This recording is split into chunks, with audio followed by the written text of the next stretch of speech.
The Will to Power. An Attempted Transvaluation of All Values. By Friedrich Wilhelm Nietzsche. Translated by Anthony M. Ludovici. Volume 1. Books 1 and 2. Translator's Preface. In the volume before us we have the first two books of what was to be Nietzsche's greatest theoretical and philosophical prose work. The reception given to Thus Spake Zarathustra had been so unsatisfactory, and misunderstandings relative to its teaching had become so general, that, within a year of the publication of the first part of that famous philosophical poem, Nietzsche was already beginning to see the necessity of bringing his doctrines before the public in a more definite and unmistakable form. During the years that followed, that is to say, between 1883 and 1886, this plan was matured, and although we have no warrant, save his sister's own word and the internal evidence at our disposal, for classing Beyond Good and Evil, published 1886, among the contributions to Nietzsche's grand and final philosophical scheme, The Will to Power, it is now impossible to separate it entirely from his chief work as we would naturally separate The Birth of Tragedy, The Thoughts Out of Season, the volumes entitled Human, All Too Human, The Dawn of Day, and Joyful Wisdom.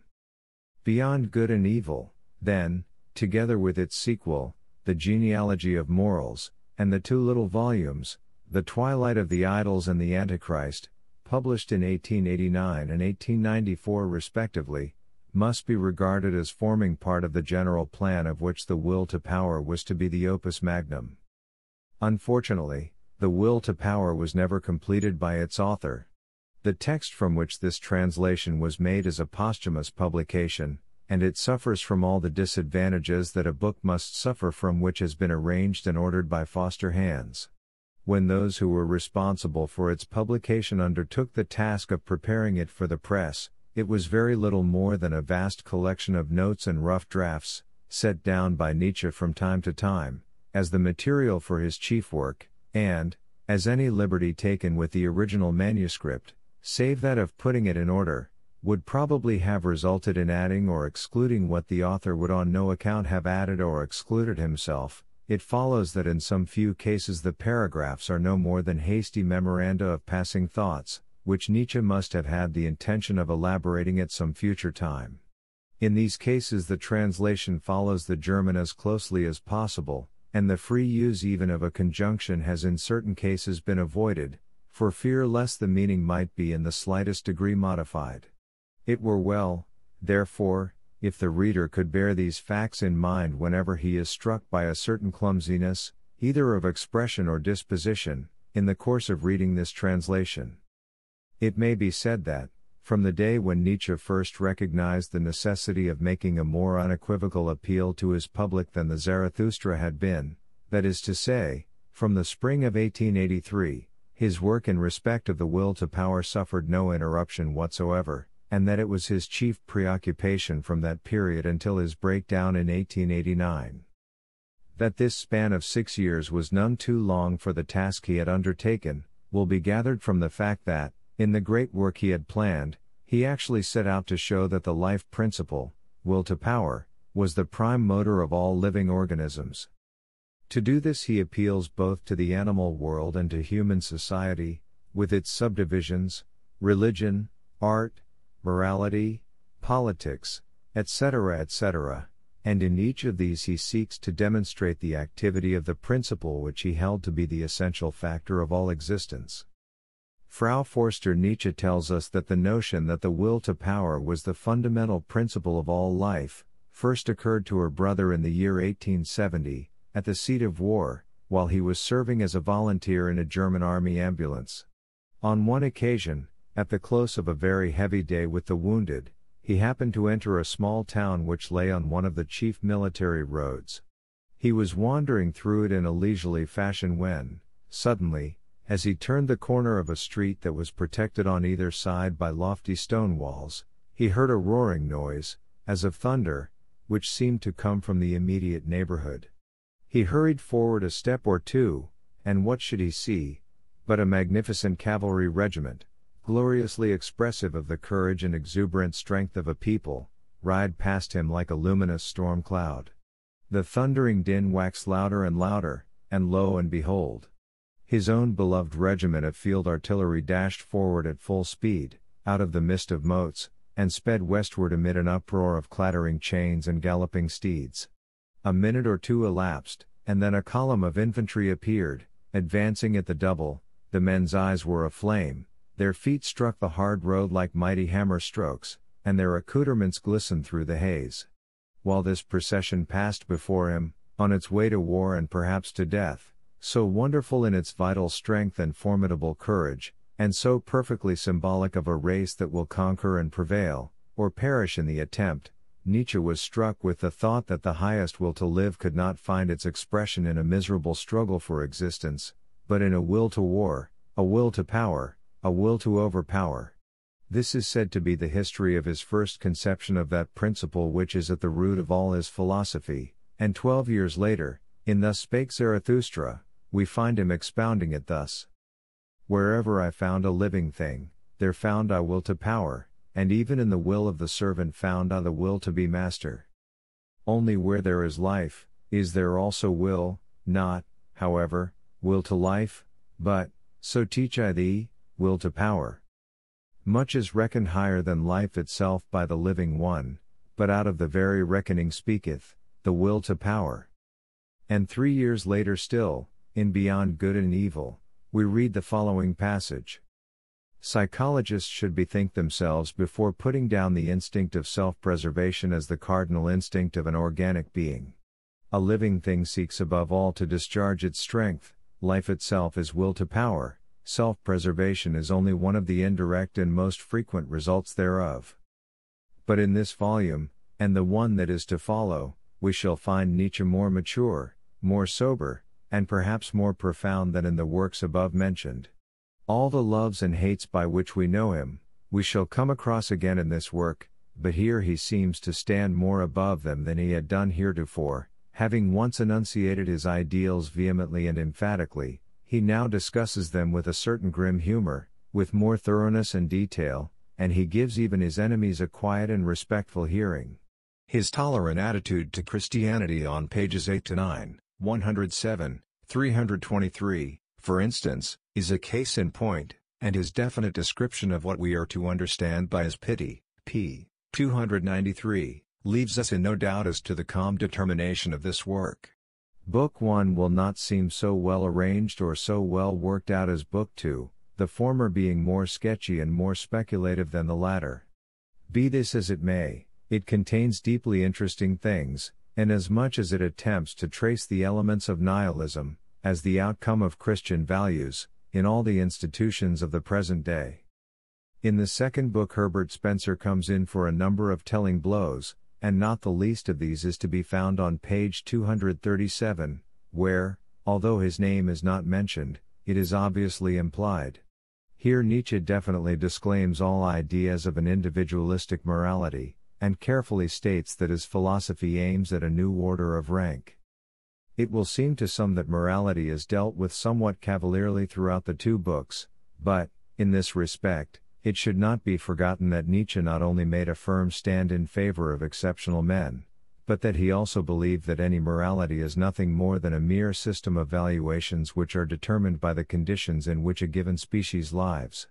Hence his words on page 107, Beyond Good and Evil, certainly, but we insist upon the unconditional and strict preservation of herd morality, and on page 323, suppose the strong were masters in all respects, even in valuing, let us try and think what their attitude would be towards illness, suffering, and sacrifice. Self-contempt on the part of the weak would be the result, they would do their utmost to disappear and to extirpate their kind. And would this be desirable?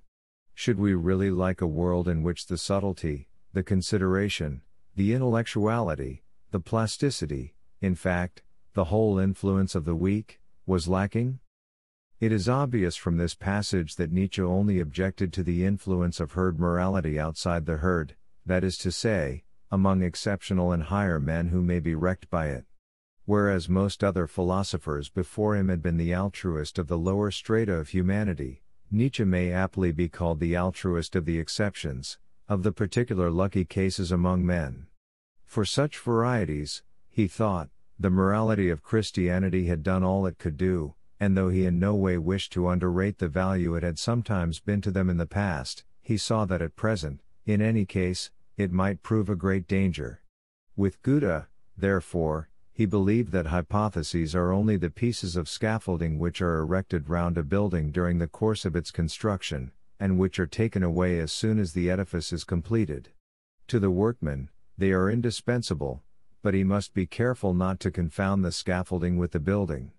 Note: Naturwissenschaft im Allgemeinen, Weimar edition, I2, page 132. It is deeply to be deplored that Nietzsche was never able to complete his life work. The fragments of it collected in volumes 1 and 2 of The Will to Power are sufficiently remarkable to convey some idea of what the whole work would have been if only its author had been able to arrange and complete it according to his original design. It is to be hoped that we are too sensible nowadays to allow our sensibilities to be shocked by serious and well-meditated criticism, even of the most cherished among our institutions, and an honest and sincere reformer ought no longer to find us prejudiced, to the extent of deafness, against him, more particularly when he comes forward with a gospel, the will to power which is, above all, a test of our power to will. Anthony M. Ludovici. Preface. 1. Concerning great things one should either be silent or one should speak loftily, that is to say, cynically and innocently. 2. What I am now going to relate is the history of the next 2 centuries. I shall describe what will happen, what must necessarily happen, the triumph of nihilism. This history can be written already, for necessity itself is at work in bringing it about. This future is already proclaimed by 100 different omens, as a destiny it announces its advent everywhere, for this music of tomorrow all ears are already pricked. The whole of our culture in Europe has long been writhing in an agony of suspense which increases from decade to decade as if in expectation of a catastrophe, restless, violent, helter-skelter, like a torrent that will reach its bourne, and refuses to reflect, yea, that even dreads reflection. 3. On the other hand, the present writer has done little else, hitherto, than reflect and meditate, like an instinctive philosopher and anchorite, who found his advantage in isolation, in remaining outside, in patience, procrastination, and lagging behind, like a weighing and testing spirit who has already lost his way in every labyrinth of the future, like a prophetic bird spirit that looks backwards when it would announce what is to come, like the first perfect European nihilist, who, however, has already outlived nihilism in his own soul, who is outgrown, overcome, and dismissed it. 4. For the reader must not misunderstand the meaning of the title which has been given to this evangel of the future. The Will to Power, an attempted transvaluation of all values. With this formula a counter-movement finds expression, in regard to both a principle and a mission, a movement which in some remote future will supersede this perfect nihilism, but which nevertheless regards it as a necessary step, both logically and psychologically, towards its own advent, and which positively cannot come, except on top of and out of it. 4. Why is the triumph of nihilism inevitable now? Because the very values current amongst us today will arrive at their logical conclusion in nihilism, because nihilism is the only possible outcome of our greatest values and ideals, because we must first experience nihilism before we can realize what the actual worth of these values was. Sooner or later we shall be in need of new values. First book. European Nihilism. A Plan. 1. Nihilism is at our door. Whence comes this most gruesome of all guests to us? To begin with, it is a mistake to point to social evils, physiological degeneration, or even to corruption as a cause of nihilism. This is the most straightforward and most sympathetic age that ever was. Evil, whether spiritual, physical, or intellectual, is, in itself, quite unable to introduce nihilism, that is, the absolute repudiation of worth, purpose, desirability. These evils allow of yet other and quite different explanations. But there is one very definite explanation of the phenomena: nihilism harbors in the heart of Christian morals. 2.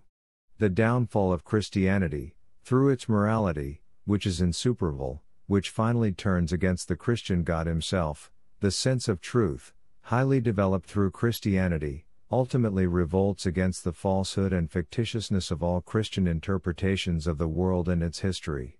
The recoil stroke of God as truth in the fanatical belief is, all is false. Buddhism of action. 3. Doubt in morality is the decisive factor. The downfall of the moral interpretation of the universe, which loses its raison d'etre once it has tried to take flight to a beyond, meets its end in nihilism. Nothing has any purpose. The inconsistency of one explanation of the world, to which men have devoted untold energy, gives rise to the suspicion that all explanations may perhaps be false. The Buddhistic feature, a yearning for nonentity, Indian Buddhism has no fundamentally moral development at the back of it. That is why nihilism in its case means only morality not overcome. Existence is regarded as a punishment and conceived as an error. Error is thus held to be punishment, a moral valuation. Philosophical attempts to overcome the moral God, Hegel, pantheism.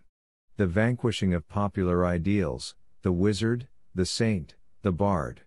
Antagonism of true and beautiful and good. 4. Against purposelessness on the one hand, against moral valuations on the other, how far has all science and philosophy been cultivated heretofore under the influence of moral judgments? And have we not got the additional factor, the enmity of science, into the bargain? Or the prejudice against science? Criticism of Spinoza. Christian valuations everywhere present as remnants in socialistic and positivistic systems. A criticism of Christian morality is altogether lacking. 5. The nihilistic consequences of present natural science, along with its attempts to escape into a beyond. Out of its practice there finally arises a certain self-annihilation, an antagonistic attitude towards itself, a sort of anti-scientificality. Since Copernicus, man has been rolling away from the center towards X. 6. The nihilistic consequences of the political and politico-economical way of thinking, where all principles at length become tainted with the atmosphere of the platform, the breath of mediocrity, insignificance, dishonesty, etc. nationalism, anarchy, etc. punishment. Everywhere the deliverer is missing, either as a class or as a single man, the justifier. 7. Nihilistic consequences of history and of the practical historian, that is, the romanticist. The attitude of art is quite unoriginal in modern life. Its gloominess. Goethe's so-called Olympian state. 8. Art and the preparation of nihilism. Romanticism, the conclusion of Wagner's Ring of the Nibelung. 1. Nihilism. 1.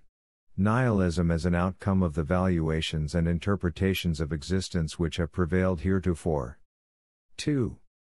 What does nihilism mean? That the highest values are losing their value.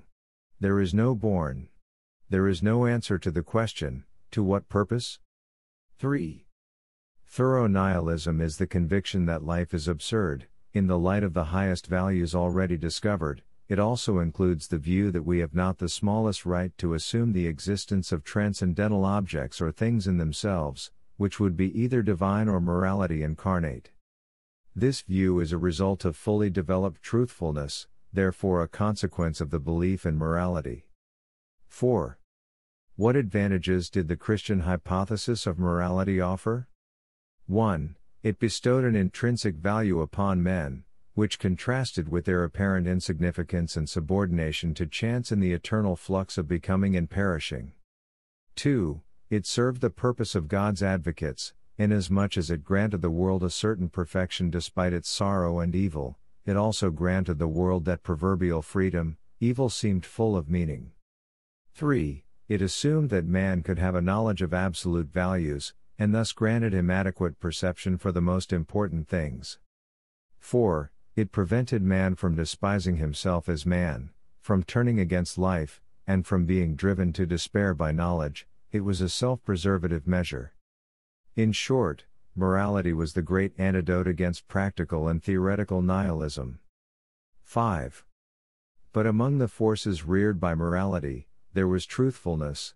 This in the end turns against morality, exposes the teleology of the latter, its interestedness, and now the recognition of this lie so long incorporated, from which we despaired of ever freeing ourselves, acts just like a stimulus. We perceive certain needs in ourselves, implanted during the long dynasty of the moral interpretation of life, which now seem to us to be needs of untruth. On the other hand, those very needs represent the highest values owing to which we are able to endure life. We have ceased from attaching any worth to what we know, and we dare not attach any more worth to that with which we would fain deceive ourselves. From this antagonism there results a process of dissolution. 6. This is the antinomy. In so far as we believe in morality, we condemn existence. 7. The highest values in the service of which man ought to live, more particularly when they oppressed and constrained him most, these social values, owing to their tone-strengthening tendencies, were built over men's heads as though they were the will of God or reality, or the actual world, or even a hope of a world to come.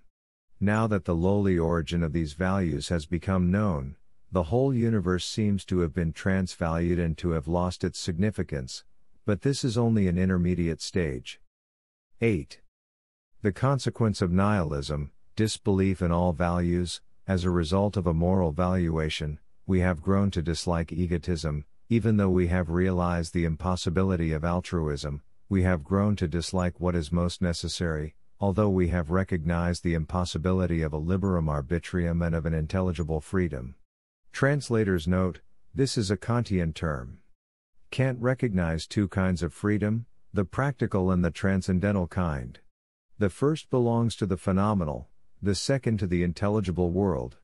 We perceive that we do not reach the spheres in which we have set our values, at the same time those other spheres in which we live have not thereby gained one iota in value. On the contrary, we are tired, because we have lost the main incentive to live. All in vain hitherto. 9. Pessimism as a preparatory state to nihilism. 10. A pessimism viewed as strength, in what respect? In the energy of its logic, as anarchy, nihilism, and analysis. B. Pessimism regarded as collapse, in what sense? In the sense of its being a softening influence, a sort of cosmopolitan befingering, a tout comprendre, and historical spirit. Critical tension, extremes make their appearance and become dominant. 11. The logic of pessimism leads finally to nihilism. What is the force at work? The notion that there are no values, and no purpose, the recognition of the part that moral valuations have played in all other lofty values. Result: moral valuations are condemnations, negations, morality is the abdication of the will to live. 12. The collapse of cosmopolitan values. A. Nihilism will have to manifest itself as a psychological condition, first when we have sought in all that has happened a purpose which is not there, so that the seeker will ultimately lose courage. Nihilism is therefore the coming into consciousness of the long waste of strength, the pain of futility, uncertainty, the lack of an opportunity to recover in some way, or to attain to a state of peace concerning anything, shame in one's own presence, as if one had cheated oneself too long. The purpose above mentioned might have been achieved, in the form of a realization of a most high canon of morality in all worldly phenomena, the moral order of the universe, or in the form of the increase of love and harmony in the traffic of humanity, or in the nearer approach to a general condition of happiness, or even in the march towards general nonentity. Any sort of goal always constitutes a purpose. The common factor to all these appearances is that something will be attained, through the process itself, and now we perceive that becoming has been aiming at nothing, and has achieved nothing.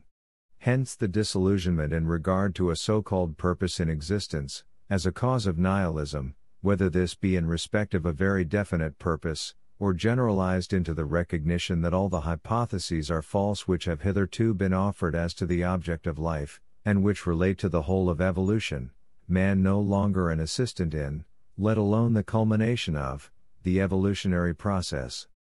Nihilism will manifest itself as a psychological condition, in the second place, when man has fixed a totality, a systematization, even an organization in and behind all phenomena, so that the soul thirsting for respect and admiration will wallow in the general idea of a highest ruling and administrative power. If it be the soul of a logician, the sequence of consequences and perfect reasoning will suffice to conciliate everything.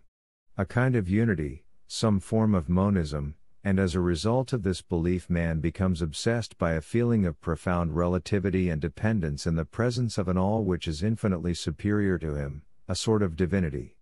The general good exacts the surrender of the individual, but lo, there is no such general good. At bottom, man loses the belief in his own worth when no infinitely precious entity manifests itself through him, that is to say, he conceives such an all, in order to be able to believe in his own worth. Nihilism, as a psychological condition, has yet a third and last form. Admitting these 2 points of view, that no purpose can be assigned to becoming, and that no great entity rules behind all becoming, in which the individual may completely lose himself as in an element of superior value, there still remains the subterfuge which would consist in condemning this whole world of becoming as an illusion, and in discovering a world which would lie beyond it, and would be a real world. The moment, however, that man perceives that this world has been devised only for the purpose of meeting certain psychological needs, and that he has no right whatsoever to it, the final form of nihilism comes into being, which comprises a denial of a metaphysical world, and which forbids itself all belief in a real world. From this standpoint, the reality of becoming is the only reality that is admitted, all bypaths to back worlds and false godheads are abandoned, but this world is no longer endured, although no one wishes to disown it. What has actually happened? The feeling of worthlessness was realized when it was understood that neither the notion of purpose nor that of unity nor that of truth could be made to interpret the general character of existence. Nothing is achieved or obtained thereby, the unity which intervenes in the multiplicity of events is entirely lacking, the character of existence is not true, it is false, there is certainly no longer any reason to believe in a real world. In short, the categories, purpose, unity, being, by means of which we had lent some worth to life, we have once more divorced from it, and the world now appears worthless to us. b. Admitting that we have recognized the impossibility of interpreting world by means of these 3 categories, and that from this standpoint the world begins to be worthless to us, we must ask ourselves whence we derived our belief in these 3 categories. Let us see if it is possible to refuse to believe in them. If we can deprive them of their value, the proof that they cannot be applied to the world, is no longer a sufficient reason for depriving that world of its value. Result: the belief in the categories of reason is the cause of nihilism. We have measured the worth of the world according to categories which can only be applied to a purely fictitious world. Translator's note: this probably refers to Kant's celebrated table of 12 categories. The 4 classes, quantity, quality, relation, and modality, are each provided with 3 categories.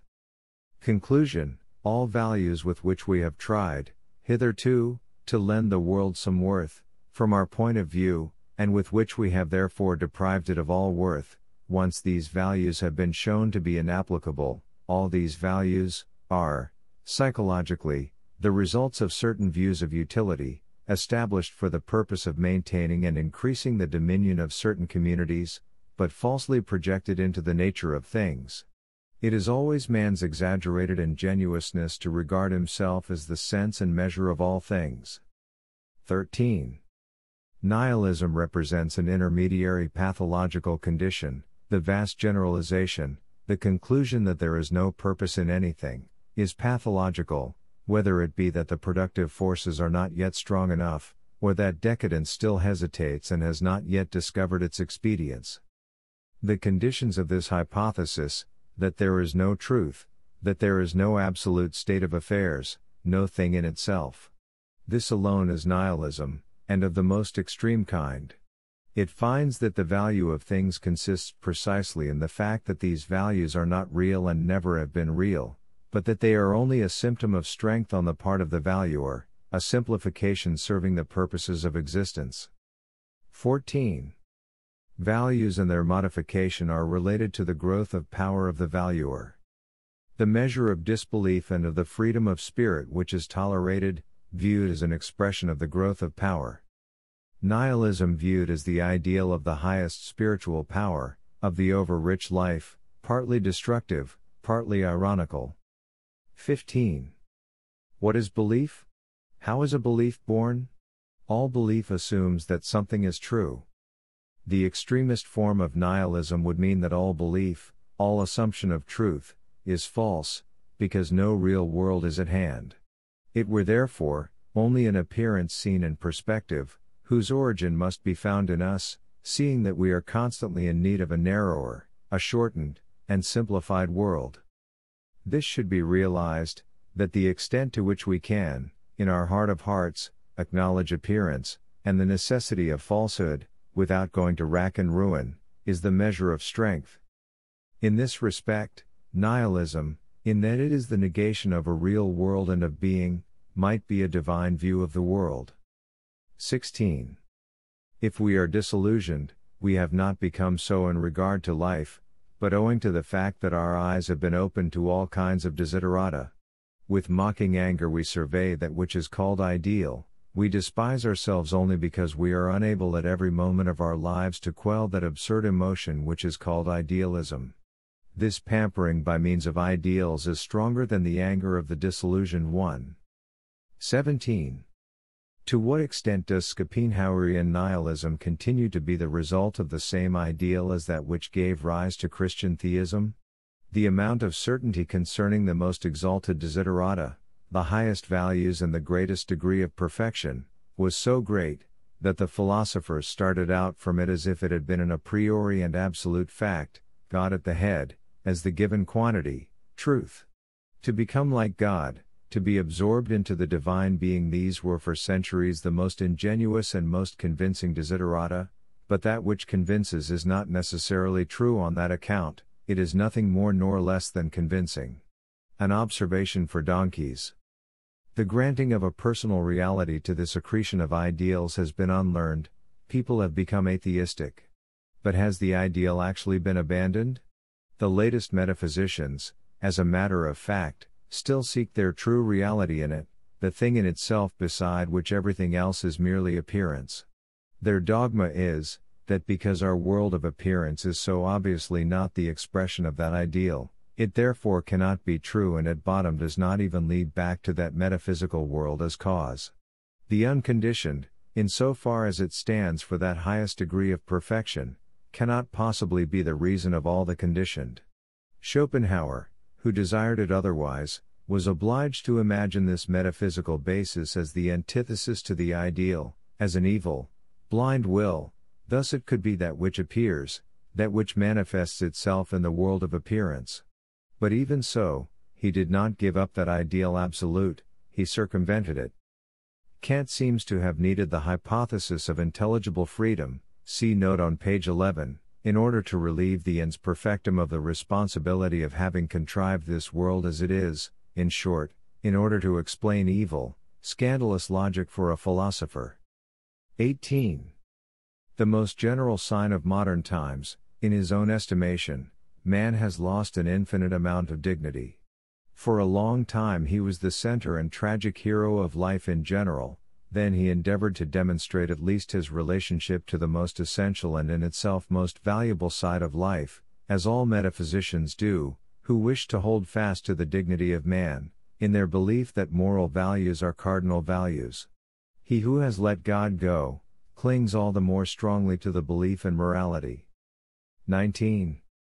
Every purely moral valuation, as, for instance, the Buddhistic, terminates in nihilism, Europe must expect the same thing. It is supposed that one can get along with a morality bereft of a religious background, but in this direction the road to nihilism is opened. There is nothing in religion which compels us to regard ourselves as valuing creatures. 20. The question which nihilism puts, namely, to what purpose? Is the outcome of a habit, hitherto, to regard the purpose as something fixed, given and exacted from outside, that is to say, by some supernatural authority. Once the belief in this has been unlearned, the force of an old habit leads to the search after another authority, which would know how to speak unconditionally, and could point to goals and missions. The authority of the conscience now takes the first place. The more morality is emancipated from theology, the more imperative does it become, as a compensation for the personal authority. Or the authority of reason. Or the gregarious instinct, the herd. Or history with its immanent spirit, which has its goal in itself, and to which one can abandon oneself.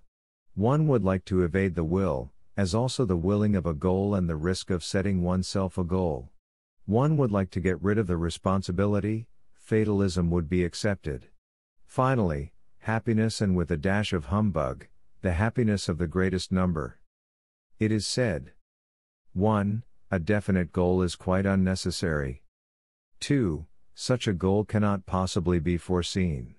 Precisely now, when will in its fullest strength were necessary, it is in the weakest and most pusillanimous condition. Absolute mistrust concerning the organizing power of the will. 21. The perfect nihilist. The nihilist idealizes in an ugly sense, and is inconstant to what it remembers. It allows its recollections to go astray and to fade. It does not protect them from that cadaverous coloration with which weakness dyes all that is distant and past. And what it does not do for itself it fails to do for the whole of mankind as well, that is to say, it allows it to drop. 22. Nihilism. It may be two things. A. Nihilism as a sign of enhanced spiritual strength, active nihilism.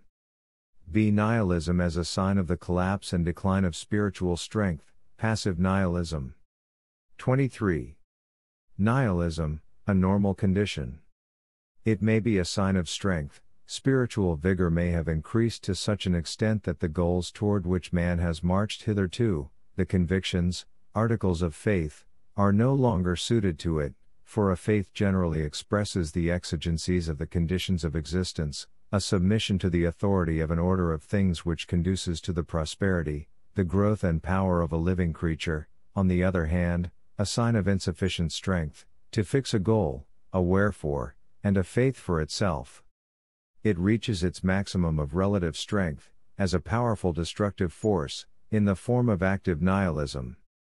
Its opposite would be weary nihilism, which no longer attacks, its most renowned form being Buddhism, as passive nihilism, a sign of weakness. Spiritual strength may be fatigued, exhausted, so that the goals and values which have prevailed hitherto are no longer suited to it and are no longer believed in, so that the synthesis of values and goals, upon which every strong culture stands, decomposes, and the different values contend with one another. Disintegration, then everything which is relieving, which heals, becomes, or stupefies, steps into the foreground under the cover of various disguises, either religious, moral, political or aesthetic, etc.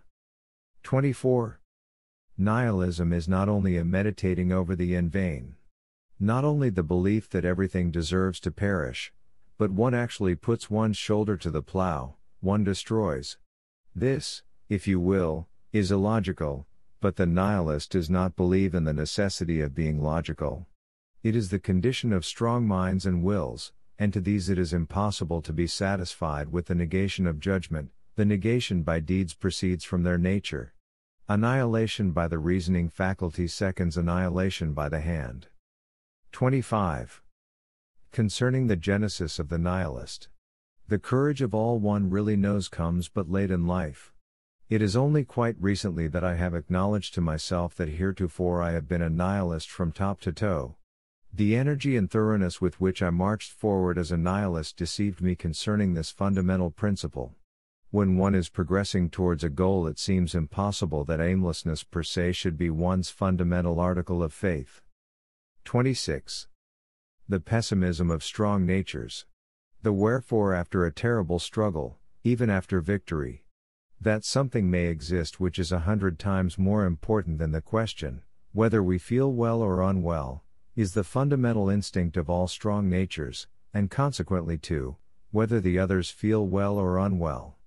In short, that we have a purpose, for which we would not even hesitate to sacrifice men, run all risks, and bend our backs to the worst, this is the great passion. 2. Further causes of nihilism. 27. The causes of nihilism. 1. The higher species is lacking, that is, the species whose inexhaustible fruitfulness and power would uphold our belief in man. Think only of what is owed to Napoleon, almost all the higher hopes of this century. 2. The inferior species, herd, ass, society, is forgetting modesty, and inflates its needs into cosmic and metaphysical values. In this way all life is vulgarized, for inasmuch as the mass of mankind rules, it tyrannizes over the exceptions, so that these lose their belief in themselves and become nihilists. All attempts to conceive of a new species come to nothing. Romanticism, the artist, the philosopher, against Carlyle's attempt to lend them the highest moral values. The result is that higher types are resisted. The downfall and insecurity of all higher types. The struggle against genius, popular poetry, etc. Sympathy with the lowly and the suffering as a standard for the elevation of the soul. The philosopher is lacking, the interpreter of deeds, and not alone he who poetizes them. 28. Imperfect nihilism, its forms, we are now surrounded by them. All attempts made to escape nihilism, which do not consist in transvaluing the values that have prevailed hitherto, only make the matter worse, they complicate the problem. 29. The varieties of self-stupefaction. In one's heart of hearts, not to know, whither? Emptiness? The attempt to rise superior to it all by means of emotional intoxication in the form of music, in the form of cruelty and the tragic joy over the ruin of the noblest, and in the form of blind, gushing enthusiasm over individual men or distinct periods, in the form of hatred, etc. The attempt to work blindly, like a scientific instrument, to keep an eye on the many small joys, like an investigator, for instance, modesty towards oneself, the mysticism of the voluptuous joy of eternal emptiness, art for art's sake, la fête, immaculate investigation, in the form of narcotics against the disgust of oneself, any kind of incessant work, any kind of small foolish fanaticism, the medley of all means, illness as the result of general profligacy, dissipation kills pleasure. 1. As a result, feeble willpower. 2. Excessive pride and the humiliation of petty weakness felt as a contrast. 30. The time is coming when we shall have to pay for having been Christians for 2,000 years, we are losing the equilibrium which enables us to live, for a long while we shall not know in what direction we are traveling. We are hurling ourselves headlong into the opposite valuations, with that degree of energy which could only have been engendered in man by an overvaluation of himself. Now, everything is false from the root, words and nothing but words, confused, feeble, or overstrained. There is a seeking after a sort of earthly solution of the problem of life, but in the same sense as that of the final triumph of truth, love, justice, socialism, equality of persons. There is also an attempt to hold fast to the moral ideal, with altruism, self-sacrifice, and the denial of the will, in the front rank. There is even an attempt to hold fast to a beyond, were it only as an antilogical X, but it is forthwith interpreted in such a way that a kind of metaphysical solace, after the old style, may be derived from it. There is an attempt to read the phenomena of life in such a way as to arrive at the divine guidance of old, with its powers of rewarding, punishing, educating, and of generally conducing to a something better in the order of things. People once more believe in good and evil, so that the victory of the good and the annihilation of the evil is regarded as a duty. This is English, and is typical of that blockhead, John Stuart Mill. The contempt felt for naturalness, for the desires and for the ego, The attempt to regard even the highest intellectuality of art as a result of an impersonal and disinterested attitude. G. The Church is still allowed to meddle in all the essential occurrences and incidents in the life of the individual, with a view to consecrating it and giving it a loftier meaning. We still have the Christian state and the Christian marriage. 31. There have been more thoughtful and more destructively thoughtful, ser doctora, times than ours, times like those in which Buddha appeared, for instance, in which the people themselves, after centuries of sectarian quarrels, had sunk so deeply into the abyss of philosophical dogmas, as, from time to time, European people have done in regard to the fine points of religious dogma. Literature and the press would be the last things to seduce one to any high opinion of the spirit of our times, the millions of spiritists, and a Christianity with gymnastic exercises of that ghastly ugliness which is characteristic of all English inventions, throw more light on the subject. European pessimism is still in its infancy, a fact which argues against it. It has not yet attained to that prodigious and yearning fixity of sight to which it attained in India once upon a time, and in which nonentity is reflected. There is still too much of the ready-made, and not enough of the evolved in its constitution, too much learned and poetic pessimism. I mean that a good deal of it has been discovered, invented, and created, but not caused. 32. Criticism of the pessimism which has prevailed hitherto. The one of the eudaimonological standpoint, as a last abbreviation of the question, what is the purpose of it all? The reduction of gloom. Our pessimism, the world has not the value which we believed it to have. Our faith itself has so increased our instinct for research that we are compelled to say this today. In the first place, it seems of less value. At first it is felt to be of less value. Only in this sense are we pessimists, that is to say, with the will to acknowledge this transvaluation without reserve, and no longer, as heretofore, to deceive ourselves and chant the old story. It is precisely in this way that we find the pathos which urges us to seek for new values. In short, the world might have far more value than we thought. We must get behind the naivete of our ideals, for it is possible that, in our conscious effort to give it the highest interpretation, we have not bestowed even a moderately just value upon it. What has been deified? The valuing instinct inside the community, that which enabled it to survive. What has been calumniated? That which has tended to separate higher men from their inferiors, the instincts which cleave gulfs and build barriers. 33. Causes affecting the rise of pessimism.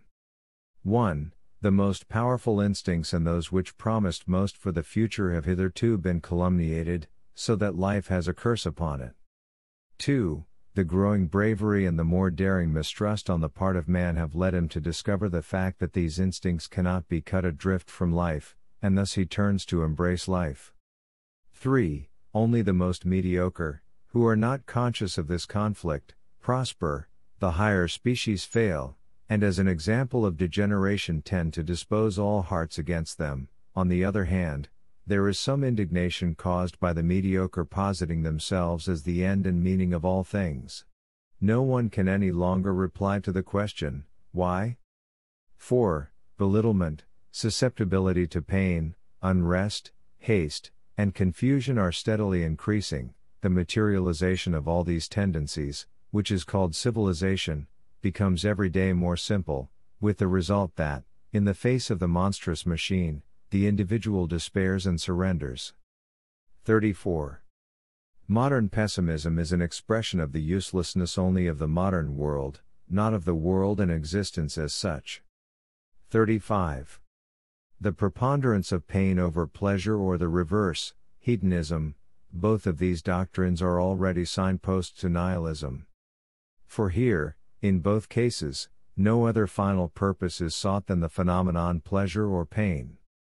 But only a man who no longer dares to posit a will, a purpose, and a final goal can speak in this way. According to every healthy type of man, the worth of life is certainly not measured by the standard of these secondary things. And a preponderance of pain would be possible and, in spite of it, a mighty will, a saying of yea to life, and a holding of this preponderance for necessary. Life is not worth living. Resignation, what is the good of tears? This is a feeble and sentimental attitude of mind. Un monstre que vaut mieux qu'un sentimental ennuyeux. 36. The philosophy nihilist is convinced that all phenomena are without sense and are in vain, and that there ought to be no such thing as being without sense and in vain. But whence comes this there ought not to be? Whence this sense and this standard? At bottom the nihilist supposes that the sight of such a desolate, useless being is unsatisfying to the philosopher, and fills him with desolation and despair. This aspect of the case is opposed to our subtle sensibilities as a philosopher. It leads to the absurd conclusion that the character of existence must perforce afford pleasure to the philosopher if it is to have any right to subsist. Now it is easy to understand that happiness and unhappiness, within the phenomena of this world, can only serve the purpose of means. The question yet remaining to be answered is, whether it will ever be possible for us to perceive the object and purpose of life, whether the problem of purposelessness or the reverse is not quite beyond our ken. 37. The development of nihilism out of pessimism. The denaturalization of values. Scholasticism of values. The values isolated, idealistic, instead of ruling and leading action, turn against it and condemn it. Opposites introduced in the place of natural gradations and ranks. Hatred of the order of rank. Opposites are compatible with a plebeian age, because they are more easy to grasp. The rejected world is opposed to an artificially constructed true and valuable one. At last we discover out of what material the true world was built. All that remains, now, is the rejected world, and to the account of our reasons for rejecting it we place our greatest disillusionment.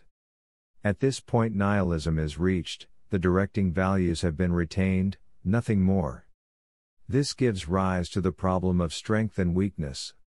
1. The weak fall to pieces upon it. 2.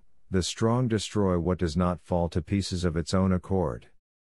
3. The strongest overcome the directing values. The whole condition of affairs produces the tragic age. 3. The nihilistic movement is an expression of decadence. 38. Just lately an accidental and in every way inappropriate term has been very much misused. Everywhere people are speaking of pessimism, and there is a fight around the question, to which some replies must be forthcoming, which is right, pessimism or optimism?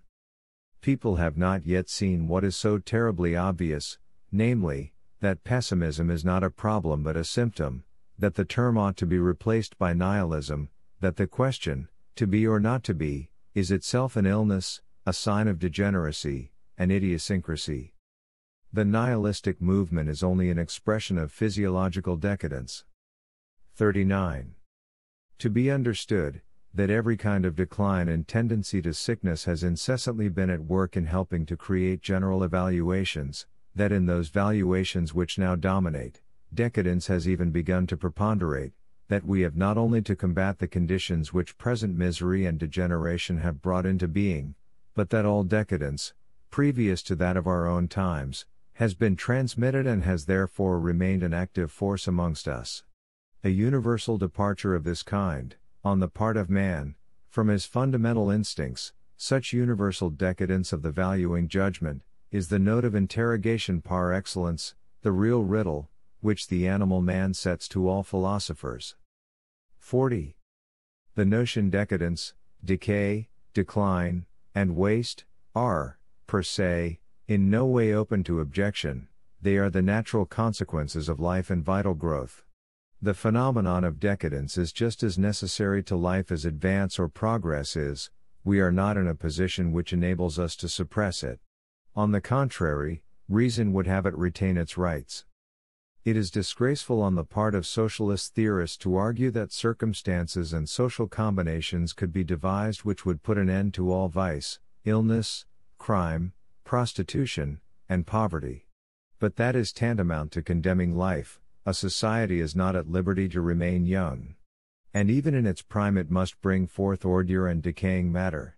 The more energetically and daringly it advances, the richer will it be in failures and in deformities, and the nearer it will be to its fall. Age is not deferred by means of institutions. Nor is illness. Nor is vice. 41. Fundamental aspect of the nature of decadence, what has heretofore been regarded as its causes or its effects. In this way, the whole perspective of the problems of morality is altered. All the struggle of morals against vice, luxury, crime, and even against illness, seems a naivete, a superfluous effort. There is no such thing as improvement, a word against repentance. Decadence itself is not a thing that can be withstood, it is absolutely necessary and is proper to all ages and all peoples. That which must be withstood, and by all means in our power, is the spreading of the contagion among the sound parts of the organism. Is that done? The very reverse is done. It is precisely on this account that one makes a stand on behalf of humanity. How do the highest values created hitherto stand in relation to this fundamental question in biology? Philosophy, religion, morality, art, etc. The remedy, militarism, for instance, from Napoleon onwards, who regarded civilization as his natural enemy. 42. All those things which heretofore have been regarded as the causes of degeneration, are really its effects. But those things also which have been regarded as the remedies of degeneration are only palliatives of certain effects thereof, the cured are types of the degenerate. The results of decadence, vice, viciousness, illness, sickliness, crime, criminality, celibacy, sterility, hysteria, the weakness of the will, alcoholism, pessimism, anarchy, debauchery, also of the spirit. The calumniators, underminers, skeptics, and destroyers. 43. Concerning the notion decadence. 1. Skepticism is a result of decadence, just as spiritual debauchery is. 2. Moral corruption is a result of decadence, the weakness of the will and the need of strong stimulants. 3. Remedies, whether psychological or moral, do not alter the march of decadence, they do not arrest anything, physiologically they do not count. A peep into the enormous futility of these pretentious reactions, they are forms of anesthetizing oneself against certain fatal symptoms resulting from the prevailing condition of things, they do not eradicate the morbid element, they are often heroic attempts to cancel the decadent man, to allow only a minimum of his deleterious influence to survive. 4. Nihilism is not a cause, but only the rationale of decadence. 5. The good and the bad are no more than two types of decadence, they come together in all its fundamental phenomena. 6. The social problem is a result of decadence. 7. Illnesses, more particularly those attacking the nerves and the head, are signs that the defensive strength of strong nature is lacking. A proof of this is that irritability which causes pleasure and pain to be regarded as problems of the first order. 44. The most common types of decadence. 1. In the belief that they are remedies, cures are chosen which only precipitate exhaustion. This is the case with Christianity. To point to the most egregious example of mistaken instinct, this is also the case with progress. 2. The power of resisting stimuli is on the wane, chance rules supreme, events are inflated and drawn out until they appear monstrous, a suppression of the personality, a disintegration of the will. In this regard we may mention a whole class of morality, the altruistic, that which is incessantly preaching pity, and whose most essential feature is the weakness of the personality, so that it rings in unison, and, like an oversensitive string, does not cease from vibrating, extreme irritability. 3. Cause and effect are confounded, decadence is not understood as physiological, and its results are taken to be the causes of the general indisposition. This applies to all religious morality. 4. A state of affairs is desired in which suffering shall cease, life is actually considered the cause of all ills, unconscious and insensitive states, sleep and syncope, are held in incomparably higher esteem than the conscious states, hence a method of life. 45. Concerning the hygiene of the weak. All that is done in weakness ends in failure. Moral, do nothing. The worst of it is, that precisely the strength required in order to stop action, and to cease from reacting, is most seriously diseased under the influence of weakness, that one never reacts more promptly or more blindly than when one should not react at all. The strength of a character is shown by the ability to delay and postpone reaction. A certain delta iota alpha phi omicron rho alpha is just as proper to it, as involuntariness in recoiling, suddenness and lack of restraint in action, are proper to weakness. The will is weak, and the recipe for preventing foolish acts would be, to have a strong will and to do nothing, contradiction. A sort of self-destruction, the instinct of self-preservation is compromised. The weak man injures himself. That is the decadent type. As a matter of fact, we meet with a vast amount of thought concerning the means wherewith impassibility may be induced. To this extent, the instincts are on the right scent, for to do nothing is more useful than to do something. All the practices of private orders, of solitary philosophers, and of fakirs, are suggested by a correct consideration of the fact, that a certain kind of man is most useful to himself when he hinders his own action as much as possible. Relieving measures, absolute obedience, mechanical activity, total isolation from men and things that might exact immediate decisions and actions. 46. Weakness of will, this is a fable that can lead astray. For there is no will, consequently neither a strong nor a weak one. The multiplicity and disintegration of the instincts, the want of system in their relationship, constitute what is known as a weak will. Their coordination, under the government of one individual among them, results in a strong will. In the first case, vacillation and a lack of equilibrium is noticeable, in the second, precision and definite direction. 47. That which is inherited is not illness, but a predisposition to illness, a lack of the powers of resistance against injurious external influences, etc., etc., broken powers of resistance, expressed morally, resignation and humility in the presence of the enemy. I have often wondered whether it would not be possible to class all the highest values of the philosophies, moralities, and religions which have been devised hitherto, with the values of the feeble, the insane and the neurasthenic in a milder form. They present the same evils. The value of all morbid conditions consists in the fact that they magnify certain normal phenomena which are difficult to discern in normal conditions. Health and illness are not essentially different, as the ancient doctors believed and as a few practitioners still believe today. They cannot be imagined as two distinct principles or entities which fight for the living organism and make it their battlefield. That is nonsense and mere idle gossip, which no longer holds water.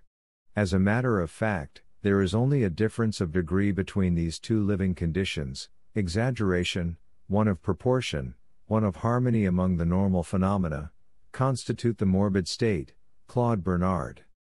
Just as evil may be regarded as exaggeration, discord, and one of proportion, so can good be regarded as a sort of protective diet against the danger of exaggeration, discord, and one of proportion. Hereditary weakness as a dominant feeling, the cause of the prevailing values. Note well, weakness is in demand. Why? Mostly because people cannot be anything else than weak. Weakening considered a duty, the weakening of the desires, of the feelings of pleasure and of pain, of the will to power, of the will to pride, to property and to more property, weakening in the form of humility, weakening in the form of a belief, weakening in the form of repugnance and shame in the presence of all that is natural, in the form of a denial of life, in the form of illness and chronic feebleness, weakening in the form of a refusal to take revenge, to offer resistance, to become an enemy, and to show anger. Blunders in the treatment. There is no attempt at combating weakness by means of any fortifying system, but by a sort of justification consisting of moralizing, that is, by means of interpretation. Two totally different conditions are confused, for instance, the repose of strength, which is essentially abstinence from reaction, the prototype of the gods whom nothing moves, and the peace of exhaustion, rigidity to the point of anesthesia. All these philosophic and ascetic modes of procedure aspire to the second state, but actually pretend to attain to the first, For they ascribe to the condition they have reached the attributes that would be in keeping only with the divine state. 48. The most dangerous misunderstanding. There is one concept which apparently allows of no confusion or ambiguity, and that is the concept exhaustion. Exhaustion may be acquired or inherited, in any case it alters the aspect and value of things. Unlike him who involuntarily gives of the superabundance which he both feels and represents, to the things about him, and who sees them fuller, mightier, and more pregnant with promises, who, in fact, can bestow, the exhausted one belittles and disfigures everything he sees, he impoverishes its worth, he is detrimental. No mistake seems possible in this matter, and yet history discloses the terrible fact, that the exhausted have always been confounded with those with the most abundant resources, and the latter with the most detrimental. The pauper in vitality, the feeble one, impoverishes even life, the wealthy man, in vital powers, enriches it. The first is the parasite of the second is a bestower of his abundance. How is confusion possible? When he who was exhausted came forth with the bearing of a very active and energetic man, when degeneration implied a certain excess of spiritual and nervous discharge, he was mistaken for the wealthy man. He inspired terror. The cult of the madman is also always the cult of him who is rich in vitality, and who is a powerful man. The fanatic, the one possessed, the religious epileptic, all eccentric creatures have been regarded as the highest types of power, as divine. This kind of strength which inspires terror seemed to be, above all, divine. This was the starting point of authority. Here wisdom was interpreted, hearkened to, and sought. Out of this there was developed, everywhere almost, a will to deify, that is, to a typical degeneration of spirit, body, and nerves, an attempt to discover the road to this higher form of being. To make oneself ill or mad, to provoke the symptoms of serious disorder, was called getting stronger, becoming more superhuman, more terrible and more wise. People thought they would thus attain to such wealth of power, that they would be able to dispense it. Wheresoever there have been prayers, some one has been sought who had something to give away. What led astray, here, was the experience of intoxication. This increases the feeling of power to the highest degree, therefore, to the mind of the ingenuous, it is power. On the highest altar of power the most intoxicated man must stand, the ecstatic. There are two causes of intoxication, superabundant life, and a condition of morbid nutrition of the brain. 49. Acquired, not inherited exhaustion. 1. Inadequate nourishment, often the result of ignorance concerning diet, as, for instance, in the case of scholars. 2. Erotic precocity, the damnation more especially of the youth of France, Parisian youths, above all, who are already dirtied and ruined when they step out of their lycees into the world, and who cannot break the chains of despicable tendencies, ironical and scornful towards themselves, galley slaves despite all their refinement, moreover, in the majority of cases, already a symptom of racial and family decadence, as all hypersensitiveness is, and examples of the infection of environment. To be influenced by one's environment is also a sign of decadence. 3. Alcoholism, not the instinct but the habit, foolish imitation, the cowardly or vain adaptation to a ruling fashion.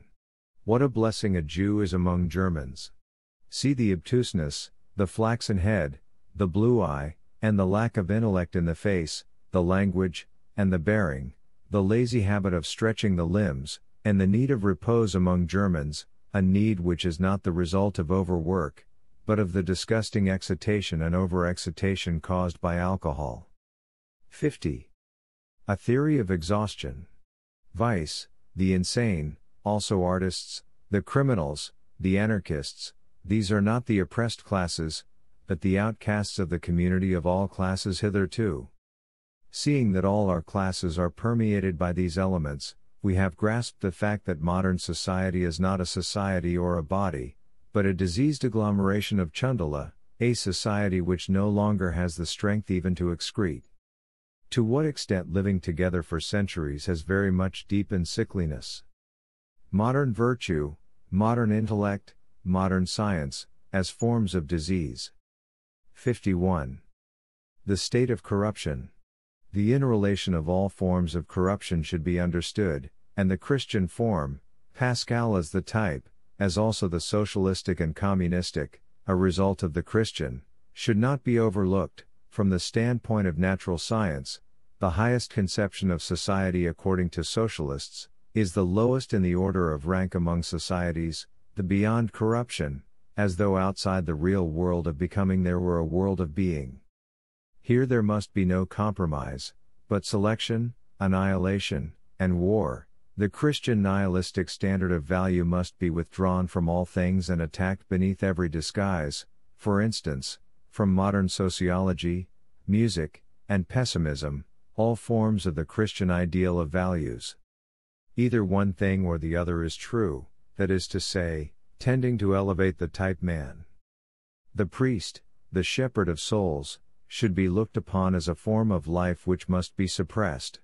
All education, hitherto, has been helpless, adrift, without ballast, and afflicted with the contradiction of values. Either one thing or the other is true, that is to say, tending to elevate the type man. The priest, the shepherd of souls, should be looked upon as a form of life which must be suppressed. All education, hitherto, has been helpless, adrift, without ballast, and afflicted with the contradiction of values. 52. If nature have no pity on the degenerate, it is not therefore immoral. The growth of physiological and moral evils in the human race is rather the result of morbid and unnatural morality.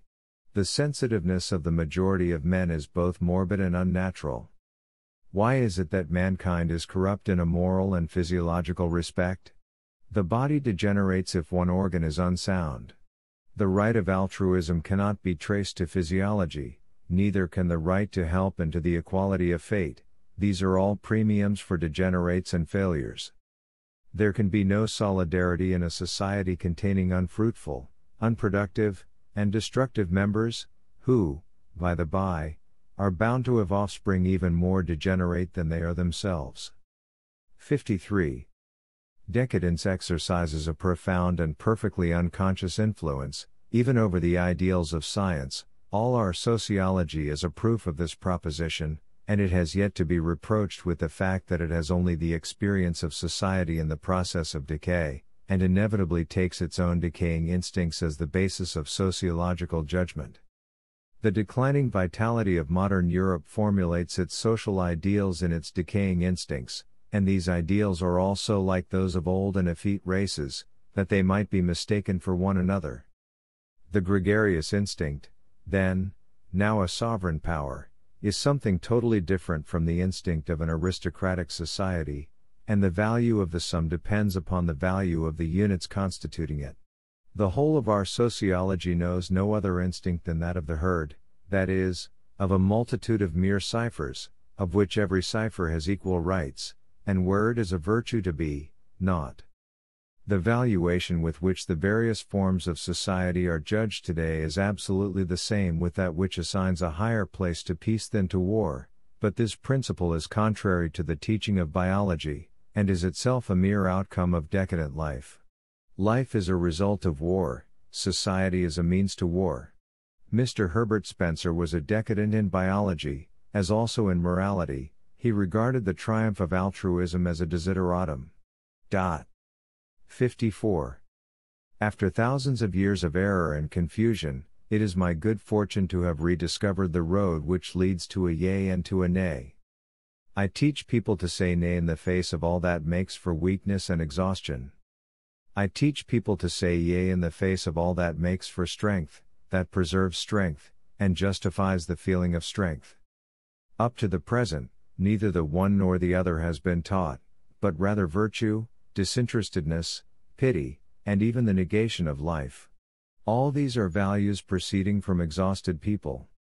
After having pondered over the physiology of exhaustion for some time, I was led to the question, to what extent the judgments of exhausted people had percolated into the world of values. The result at which I arrived was as startling as it could possibly be, even for one like myself who was already at home in many a strange world, I found that all prevailing values, that is to say, all those which had gained ascendancy over humanity, or at least over its tamer portions, could be traced back to the judgment of exhausted people. Under the cover of the holiest names, I found the most destructive tendencies. People had actually given the name God to all that renders weak, teaches weakness, and infects with weakness. I found that the good man was a form of self-affirmation on the part of decadence. That virtue which Schopenhauer still proclaimed as superior to all, and as the most fundamental of all virtues, even that same pity I recognized as more dangerous than any vice. Deliberately to thwart the law of selection among species, and their natural means of purging their stock of degenerate members, this, up to my time, had been the greatest of all virtues. One should do honor to the fatality which says to the feeble, perish. The opposing of this fatality, the botching of mankind and the allowing of it to putrefy, was given the name God. One shall not take the name of the Lord one's God in vain. The race is corrupted, not by its vices, but by its ignorance. It is corrupted because it has not recognized exhaustion as exhaustion. Physiological misunderstandings are the cause of all evil. Virtue is our greatest misunderstanding. Problem: how were the exhausted able to make the laws of values? In other words, how did they who are the last come to power? How did the instincts of the animal man ever get to stand on their heads? 4. The crisis, nihilism and the idea of recurrence. 55. Extreme positions are not relieved by more moderate ones, but by extreme opposite positions. And thus the belief in the utter immorality of nature, and in the absence of all purpose and sense, are psychologically necessary attitudes when the belief in God and in an essentially moral order of things is no longer tenable. Nihilism now appears, not because the sorrows of existence are greater than they were formerly, but because, in a general way, people have grown suspicious of the meaning which might be given to evil and even to existence. One interpretation has been overthrown, but since it was held to be the interpretation, it seems as though there were no meaning in existence at all, as though everything were in vain. It yet remains to be shown that this in vain is the character of present nihilism. The mistrust of our former valuations has increased to such an extent that it has led to the question, are not all values merely allurements prolonging the duration of the comedy, without, however, bringing the unraveling any closer? The long period of time which has culminated in an in vain, without either goal or purpose, is the most paralyzing of thoughts, more particularly when one sees that one is duped without, however, being able to resist being duped.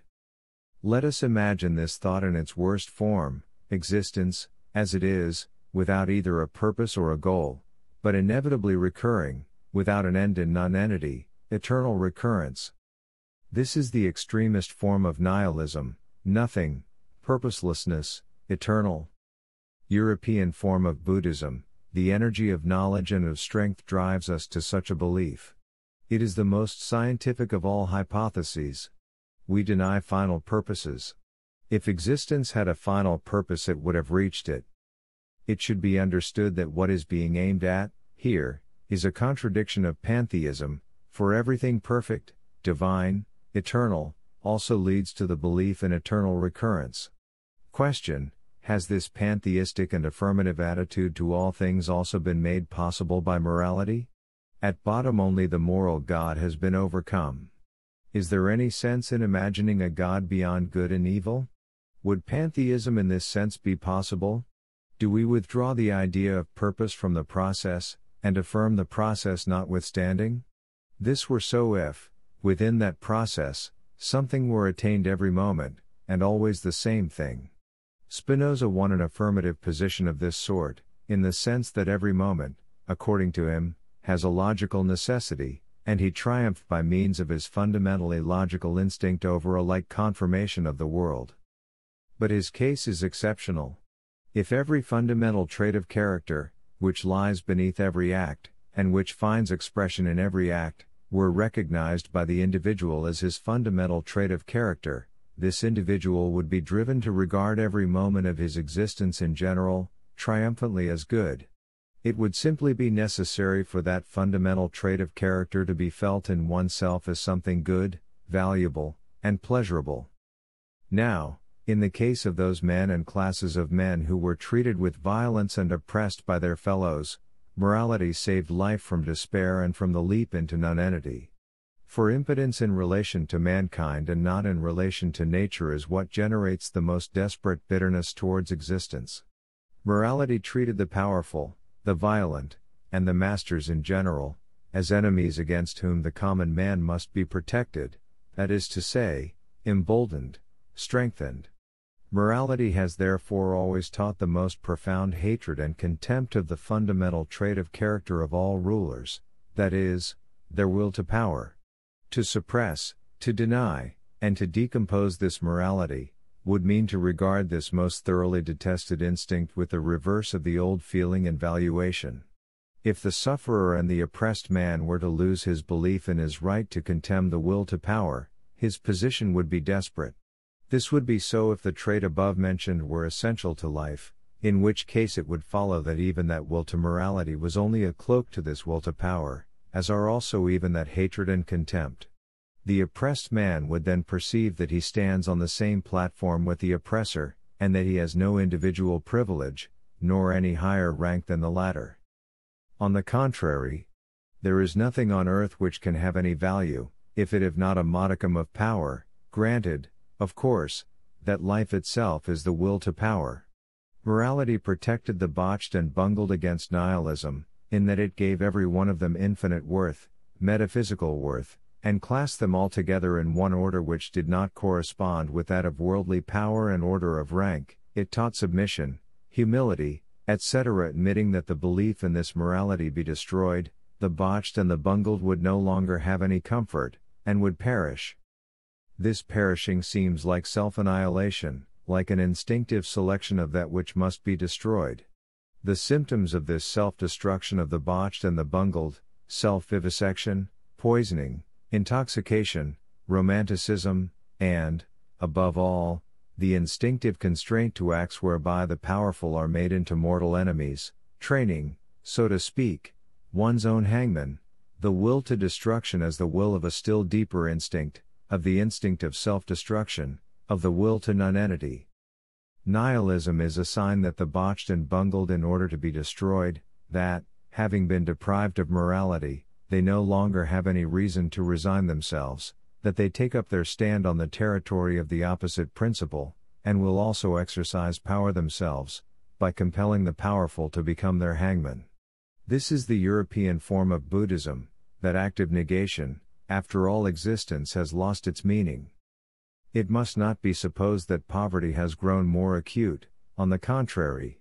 God, morality, resignation were remedies in the very deepest stages of misery. Active nihilism made its appearance in circumstances which were relatively much more favorable. The fact, alone, that morality is regarded as overcome, presupposes a certain degree of intellectual culture, while this very culture, for its part, bears evidence to a certain relative well-being. A certain intellectual fatigue, brought on by the long struggle concerning philosophical opinions, and carried to hopeless skepticism against philosophy, shows moreover that the level of these nihilists is by no means a low one. Only think of the conditions in which Buddha appeared. The teaching of the eternal recurrence would have learned principles to go upon, just as Buddha's teaching, for instance, had the notion of causality, etc. What do we mean today by the words botched and bungled? In the first place, they are used physiologically and not politically. The unhealthiest kind of man all over Europe, in all classes, is the soil out of which nihilism grows. This species of man will regard eternal recurrence as damnation. Once he is bitten by the thought, he can no longer recoil before any action. He would not extirpate passively, but would cause everything to be extirpated which is meaningless and without a goal to this extent, although it is only a spasm, or sort of blind rage in the presence of the fact that everything has existed again and again for an eternity, even this period of nihilism and destruction. The value of such a crisis is that it purifies, that it unites similar elements, and makes them mutually destructive, that it assigns common duties to men of opposite persuasions, and brings the weaker and more uncertain among them to the light, thus taking the first step towards a new order of rank among forces from the standpoint of health, recognizing commanders as commanders, subordinates as subordinates. Naturally irrespective of all the present forms of society. What class of men will prove they are strongest in this new order of things?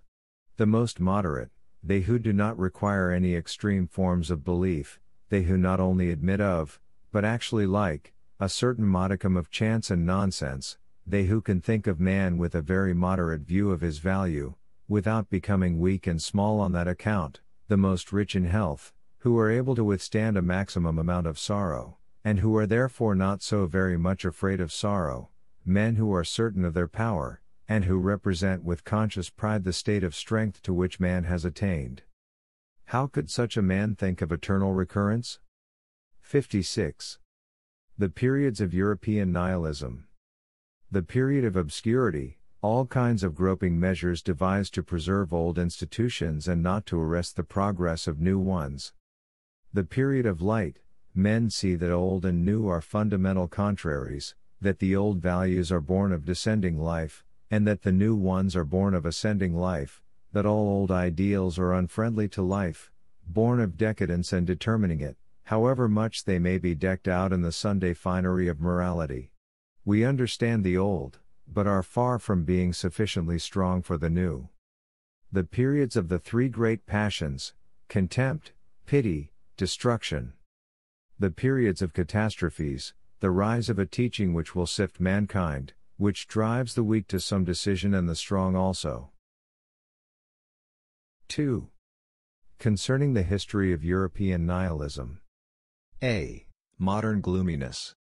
57.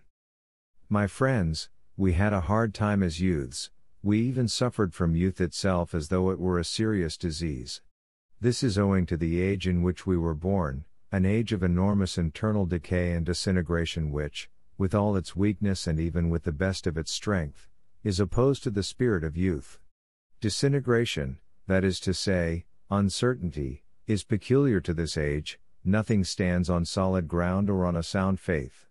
People live for the morrow, because the day after tomorrow is doubtful. All our road is slippery and dangerous, while the ice which still bears us has grown unconscionably thin. We all feel the mild and gruesome breath of the thaw wind. Soon, where we are walking, no one will any longer be able to stand. 58. If this is not an age of decay and of diminishing vitality, it is at least one of indiscriminate and arbitrary experimentalizing, and it is probable that out of an excess of abortive experiments there has grown this general impression, as of decay, and perhaps decay itself. 59. Concerning the history of modern gloominess. The state nomads, officials, etc., homeless dash. The breakup of the family. The good man as a symptom of exhaustion. Justice as will to power, rearing. Lewdness and neurosis. Black music, whither has real music gone? The anarchist. Contempt of man, loathing. Most profound distinction, whether hunger or satiety is creative? The first creates the ideals of romanticism. Northern unnaturalness. The need of alcohol, the need of the working classes. Philosophical nihilism. 60. The slow advance and rise of the middle and lower classes, including the lower kind of spirit and body, which was already well under way before the French Revolution, and would have made the same progress forward without the latter. In short, then, the preponderance of the herd over all herdsmen and bell-wethers, brings in its train 1. Gloominess of spirit, the juxtaposition of a stoical and a frivolous appearance of happiness, peculiar to noble cultures, is on the decline. Much suffering is allowed to be seen and heard which formerly was born in concealment. 2. Moral hypocrisy, a way of distinguishing oneself through morality, but by means of the values of the herd, pity, solicitude, moderation, and not by means of those virtues which are recognized and honored outside the herd's sphere of power. 3. a really large amount of sympathy with both pain and joy, a feeling of pleasure resulting from being herded together, which is peculiar to all gregarious animals, public spirit, patriotism, everything, in fact, which is apart from the individual. 61. Our age, with its indiscriminate endeavors to mitigate distress, to honor it, and to wage war in advance with unpleasant possibilities, is an age of the poor. Our rich people, they are the poorest. The real purpose of all wealth has been forgotten. 62. Criticism of modern man, the good man, but corrupted and misled by bad institutions, tyrants and priests, reason elevated to a position of authority, history is regarded as the surmounting of errors, the future is regarded as progress, the Christian state, God of the armies, Christian sexual intercourse, as marriage, the realm of justice, the cult of mankind, freedom. The romantic attitudes of the modern man, the noble man, Byron, Victor Hugo, George Sand, taking the part of the oppressed and the bungled and the botched, motto for historians and romancers, the Stoics of duty, disinterestedness regarded as art and as knowledge, altruism as the most mendacious form of egoism, utilitarianism, the most sentimental form of egoism. All this savors of the 18th century. But it had other qualities which were not inherited, namely, a certain insouciance, cheerfulness, elegance, spiritual clearness. The spiritual tempo has altered. The pleasure which was begotten by spiritual refinement and clearness has given room to the pleasure of color, harmony, mass, reality, etc., sensuality and spiritual things. In short, it is the 18th century of Rousseau. 63. Taken all in all, a considerable amount of humanity has been attained by our men of today.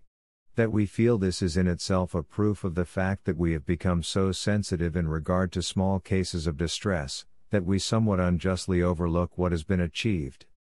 Here we must make allowances for the fact that a great deal of decadence is rife, and that, through such eyes, our world must appear bad and wretched. But these eyes have always seen in the same way, in all ages. 1. A certain hypersensitiveness, even in morality. 2. The quantum of bitterness and gloominess, which pessimism bears with it in its judgments, both together have helped to bring about the preponderance of the other and opposite point of view, that things are not well with our morality. The fact of credit, of the commerce of the world, and the means of traffic, are expressions of an extraordinarily mild trustfulness in men. To that may also be added 3. The deliverance of science from moral and religious prejudices, a very good sign, though for the most part misunderstood. In my own way, I am attempting a justification of history.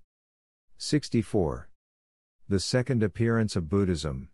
Its precursory signs, the increase of pity, spiritual exhaustion, the reduction of all problems to the question of pleasure and pain, the glory of war which calls forth a counter-stroke. Just as the sharp demarcation of nations generates a counter-movement in the form of the most hearty fraternity. The fact that it is impossible for religion to carry on its work any longer with dogma and fables. The catastrophe of nihilism will put an end to all this Buddhistic culture. 65. That which is most sorely afflicted today is the instinct and will of tradition. All institutions which owe their origin to this instinct, are opposed to the tastes of the age. At bottom, nothing is thought or done which is not calculated to tear up this spirit of tradition by the roots. Tradition is looked upon as a fatality, it is studied and acknowledged, in the form of heredity, but people will not have anything to do with it. The extension of one will over long periods of time, the selection of conditions and valuations which make it possible to dispose of centuries in advance, this, precisely, is what is most utterly anti-modern. From which it follows, that disorganizing principles give our age its specific character. 66. Be simple, a demand which, when made to us complicated and incomprehensible triers of the heart and reins, is a simple absurdity. Be natural, but even if we are unnatural, what then?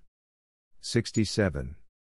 the means employed in former times in order to arrive at similarly constituted and lasting types, throughout long generations, entailed property and the respect of parents, the origin of the faith in gods and heroes as ancestors. Now, the subdivision of property belongs to the opposite tendency. The centralization of an enormous number of different interests in one soul, which, to that end, must be very strong and mutable. 68. Why does everything become mummery? The modern man is lacking in unfailing instinct, instinct being understood here to mean that which is the outcome of a long period of activity in the same occupation on the part of one family of men. The incapability of producing anything perfect is simply the result of this lack of instinct. One individual alone cannot make up for the schooling his ancestors should have transmitted to him. What a morality or book of law creates, that deep instinct which renders automatism and perfection possible in life and in work.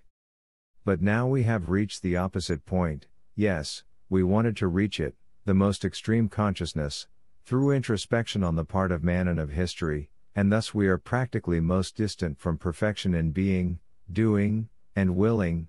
Our desires, even our will to knowledge, shows how prodigiously decadent we are. We are striving after the very reverse of what strong races and strong natures will have. Understanding is an end. That science is possible in the way in which it is practiced today, proves that all elementary instincts, the instincts which ward off danger and protect life, are no longer active. We no longer save, we are merely spending the capital of our forefathers, even in the way in which we pursue knowledge. 69. Nihilistic trait. A. In the natural sciences, purposelessness, causality, mechanism, conformity to law, an interval, a remnant. B. Likewise in politics, the individual lacks the belief in his own right, innocence, falsehood rules supreme, as also the worship of the moment. C. Likewise in political economy, the abolition of slavery, the lack of a redeeming class, and of one who justifies the rise of anarchy. Education? D. Likewise in history, fatalism, Darwinism, the last attempts at reconciling reason and godliness fail. Sentimentality in regard to the past, biographies can no longer be endured. Phenomenalism even here, character regarded as a mask, there are no facts. E. Likewise in art, romanticism and its counterstroke, repugnance towards romantic ideals and lies. The latter, morally, as a sense of greatest truthfulness, but pessimistic. Pure artists, indifference as to the subject. The psychology of the father confessor and puritanical psychology, two forms of psychological romanticism, but also their counterstroke, the attempt to maintain a purely artistic attitude towards men, but even in this respect no one dares to make the opposite valuation. 70. Against the teaching of the influence of environment and external causes, the power coming from inside is infinitely superior. Much that appears like influence acting from without is merely the subjection of environment to this inner power. Precisely the same environment may be used and interpreted in opposite ways. There are no facts. A genius is not explained by such theories concerning origins. 71. Modernity regarded in the light of nutrition and digestion. Sensitiveness is infinitely more acute, beneath moral vestments, the increase of pity, the abundance of different impressions is greater than ever.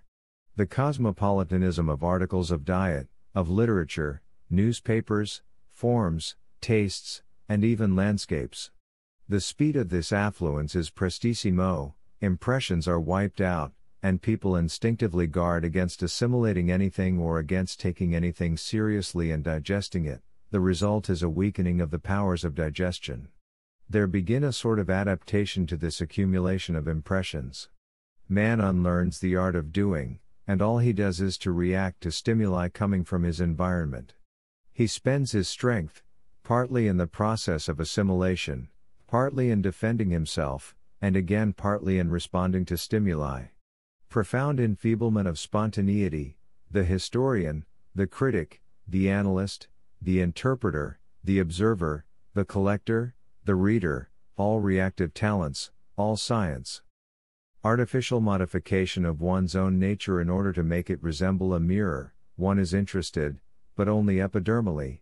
This is systematic coolness, equilibrium, a steady low temperature, just beneath the thin surface on which warmth, movement, storm, and undulations play. Opposition of external mobility to a certain dead heaviness and fatigue. 72. Where must our modern world be classed, under exhaustion or under increasing strength? Its multiformity and lack of repose are brought about by the highest form of consciousness. 73. Overwork, curiosity and sympathy, our modern vices. 74. A contribution to the characterization of modernity. Exaggerated development of intermediate forms, the decay of types, the breakup of tradition, schools, the predominance of the instincts, philosophically prepared, the unconscious has the greater value, after the appearance of the enfeeblement of willpower and of the will to an end and to the means thereto. 75. A capable artisan or scholar cuts a good figure if he have his pride in his art, and looks pleasantly and contentedly upon life. On the other hand, there is no sight more wretched than that of a cobbler or a schoolmaster who, with the air of a martyr, gives one to understand that he was really born for something better. There is nothing better than what is good. And that is, to have a certain kind of capacity and to use it. This is virtue in the Italian style of the Renaissance.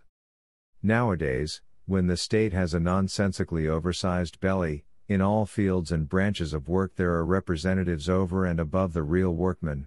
For instance, in addition to the scholars, there are the journalists. In addition to the suffering masses, there is a crowd of jabbering and bragging ne'er-do-wells who represent that suffering, not to speak of the professional politicians who, though quite satisfied with their lot, stand up in Parliament and, with strong lungs, represent grievances. Our modern life is extremely expensive, thanks to the host of middlemen that infest it, whereas in the city of antiquity, and in many a city of Spain and Italy today, where there is an echo of the ancient spirit, the man himself comes forward and will have nothing to do with a representative or an intermediary in the modern style, except perhaps to kick him hence.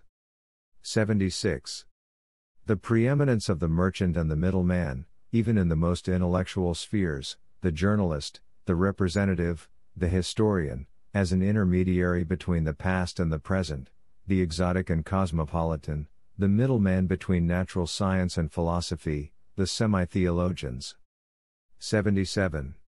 The men I have regarded with the most loathing, heretofore, are the parasites of intellect. They are to be found everywhere, already, in our modern Europe, and as a matter of fact their conscience is as light as it possibly can be. They may be a little turbid, and savor somewhat of pessimism, but in the main they are voracious, dirty, dirtying, stealthy, insinuating, light-fingered gentry, scabby, and as innocent as all small sinners and microbes are. They live at the expense of those who have intellect and who distribute it liberally. They know that it is peculiar to the rich mind to live in a disinterested fashion, without taking too much petty thought for the morrow, and to distribute its wealth prodigally. For intellect is a bad domestic economist, and pays no heed whatever to the fact that everything lives on it and devours it. 78. Modern mummery. The motleyness of modern men and its charm essentially a mask and a sign of boredom. The journalist. The political man, in the national swindle. Mummery in the arts. The lack of honesty in preparing and schooling oneself for them, Fromentin. The romanticists, their lack of philosophy and science and their excess in literature. The novelists, Walter Scott, but also the monsters of the Nibelung, with their inordinately nervous music. The lyricists. Scientifically. Virtuosos, Jews. The popular ideals are overcome, but not yet in the presence of the people. The saint, the sage, the prophet. 79. The want of discipline in the modern spirit concealed beneath all kinds of moral finery. The show words are, toleration, for the incapacity of saying yes or no, la largeur de sympathie, a third of indifference, a third of curiosity, and a third of morbid susceptibility, objectivity, the lack of personality and of will, and the inability to love, freedom in regard to the rule, romanticism, truth as opposed to falsehood and lying, naturalism, the scientific spirit, the human document, or, in plain English, the serial story, which means addition instead of composition, passion in the place of disorder and intemperance, depth in the place of confusion and the pell-mell of symbols. 80. Concerning the criticism of big words. I am full of mistrust and malice towards what is called ideal. This is my pessimism, that I have recognized to what extent sublime sentiments are a source of evil, that is to say, a belittling and depreciating of man. Every time progress is expected to result from an ideal, disappointment invariably follows. The triumph of an ideal has always been a retrograde movement. Christianity, revolution, the abolition of slavery, equal rights, philanthropy, love of peace, justice, truth, all these big words are only valuable in a struggle, as banners, not as realities, but as show words, for something quite different, yea, even quite opposed to what they mean. 81. The kind of man is known who has fallen in love with the sentence tout comprendre et tout pardonner. It is the weak and, above all, the disillusioned. If there is something to pardon in everything, there is also something to contemn. It is the philosophy of disappointment, which here swathes itself so humanly in pity, and gazes out so sweetly. They are romanticists, whose faith has gone to pot. Now they at least wish to look on and see how everything vanishes and fades. They call it l'art pour l'art, objectivity, etc. 82. The main symptoms of pessimism: dinners at Magny's, Russian pessimism, Tolstoy, Dostoevsky, aesthetic pessimism, l'art pour l'art, description, the romantic and the anti-romantic pessimism, pessimism in the theory of knowledge, Schopenhauer, phenomenalism, anarchical pessimism, the religion of pity, Buddhistic preparation, the pessimism of culture, exoticness, cosmopolitanism, moral pessimism, myself. 83.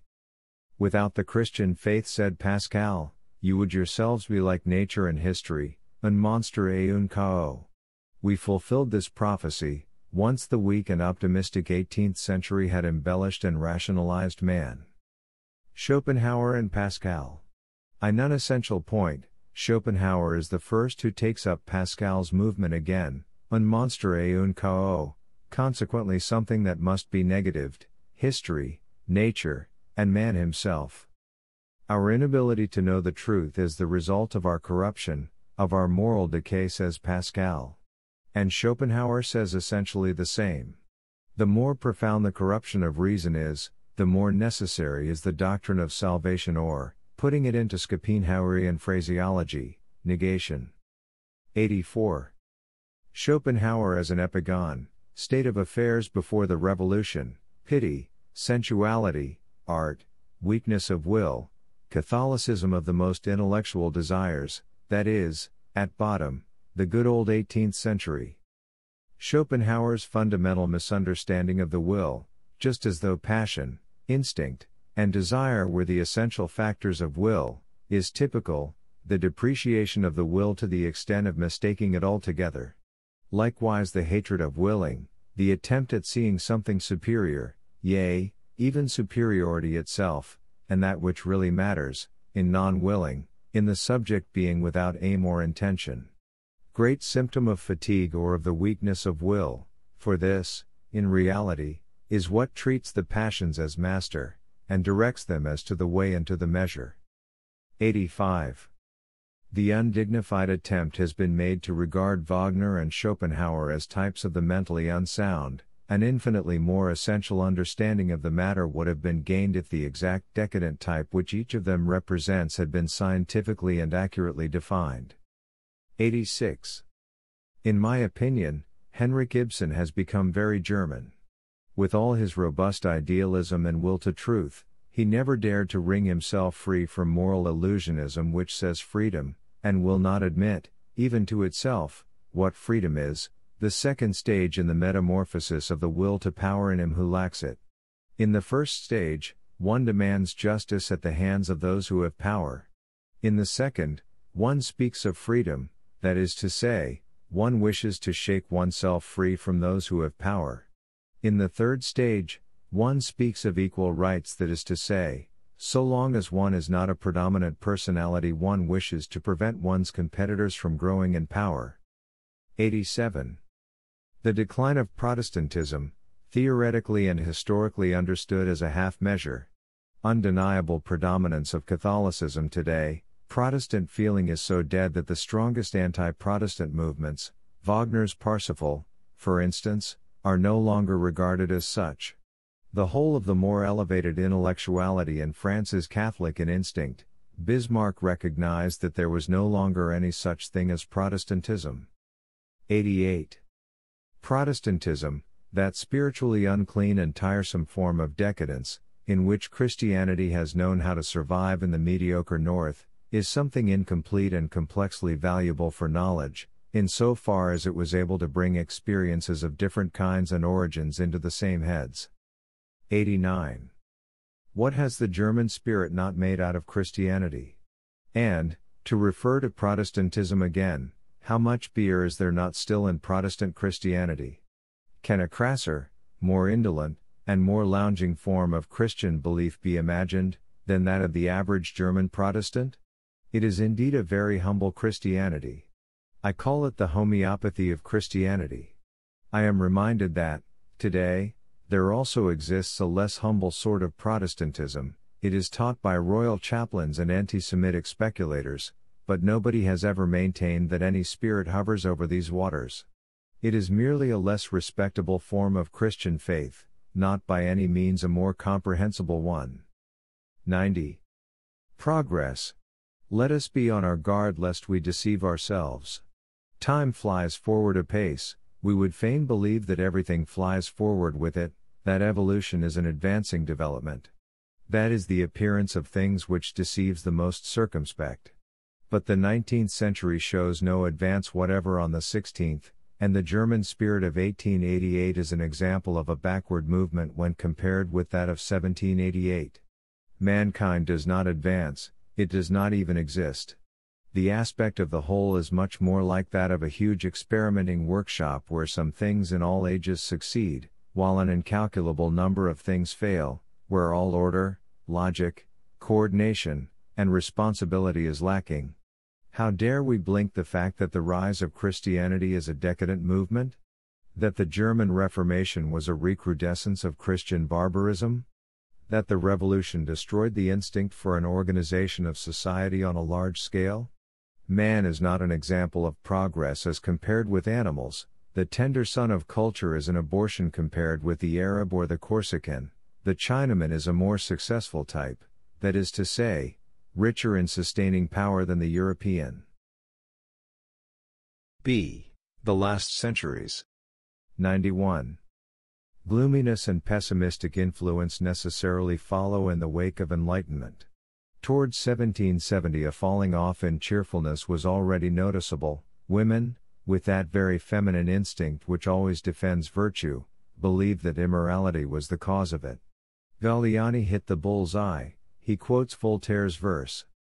Un monstre gave au mieux. Consentimental ennuyeux. If now I maintain that I am ahead, by a century or two of enlightenment, of Voltaire and Galliani, who was much more profound, how deeply must I have sunk into gloominess? This is also true, and betimes I somewhat reluctantly manifested some caution in regard to the German and Christian narrowness and inconsistency of Schopenhauerian or, worse still, leopardy and pessimism, and sought the most characteristic form, Asia. But, in order to endure that extreme pessimism, which here and there peeps out of my birth of tragedy, to live alone without God or morality, I was compelled to invent a counterprop for myself. Perhaps I know best why man is the only animal that laughs. He alone suffers so excruciatingly that he was compelled to invent laughter.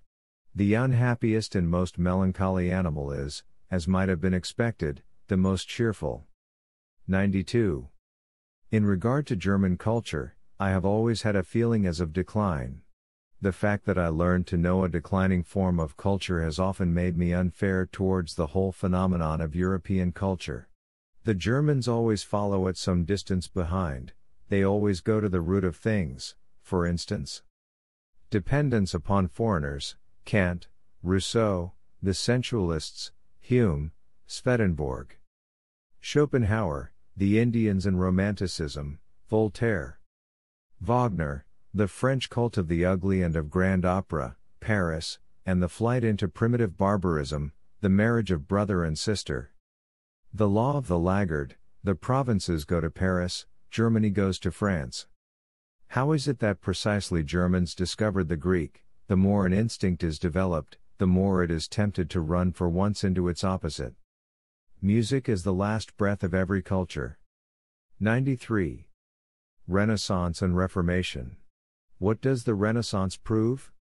That the reign of the individual can be only a short one. The output is too great, there is not even the possibility of husbanding or of capitalizing forces, and exhaustion sets in step by step. These are times when everything is squandered, when even the strength itself with which one collects, capitalizes, and heaps riches upon riches, is squandered. Even the opponents of such movements are driven to preposterous extremes in the dissipation of their strength, and they too are very soon exhausted, used up, and completely sapped.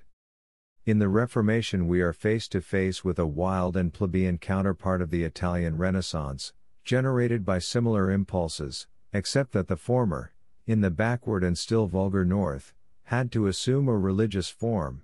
There the concept of a higher life had not yet been divorced from that of a religious one. Even the Reformation was a movement for individual liberty, everyone his own priest is really no more than a formula for libertinage. As a matter of fact, the words evangelical freedom would have sufficed, and all instincts which had reasons for remaining concealed broke out like wild hounds, the most brutal needs suddenly acquired the courage to show themselves, everything seemed justified. Men refused to specify the kind of freedom they had aimed at, they preferred to shut their eyes. But the fact that their eyes were closed and that their lips were moistened with gushing orations, did not prevent their hands from being ready to snatch at whatever there was to snatch at, that the belly became the god of the free gospel, and that all lusts of revenge and of hatred were indulged with insatiable fury. This lasted for a while, then exhaustion supervened, just as it had done in southern Europe. And again here, it was a low form of exhaustion, a sort of general ruere in servitium. Then the disreputable century of Germany dawned. 94. Chivalry, the position won by power, its gradual breakup, and partial transference to broader and more bourgeois spheres. In the case of La Rochefoucauld we find a knowledge of the actual impulses of a noble temperament, together with the gloomy Christian estimate of these impulses. The protraction of Christianity through the French Revolution. The seducer is Rousseau, he once again liberates woman, who thenceforward is always represented as ever more interesting, suffering. Then come the slaves and Mrs. Beecher Stowe. Then the poor and the workman. Then the vicious and the sick. All this is drawn into the foreground, even for the purpose of disposing people in favor of the genius. It has been customary for 500 years to press him forward as the great sufferer. Then comes the cursing of all voluptuousness, Baudelaire and Schopenhauer, the most decided conviction that the lust of power is the greatest vice, absolute certainty that morality and disinterestedness are identical things, that the happiness of all is a goal worth striving after, that is, Christ's kingdom of heaven. We are on the best road to it, the kingdom of heaven of the poor in spirit has begun. Intermediate stages, the bourgeois, as a result of the nouveau riche, and the workman, as a result of the machine. Greek and French culture of the time of Louis XIV. Compared. A decided belief in oneself. A leisure class which makes things hard for itself and exercises a great deal of self-control. The power of form, the will to form oneself. Happiness acknowledged as a purpose. Much strength and energy behind all formality of manners. Pleasure at the sight of a life that is seemingly so easy. The Greeks seemed like children to the French. 95. The 3 centuries. Their different kinds of sensitiveness may perhaps be best expressed as follows. Aristocracy, Descartes, the reign of reason, evidence showing the sovereignty of the will. Feminism, Rousseau, the reign of feeling, evidence showing the sovereignty of the senses, all lies. Animalism, Schopenhauer, the reign of passion, evidence showing the sovereignty of animality, more honest, but gloomy. The 17th century is aristocratic, all for order, haughty towards everything animal, severe in regard to the heart, austere, and even free from sentiment, non-German, averse to all that is burlesque and natural, generalizing and maintaining an attitude of sovereignty towards the past, for it believes in itself. At bottom it partakes very much of the beast of prey, and practices asceticism in order to remain master. It is the century of strength of will, as also that of strong passion. The 18th century is dominated by woman, it is gushing, spiritual, and flat, but with intellect at the service of aspirations and of the heart. It is a libertine in the pleasures of intellect, undermining all authorities, emotionally intoxicated, cheerful, clear, humane, and sociable, false to itself and at bottom very rascally. The 19th century is more animal, more subterranean, hateful, realistic, plebeian, and on that very account better, more honest, more submissive to reality of what kind soever, and truer, but weak of will, sad, obscurely exacting and fatalistic. It has no feeling of timidity or reverence, either in the presence of reason or the heart, thoroughly convinced of the dominion of the desires, Schopenhauer said will, but nothing is more characteristic of his philosophy than that it entirely lacks all actual willing. Even morality is reduced to an instinct, pity. Auguste Comte is the continuation of the 18th century, the dominion of the heart over the head, sensuality in the theory of knowledge, altruistic exaltation. The fact that science has become as sovereign as it is today, proves how the 19th century has emancipated itself from the dominion of ideals. A certain absence of needs and wishes makes our scientific curiosity and rigor possible. This is our kind of virtue. Romanticism is the counterstroke of the 18th century, a sort of accumulated longing for its grand style of exaltation, as a matter of fact, largely mingled with mummery and self-deception. The desire was to represent strong nature and strong passion. The 19th century instinctively goes in search of theories by means of which it may feel its fatalistic submission to the empire of facts justified. Hegel's success against sentimentality and romantic idealism was already a sign of its fatalistic trend of thought, in its belief that superior reason belongs to the triumphant side, and in its justification of the actual state, in the place of humanity, etc. Schopenhauer, we are something foolish, and at the best self-suppressive. The success of determinism, the genealogical derivation of obligations which were formerly held to be absolute, the teaching of environment and adaptation, the reduction of will to a process of reflex movement, the denial of the will as a working cause, finally, a real process of rechristening, so little will is observed that the word itself becomes available for another purpose. Further theories, the teaching of objectivity, will-less contemplation, as the only road to truth, as also to beauty, also the belief in genius, in order to have the right to be submissive, mechanism, the determinable rigidity of the mechanical process, so-called naturalism, the elimination of the choosing, directing, interpreting subject, on principle. Kant, with his practical reason, with his moral fanaticism, is quite 18th century style, still completely outside the historical movement, without any notion whatsoever of the reality of his time. For instance, revolution, he is not affected by Greek philosophy, he is a fantasist of the notion of duty, a sensualist with a hidden leaning to dogmatic pampering. The return to Kant in our century means a return to the 18th century. People desire to create themselves a right to the old ideas and to the old exaltation, hence a theory of knowledge which describes limits, that is to say, which admits of the option of fixing a beyond to the domain of reason. Hegel's way of thinking is not so very far removed from that of Goethe, see the latter on the subject of Spinoza, for instance. The will to deify the all and life, in order to find both peace and happiness in contemplating them. Hegel looks for reason everywhere. In the presence of reason man may be submissive and resigned. In Goethe we find a kind of fatalism which is almost joyous and confiding, which neither revolts nor weakens, which strives to make a totality out of itself, in the belief that only in totality does everything seem good and justified, and find itself resolved. 96. The period of rationalism, followed by a period of sentimentality. To what extent does Schopenhauer come under sentimentality? Hegel under intellectuality? 97.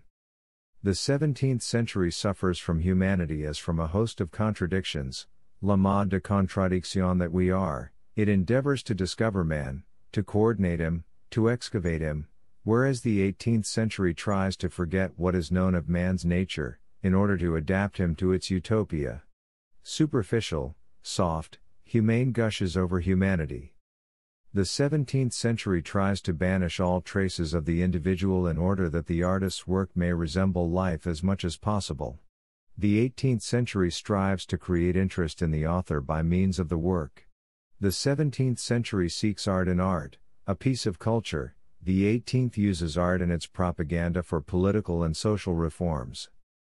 Utopia, the ideal man, the deification of nature, the vanity of making one's own personality the center of interest, subordination to the propaganda of social ideas, charlatanism, all this we derive from the 18th century. The style of the 17th century, propre, exacte libre. The strong individual who is self-sufficient, or who appeals ardently to God, and that obtrusiveness and indiscretion of modern authors, these things are opposites. Showing oneself off, what a contrast to the scholars of Port Royal. Alfieri had a sense for the grand style.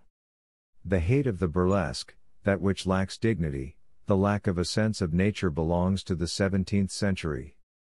98. Against Rousseau. Alas!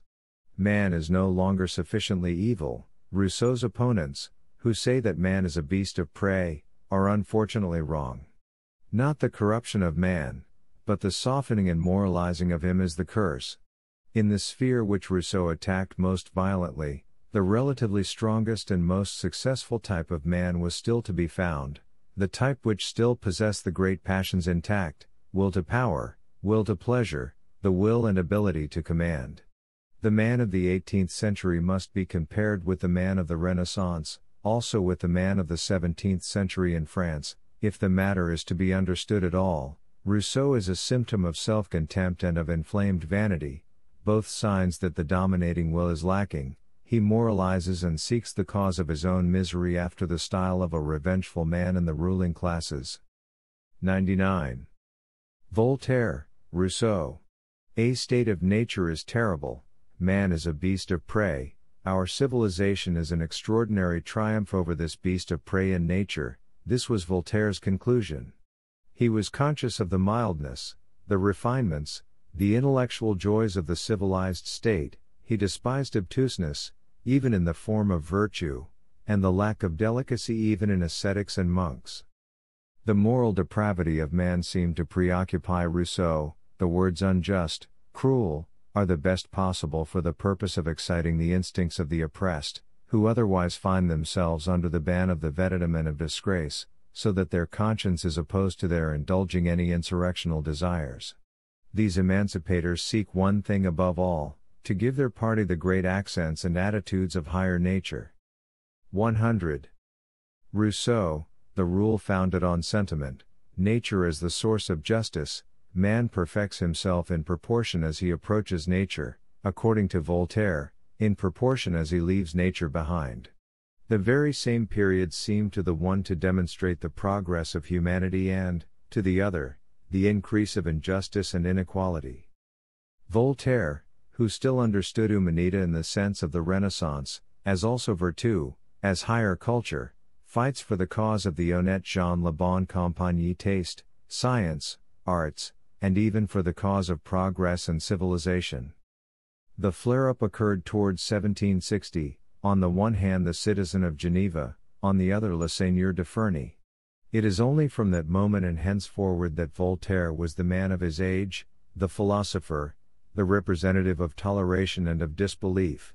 Theretofore he had been merely un bel esprit. His envy and hatred of Rousseau's success forced him upwards. Pour la canaille and du rémunérateur vengeur Voltaire.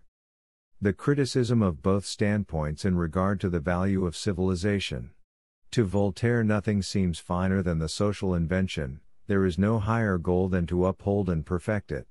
L'honnêteté consists precisely in respecting social usage, virtue in a certain obedience towards various necessary prejudices which favor the maintenance of society. Missionary of culture, aristocrat, representative of the triumphant and ruling classes and their values. But Rousseau remained a plebeian, even as homme de lettres. This was preposterous, his shameless contempt for everything that was not himself. The morbid feature in Rousseau is the one which happens to have been most admired and imitated. Lord Byron resembled him somewhat, he too screwed himself up to sublime attitudes and to revengeful rage, a sign of vulgarity. Later on, when Venice restored his equilibrium, he understood what alleviates most and does the most good. L'insouciance. In spite of his antecedents, Rousseau is proud of himself, but he is incensed if he is reminded of his origin. In Rousseau there was undoubtedly some brain trouble, in Voltaire, rare health and lightsomeness. The revengefulness of the sick, his periods of insanity as also those of his contempt of man, and of his mistrust. Rousseau's defense of Providence, against Voltaire's pessimism, he had need of God in order to be able to curse society and civilization, everything must be good per se, because God had created it, man alone has corrupted man. The good man as a man of nature was pure fantasy, but with the dogma of God's authorship he became something probable and even not devoid of foundation.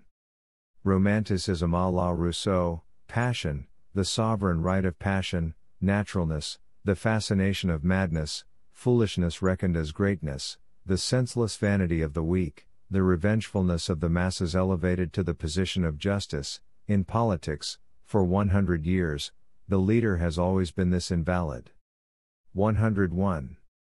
Kant makes the skepticism of Englishmen, in regard to the theory of knowledge, possible for Germans. 1. By enlisting in its cause the interest of the Germans' religious and moral needs, just as the new academicians used skepticism for the same reasons, as a preparation for Platonism, vide Augustine, just as Pascal even used moral skepticism in order to provoke, to justify, the need of belief. 2. By complicating and entangling it with scholastic flourishes in view of making it more acceptable to the Germans' scientific taste in form, for Locke and Hume, alone, were too illuminating, too clear, that is to say, judged according to the German valuing instinct, too superficial. Kant, a poor psychologist and mediocre judge of human nature, made hopeless mistakes in regard to great historical values, the French Revolution, a moral fanatic à la Rousseau, with a subterranean current of Christian values, a thorough dogmatist, but bored to extinction by this tendency, to the extent of wishing to tyrannize over it, but quickly tired, even of skepticism, and not yet affected by any cosmopolitan thought or antique beauty, a dawdler and a go-between, not at all original, like Leibniz, something between mechanism and spiritualism, like Goethe, something between the taste of the 18th century and that of the historical sense, like German music, between French and Italian music, like Charles the Great, who mediated and built bridges between the Roman Empire and nationalism, a dawdler par excellence. 102. In what respect have the Christian centuries with their pessimism been stronger centuries than the 18th, and how do they correspond with the tragic age of the Greeks? The 19th century versus the 18th. How was it an error? How was it a step backwards from the latter? More lacking in spirit and in taste, how did it show an advance on the latter? More gloomy, more realistic, stronger. 103. How can we explain the fact that we feel something in common with the Campagna Romana? And the high mountain chain? Chateaubriand in a letter to M. de Fontaines in 1803 writes his first impression of the Campagna Romana. The President de Brosses says of the Campagna Romana, Il fallait que Romulus fuivre quand il songea à bâtir une ville dans un terreno si laid. Even Delacroix would have nothing to do with Rome, it frightened him. He loved Venice, just as Shakespeare, Byron, and Georges Sand did. Théophile Gautier's and Richard Wagner's dislike of Rome must not be forgotten. Lamartine has the language for Sorrento and Posillipo. Victor Hugo raves about Spain, parce qu'aucune autre nation ne moins emprunté à l'Antiquité, parce qu'elle ne subit aucune influence classique. 104. The two great attempts that were made to overcome the 18th century. Napoleon, in that he called man, the soldier, and the great struggle for power, to life again, and conceived Europe as a political power. Goethe, in that he imagined a European culture which would consist of the whole heritage of what humanity had attained to up to his time. German culture in this century inspires mistrust. The music of the period lacks that complete element which liberates and binds as well, to wit, Goethe. The preeminence of music in the Romanticists of 1830 and 1840. Delacroix. Ingres, a passionate musician, admired Gluck, Haydn, Beethoven, Mozart, said to his pupils in Rome, Si je pouvais vous rendre tout musicien, vous y gagneriez comme peintre. Likewise Horace Vernet, who was particularly fond of Don Juan, as Mendelssohn assures us, 1831, Stendhal, too, who says of himself, Combien de liens ne ferai-je pas à pied, et à combien de jours de prison ne me soumettrai-je pas pour entendre Don Juan ou le matrimonio segreto. Et je ne sais pour quelle autre chose je ferai ces efforts. He was then 56 years old. The borrowed forms, for instance, Brahms as a typical epigon, likewise Mendelssohn's cultured Protestantism, a former soul is turned into poetry posthumously. The moral and poetical substitutions in Wagner, who used one art as a stopgap to make up for what another lacked. The historical sense, inspiration derived from poems, sagas.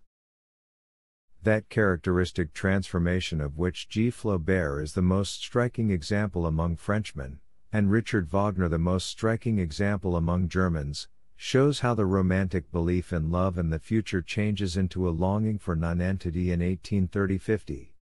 106. How is it that German music reaches its culminating point in the age of German Romanticism? How is it that German music lacks Goethe? On the other hand, how much Schiller, or more exactly, how much Thekla is there not in Beethoven? Translator's note, Thekla is the sentimental heroine in Schiller's Wallenstein. Schumann has Eichendorff, Uhland, Heine, Hoffmann, Tieck, in him. Richard Wagner has Freischütz, Hoffmann, Grimm, the romantic saga, the mystic Catholicism of instinct, symbolism, the free-spiritedness of passion, Rousseau's intention. The Flying Dutchman savors of France, where Le Ténébreux, 1830, was the type of the seducer. The cult of music, the revolutionary romanticism of form. Wagner synthesizes German and French romanticism. 107. From the point of view only of his value to Germany and to German culture, Richard Wagner is still a great problem, perhaps a German misfortune, in any case, however, a fatality. But what does it matter? Is he not very much more than a German event? It also seems to me that to no country on earth is he less related than to Germany. Nothing was prepared there for his advent, his whole type is simply strange amongst Germans, there he stands in their midst, wonderful, misunderstood, incomprehensible. But people carefully avoid acknowledging this, they are too kind, too square-headed, too German for that. Credo quia absurdus est, thus did the German spirit wish it to be, in this case too, hence it is content meanwhile to believe everything Richard Wagner wanted to have believed about himself. In all ages the spirit of Germany has been deficient in subtlety and divining powers concerning psychological matters. Now that it happens to be under the high pressure of patriotic nonsense and self-adoration, it is visibly growing thicker and coarser. How could it therefore be equal to the problem of Wagner? 108. The Germans are not yet anything, but they are becoming something. That is why they have not yet any culture. That is why they cannot yet have any culture. They are not yet anything. That means they are all kinds of things. They are becoming something. That means that they will one day cease from being all kinds of things. The latter is at bottom only a wish, scarcely a hope yet. Fortunately, it is a wish with which one can live, a question of will, of work, of discipline, a question of training, as also of resentment, of longing, of privation, of discomfort, yea, even of bitterness. In short, we Germans will get something out of ourselves, something that has not yet been wanted of us. We want something more. That this German, as he is not as yet, has a right to something better than the present German culture, that all who wish to become something better, must wax angry when they perceive a sort of contentment, an impudent setting oneself at ease, or a process of self-sensing, in this quarter. That is my second principle, in regard to which my opinions have not yet changed. C. Signs of increasing strength. 109. First principle: everything that characterizes modern men savors of decay, but side by side with the prevailing sickness there are signs of a strength and powerfulness of soul which are still untried. The same causes which tend to promote the belittling of men, also force the stronger and rarer individuals upwards to greatness. 110. General survey: the ambiguous character of our modern world. Precisely the same symptoms might at the same time be indicative of either decline or strength. And the signs of strength and of emancipation dearly bought, might in view of traditional, or hereditary, appreciations concerned with the feelings, be misunderstood as indications of weakness. In short, feeling, as a means of fixing valuations, is not on a level with the times. Generalized, every valuation is always backward. It is merely the expression of the conditions which favored survival and growth in a much earlier age. It struggles against new conditions of existence out of which it did not arise, and which it therefore necessarily misunderstands. It hinders, and excites suspicion against, all that is new. 111. The problem of the 19th century. To discover whether its strong and weak side belong to each other. Whether they have been cut from one and the same piece. Whether the variety of its ideals and their contradictions are conditioned by a higher purpose, whether they are something higher. For it might be the prerequisite of greatness, that growth should take place amid such violent tension. Dissatisfaction, nihilism, might be a good sign. 112. General survey. As a matter of fact, all abundant growth involves a concomitant process of crumbling to bits and decay. Suffering and the symptoms of decline belong to ages of enormous progress. Every fruitful and powerful movement of mankind has always brought about a concurrent nihilistic movement. Under certain circumstances, the appearance of the extremist form of pessimism and actual nihilism might be the sign of a process of incisive and most essential growth, and of mankind's transit into completely new conditions of existence. This is what I have understood. 113. A. Starting out with a thoroughly courageous appreciation of our men of today, we must not allow ourselves to be deceived by appearance. This mankind is much less effective, but it gives quite different pledges of lasting strength. Its tempo is slower, but the rhythm itself is richer. Healthiness is increasing. The real conditions of a healthy body are on the point of being known, and will gradually be created. Asceticism is regarded with irony. The fear of extremes, a certain confidence in the right way, no raving, a periodical self-habituation to narrower values, such as motherland, science, etc. This whole picture, however, would still be ambiguous. It might be a movement either of increase or decline in life. B. The belief in progress in lower spheres of intelligence appears as increasing life, but this is self-deception. In higher spheres of intelligence it is a sign of declining life. Description of the symptoms. The unity of the aspect, uncertainty in regard to the standard of valuation. Fear of a general in vain. Nihilism. 114. As a matter of fact, We are no longer so urgently in need of an antidote against the first nihilism. Life is no longer so uncertain, accidental, and senseless in modern Europe. All such tremendous exaggeration of the value of men, of the value of evil, etc., are not so necessary now. We can endure a considerable diminution of this value, we may grant a great deal of nonsense and accident. The power man has acquired now allows of a lowering of the means of discipline, of which the strongest was the moral interpretation of the universe. The hypothesis God is much too extreme. 115. If anything shows that our humanization is a genuine sign of progress, it is the fact that we no longer require excessive contraries, that we no longer require contraries at all. We may love the senses, for we have spiritualized them in every way and made them artistic. We have a right to all things which hitherto have been most calumniated. 116. The reversal of the order of rank. Those pious counterfeiters, the priests, are becoming Chandala in our midst. They occupy the position of the charlatan, of the quack, of the counterfeiter, of the sorcerer. We regard them as corrupters of the will, as the great slanderers and vindictive enemies of life, and as the rebels among the bungled and the botched. We have made our middle class out of our servant caste, the Sudra, that is to say, our people or the body which wields the political power. On the other hand, the Chandala of former times is paramount, the blasphemers, the immoralists, the independents of all kinds, the artists, the Jews, the minstrels, and, at bottom, all disreputable classes are in the van.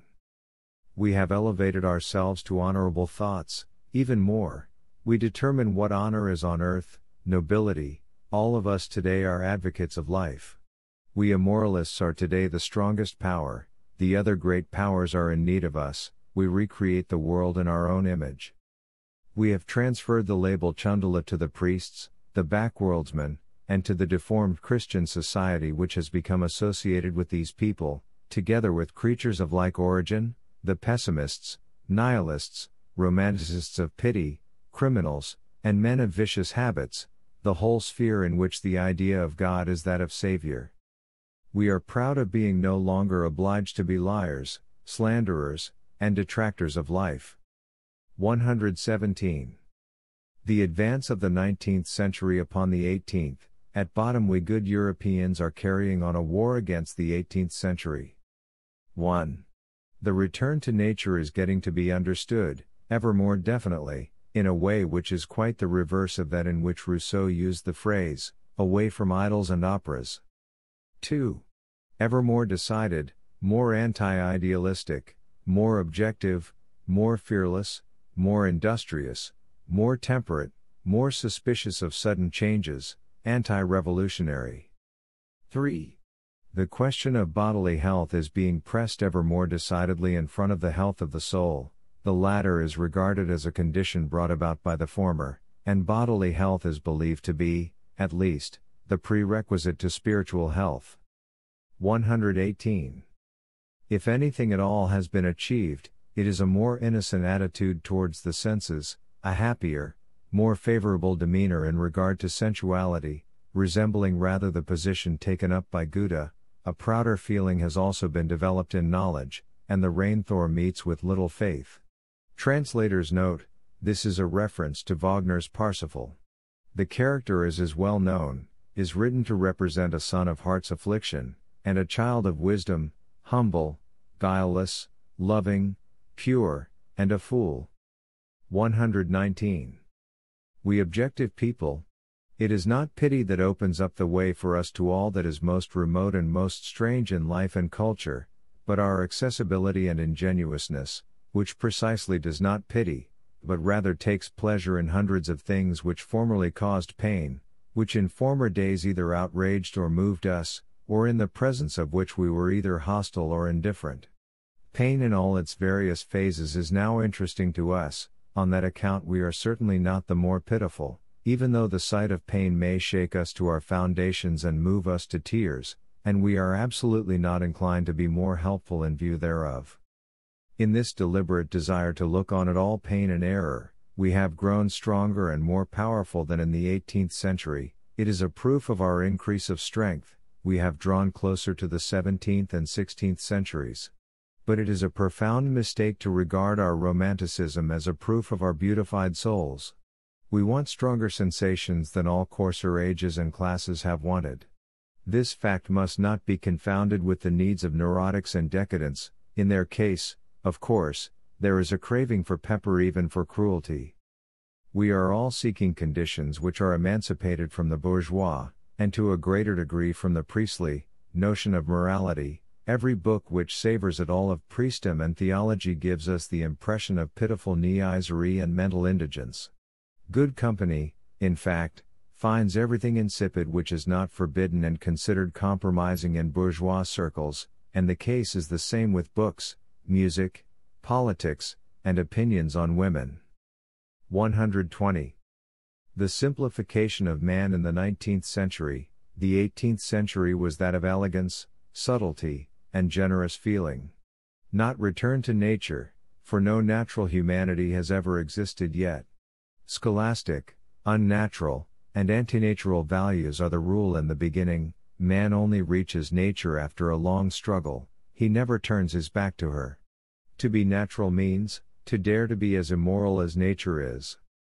We are coarser, more direct, richer in irony towards generous feelings, even when we are beneath them. Our haute volée, the society consisting of our rich and leisured men, is more natural. People hunt each other. The love of the sexes is a kind of sport in which marriage is both a charm and an obstacle. People entertain each other and live for the sake of pleasure. Bodily advantages stand in the first rank, and curiosity and daring are the rule. Our attitude towards knowledge is more natural. We are innocent in our absolute spiritual debauchery. We hate pathetic and hieratic manners. We delight in that which is most strictly prohibited. We should scarcely recognize any interest in knowledge if we were bored in acquiring it. Our attitude to morality is also more natural. Principles have become a laughingstock. No one dares to speak of his duty, unless in irony. But a helpful, benevolent disposition is highly valued. Morality is located in instinct and the rest is despised. Besides this, there are few points of honor. Our attitude to politics is more natural. We see problems of power, of the quantum of power, against another quantum. We do not believe in a right that does not proceed from a power which is able to uphold it. We regard all rights as conquests. Our valuation of great men and things is more natural. We regard passion as a privilege. We can conceive of nothing great which does not involve a great crime. All greatness is associated in our minds with a certain standing beyond the pale in morality. Our attitude to nature is more natural. We no longer love her for her innocence, her reason, her beauty. We have made her beautifully devilish and foolish. But instead of despising her on that account, since then we have felt more closely related to her and more familiar in her presence. She does not aspire to virtue, we therefore respect her. Our attitude towards art is more natural. We do not exact beautiful, empty lies, etc. from her. Brutal positivism reigns supreme, and it ascertains things with perfect calm. In short, there are signs showing that the European of the 19th century is less ashamed of his instincts. He has gone a long way towards acknowledging his unconditional naturalness and immorality, without bitterness. On the contrary, he is strong enough to endure this point of view alone. To some ears this will sound as though corruption had made strides, and certain it is that man has not drawn nearer to the nature which Rousseau speaks about, but has gone one step farther in the civilization before which Rousseau stood in horror. We have grown stronger, we have drawn nearer to the 17th century, more particularly to the taste which reigned towards its close, Dancourt, Lesage, Renard. 121. Culture versus civilization. The culminating stages of culture and civilization lie apart. One must not be led astray as regards the fundamental antagonism existing between culture and civilization. From the moral standpoint, great periods in the history of culture have always been periods of corruption, while on the other hand, those periods in which man was deliberately and compulsorily tamed, civilization, have always been periods of intolerance towards the most intellectual and most audacious natures. Civilization desires something different from what culture strives after, their aims may perhaps be opposed. 122. What I warn people against, confounding the instincts of decadence with those of humanity. Confounding the dissolving means of civilization and those which necessarily promote decadence, with culture. Confounding debauchery, and the principle, laissez-aller, with the will to power, the latter is the exact reverse of the former. 123. The unsolved problems which I set anew, the problem of civilization, the struggle between Rousseau and Voltaire about the year 1760. Man becomes deeper, more mistrustful, more immoral, stronger, more self-confident, and therefore more natural, that is progress. In this way, by a process of division of labor, the more evil strata and the milder and tamer strata of society get separated, so that the general facts are not visible at first sight.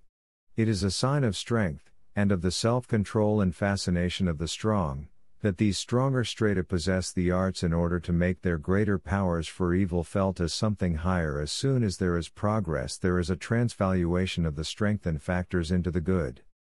124. Man must have the courage of his natural instincts restored to him. The poor opinion he has of himself must be destroyed, not in the sense of the individual, but in the sense of the natural man. The contradictions in things must be eradicated, after it has been well understood that we were responsible for them. Social idiosyncrasies must be stamped out of existence: guilt, punishment, justice, honesty, freedom, love, etc., etc. An advance towards naturalness, in all political questions, even in the relations between parties, even in merchants, workmen's, or contractors' parties, only questions of power come into play. What one can do is the first question, what one ought to do is only a secondary consideration. 125. Socialism, or the tyranny of the meanest and the most brainless, that is to say, the superficial, the envious, and the mummers, brought to its zenith, is, as a matter of fact, the logical conclusion of modern ideas and their latent anarchy, but in the genial atmosphere of democratic well-being the capacity for forming resolutions or even for coming to an end at all, is paralyzed. Men follow, but no longer their reason. That is why socialism is on the whole a hopelessly bitter affair, and there is nothing more amusing than to observe the discord between the poisonous and desperate faces of present-day socialists, and what wretched and nonsensical feelings does not their style reveal to us? And the childish lamb-like happiness of their hopes and desires. Nevertheless, in many places in Europe, there may be violent hand-to-hand struggles and eruptions on their account. The coming century is likely to be convulsed in more than one spot, and the Paris Commune, which finds defenders and advocates even in Germany, will seem to have been but a slight indigestion compared with what is to come.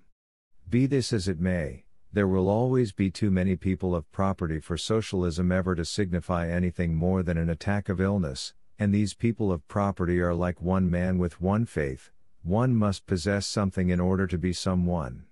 This, however, is the oldest and most wholesome of all instincts. I should add, one must desire more than one has in order to become more. For this is the teaching which life itself preaches to all living things, the morality of development. To have and to wish to have more, in a word, growth, that is life itself. In the teaching of socialism a will to the denial of life is but poorly concealed. Botched men and races they must be who have devised a teaching of this sort. In fact, I even wish a few experiments might be made to show that in a socialistic society, life denies itself, and itself cuts away its own roots. The earth is big enough and man is still unexhausted enough for a practical lesson of this sort and demonstratio ad absurdum, even if it were accomplished only by a vast expenditure of lives, to seem worthwhile to me.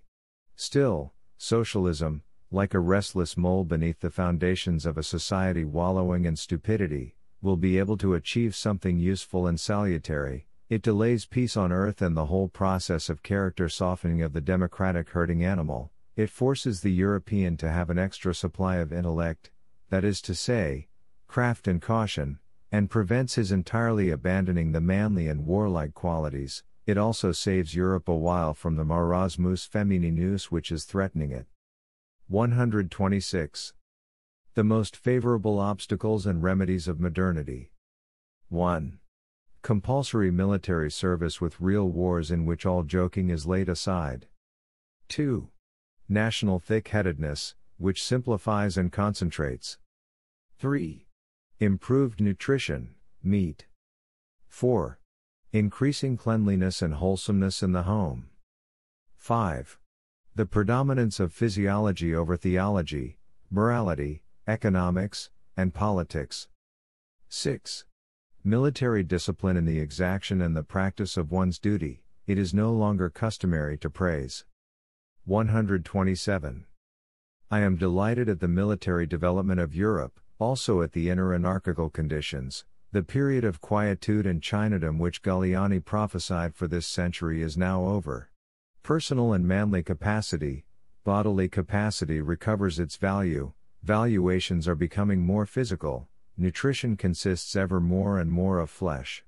Fine men have once more become possible. Bloodless sneaks, with mandarins at their head, as Comte imagined them, are now a matter of the past.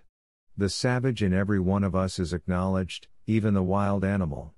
Precisely on that account, philosophers will have a better chance. Kant is a scarecrow. 128. I have not yet seen any reasons to feel discouraged.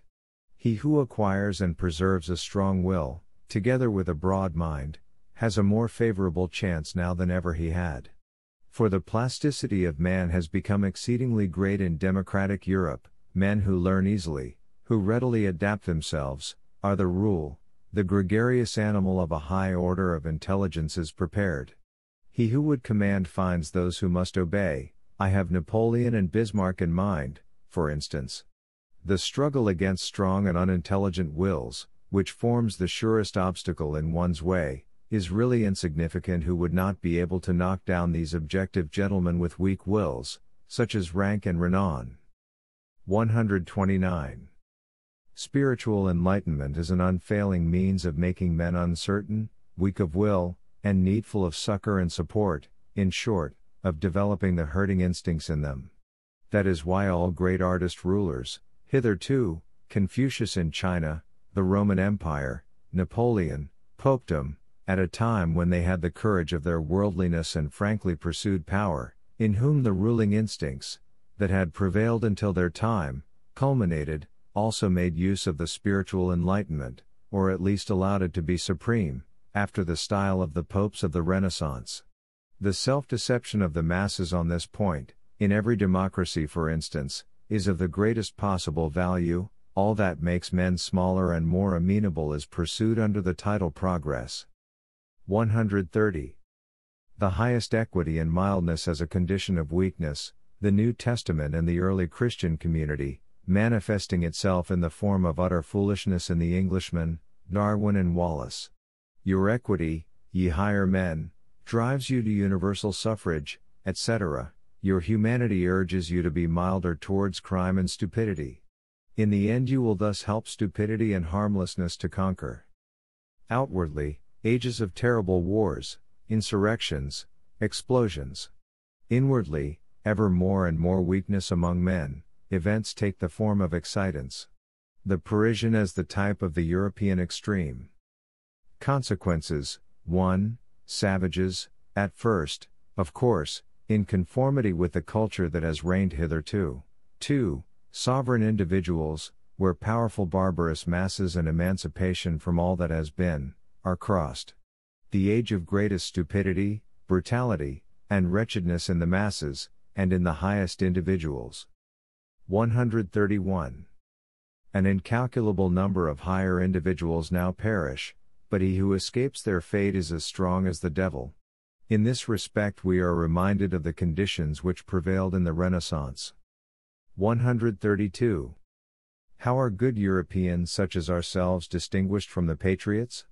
In the first place, we are atheists and immoralists, but we take care to support the religions and the morality which we associate with the gregarious instinct, for by means of them, an order of men is, so to speak, being prepared, which must at some time or other fall into our hands, which must actually crave for our hands. Beyond good and evil, certainly, but we insist upon the unconditional and strict preservation of herd morality. We reserve ourselves the right to several kinds of philosophy which it is necessary to learn, under certain circumstances.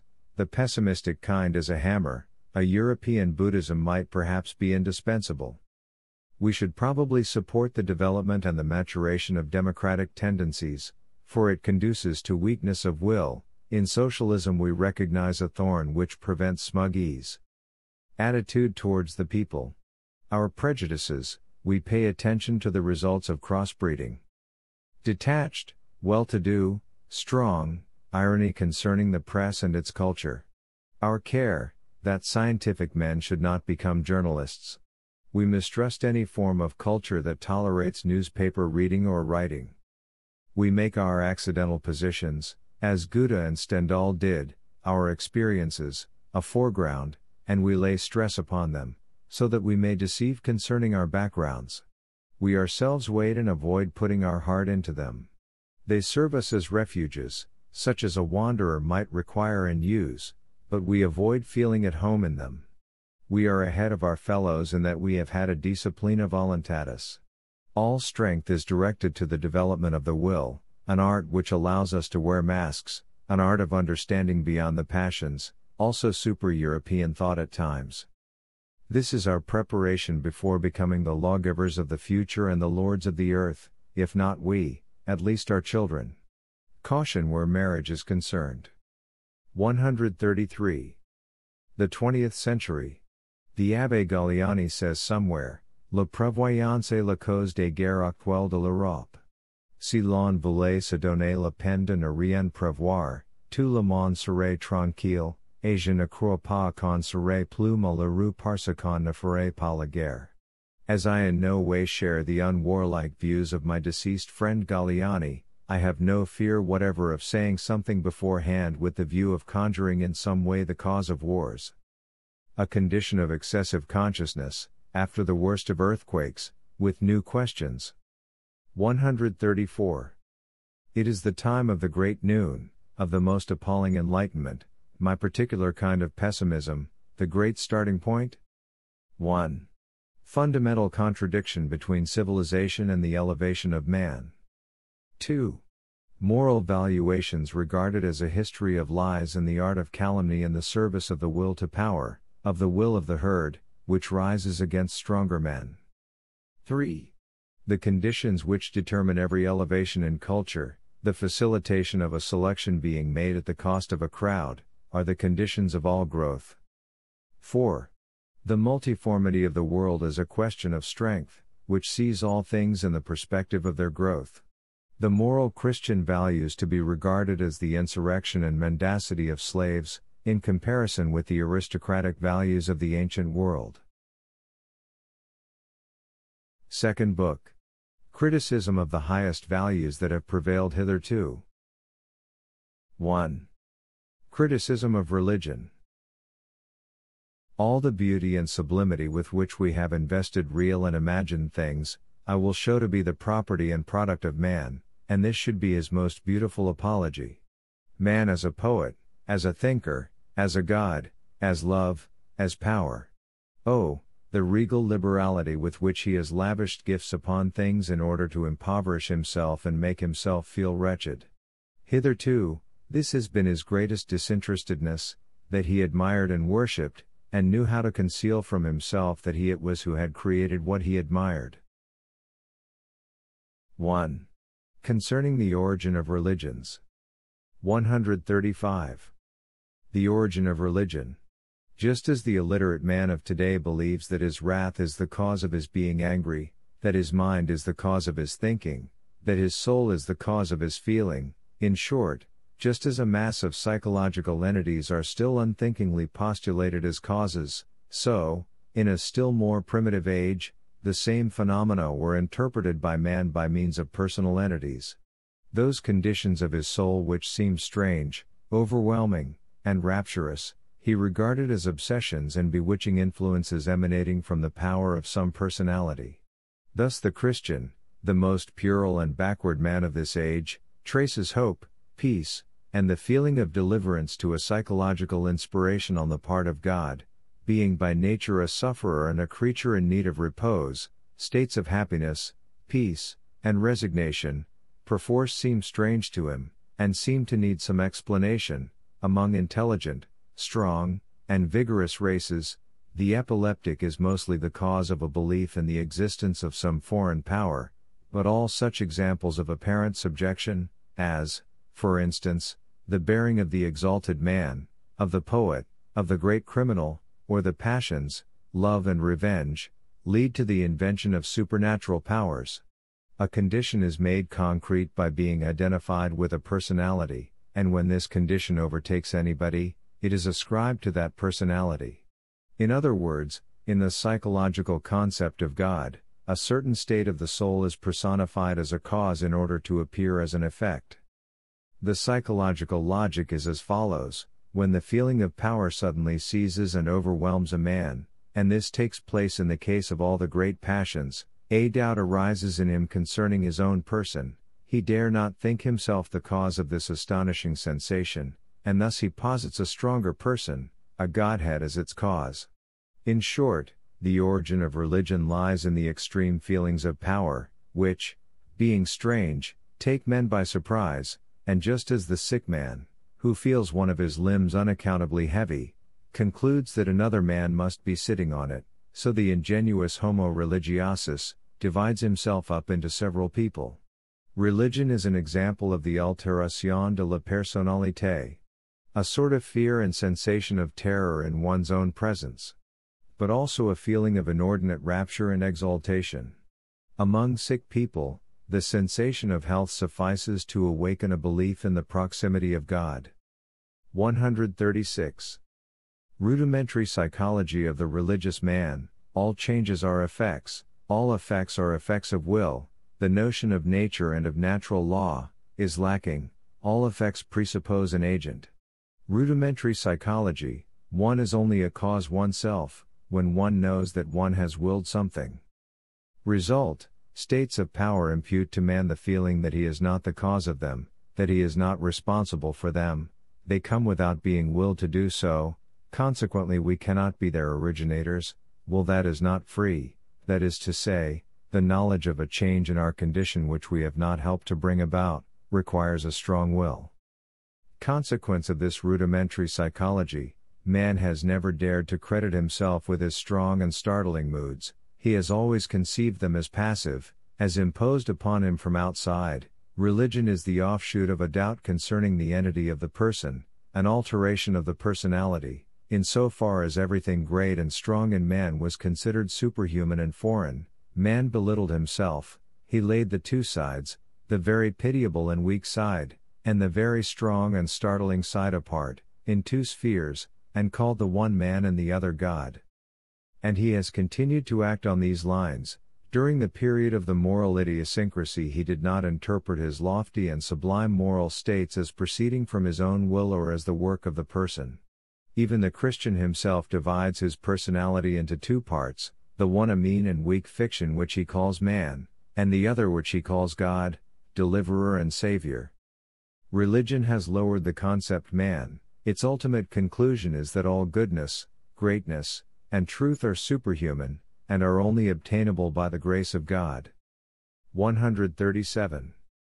One way of raising man out of his self-abasement, which brought about the decline of the point of view that classed all lofty and strong states of the soul as strange, was the theory of relationship.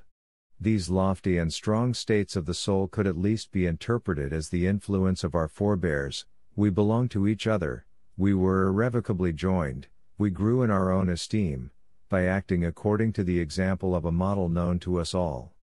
There is an attempt on the part of noble families to associate religion with their own feelings of self-respect. Poets and seers do the same thing. They feel proud that they have been worthy, that they have been selected for such association. They esteem it an honor, not to be considered at all as individuals, but as mere mouthpieces. Homer. Man gradually takes possession of the highest and proudest states of his soul, as also of his acts and his works. Formerly it was believed that one paid oneself the greatest honor by denying one's own responsibility for the highest deeds one accomplished, and by ascribing them to God. The will which was not free, appeared to be that which imparted a higher value to a deed. In those days a god was postulated as the author of the deed. 138. Priests are the actors of something which is supernatural, either in the way of ideals, gods, or saviors, and they have to make people believe in them. In this they find their calling. This is the purpose of their instincts. In order to make it as credible as possible, they have to exert themselves to the utmost extent in the art of posing. Their actors' sagacity must, above all, aim at giving them a clean conscience, by means of which, alone, it is possible to persuade effectively. 139. The priest wishes to make it an understood thing, that he is the highest type of man, that he rules, even over those who wield the power, that he is indispensable and unassailable, that he is the strongest power in the community, not by any means to be replaced or undervalued. Means thereto, he alone is cultured, he alone is the man of virtue, he alone has sovereign power over himself, he alone is, in a certain sense, God, and ultimately goes back to the Godhead. He alone is the middleman between God and others. The Godhead administers punishment to everyone who puts the priest at a disadvantage, or who thinks in opposition to him. Means thereto, truth exists. There is only one way of attaining to it, and that is to become a priest. Everything good, which relates either to order, nature, or tradition, is to be traced to the wisdom of the priests. The Holy Book is their work. The whole of nature is only a fulfillment of the maxims which it contains. No other source of goodness exists than the priests. Every other kind of perfection, even the warriors, is different in rank from that of the priests. Consequence, if the priest is to be the highest type, then the degrees which lead to his virtues must be the degrees of value among men. Study, emancipation from material things, inactivity, impassibility, absence of passion, solemnity, the opposite of all this is found in the lowest type of man. The priest has taught a kind of morality which conduces to his being considered the highest type of man. He conceives a type which is the reverse of his own, the Chandala. By making these as contemptible as possible, some strength is lent to the order of castes. The priest's excessive fear of sensuality also implies that the latter is the most serious threat to the order of castes, that is to say, order in general. Every free tendency in puncto puncti overthrows the laws of marriage. 140. The philosopher considered as the development of the priestly type, he has the heritage of the priest in his blood. Even as a rival he is compelled to fight with the same weapons as the priest of his time. He aspires to the highest authority. What is it that bestows authority upon men who have no physical power to wield, no army, no arms at all? How do such men gain authority over those who are in possession of material power, and who represent authority? Philosophers enter the lists against princes, victorious conquerors, and wise statesmen. They can do it only by establishing the belief that they are in possession of a power which is higher and stronger, God. Nothing is strong enough, every one is in need of the mediation and the services of priests. They establish themselves as indispensable intercessors. The conditions of their existence are, 1. That people believe in the absolute superiority of their God, in fact believe in their God. 2. That there is no other access, no direct access to God, save through them. The second condition alone gives rise to the concept heterodoxy, the first to the concept disbelievers, that is to say, he who believes in another God. 141. A criticism of the holy lie. That a lie is allowed in pursuit of holy ends is a principle which belongs to the theory of all priestcraft, and the object of this inquiry is to discover to what extent it belongs to its practice. But philosophers, too, whenever they intend taking over the leadership of mankind, with the ulterior motives of priests in their minds, have never failed to arrogate to themselves the right to lie, Plato above all. But the most elaborate of lies is the double lie, developed by the typically Aryan philosophers of the Vedanta, two systems, contradicting each other in all their main points, but interchangeable, complementary, and mutually exploratory, when educational ends were in question. The lie of the one has to create a condition in which the truth of the other can alone become intelligible. How far does the holy lie of priests and philosophers go? The question here is, what hypotheses do they advance in regard to education, and what are the dogmas they are compelled to invent in order to do justice to these hypotheses? First, they must have power, authority, and absolute credibility on their side. Secondly, they must have the direction of the whole of nature, so that everything affecting the individual seems to be determined by their law. Thirdly, their domain of power must be very extensive, in order that its control may escape the notice of those they subject. They must know the penal code of the life beyond, of the life after death, and, of course, the means whereby the road to blessedness may be discovered.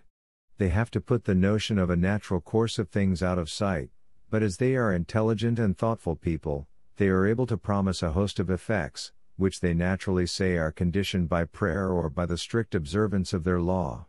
They can, moreover, prescribe a large number of things which are exceedingly reasonable, only they must not point to experience or empiricism as the source of this wisdom, but to revelation or to the fruits of the most severe exercises of penance.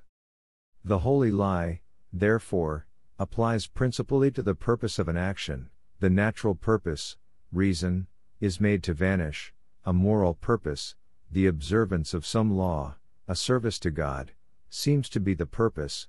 To the consequence of an action, the natural consequence is interpreted as something supernatural, and, in order to be on surer ground, other incontrollable and supernatural consequences are foretold. In this way the concepts good and evil are created, and seem quite divorced from the natural concepts, useful, harmful, life-promoting, life-retarding. Indeed, inasmuch as another life is imagined, the former concepts may even be antagonistic to nature's concepts of good and evil. In this way, the proverbial concept conscience is created, an inner voice, which, though it makes itself heard in regard to every action, does not measure the worth of that action according to its results, but according to its conformity or nonconformity to the law. The holy lie therefore invented, 1. A God who punishes and rewards, who recognizes and carefully observes the law book of the priests, and who is particular about sending them into the world as his mouthpieces and plenipotentiaries. 2. An afterlife, in which, alone, the great penal machine is supposed to be active. To this end the immortality of the soul was invented. 3. A conscience in man, understood as the knowledge that good and evil are permanent values, that God himself speaks through it, whenever its counsels are in conformity with priestly precepts. 4. Morality as the denial of all natural processes, as the subjection of all phenomena to a moral order, as the interpretation of all phenomena as the effects of a moral order of things, that is to say, the concept of punishment and reward, as the only power and only creator of all transformations. 5. Truths given, revealed, and identical with the teaching of the priests, as the condition to all salvation and happiness in this and the next world. In short, what is the price paid for the improvement supposed to be due to morality? The unhinging of reason, the reduction of all motives to fear and hope, punishment and reward, dependence upon the tutelage of priests, and upon a formulary exactitude which is supposed to express a divine will, the implantation of a conscience which establishes a false science in the place of experience and experiment, as though all one had to do or had not to do were predetermined, a kind of contraction of the seeking and striving spirit, in short, the worst mutilation of man that can be imagined, and it is pretended that the good man is the result. Practically speaking, all reason, the whole heritage of intelligence, subtlety, and caution, the first condition of the priestly canon, is arbitrarily reduced, when it is too late, to a simple mechanical process. Conformity with the law becomes a purpose in itself.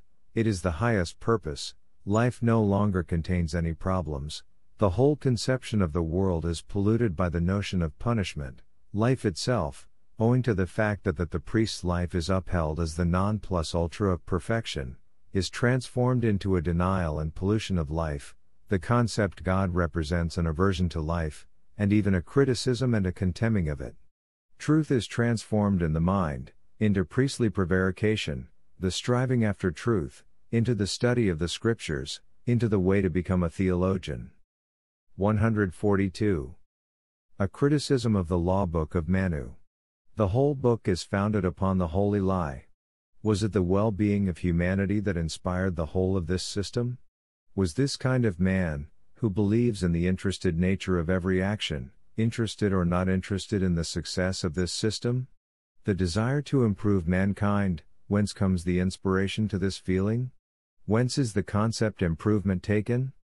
We find a class of men, the sacerdotal class, who consider themselves the standard pattern, the highest example and most perfect expression of the type man. The notion of improving mankind, to this class of men, means to make mankind like themselves. They believe in their own superiority, they will be superior in practice, the cause of the holy lie is the will to power. Establishment of the dominion, to this end, ideas which place a non plus ultra of power with the priesthood are made to prevail.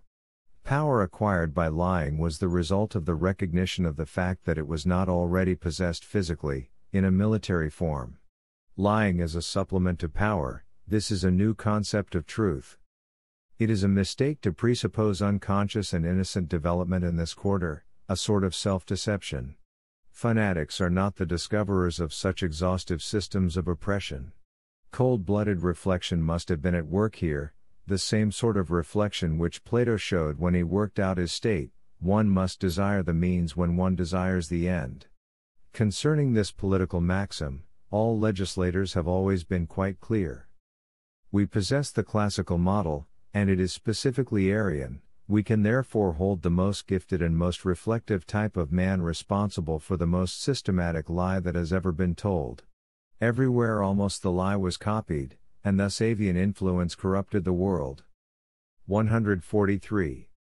Much is said today about the Semitic spirit of the New Testament, but the thing referred to is merely priestcraft, and in the purest example of an Aryan law book, in Manu, this kind of Semitic spirit, that is to say, sacerdotalism, is worse than anywhere else. The development of the Jewish hierarchy is not original, they learnt the scheme in Babylon, it is Aryan. When, later on, the same thing became dominant in Europe, under the preponderance of Germanic blood, this was in conformity to the spirit of the ruling race, a striking case of atavism. The Germanic Middle Ages aimed at a revival of the Aryan order of castes. Mohammedanism in its turn learned from Christianity the use of a beyond as an instrument of punishment.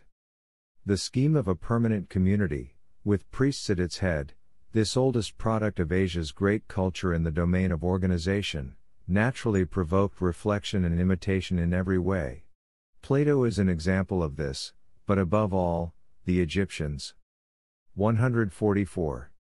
Moralities and religions are the principal means by which one can modify men into whatever one, provided one is possessed of an overflow of creative power, and can cause one's will to prevail over long periods of time.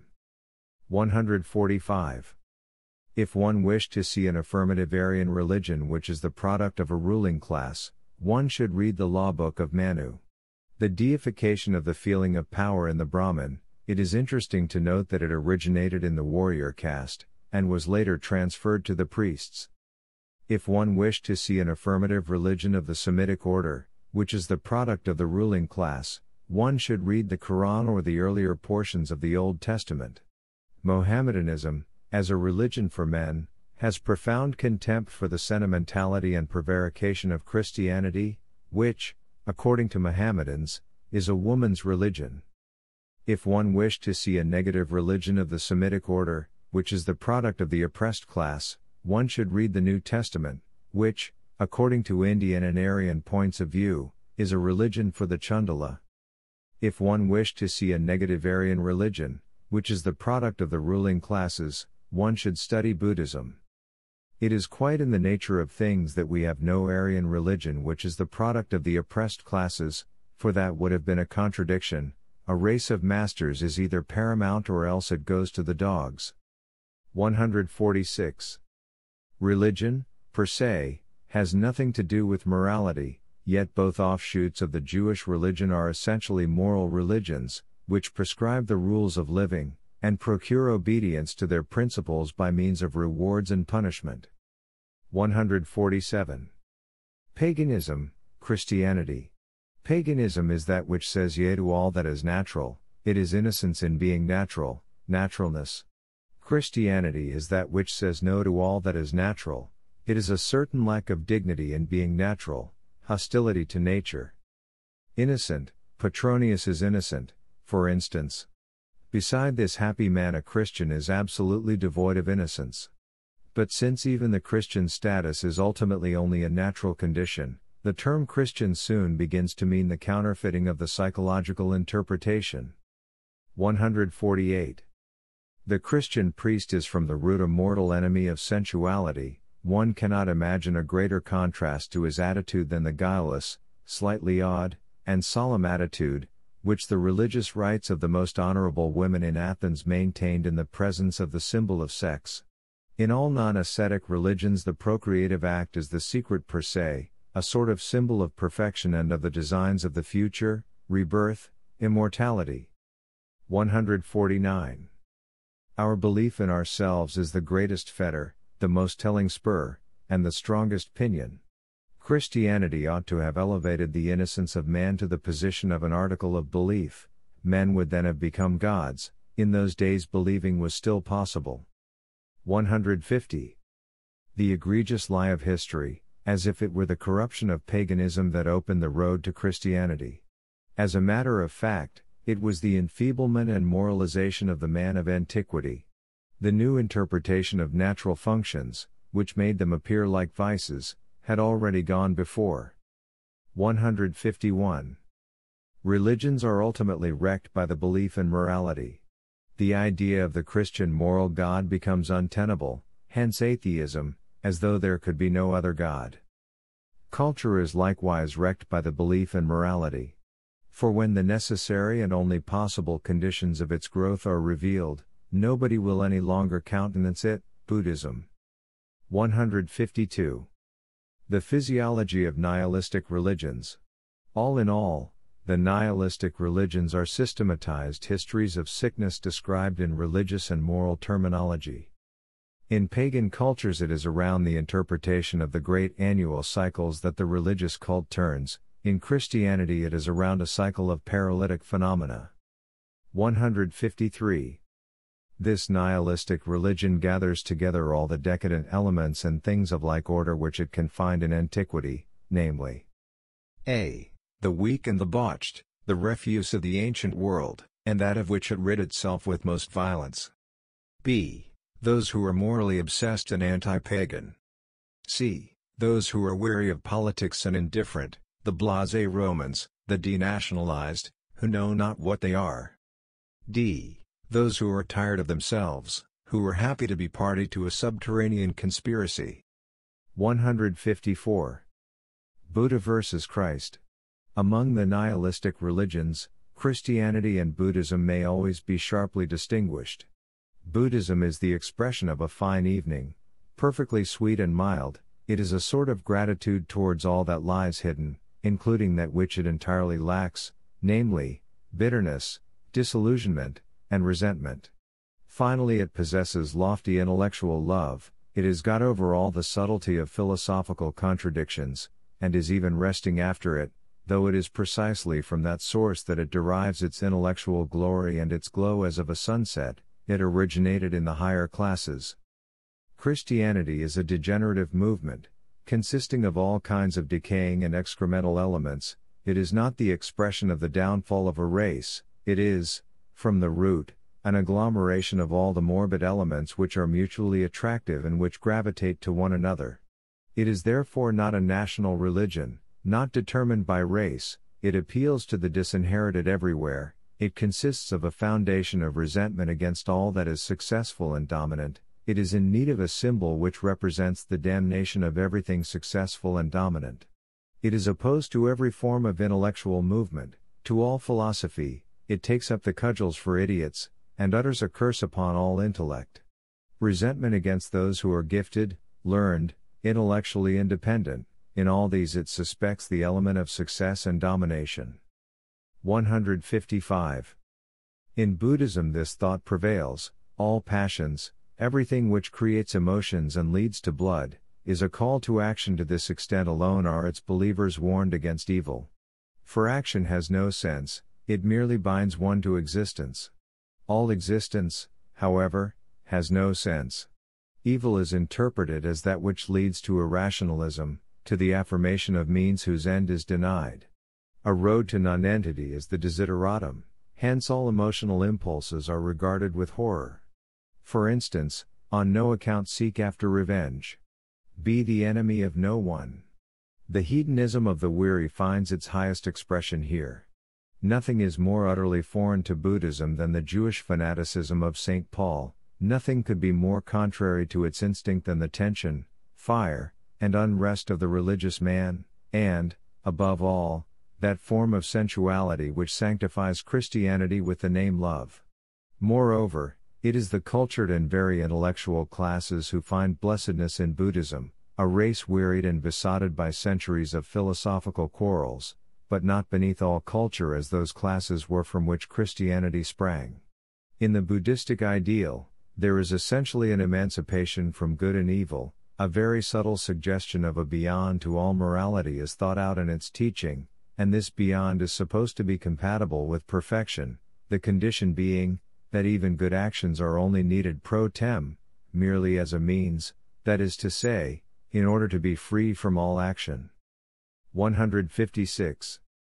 How very curious it is to see a nihilistic religion such as Christianity, sprung from, and in keeping with, a decrepit and worn-out people, who have outlived all strong instincts, being transferred step by step to another environment, that is to say, to a land of young people, who have not yet lived at all. The joy of the final chapter, of the fold and of the evening, preached to barbarians and Germans. How thoroughly all of it must first have been barbarized, Germanized. To those who had dreamed of a Valhalla, who found happiness only in war. A supranational religion preached in the midst of chaos, where no nations yet existed even. 157. The only way to refute priests and religions is this: to show that their errors are no longer beneficent, that they are rather harmful, in short, that their own proof of power no longer holds good. 2. Concerning the history of Christianity. 158. Christianity as an historical reality should not be confounded with that one root which its name recalls. The other roots, from which it has sprung, are by far the more important. It is an unprecedented abuse of names to identify such manifestations of decay and such abortions as the Christian Church, Christian belief, and Christian life, with that holy name. What did Christ deny? Everything which today is called Christian. 159. The whole of the Christian creed, all Christian truth, is idle falsehood and deception, and is precisely the reverse of that which was at the bottom of the first Christian movement. All that which in the ecclesiastical sense is Christian, is just exactly what is most radically anti-Christian. Crowds of things and people appear instead of symbols, history takes the place of eternal facts, it is all forms, rites, and dogmas instead of a practice of life. To be really Christian would mean to be absolutely indifferent to dogmas, cults, priests, church, and theology. The practice of Christianity is no more an impossible fantasy than the practice of Buddhism is, it is merely a means to happiness. 160. Jesus goes straight to the point, the kingdom of heaven in the heart, and he does not find the means in duty to the Jewish Church. He even regards the reality of Judaism, its need to maintain itself, as nothing. He is concerned purely with the inner man. Neither does he make anything of all the coarse forms relating to man's intercourse with God. He is opposed to the whole of the teaching of repentance and atonement. He points out how man ought to live in order to feel himself deified, and how futile it is on his part to hope to live properly by showing repentance and contrition for his sins. Sin is of no account, is practically his chief standpoint. Sin, repentance, forgiveness, all this does not belong to Christianity. It is Judaism or paganism which has become mixed up with Christ's teaching. 161. The kingdom of heaven is a state of the heart, of children it is written, for theirs is the kingdom of heaven. It has nothing to do with superterrestrial things. The kingdom of God cometh, not chronologically or historically, not on a certain day in the calendar. It is not something which one day appears and was not previously there. It is a change of feeling in the individual. It is something which may come at any time and which may be absent at any time. 162. The thief on the cross, when the criminal himself, who endures a painful death, declares, the way this Jesus suffers and dies, without a murmur of revolt or enmity, graciously and resignedly, is the only right way, he assents to the gospel, and by this very fact he is in paradise. 163. Jesus bids us, not to resist, either by deeds or in our heart, him who ill-treats us. He bids us admit of no grounds for separating ourselves from our wives. He bids us make no distinction between foreigners and fellow countrymen, strangers and familiars. He bids us show anger to no one, and treat no one with contempt, give alms secretly, not to desire to become rich, not to swear, not to stand in judgment, become reconciled with our enemies and forgive offenses, not to worship in public. Blessedness is nothing promised, it is here, with us, if we only wish to live and act in a particular way. 164. Subsequent editions, the whole of the prophet and thaumaturgist attitudes and the bad temper, while the conjuring up of a supreme tribunal of justice is an abominable corruption, see Mark 6, 11, and whosoever shall not receive you. Verily I say unto you, it shall be more tolerable for Sodom and Gomorrah, etc. The fig tree, Matthew 21, 18, 19, now in the morning as he returned into the city, he hungered.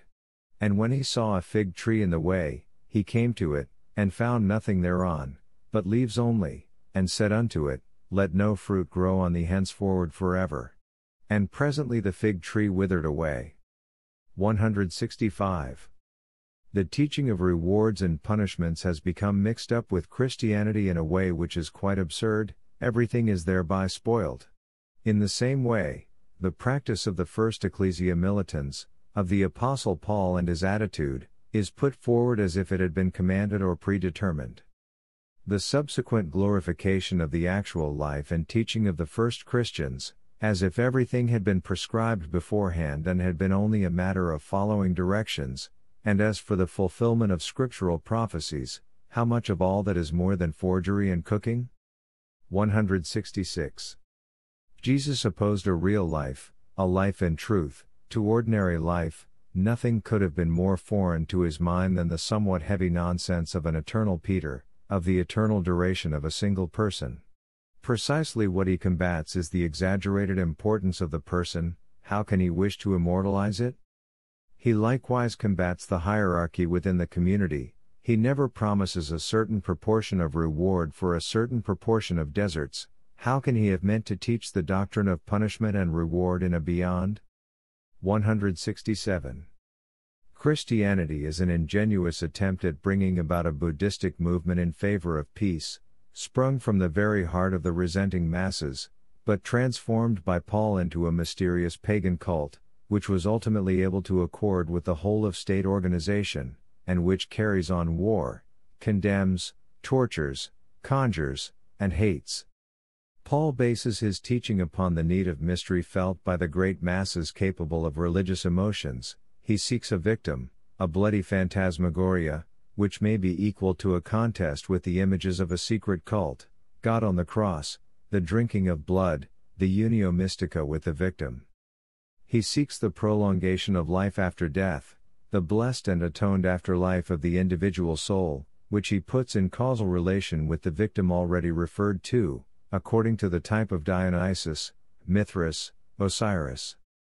He feels the necessity of bringing notions of guilt and sin into the foreground, not a new practice of life, as Jesus himself demonstrated and taught, but a new cult, a new belief, a belief in a miraculous metamorphosis, salvation through belief. He understood the great needs of the pagan worlds, and he gave quite an absolutely arbitrary picture of those two plain facts, Christ's life and death. He gave the whole a new accent, altering the equilibrium everywhere. He was one of the most active destroyers of primitive Christianity.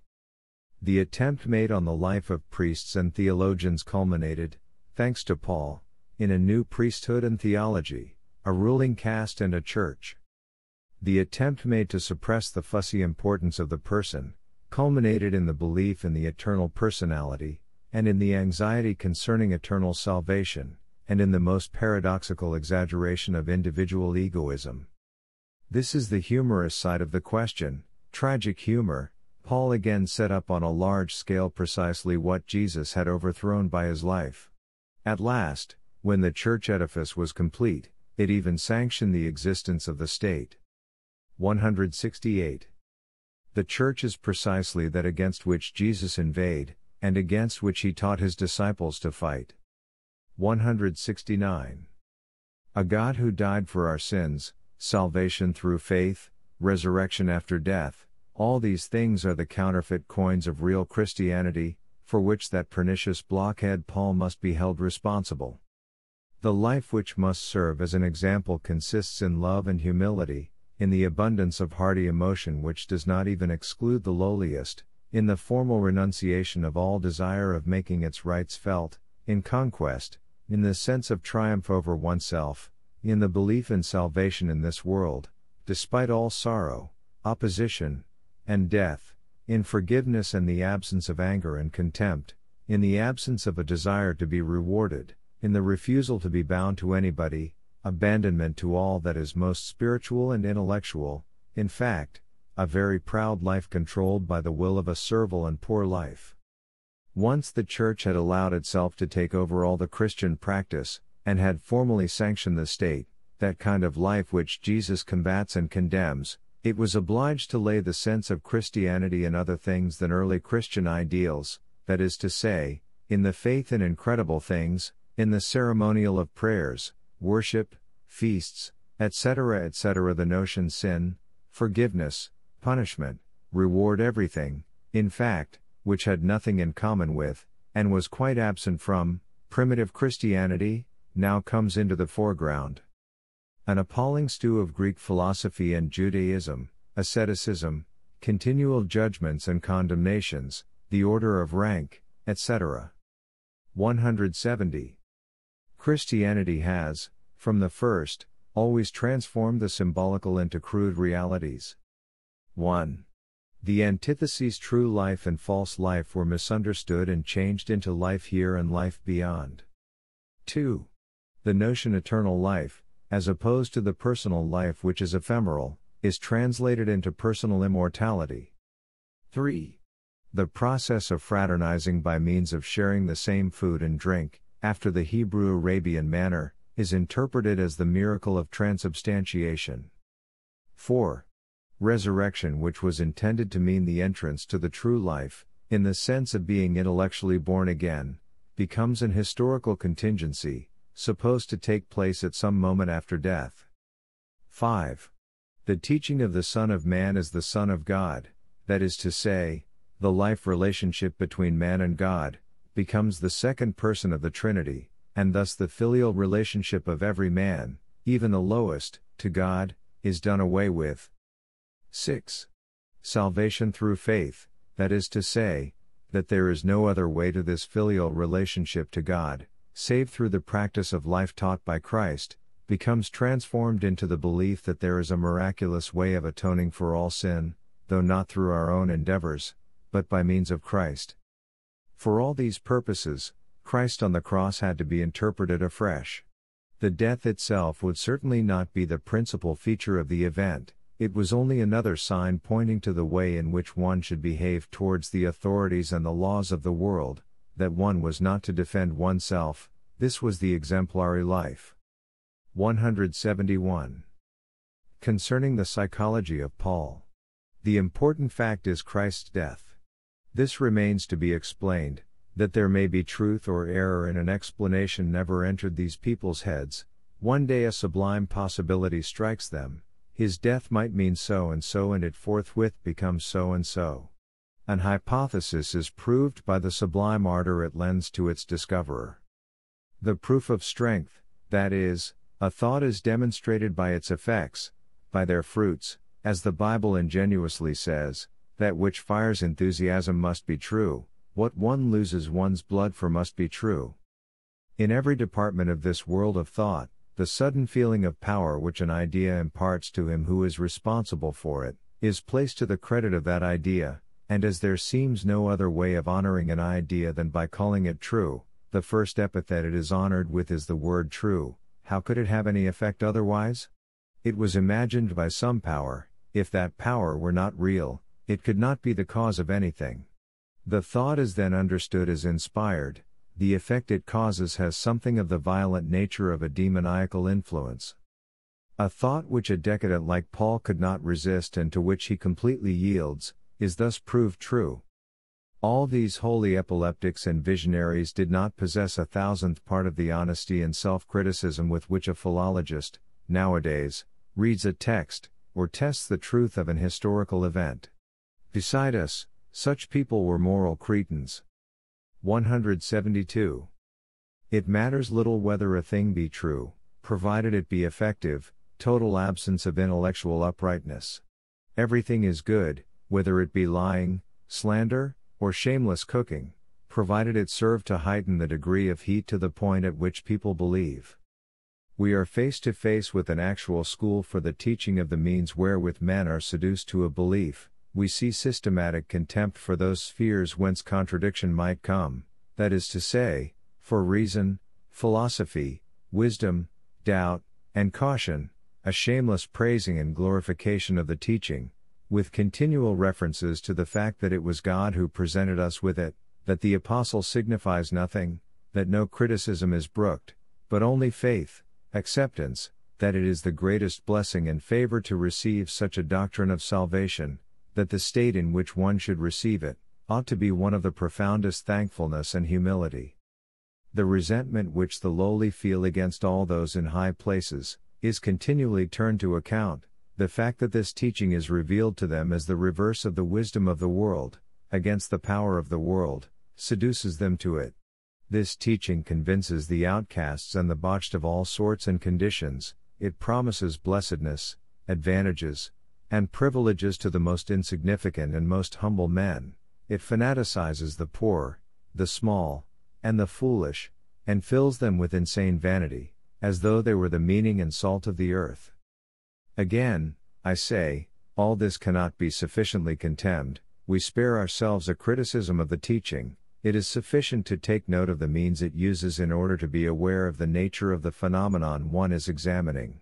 It identified itself with virtue. It appropriated the whole of the fascinating power of virtue, shamelessly, for its own purposes. It availed itself of the power of paradox, and of the need, manifested by old civilization, for pepper and absurdity. It amazed and revolted at the same time. It provoked persecutions and ill treatment.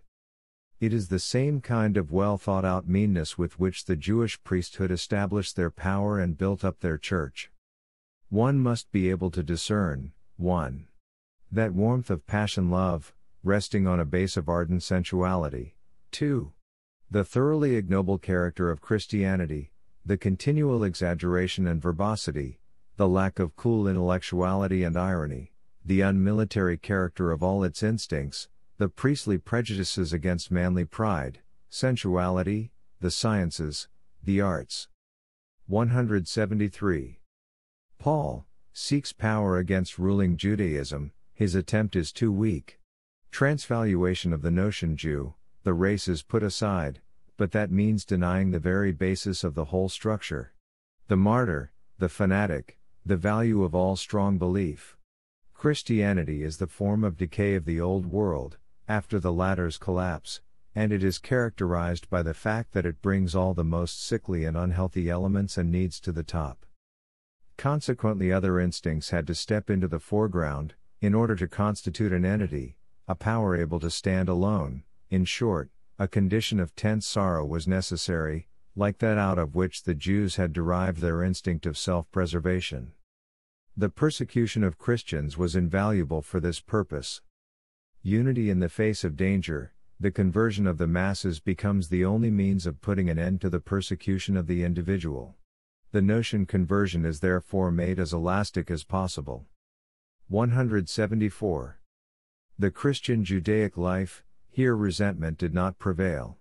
The great persecutions alone could have driven out the passions to that extent, as also the ardor of love and hate. When the creatures a man most loves are sacrificed before his eyes for the sake of his faith, that man becomes aggressive. The triumph of Christianity is due to its persecutors.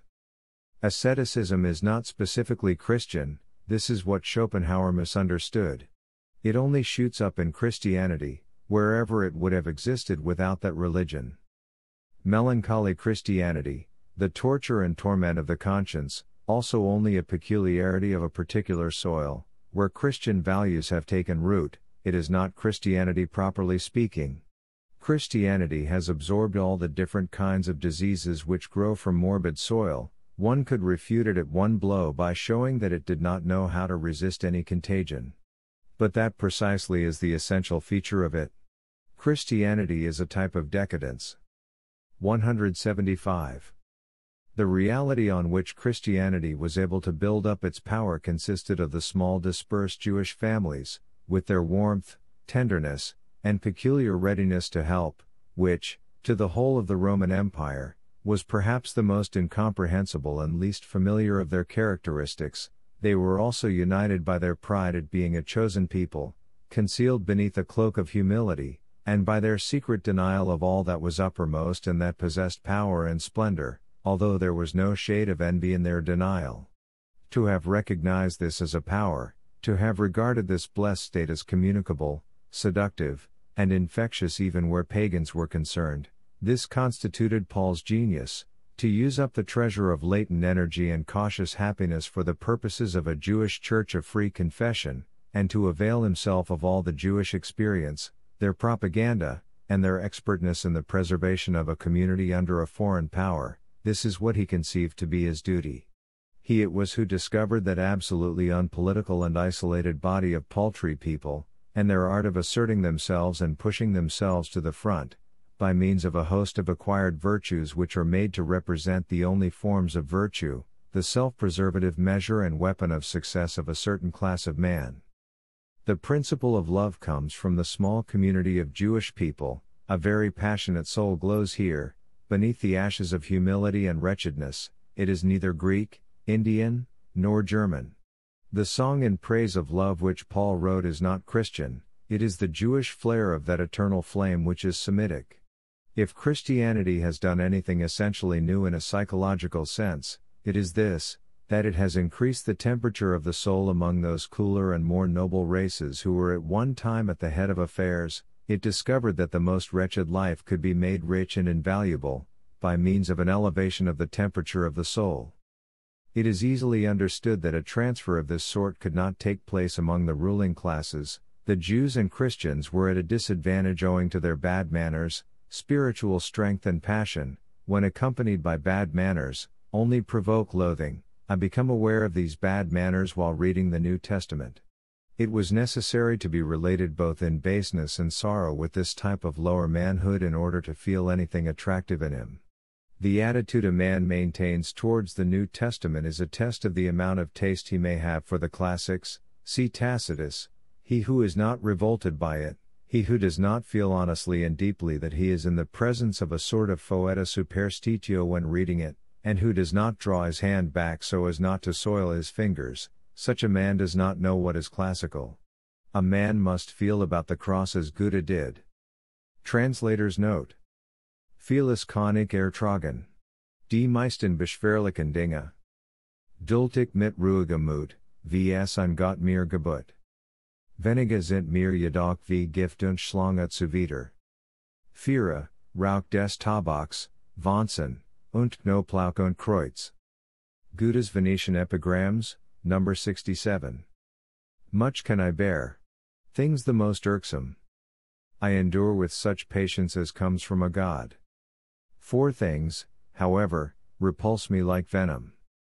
Tobacco smoke, garlic, bugs, and the cross.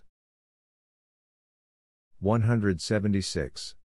The reaction of paltry people, love provides the feeling of highest power. It should be understood to what extent, not man in general, but only a certain kind of man is speaking here. We are godly in love, we shall be the children of God, God loves us and wants nothing from us save love, that is to say, all morality, obedience, and action, do not produce the same feeling of power and freedom as love does. A man does nothing wicked from sheer love, but he does much more than if he were prompted by obedience and virtue alone. Here is the happiness of the herd, the communal feeling in big things as in small, the living sentiment of unity felt as the sum of the feeling of life. Helping, caring for, and being useful, constantly kindle the feeling of power, visible success, the expression of pleasure, emphasize the feeling of power. Pride is not lacking either, it is felt in the form of the community, the house of God, and the chosen people. As a matter of fact, man has once more experienced an alteration of his personality, this time he called his feeling of love, God. The awakening of such a feeling must be pictured, it is a sort of ecstasy, a strange language, a gospel. It was this newness which did not allow man to attribute love to himself, he thought it was God leading him on and taking shape in his heart. God descends among men, one's neighbor is transfigured and becomes a God, in so far as he provokes the sentiment of love. Jesus is the neighbor, the moment he is transfigured in thought into a God, and into a cause provoking the feeling of power. 177. Believers are aware that they owe an infinite amount to Christianity, and therefore conclude that its founder must have been a man of the first rank. This conclusion is false, but it is typical of the reverence. Regarded objectively, it is, in the first place, just possible that they are mistaken concerning the extent of their debt to Christianity. A man's convictions prove nothing concerning the thing he is convinced about, and in religions they are more likely to give rise to suspicions.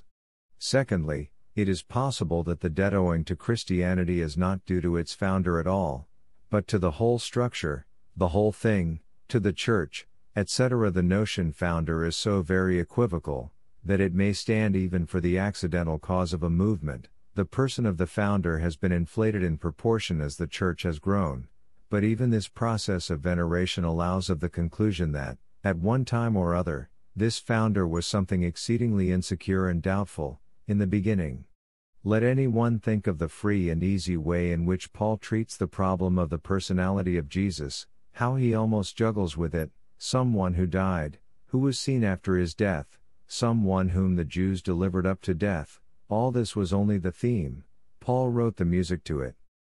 178. The founder of a religion may be quite insignificant, a wax vesta and no more. 179. Concerning the psychological problem of Christianity. The driving forces are, resentment, popular insurrection, the revolt of the bungled and the botched.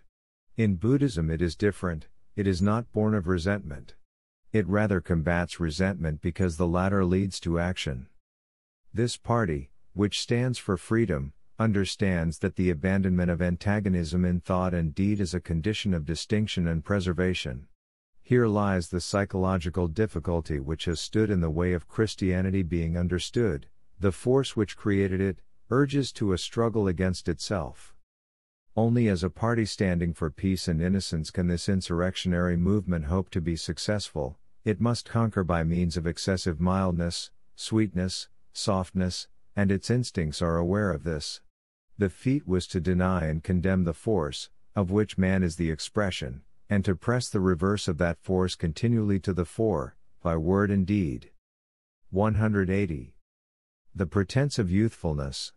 It is a mistake to imagine that, with Christianity, an ingenuous and youthful people rose against an old culture. The story goes that it was out of the lowest levels of society, where Christianity flourished and shot its roots, that the more profound source of life gushed forth afresh, but nothing can be understood of the psychology of Christianity, if it be supposed that it was the expression of revived youth among a people, or of the resuscitated strength of a race.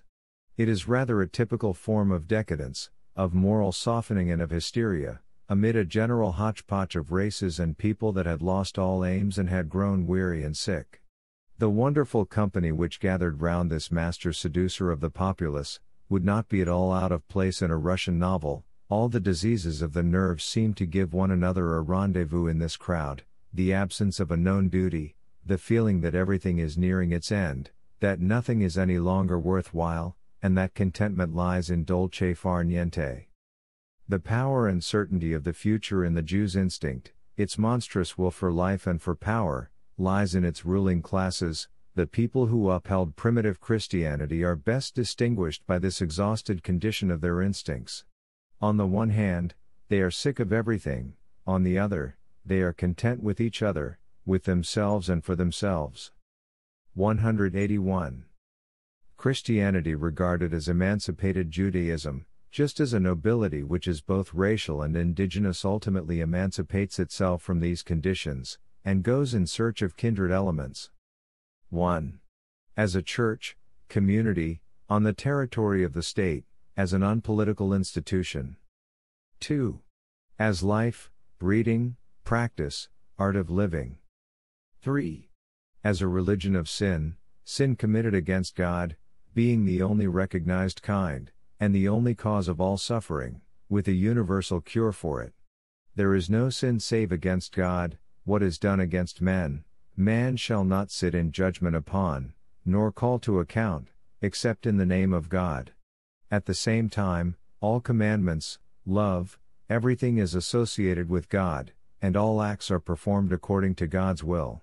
Beneath this arrangement there lies exceptional intelligence. A very narrow life, such as that led by the Eskimo, can only be endured by most peaceful and indulgent people. The Judeo-Christian dogma turns against sin in favor of the sinner. 182.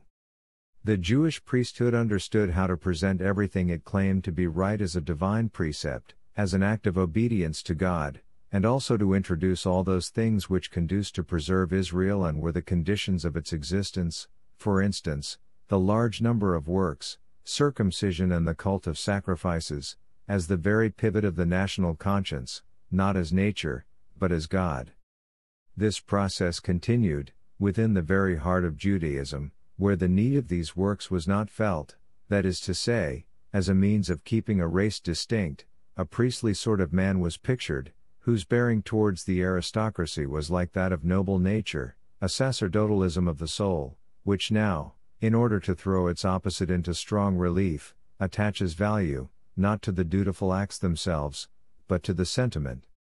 At bottom, the problem was once again, how to make a certain kind of soul prevail. It was also a popular insurrection in the midst of a priestly people, a pietistic movement coming from below, sinners, publicans, women, and children. Jesus of Nazareth was the symbol of their sect. And again, in order to believe in themselves, they were in need of a theological transfiguration. They require nothing less than the Son of God in order to create a belief for themselves. And just as the priesthood had falsified the whole history of Israel, another attempt was made, here, to alter and falsify the whole history of mankind in such a way as to make Christianity seem like the most important event it contained. This movement could have originated only upon the soil of Judaism, the main feature of which was the confounding of guilt with sorrow and the reduction of all sin to sin against God. Of all this, Christianity is the second degree of power. 183. The symbolism of Christianity is based upon that of Judaism, which had already transfigured all reality, history, nature, into a holy and artificial unreality, which refused to recognize real history, and which showed no more interest in a natural course of things. 184. The Jews made the attempt to prevail, after two of their castes, the warrior and the agricultural castes, had disappeared from their midst. In this sense they are the castrated people, they have their priests and then, their Chandala. How easily a disturbance occurs among them, an insurrection of their Chandala. This was the origin of Christianity. Owing to the fact that they had no knowledge of warriors except as their masters, they introduced enmity towards the nobles, the men of honor, pride, and power, and the ruling classes, into their religion, they are pessimists from indignation. Thus they created a very important and novel position, the priests in the van of the Chandala, against the noble classes. Christianity was the logical conclusion of this movement. Even in the Jewish priesthood, it still scented the existence of the caste, of the privileged and noble minority. It therefore did away with priests. Christ is the unit of the Chandala who removes the priest, the Chandala who redeems himself. That is why the French Revolution is the lineal descendant and the continuator of Christianity. It is characterized by an instinct of hate towards castes, nobles, and the last privileges. 185. The Christian ideal put on the stage with Jewish astuteness. These are the fundamental psychological forces of its nature. Revolt against the ruling spiritual powers. The attempt to make those virtues which facilitate the happiness of the lowly, a standard of all values, in fact, to call God that which is no more than the self-preservative instinct of that class of man possessed of least vitality. Obedience and absolute abstention from war and resistance, justified by this ideal. The love of one another as a result of the love of God.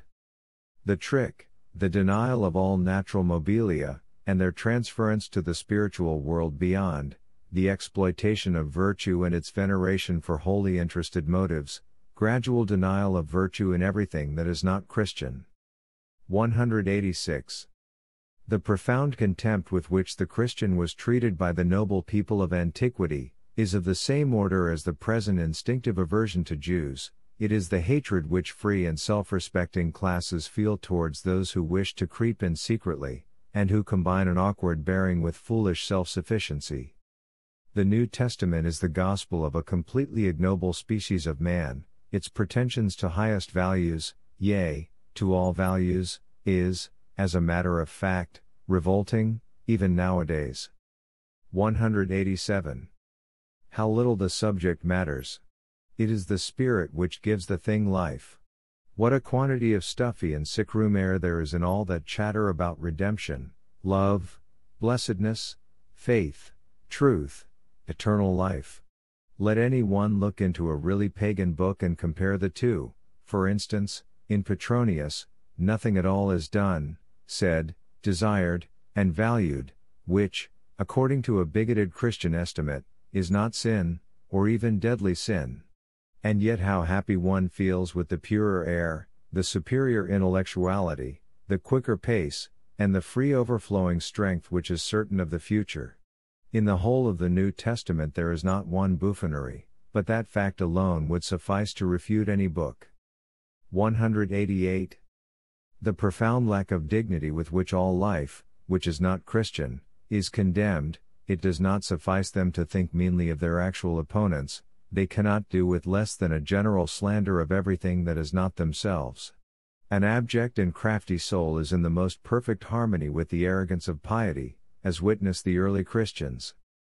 The future, they see that they are heavily paid for it. Theirs is the muddiest kind of spirit that exists. The whole of Christ's life is so arranged as to confirm the prophecies of the Scriptures. He behaves in such wise in order that they may be right. 189. The deceptive interpretation of the words, the doings, and the condition of dying people, the natural fear of death, for instance, is systematically confounded with the supposed fear of what is to happen after death. 190. The Christians have done exactly what the Jews did before them.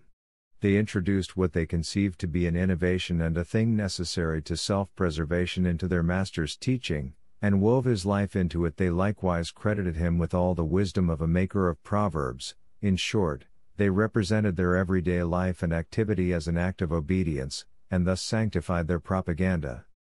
What it all depends upon, may be gathered from Paul, it is not much. What remains is the development of a type of saint, out of the values which these people regarded as saintly. The whole of the doctrine of miracles, including the resurrection, is the result of self-glorification on the part of the community, which ascribed to its master those qualities it ascribed to itself, but in a higher degree, or, better still, it derived its strength from him. 191.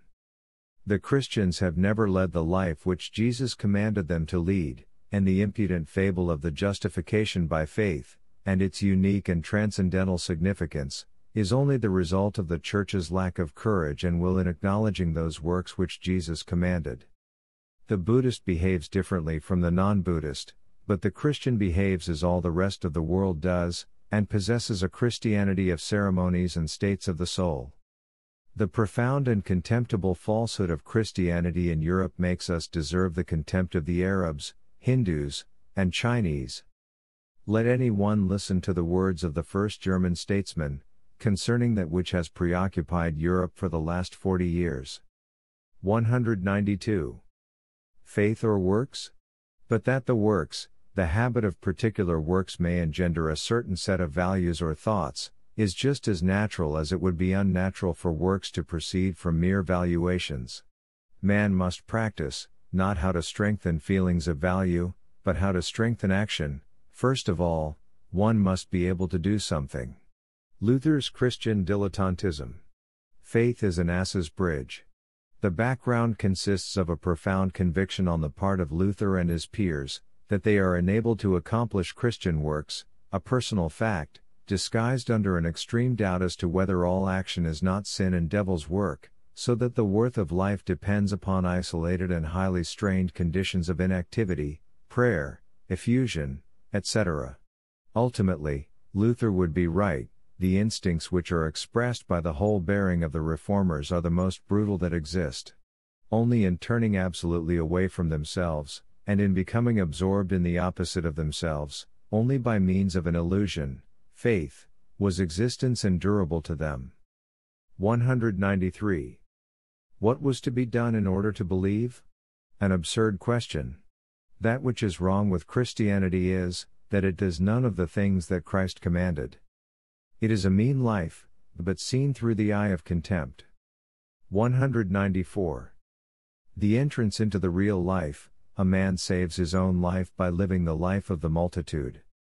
195.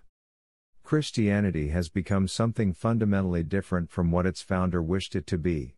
It is the great anti-pagan movement of antiquity, formulated with the use of the life, teaching, and words of the founder of Christianity, but interpreted quite arbitrarily, according to a scheme embodying profoundly different needs, translated into the language of all the subterranean religions then existing. It is the rise of pessimism, whereas Jesus wished to bring the peace and the happiness of the lambs, and moreover the pessimism of the weak, of the inferior, of the suffering, and of the oppressed. Its mortal enemies are, 1. Power, whether in the form of character, intellect, or taste, and worldliness. 2. The good cheer of classical times, the noble levity and skepticism, hard pride, eccentric dissipation, and cold frugality of the sage, Greek refinement in manners, words, and form. Its mortal enemy is as much the Roman as the Greek. The attempt on the part of anti-paganism to establish itself on a philosophical basis, and to make its tenets possible, it shows a taste for the ambiguous figures of antique culture, and above all for Plato, who was, more than any other, an anti-Hellene and Semite in instinct. It also shows a taste for Stoicism, which is essentially the work of Semites. Dignity is regarded as severity, law, virtue is held to be greatness, self-responsibility, authority, greatest sovereignty over oneself. This is Semitic. The Stoic is an Arabian sheik wrapped in Greek togas and notions. 196. Christianity only resumes the fight which had already been begun against the classical ideal and noble religion. As a matter of fact, the whole process of transformation is only an adaptation to the needs and to the level of intelligence of religious masses then existing, those masses which believed in Isis, Mithras, Dionysus, and the Great Mother, and which demanded the following things of a religion: 1. Hopes of a beyond, 2. The bloody phantasmagoria of animal sacrifice, the mystery, 3. Holy legend and the redeeming deed, 4. Asceticism, denial of the world, superstitious purification, 5. A hierarchy as a part of the community. In short, Christianity everywhere fitted the already prevailing and increasing anti-pagan tendency, those cults which Epicurus combated, or more exactly, those religions proper to the lower herd, women, slaves, and ignoble classes. The misunderstandings are therefore the following. 1. The immortality of the individual. 2. The assumed existence of another world. 3. The absurd notion of punishment and expiation in the heart of the interpretation of existence. 4. The profanation of the divine nature of man, instead of its accentuation, and the construction of a very profound chasm, which can only be crossed by the help of a miracle or by means of the most thorough self-contempt. 5.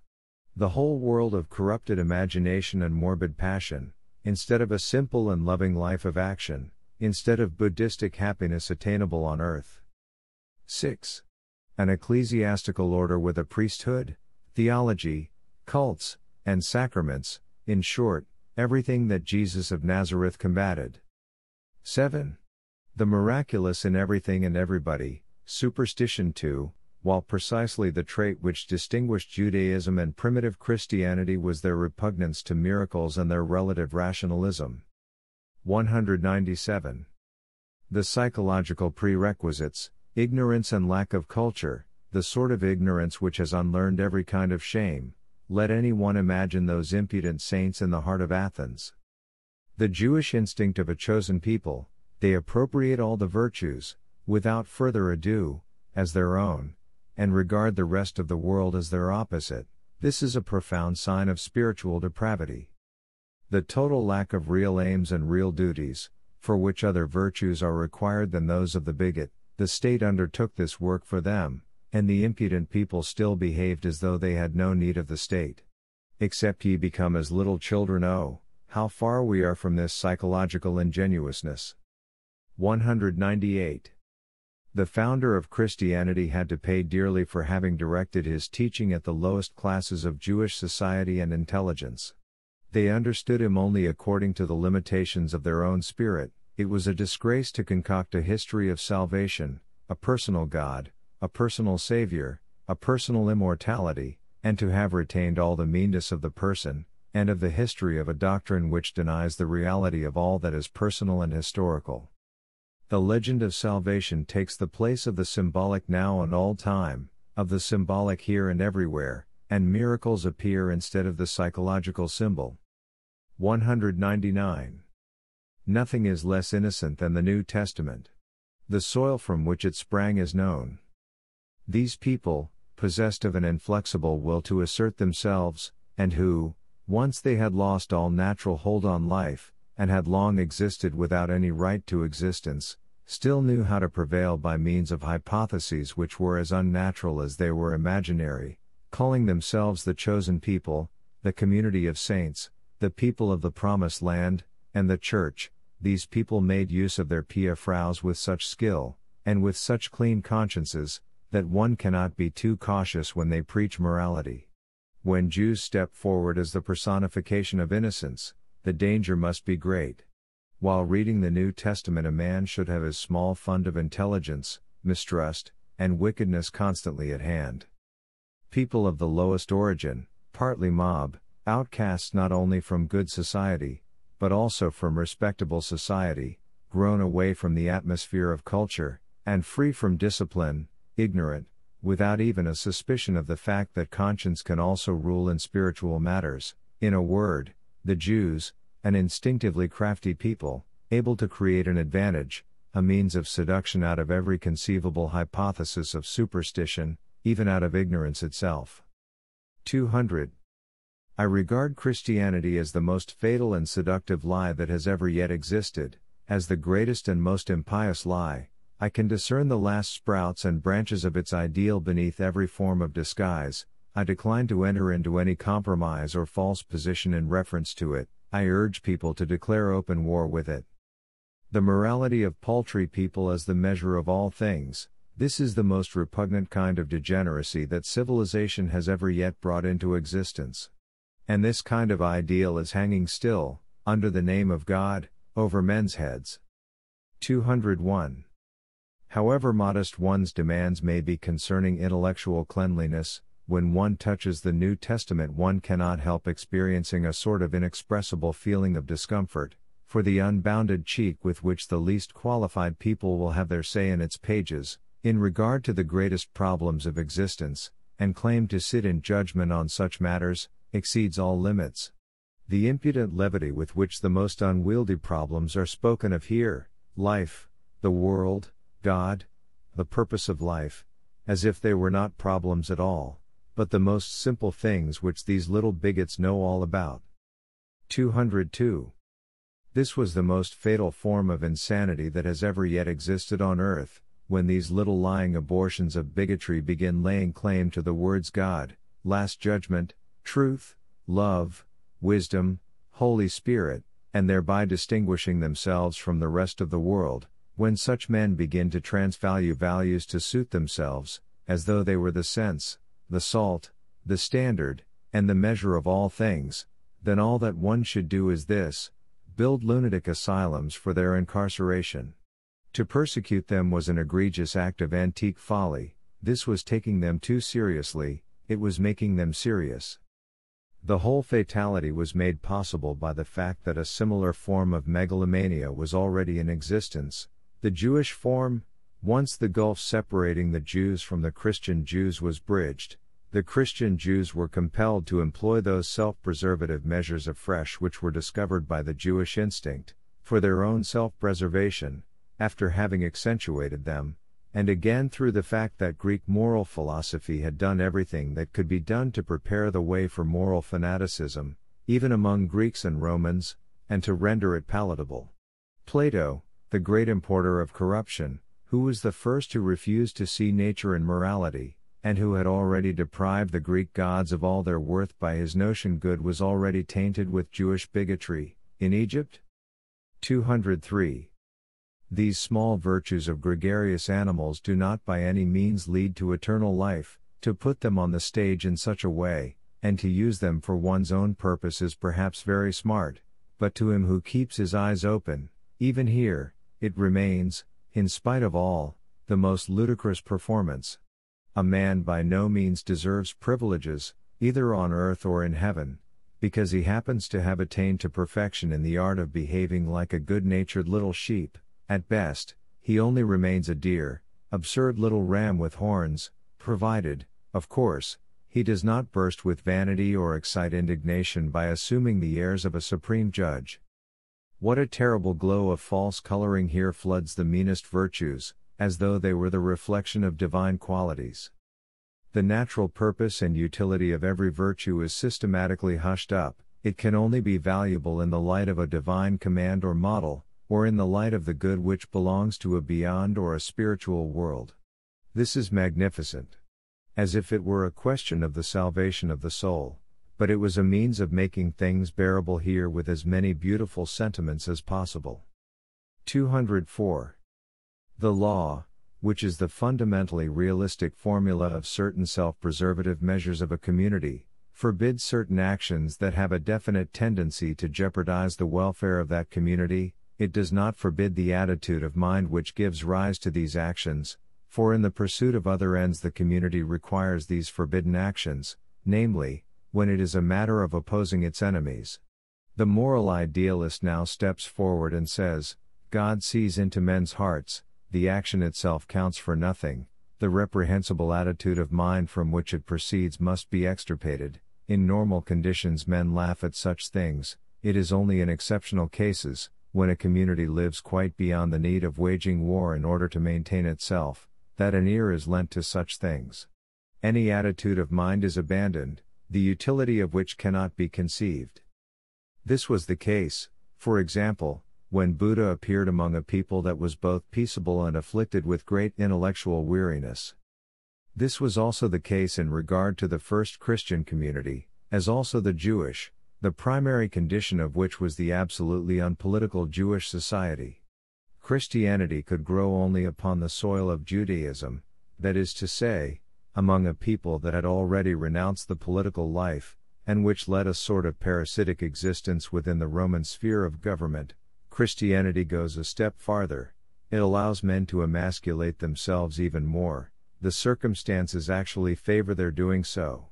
Nature is expelled from morality when it is said, "Love ye your enemies," for nature's injunction, "Ye shall love your neighbor and hate your enemy," has now become senseless in the law. In instinct, now, even the love a man feels for his neighbor must first be based upon something, a sort of love of God. God is introduced everywhere, and utility is withdrawn. The natural origin of morality is denied everywhere. The veneration of nature, which lies in acknowledging a natural morality, is destroyed to the roots. Whence comes the seductive charm of this emasculate ideal of man? Why are we not disgusted by it, just as we are disgusted at the thought of a eunuch? The answer is obvious: it is not the voice of the eunuch that revolts us, despite the cruel mutilation of which it is the result, for, as a matter of fact, it has grown sweeter. And owing to the very fact that the male organ has been amputated from virtue, its voice now has a feminine ring, which, formerly, was not to be discerned. On the other hand, we have only to think of the terrible hardness, dangers, and accidents to which a life of manly virtues leads, the life of a Corsican, even at the present day, or that of a heathen Arab, which resembles the Corsican's life even to the smallest detail.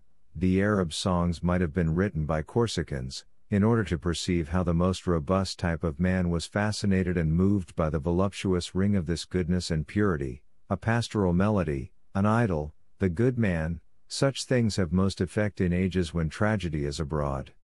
With this, we have realized to what extent the idealist, the ideal eunuch, also proceeds from a definite reality and is not merely a visionary.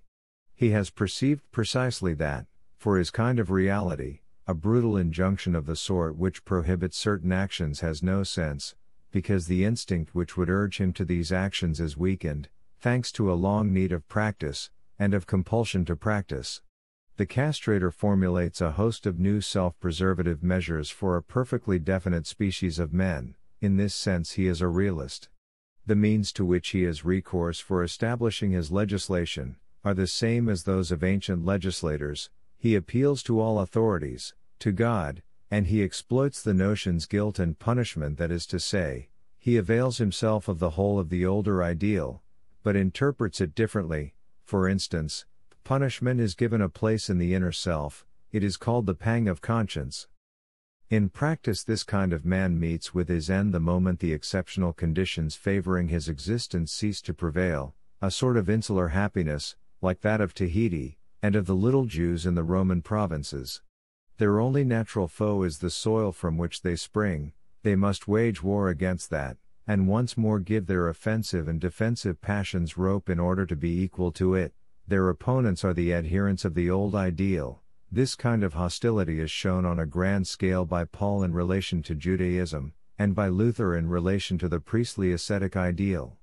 The mildest form of this antagonism is certainly that of the first Buddhists. Perhaps nothing has given rise to so much work as the enfeeblement and discouragement of the feeling of antagonism. The struggle against resentment almost seems the Buddhist's first duty, thus only is his peace of soul secured. To isolate oneself without bitterness, this presupposes the existence of a surprisingly mild and sweet order of men, saints. The astuteness of moral castration. How is war waged against the virile passions and valuations? No violent physical means are available. The war must therefore be one of ruses, spells, and lies, in short, a spiritual war. First recipe: one appropriates virtue in general, and makes it the main feature of one's ideal. The older ideal is denied and declared to be the reverse of all ideals. Slander has to be carried to a fine art for this purpose. Second recipe: a type of man is set up as a general standard, and this is projected into all things, behind all things, and behind the destiny of all things, as God. Third recipe: the opponents of one's ideal are declared to be the opponents of God. One arrogates to oneself a right to great pathos, to power, and a right to curse and to bless. Fourth recipe: all suffering, all gruesome, terrible, and fatal things are declared to be the results of opposition to one's ideal. All suffering is punishment even in the case of one's adherents, except it be a trial, etc. Fifth recipe, one goes so far as to regard nature as the reverse of one's ideal, and the lengthy sojourn amid natural conditions is considered a great trial of patience, a sort of martyrdom. One studies contempt, both in one's attitudes and one's looks towards all natural things. Sixth recipe, the triumph of anti-naturalism and ideal castration, the triumph of the world of the pure, good, sinless, and blessed, is projected into the future as the consummation, the finale, the great hope, and the coming of the kingdom of God. I hope that one may still be allowed to laugh at this artificial hoisting up of a small species of man to the position of an absolute standard of all things. 205. What I do not at all like in Jesus of Nazareth and his apostle Paul, is that they stuff so much into the heads of paltry people, as if their modest virtues were worth so much ado.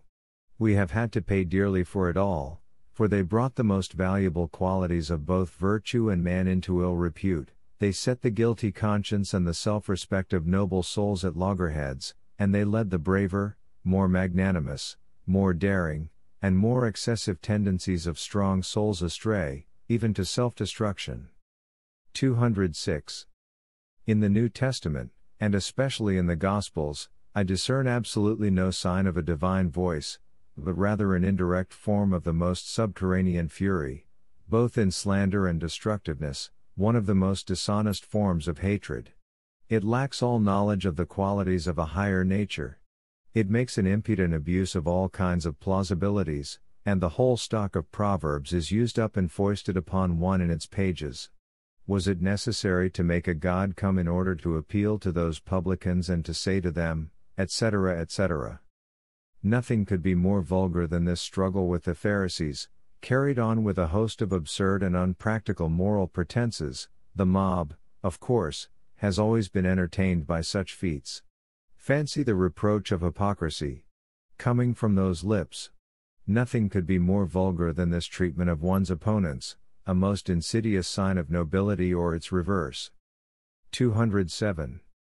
Primitive Christianity is the abolition of the state. It prohibits oaths, military service, courts of justice, self-defense or the defense of a community, and denies the difference between fellow countrymen and strangers, as also the order of castes. Christ's example, he does not withstand those who ill-treat him, he does not defend himself, he does more, he offers the left cheek, to the demand, "Tell us whether thou be the Christ?" He replies, "Hereafter shall ye see the Son of Man sitting on the right hand of power, and coming in the clouds of heaven." He forbids his disciples to defend him, he calls attention to the fact that he could get help if he wished to, but will not.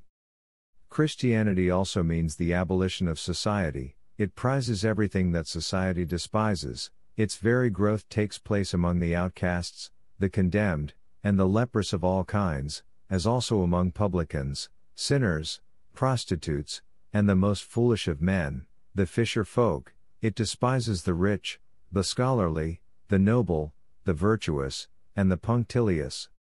208. The war against the noble and the powerful, as it is waged in the New Testament, is reminiscent of Renard the Fox and his methods, but plus the Christian unction and the more absolute refusal to recognize one's own craftiness. 209. The Gospel is the announcement that the road to happiness lies open for the lowly and the poor, that all one has to do is to emancipate one's self from all institutions, traditions, and the tutelage of the higher classes. Thus Christianity is no more than the typical teaching of socialists. Property, acquisitions, mother country, status and rank, tribunals, the police, the state, the church, education, art, militarism, all these are so many obstacles in the way of happiness, so many mistakes, snares, and devil's artifices, on which the gospel passes sentence. All this is typical of socialistic doctrines. Behind all this there is the outburst, the explosion, of a concentrated loathing of the masters, the instinct which discerns the happiness of freedom after such long oppression. Mostly a symptom of the fact that the inferior classes have been treated too humanely, that their tongues already taste a joy which is forbidden them. It is not hunger that provokes revolutions, but the fact that the mob have contracted an appetite en mangeant. 210.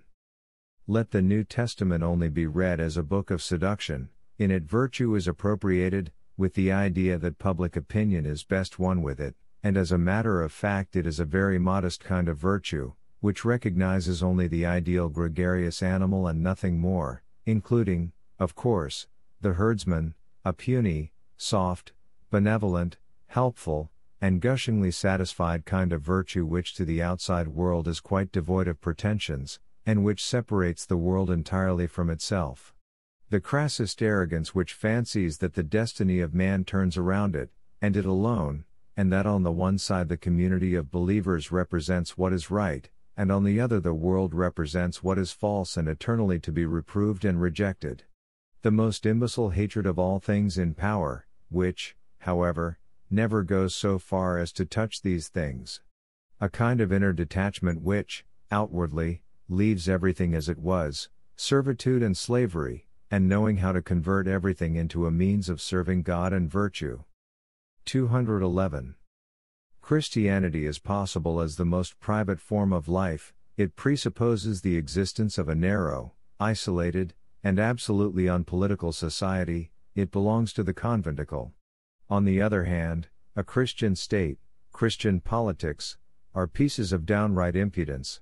They are lies, like, for instance, a Christian leadership of an army, which in the end regards the God of hosts as chief of the staff. Even the papacy has never been able to carry on politics in a Christian way, and when reformers indulge in politics, as Luther did, it is well known that they are just as ardent followers of Machiavelli as any other immoralists or tyrants. 212. Christianity is still possible at any moment. It is not bound to any one of the impudent dogmas that have adorned themselves with its name. It needs neither the teaching of the personal God, nor of sin, nor of immortality, nor of redemption, nor of faith. It has absolutely no need whatever of metaphysics, and it needs asceticism and Christian natural science still less. Christianity is a method of life, not a system of belief. It tells us how we should behave, not what we should believe. He who says today, I refuse to be a soldier, I care not for tribunals, I lay no claim to the services of the police, I will not do anything that disturbs the peace within me, and if I must suffer on that account, nothing can so well maintain my inward peace as suffering. Such a man would be a Christian. 213. Concerning the history of Christianity. Continual change of environment. Christian teaching is thus continually changing its center of gravity. The favoring of low and paltry people. The development of caritas. The type Christian gradually adopts everything that it originally rejected, and in the rejection of which it asserted its right to exist. The Christian becomes a citizen, a soldier, a judge, a workman, a merchant, a scholar, a theologian, a priest, a philosopher, a farmer, an artist, a patriot, a politician, a prince. He re-enters all those departments of active life which he had forsworn. He defends himself, he establishes tribunals, he punishes, he swears, he differentiates between people and people, he contemns, and he shows anger. The whole life of the Christian is ultimately exactly that life from which Christ preached deliverance. The Church is just as much a factor in the triumph of the Antichrist, as the modern state and modern nationalism. The Church is the barbarization of Christianity. 214. Among the powers that have mastered Christianity are Judaism, Paul, Platonism, Augustine, the cult of mystery, the teaching of salvation, the emblem of the cross, asceticism, hostility towards nature, reason, the senses, the Orient. 215. Christianity is a denaturalization of gregarious morality, under the power of the most complete misapprehensions and self-deceptions. Democracy is a more natural form of it, and less sown with falsehood. It is a fact that the oppressed, the low, and whole mob of slaves and half-castes, will prevail. First step, they make themselves free, they detach themselves, at first in fancy only, they recognize each other, They make themselves paramount. Second step, they enter the lists, they demand acknowledgement, equal rights, justice. Third step, they demand privileges, they draw the representatives of power over to their side. Fourth step, they alone want all power, and they have it. There are three elements in Christianity which must be distinguished: A. The oppressed of all kinds, B. The mediocre of all kinds, C. The dissatisfied and diseased of all kinds. The first struggle against the politically noble and their ideal, the second contend with the exceptions and those who are in any way privileged, mentally or physically, the third oppose the natural instinct of the happy and the sound. Whenever a triumph is achieved, the second element steps to the fore, for then Christianity has won over the sound and happy to its side, as warriors in its cause, likewise the powerful, interested to this extent in the conquest of the crowd, and now it is the gregarious instinct, that mediocre nature which is valuable in every respect, that now gets its highest sanction through Christianity. This mediocre nature ultimately becomes so conscious of itself, gains such courage in regard to its own opinions, that it arrogates to itself even political power.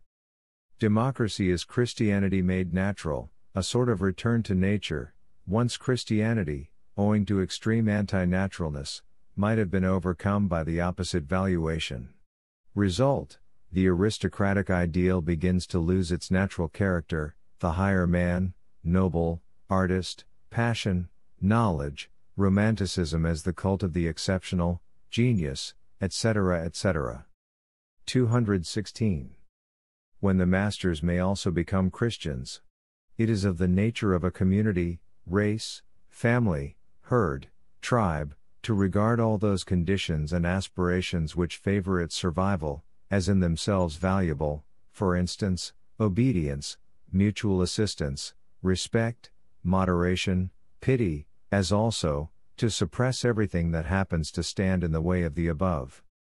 It is likewise of the nature of the rulers, whether they are individuals or classes, to patronize and applaud those virtues which make their subjects amenable and submissive, conditions and passions which may be utterly different from their own. The gregarious instinct and the instinct of the rulers sometimes agree in approving of a certain number of qualities and conditions, but for different reasons. The first do so out of direct egoism, the second out of indirect egoism. The submission to Christianity on the part of master races is essentially the result of the conviction that Christianity is a religion for the herd, that it teaches obedience, in short, that Christians are more easily ruled than non-Christians. With a hint of this nature, the Pope, even nowadays, recommends Christian propaganda to the ruling sovereign of China. It should also be added that the seductive power of the Christian ideal works most strongly upon natures that love danger, adventure, and contrasts, that love everything that entails a risk, and wherewith a non plus ultra of powerful feeling may be attained. In this respect, one has only to think of Saint Teresa, surrounded by the heroic instincts of her brothers. Christianity appears in those circumstances as a dissipation of the will, as strength of will, as a will that is quixotic. 3. Christian ideals. 217.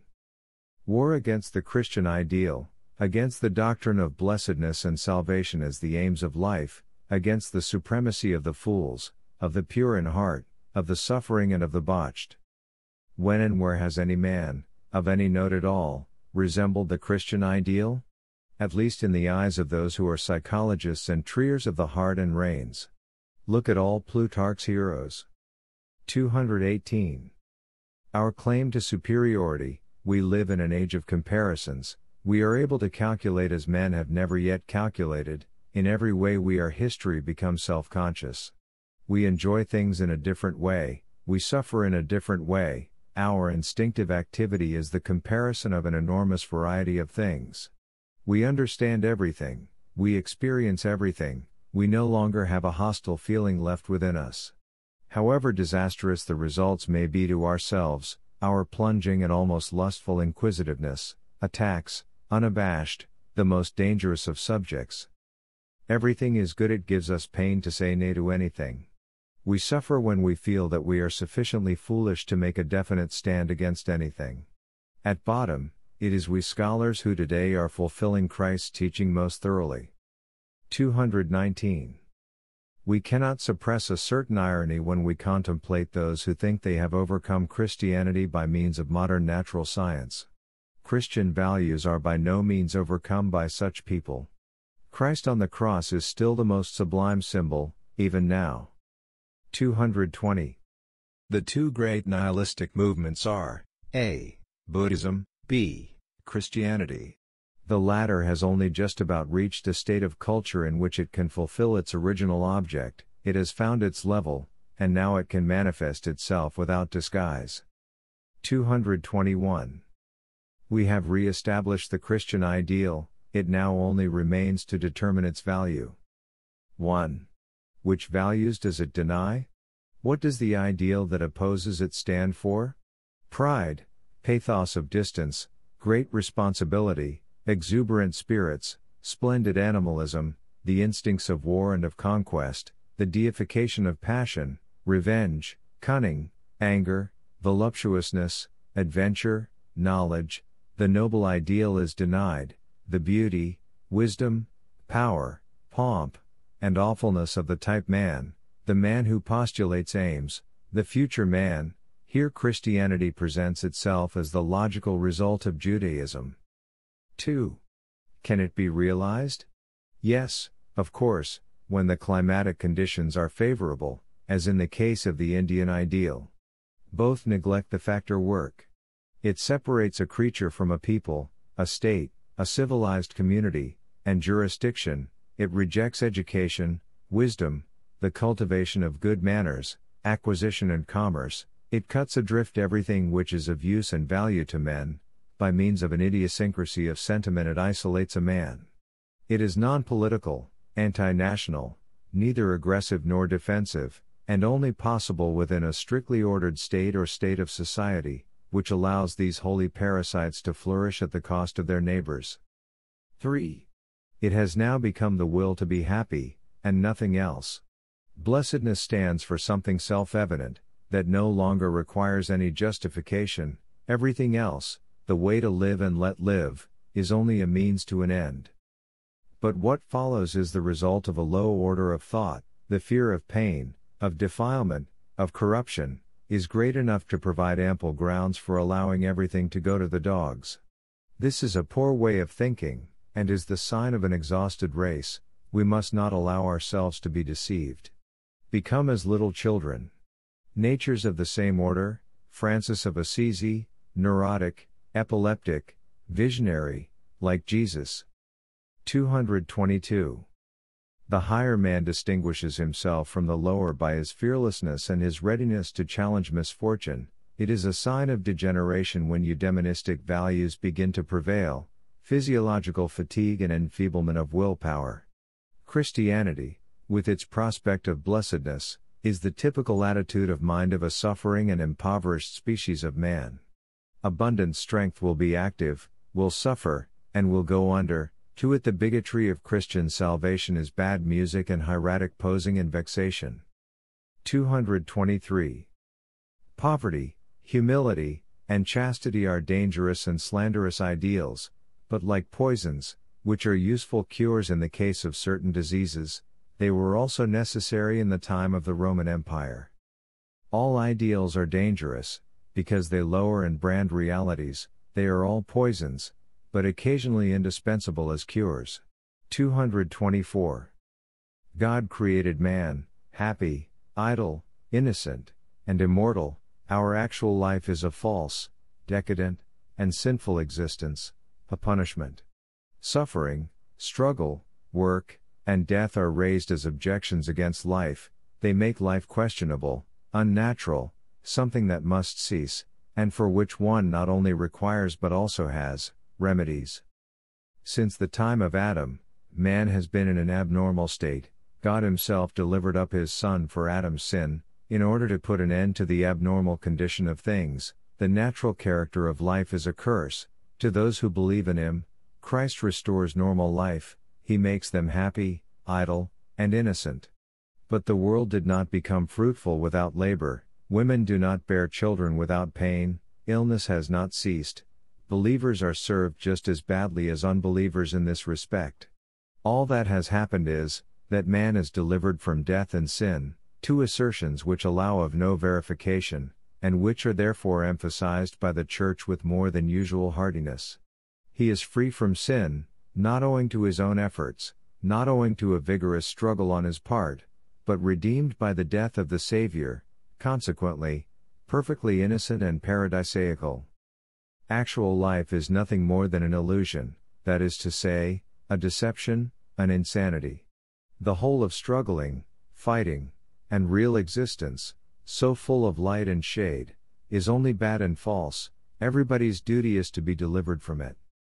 Man, innocent, idle, immortal, and happy, this concept, which is the object of the most supreme desires, must be criticized before anything else. Why should guilt, work, death, and pain, and, from the Christian point of view, also knowledge, be contrary to all supreme desires? The lazy Christian notions, blessedness, innocence, immortality. 225. The eccentric concept holiness does not exist. God and man have not been divorced from each other. Miracles do not exist, such spheres do not exist, the only one to be considered is the intellectual, that is to say, the symbolically psychological. As decadence, a counterpart to Epicureanism, paradise according to Greek notions was only Epicurus' garden. A life of this sort lacks a purpose, it strives after nothing. A form of the Epicurean gods, there is no longer any reason to aim at anything, not even at having children, everything has been done. 226. They despised the body, they did not reckon with it, nay, more, they treated it as an enemy. It was their delirium to think that a man could carry a beautiful soul about in a body that was a cadaverous abortion. In order to inoculate others with this insanity, they had to present the concept beautiful soul in a different way, and to transvalue the natural value, until, at last, a pale, sickly, idiotically exalted creature, something angelic, some extreme perfection and transfiguration was declared to be the higher man. 227. Ignorance in matters psychological. The Christian has no nervous system, contempt for, and deliberate and willful turning away from, the demands of the body, and the naked body. It is assumed that all this is in keeping with man's nature, and must perforce work the ultimate good of the soul. All functions of the body are systematically reduced to moral values. Illness itself is regarded as determined by morality, it is held to be the result of sin, or it is a trial or a state of salvation, through which man becomes more perfect than he could become in a state of health. Pascal's idea, under certain circumstances, there are willful attempts at inducing illness. 228. What in sooth is this struggle against nature on the part of the Christian? We shall not, of course, let ourselves be deceived by his words and explanations. It is nature against something which is also nature. With many, it is fear, with others, it is loathing, with yet others, it is the sign of a certain intellectuality, the love of a bloodless and passionless ideal, and in the case of the most superior men, it is love of an abstract nature. These try to live up to their ideal. It is easily understood that humiliation in the place of self-esteem, anxious cautiousness towards the passions, emancipation from the usual duties, whereby a higher notion of rank is created, the incitement to constant war on behalf of enormous issues, habituation to effusiveness of feelings, all this goes to constitute a type. In such a type the hypersensitiveness of a perishing body preponderates, but the nervousness and the inspirations it engenders are interpreted differently. The taste of this kind of creature tends either, 1. to subtilize, 2. to indulge in bombastic eloquence, or, 3. to go in for extreme feelings. The natural inclinations do get satisfied, but they are interpreted in a new way, for instance, as justification before God, the feeling of redemption through grace. Every undeniable feeling of pleasure becomes, interpreted in this way, pride, voluptuousness, etc. General problem, What will become of the man who slanders and practically denies and belittles what is natural? As a matter of fact, the Christian is an example of exaggerated self-control. In order to tame his passions, he seems to find it necessary to extirpate or crucify them. 229. Man did not know himself physiologically throughout the ages his history covers, he does not even know himself now.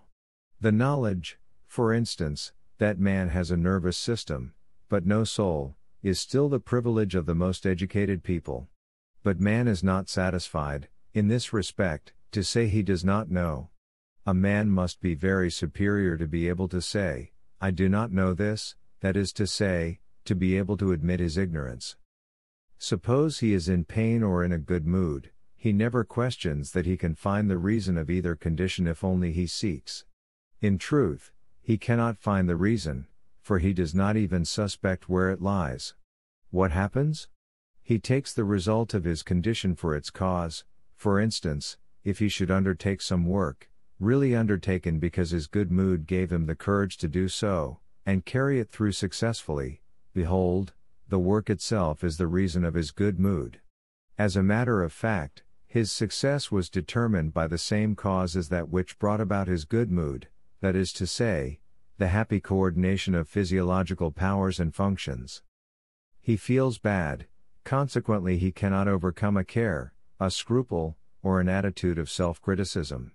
He really fancies that his disagreeable condition is the result of his scruple, of his sin, or of his self-criticism. But after profound exhaustion and prostration, a state of recovery sets in. How is it possible that I can feel so free, so happy? It is a miracle, only a God could have effected this change. Conclusion: He has forgiven my sin. From this follow certain practices. In order to provoke feelings of sinfulness and to prepare the way for crushed spirits, it is necessary to induce a condition of morbidity and nervousness in the body. The methods of doing this are well known. Of course, nobody suspects the causal logic of the fact. The maceration of the flesh is interpreted religiously, it seems like an end in itself, whereas it is no more than a means of bringing about that morbid state of indigestion which is known as repentance, the fixed idea of sin, the hypnotizing of the hen by means of the chalk-line sin. The mishandling of the body prepares the ground for the required range of guilty feelings, that is to say, for that general state of pain which demands an explanation. On the other hand, the method of salvation may also develop from the above. Every dissipation of the feelings, whether prayers, movements, attitudes, or oaths, has been provoked, and exhaustion follows. Very often it is acute, or it appears in the form of epilepsy. And behind this condition of deep somnolence there come signs of recovery, or, in religious parlance, salvation. 230. Formerly, the conditions and results of physiological exhaustion were considered more important than healthy conditions and their results, and this was owing to the suddenness, fearfulness, and mysteriousness of the former. Men were terrified by themselves, and postulated the existence of a higher world. People have ascribed the origin of the idea of two worlds, one this side of the grave and the other beyond it, to sleep and dreams, to shadows, to night, and to the fear of nature, but the symptoms of physiological exhaustion should, above all, have been considered. Ancient religions have quite special methods of disciplining the pious into states of exhaustion, in which they must experience such things. The idea was, that one entered into a new order of things, where everything ceases to be known. The semblance of a higher power. 231. Sleep is the result of every kind of exhaustion. Exhaustion follows upon all excessive excitement. In all pessimistic religions and philosophies there is a yearning for sleep, the very notion sleep is deified and worshipped. In this case the exhaustion is racial. Sleep regarded psychologically is only a symbol of a much deeper and longer compulsion to rest. In praxis it is death which rules here in the seductive image of its brother sleep. 232. The whole of the Christian training in repentance and redemption may be regarded as a folie circulaire arbitrarily produced, though, of course, it can be produced only in people who are predisposed to it, that is to say, who have morbid tendencies in their constitutions. 233. Against remorse and its purely psychical treatment. To be unable to have done with an experience is already a sign of decadence. This reopening of old wounds, this wallowing in self-contempt and depression, is an additional form of disease.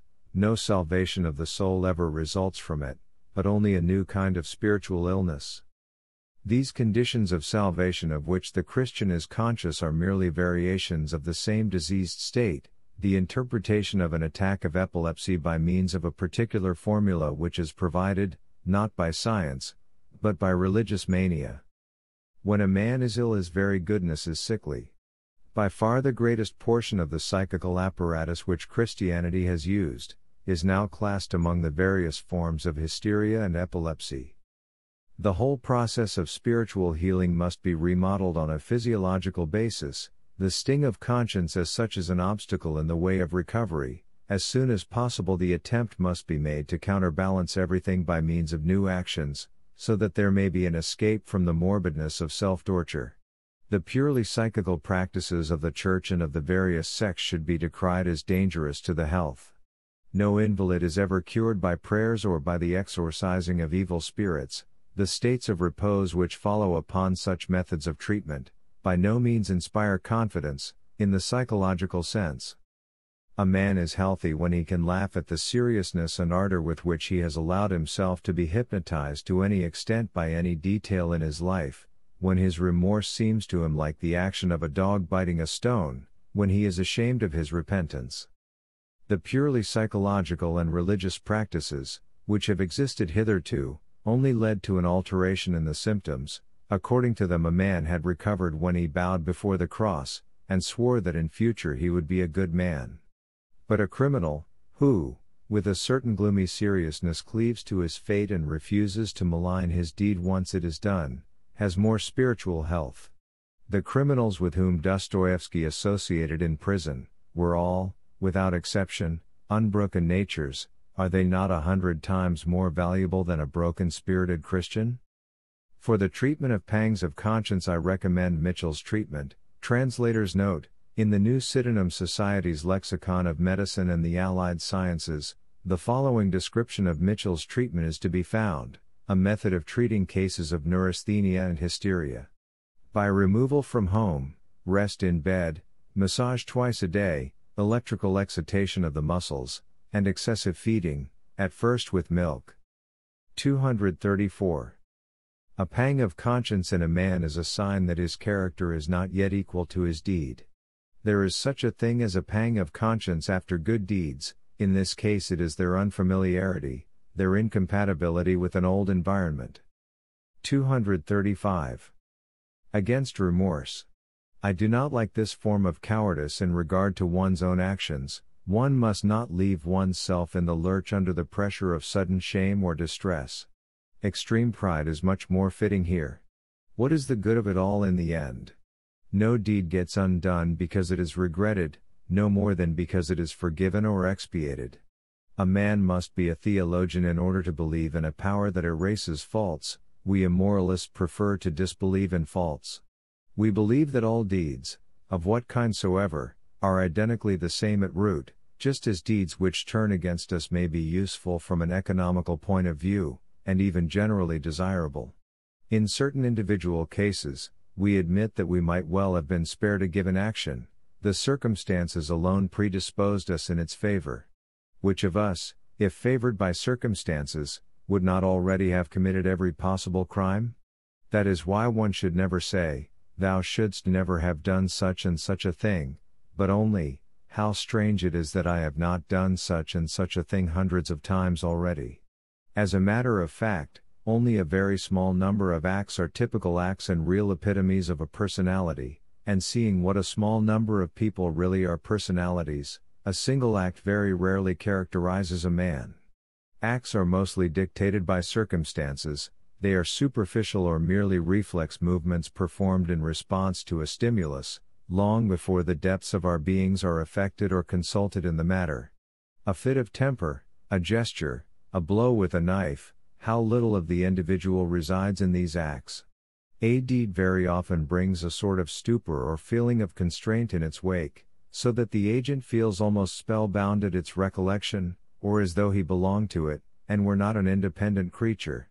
This mental disorder, which is a form of hypnotism, must be resisted at all costs. Surely a single deed, whatever it be, when it is compared with all one has done, is nothing, and may be deducted from the sum without making the account wrong. The unfair interest which society manifests in controlling the whole of our lives in one direction, as though the very purpose of its existence were to cultivate a certain individual act, should not infect the man of action, but unfortunately this happens almost continually. The reason of this is, that every deed, if followed by unexpected consequences, leads to a certain mental disturbance, no matter whether the consequences be good or bad. Behold a lover who has been given a promise, or a poet while he is receiving applause from an audience. As far as intellectual torpor is concerned, these men are in no way different from the anarchist who is suddenly confronted by a detective bearing a search warrant. There are some acts which are unworthy of us, acts which, if they were regarded as typical, would set us down as belonging to a lower class of man. The one fault that has to be avoided here, is to regard them as typical. There is another kind of act of which we are unworthy, exceptional acts, born of a particular abundance of happiness and health. They are the highest waves of our spring tides, driven to an unusual height by a storm, an accident.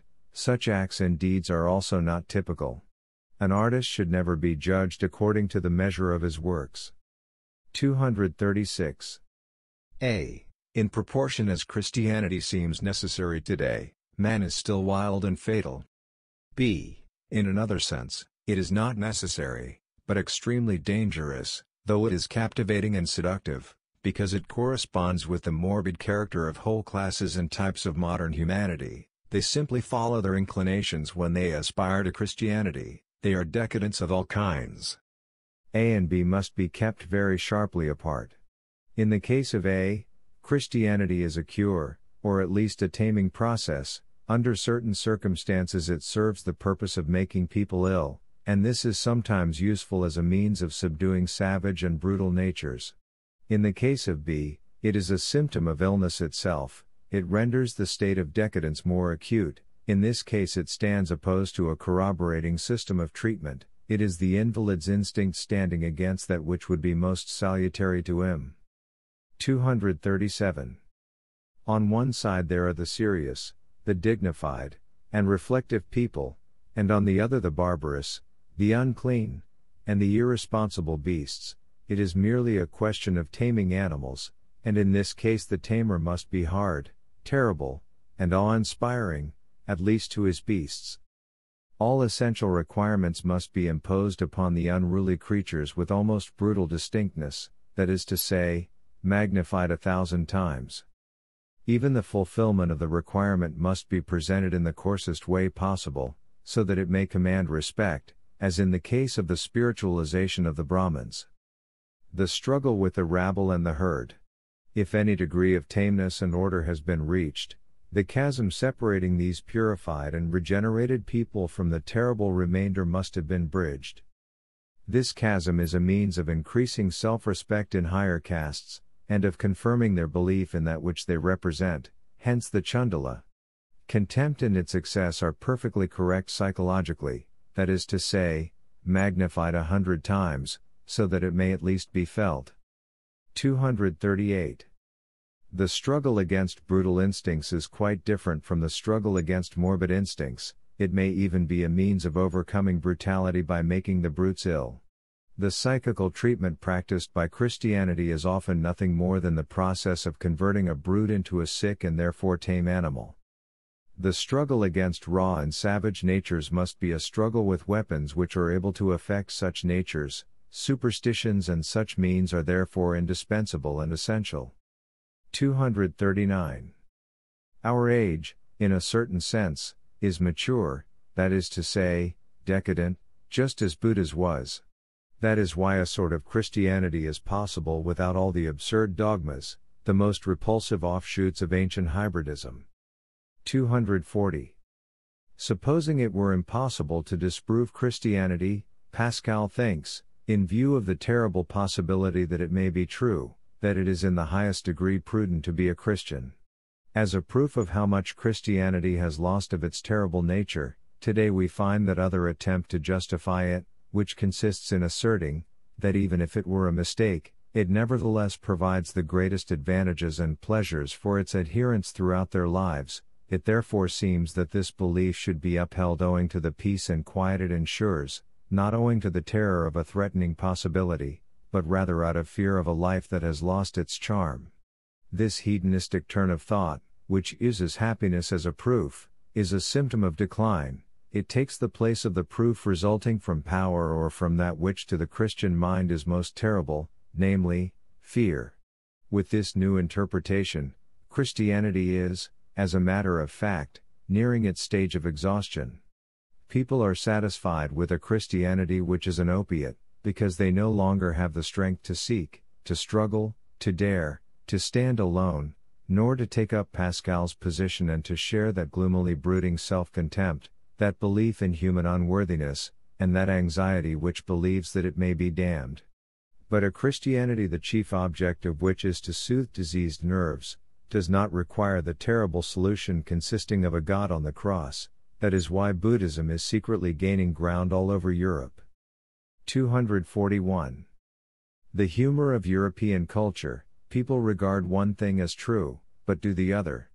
For instance, what is the use of all the art of reading and criticizing, if the ecclesiastical interpretation of the Bible, whether according to Catholics or Protestants, is still upheld? 242. No one is sufficiently aware of the barbarity of the notions among which we Europeans still live. To think that men have been able to believe that the salvation of the soul depended upon a book. And I am told that this is still believed. What is the good of all scientific education, all criticism and all hermeneutics, if such nonsense as the Church's interpretation of the Bible has not yet turned the colors of our bodies permanently into the red of shame? 243. Subject for reflection: to what extent does the fatal belief in divine providence, the most paralyzing belief for both the hand and the understanding that has ever existed, continue to prevail? To what extent have the Christian hypothesis and interpretation of life continued their lives under the cover of terms like nature, progress, perfectionment, Darwinism, or beneath the superstition that there is a certain relation between happiness and virtue, unhappiness and sin? That absurd belief in the course of things, in life and in the instinct of life, that foolish resignation which arises from the notion that if only every one did his duty all would go well, all this sort of thing can only have a meaning if one assumes that there is a direction of things sub specie boni. Even fatalism, our present form of philosophical sensibility, is the result of a long belief in divine providence, an unconscious result, as though it were nothing to do with us how everything goes. As though we might let things take their own course, the individual being only a modus of the absolute reality. 244. It is the height of psychological falsity on the part of man to imagine a being according to his own petty standard, who is a beginning, a thing in itself, and who appears to him good, wise, mighty, and precious, for thus he suppresses in thoughts all the causality by means of which every kind of goodness, wisdom, and power comes into existence and has value. In short, elements of the most recent and most conditional origin were regarded not as evolved, but as spontaneously generated in things in themselves, and perhaps as the cause of all things.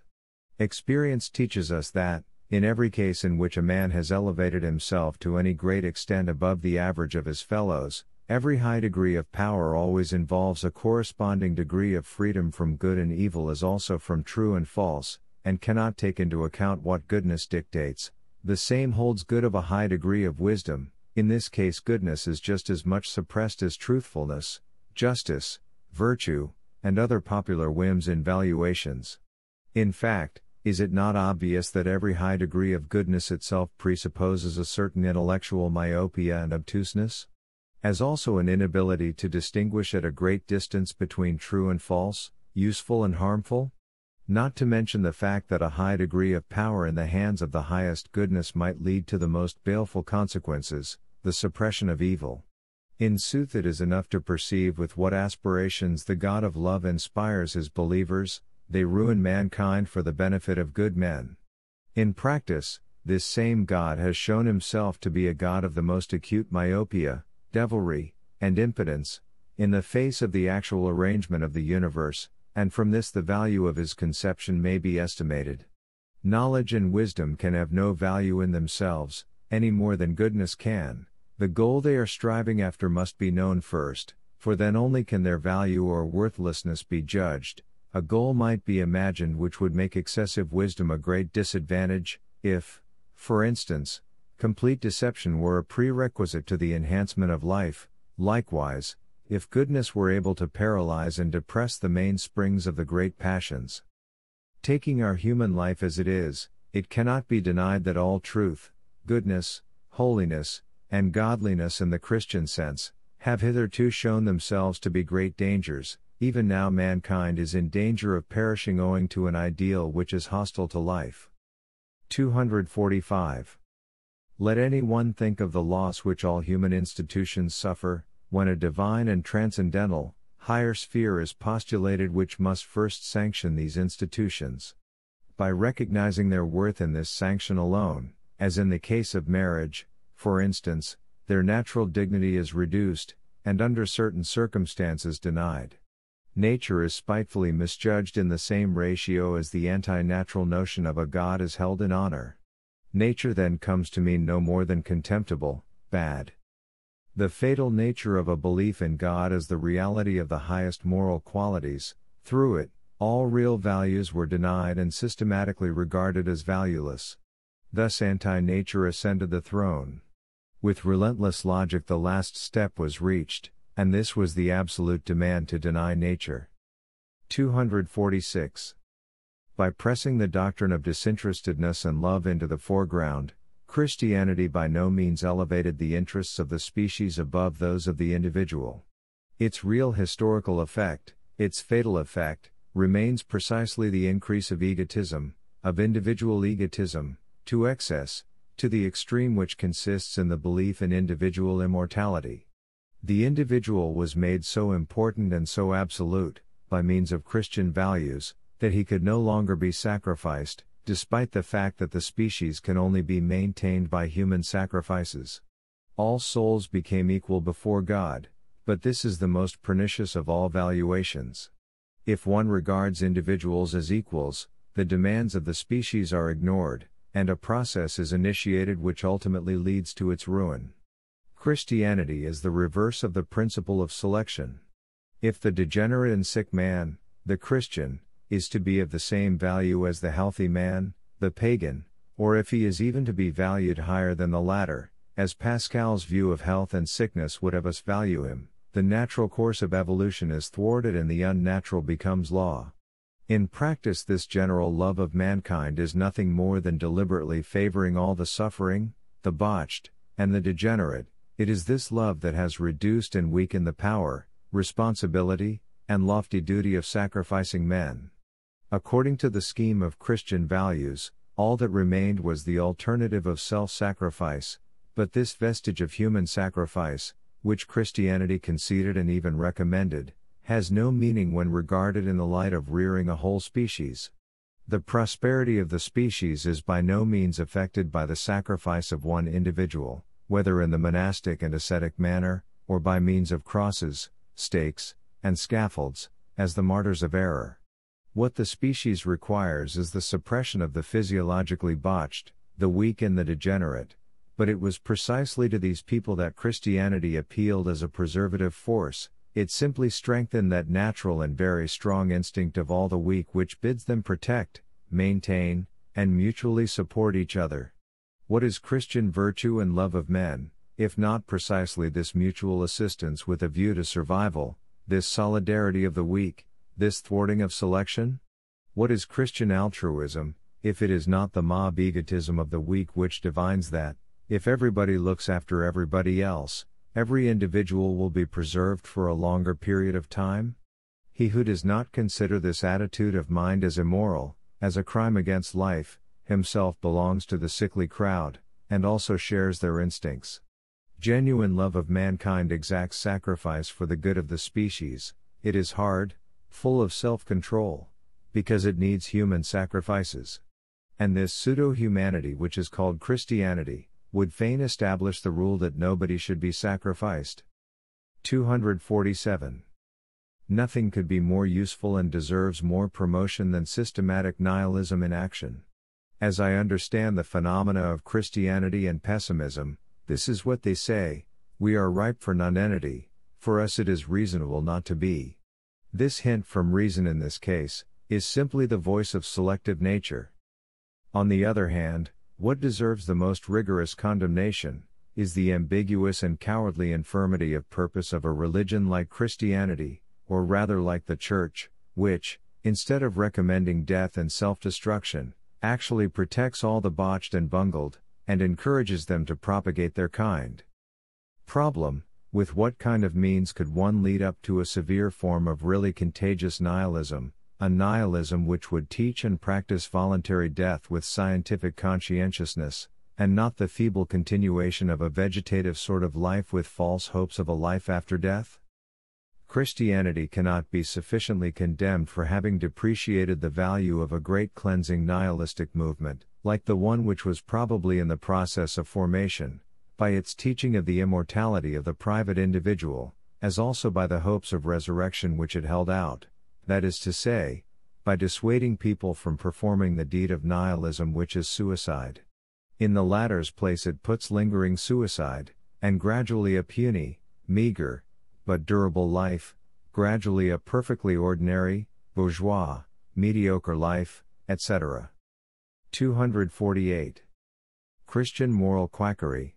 Pity and contempt succeed each other at short intervals, and at the sight of them I feel as indignant as if I were in the presence of the most despicable crime. Here error is made a duty, a virtue, misapprehension has become a knack, the destructive instinct is systematized under the name of redemption. Here every operation becomes a wound, an amputation of those very organs whose energy would be the prerequisite to a return of health. And in the best of cases no cure is effected, all that is done is to exchange one set of evil symptoms for another set. And this pernicious nonsense, this systematized profanation and castration of life, passes for holy and sacred, to be in its service, to be an instrument of this art of healing, that is to say, to be a priest, is to be rendered distinguished, reverent, holy, and sacred.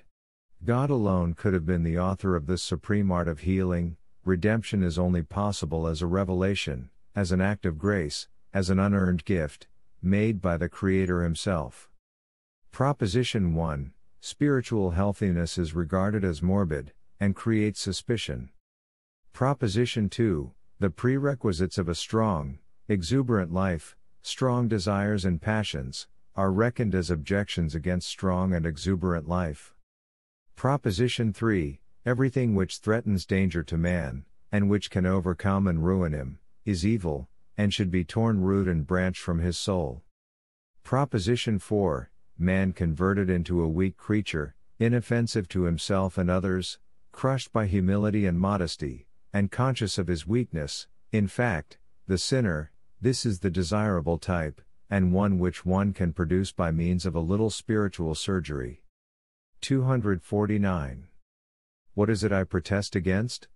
That people should regard this paltry and peaceful mediocrity, this spiritual equilibrium which knows nothing of the fine impulses of great accumulations of strength, as something high, or possibly as the standard of all things.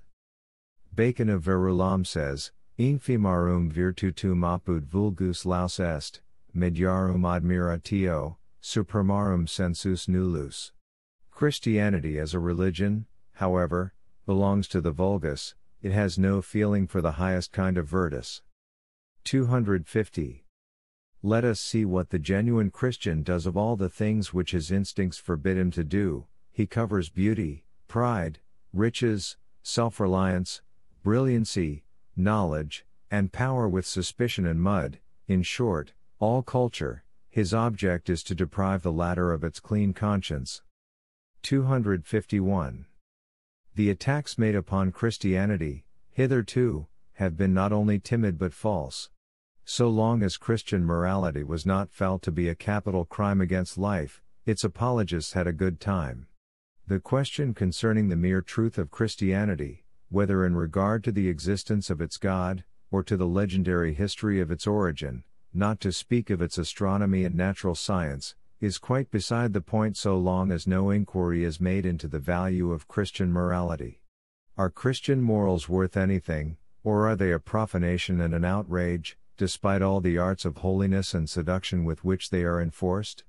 The question concerning the truth of the religion may be met by all sorts of subterfuges, and the most fervent believers can, in the end, avail themselves of the logic used by their opponents, in order to create a right for their side to assert that certain things are irrefutable, that is to say, they transcend the means employed to refute them. Nowadays this trick of dialectics is called Kantian criticism. 252. Christianity should never be forgiven for having ruined such men as Pascal. This is precisely what should be combated in Christianity, namely, that it has the will to break the spirit of the strongest and noblest natures. One should take no rest until this thing is utterly destroyed, the ideal of mankind which Christianity advances, the demands it makes upon men, and its nay and yea relative to humanity. The whole of the remaining absurdities, that is to say, Christian fable, Christian cobweb spinning in ideas and principles, and Christian theology, do not concern us. They might be 1,000 times more absurd and we should not raise a finger to destroy them.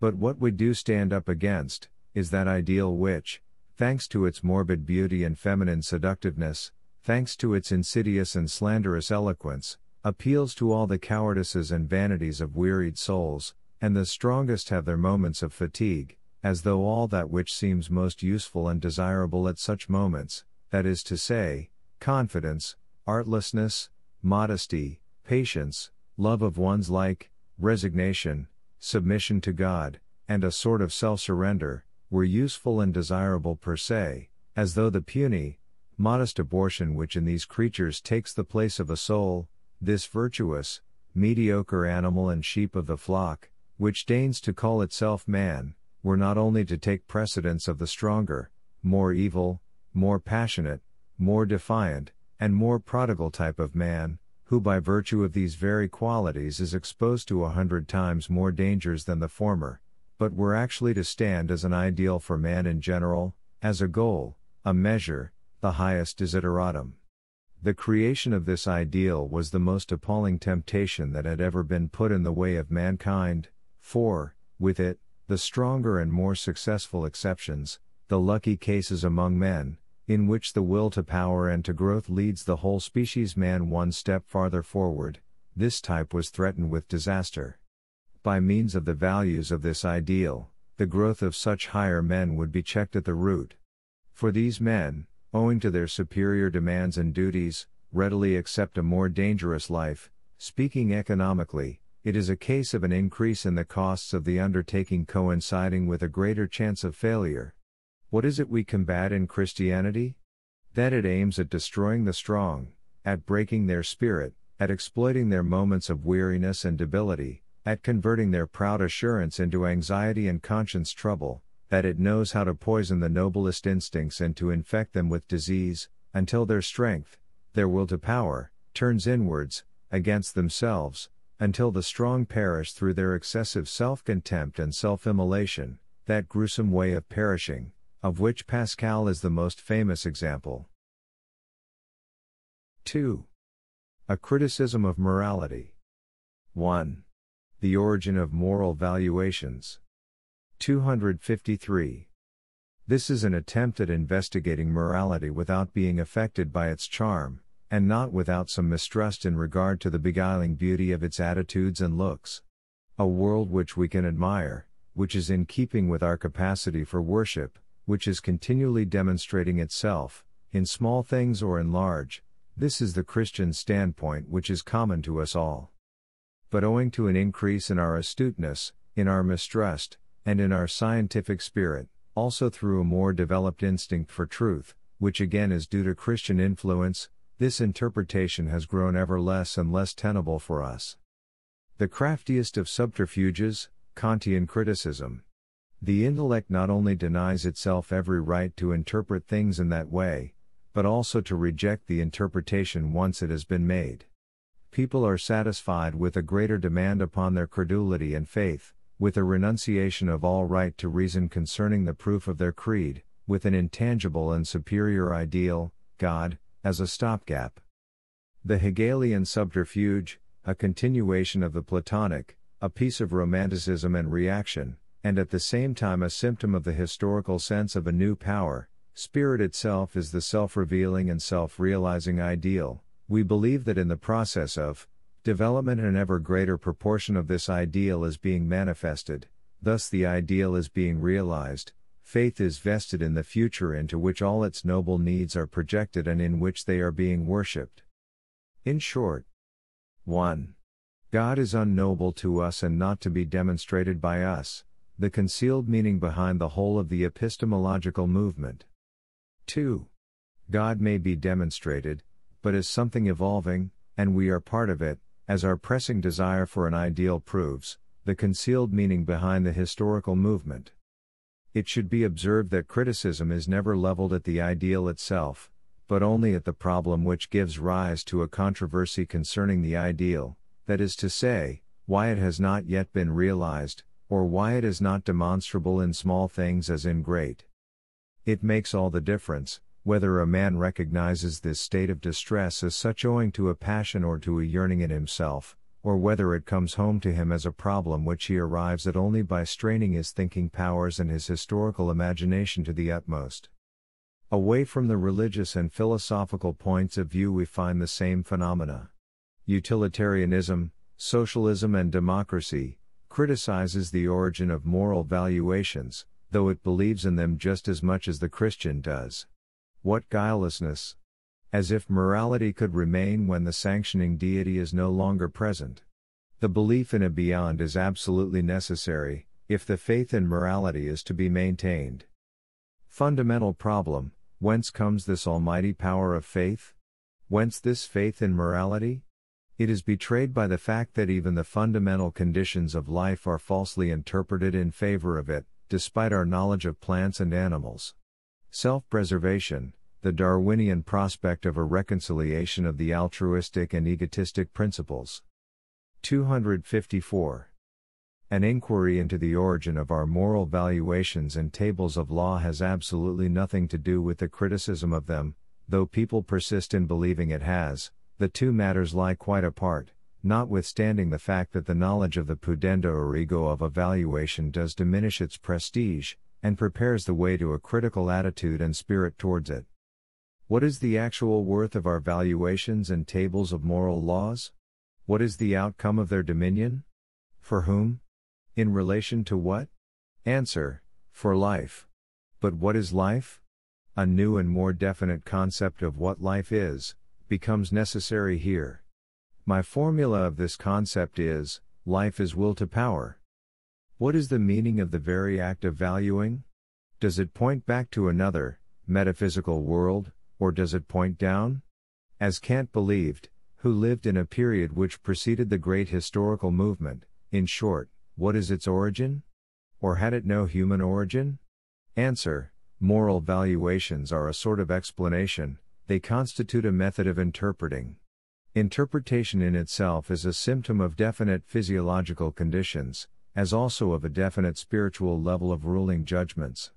What is it that interprets? Our passions. 255. All virtues should be looked upon as physiological conditions. The principal organic functions, more particularly, should be considered necessary and good. All virtues are really refined passions and elevated physiological conditions. Pity and philanthropy may be regarded as the developments of sexual relations, justice as the development of the passion for revenge, virtue as the love of resistance, the will to power, honor as an acknowledgement of an equal, or of an equally powerful, force. 256. Under morality I understand a system of valuations which is in relation with the conditions of a creature's life. 257. Formerly it was said of every form of morality, ye shall know them by their fruits. I say of every form of morality, it is a fruit, and from it I learn the soil out of which it grew. 258.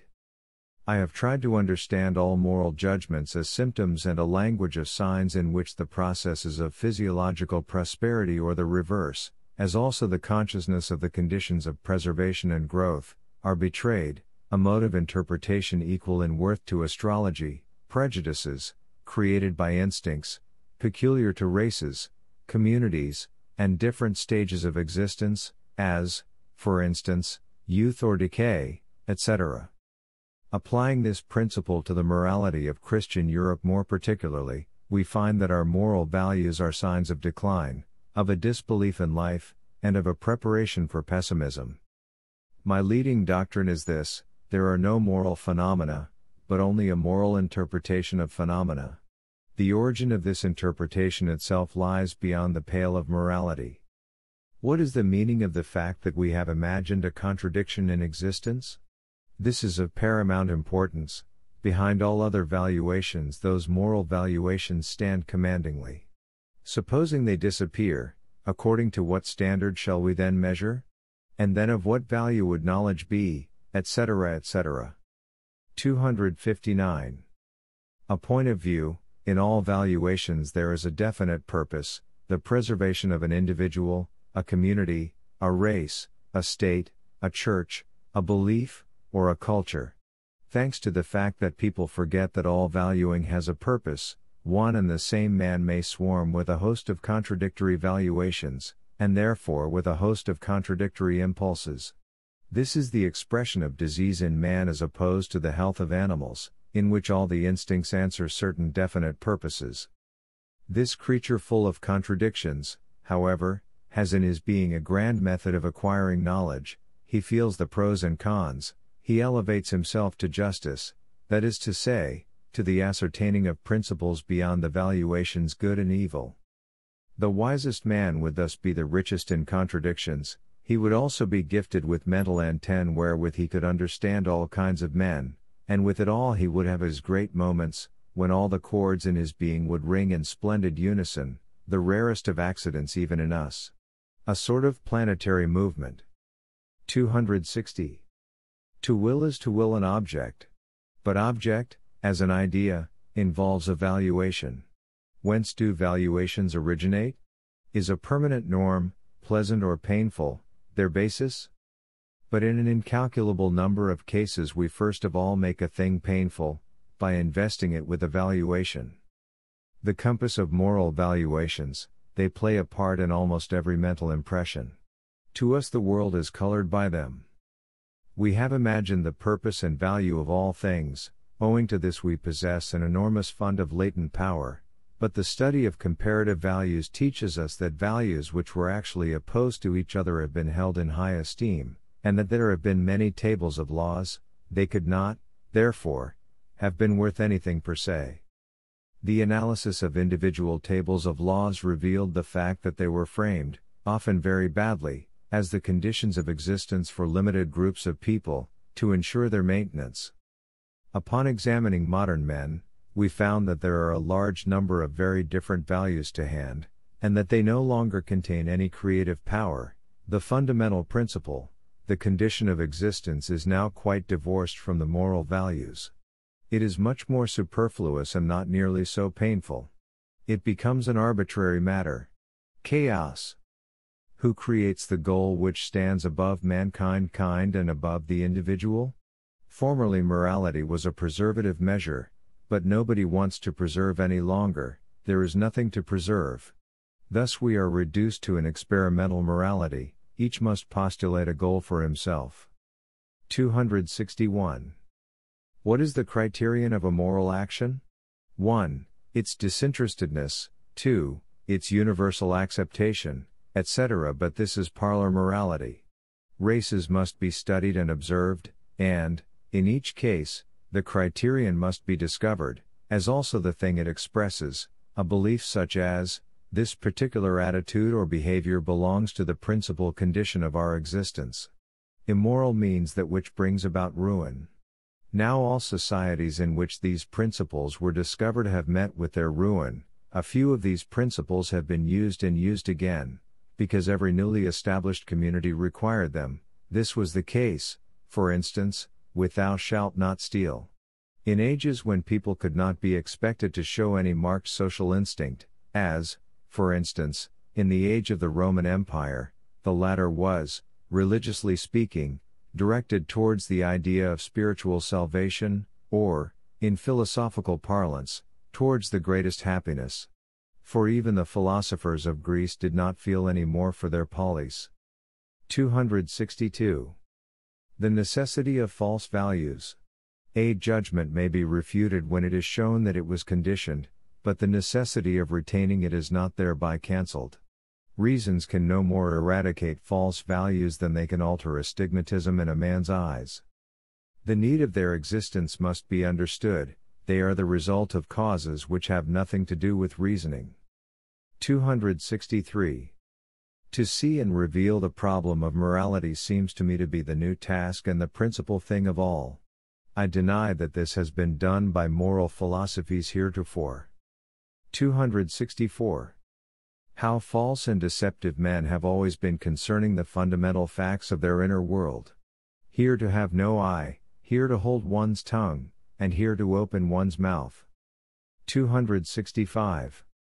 There seems to be no knowledge or consciousness of the many revolutions that have taken place in moral judgments, and of the number of times that evil has really and seriously been christened good and vice versa. I myself pointed to one of these transformations with the word Sittlichkeit der Sitte. Note, the morality of custom. Even conscience has changed its sphere. Formerly there was such a thing as a gregarious pang of conscience. 266. Amorality as the work of immorality. 1. In order that moral values may attain to supremacy, a host of immoral forces and passions must assist them. 2. The establishment of moral values is the work of immoral passions and considerations. B. Morality as the work of error. C. Morality gradually contradicts itself. Requital, truthfulness, doubt, epoche, judging. The immorality of belief in morality. The steps. 1. Absolute dominion of morality, all biological phenomena measured and judged according to its values. 2. The attempt to identify life with morality, symptom of awakened skepticism. Morality must no longer be regarded as the opposite of life. Many means are sought, even a transcendental one. 3. The opposition of life and morality. Morality condemned and sentenced by life. D. To what extent was morality dangerous to life? A. It depreciated the joy of living and the gratitude felt towards life, etc. B. It checked the tendency to beautify and to ennoble life. C. It checked the knowledge of life. D. It checked the unfolding of life, because it tried to set the highest phenomena thereof at variance with itself. E. Contra account, the usefulness of morality to life. 1. Morality may be a preservative measure for the general whole. It may be a process of uniting dispersed members. It is useful as an agent in the production of the man who is a tool. 2. Morality may be a preservative measure mitigating the inner danger threatening man from the direction of his passions. It is useful to mediocre people. 3. Morality may be a preservative measure resisting the life-poisoning influences of profound sorrow and bitterness. It is useful to the sufferers. 4. Morality may be a preservative measure opposed to the terrible outbursts of the mighty. It is useful to the lowly. 267. It is an excellent thing when one can use the expressions right and wrong in a definite, narrow, and bourgeois sense, as for instance in the sentence, do right and fear no one. Note, tu recht und scheue niemand, that is to say, to do one's duty, according to the rough scheme of life within the limit of which a community exists. Let us not think meanly of what a few thousand years of morality have inculcated upon our minds. 268. Two types of morality must not be confounded: the morality with which the instinct that has remained healthy defends itself from incipient decadence, and the other morality by means of which this decadence asserts itself, justifies itself, and leads downwards. The first named is usually stoical, hard, tyrannical. Stoicism itself was an example of the sort of drag chain morality we speak of. The other is gushing, sentimental, full of secrets. It has the women and beautiful feelings on its side. Primitive Christianity was an example of this morality. 269. I shall try to regard all moralizing, with one glance, as a phenomenon, also as a riddle. Moral phenomena have preoccupied me like riddles. Today I should be able to give a reply to the question, why should my neighbor's welfare be of greater value to me than my own? And why is it that my neighbor himself should value his welfare differently from the way in which I value it? That is to say, why should precisely my welfare be paramount in his mind? What is the meaning of this "thou shalt," which is regarded as given even by philosophers themselves? The seemingly insane idea that a man should esteem the act he performs for a fellow creature higher than the one he performs for himself, and that the same fellow creature should do so too, that only those acts should be held to be good which are performed with an eye to the neighbor and for his welfare, has its reasons, namely, as the result of the social instinct which rests upon the valuation, that single individuals are of little importance although collectively their importance is very great. This, of course, presupposes that they constitute a community with one feeling and one conscience pervading the whole. It is therefore a sort of exercise for keeping one's eyes in a certain direction. It is the will to a kind of optics which renders a view of one's self impossible. My idea, goals are wanting, and these must be individuals. We see the general drift. Every individual gets sacrificed and serves as a tool. Let any one keep his eyes open in the streets. Is not every one he sees a slave? Whither? What is the purpose of it all? 270. How is it possible that a man can respect himself only in regard to moral values, that he subordinates and despises everything in favor of good, evil, improvement, spiritual salvation, etc. as, for instance, Henri Fred Amiel? What is the meaning of the moral idiosyncrasy? I mean this both in the psychological and physiological sense, as it was, for instance, in Pascal. In cases, then, in which other great qualities are not wanting, and even in the case of Schopenhauer, who obviously valued what he did not and could not have, is it not the result of a merely mechanical moral interpretation of real states of pain and displeasure? Is it not a particular form of sensibility which does not happen to understand the cause of its many unpleasurable feelings, but thinks to explain them with moral hypotheses?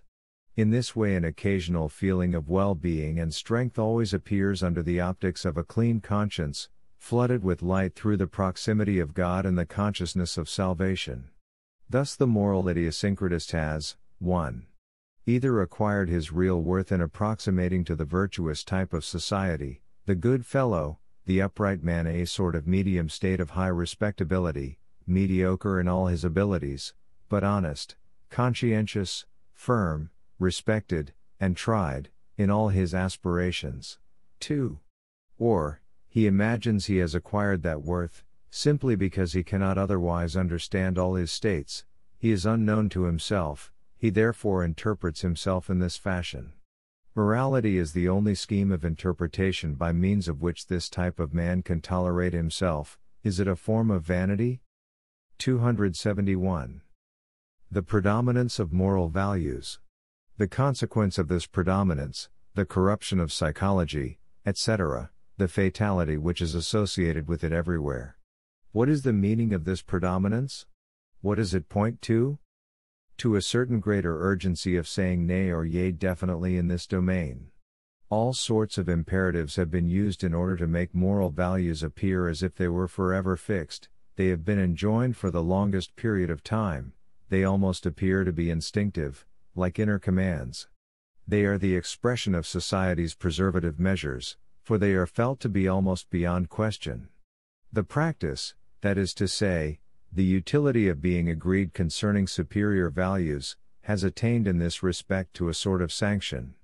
We observe that every care is taken to paralyze reflection and criticism in this department. Look at Kant's attitude.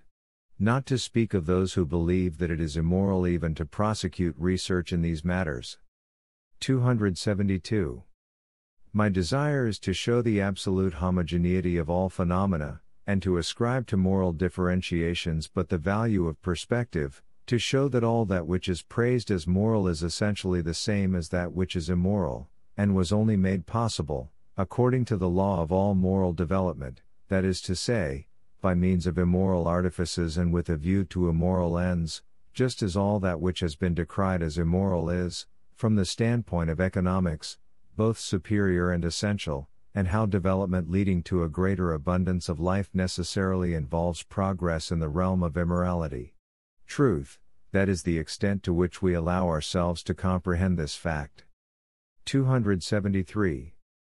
But do not let us fear, as a matter of fact, we require a great deal of morality, in order to be immoral in this subtle way. Let me speak in a parable. A physiologist interested in a certain illness, and an invalid who wishes to be cured of that same illness, have not the same interests. Let us suppose that the illness happens to be morality, for morality is an illness, and that we Europeans are the invalid. What an amount of subtle torment and difficulty would arise supposing we Europeans were, at once, our own inquisitive spectators and the physiologist above mentioned. Should we under these circumstances earnestly desire to rid ourselves of morality? Should we want to? This is of course irrespective of the question whether we should be able to do so, whether we can be cured at all. 2. The herd. 274. Whose will to power is morality? The common factor of all European history since the time of Socrates is the attempt to make the moral values dominate all other values, in order that they should not be only the leader and judge of life, but also, 1. Knowledge, 2. Art, 3. Political and social aspirations.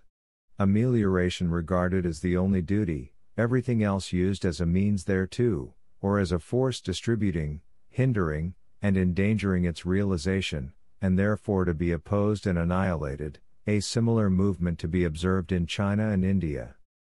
What is the meaning of this will to power on the part of moral values, which has played such a part in the world's prodigious evolutions? Answer: 3 powers lie concealed behind it. 1. The instinct of the herd opposed to the strong and the independent. 2. The instinct of all sufferers and all abortions opposed to the happy and well-constituted. 3. The instinct of the mediocre opposed to the exceptions. Enormous advantage of this movement, despite the cruelty, falseness, and narrow-mindedness which has helped it along, for the history of the struggle of morality with the fundamental instincts of life is in itself the greatest piece of immorality that has ever yet been witnessed on earth. 275. The fewest succeed in discovering a problem behind all that which constitutes our daily life, and to which we have become accustomed throughout the ages. Our eye does not seem focused for such things, at least, this seems to me to be the case in so far as our morality is concerned. Every man should be the preoccupation of his fellows. He who thinks in this way deserves honor. No one ought to think of himself. Thou shalt, an impulse which, like the sexual impulse, cannot fathom itself, is set apart and is not condemned as all the other instincts are. On the contrary, it is made to be their standard and their judge. The problem of equality, in the face of the fact that we all thirst for distinction, here, on the contrary, we should demand of ourselves what we demand of others. That is so tasteless and obviously insane, but it is felt to be holy and of a higher order. The fact that it is opposed to common sense is not even noticed. Self-sacrifice and self-abnegation are considered distinguishing, as are also the attempt to obey morality implicitly, and the belief that one should be everyone's equal in its presence. The neglect and the surrender of life and of well-being is held to be distinguished, as are also the complete renunciation of individual valuations and the severe exaction from every one of the same sacrifice. The value of an action is once and for all fixed, every individual must submit to this valuation. We see, an authority speaks, who speaks? We must condone it in human pride, if man tried to make this authority as high as possible, for he wanted to feel as humble as he possibly could by the side of it. Thus, God speaks. God was necessary as an unconditional sanction which has no superior, as a categorical imperator, or, insofar as people believed in the authority of reason, what was needed was a Unitarian metaphysics by means of which this view could be made logical. Now, admitting that faith in God is dead, the question arises once more, who speaks? My answer, which I take from biology and not from metaphysics, is, the gregarious instinct speaks. This is what desires to be master, hence its thou shalt. It will allow the individual to exist only as a part of a whole, only in favor of the whole. It hates those who detach themselves from everything. It turns the hatred of all individuals against him. 276. The whole of the morality of Europe is based upon the values which are useful to the herd. The sorrow of all higher and exceptional men is explained by the fact that everything which distinguishes them from others reaches their consciousness in the form of a feeling of their own smallness and egregiousness. It is the virtues of modern men which are the causes of pessimistic gloominess. The mediocre, like the herd, are not troubled much with questions or with conscience, they are cheerful. Among the gloomy strong men, Pascal and Schopenhauer are noted examples. The more dangerous a quality seems to the herd, the more completely it is condemned. 277. The morality of truthfulness in the herd. Thou shalt be recognizable, thou shalt express thy inner nature by means of clear and constant signs, otherwise thou art dangerous, and supposing thou art evil, thy power of dissimulation is absolutely the worst thing for the herd. We despise the secretive and those whom we cannot identify. Consequently thou must regard thyself as recognizable, thou mayest not remain concealed from thyself, thou mayest not even believe in the possibility of thy ever changing. Thus, the insistence upon truthfulness has as its main object the recognizability and the stability of the individual. As a matter of fact, it is the object of education to make each gregarious unit believe in a certain definite dogma concerning the nature of man. Education first creates this dogma and thereupon exacts truthfulness. 278. Within the confines of a herd or of a community, that is to say, inter pares, the overestimation of truthfulness is very reasonable. A man must not allow himself to be deceived, and consequently he adopts as his own personal morality that he should deceive no one. A sort of mutual obligation among equals. In his dealings with the outside world, caution and danger demand that he should be on his guard against deception. The first psychological condition of this attitude would mean that he is also on his guard against his own people. Mistrust thus appears as the source of truthfulness. 279. A criticism of the virtues of the herd. Inertia is active. 1. In confidence, because mistrust makes suspense, reflection, and observation necessary. 2.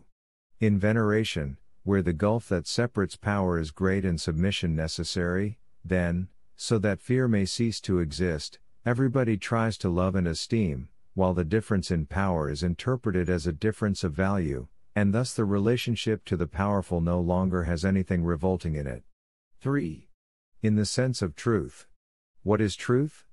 Truth is that explanation of things which causes us the smallest amount of mental exertion. Apart from this, lying is extremely fatiguing.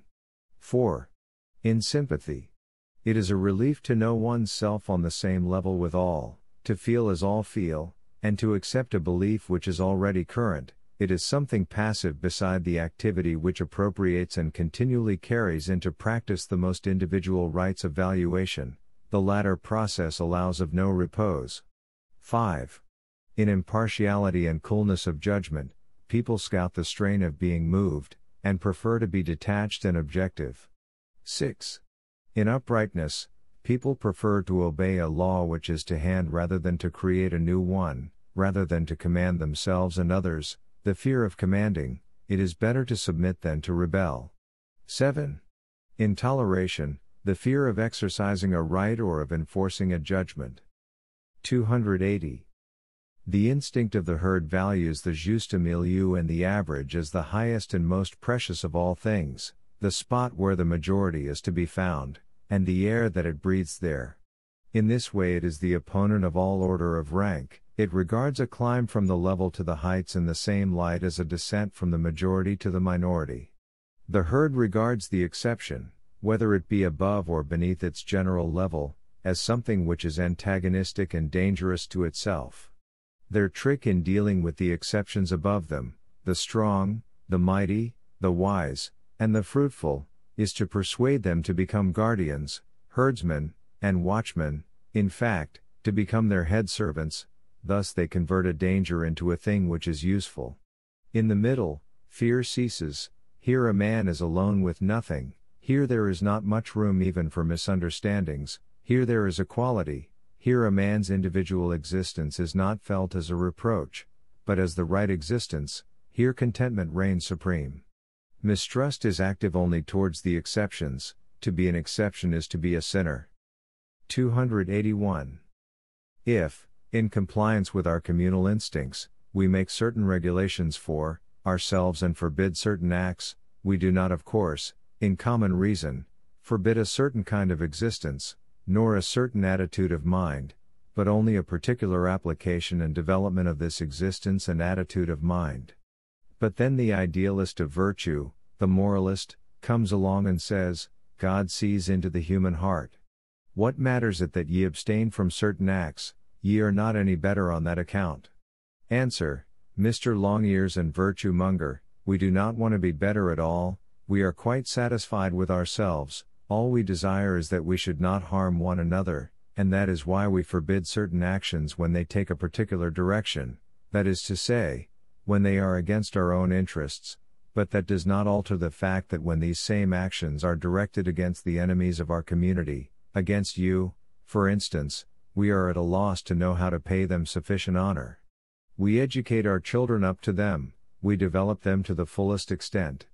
Did we share that God-fearing radicalism which your holy craziness recommends, if we were greenhorns enough to condemn the source of those forbidden acts by condemning the heart and the attitude of mind which recommends them, that would mean condemning our very existence, and with it its greatest prerequisite, an attitude of mind, a heart, a passion which we revere with all our soul. By our decrees we prevent this attitude of mind from breaking out and venting itself in a useless way. We are prudent when we prescribe such laws for ourselves, we are also moral in so doing.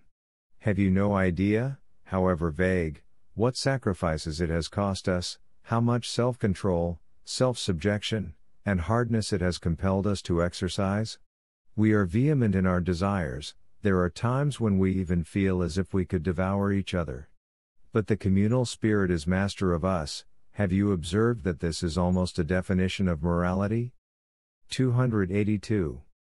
The weakness of the gregarious animal gives rise to a morality which is precisely similar to that resulting from the weakness of the decadent man. They understand each other, they associate with each other. The great decadent religions always rely upon the support of the herd. The gregarious animal, as such, is free from all morbid characteristics, it is in itself an invaluable creature, but it is incapable of taking any initiative. It must have a leader. The priests understand this. The state is not subtle, not secret enough, the art of directing consciences slips its grasp. How is the gregarious animal infected with illness by the priest? 283. The hatred directed against the privileged in body and spirit, the revolt of the ugly and bungled souls against the beautiful, the proud, and the cheerful. The weapons used, contempt of beauty, of pride, of happiness. There is no such thing as merit, the danger is enormous, it is right that one should tremble and feel ill at ease, naturalness is evil, it is right to oppose all that is natural, even reason, all that is anti-natural is elevated to the highest place. It is again the priests who exploit this condition, and who win the people over to themselves. The sinner over whom there is more joy in heaven than over the just person. This is the struggle against paganism, the pang of conscience, a measure for disturbing the harmony of the soul. The hatred of the mediocre for the exceptions, and of the herd for its independent members. Custom actually regarded as morality, the revulsion of feeling against egotism, that only is worth anything which is done for another. We are all equal, against the love of dominion, against dominion in general, against privilege, against sectarians, free spirits, and skeptics, against philosophy, a force opposing mechanical and automatic instincts, in philosophers themselves, the categorical imperative, the essential nature of morality, general and universal. 284. The qualities and tendencies which are praised, peacefulness, equity, moderation, modesty, reverence, respectfulness, bravery, chastity, honesty, fidelity, credulity, rectitude, confidence, resignation, pity, helpfulness, conscientiousness, simplicity, mildness, justice, generosity, leniency, obedience, disinterestedness, freedom from envy, good nature, industry. We must ascertain to what extent such qualities are conditioned as means to the attainment of certain desires and ends, often an evil end, or as results of dominating passions, for instance, intellectuality, or as the expressions of certain states of need, that is to say, as preservative measures, as in the case of citizens, slaves, women, etc. In short, every one of them is not considered good for its own sake, but rather because it approximates to a standard prescribed either by society or by the herd, as a means to the ends of the latter, as necessary for their preservation and enhancement, and also as the result of an actual gregarious instinct in the individual. These qualities are thus in the service of an instinct which is fundamentally different from these states of virtue. For the herd is antagonistic, selfish, and pitiless to the outside world, it is full of a love of dominion and of feelings of mistrust, etc. In the herdsman this antagonism comes to the fore. He must have qualities which are the reverse of those possessed by the herd. The mortal enmity of the herd towards all order of rank, its instinct is in favor of the leveler, Christ. Towards all strong individuals, the sovereigns, it is hostile, unfair, intemperate, arrogant, cheeky, disrespectful, cowardly, false, lying, pitiless, deceitful, envious, revengeful. 285. My teaching is this, that the herd seeks to maintain and preserve one type of man, and that it defends itself on two sides, that is to say, against those which are decadents from its ranks, criminals, etc., and against those who rise superior to its dead level. The instincts of the herd tend to a stationary state of society, they merely preserve. They have no creative power.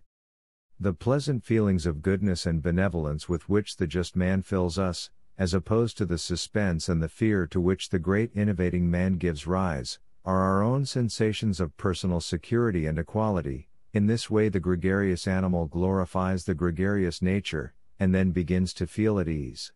This judgment on the part of the comfortable ones rigs itself out in the most beautiful words, and thus morality is born. Let any one observe, however, the hatred of the herd for all truthful men.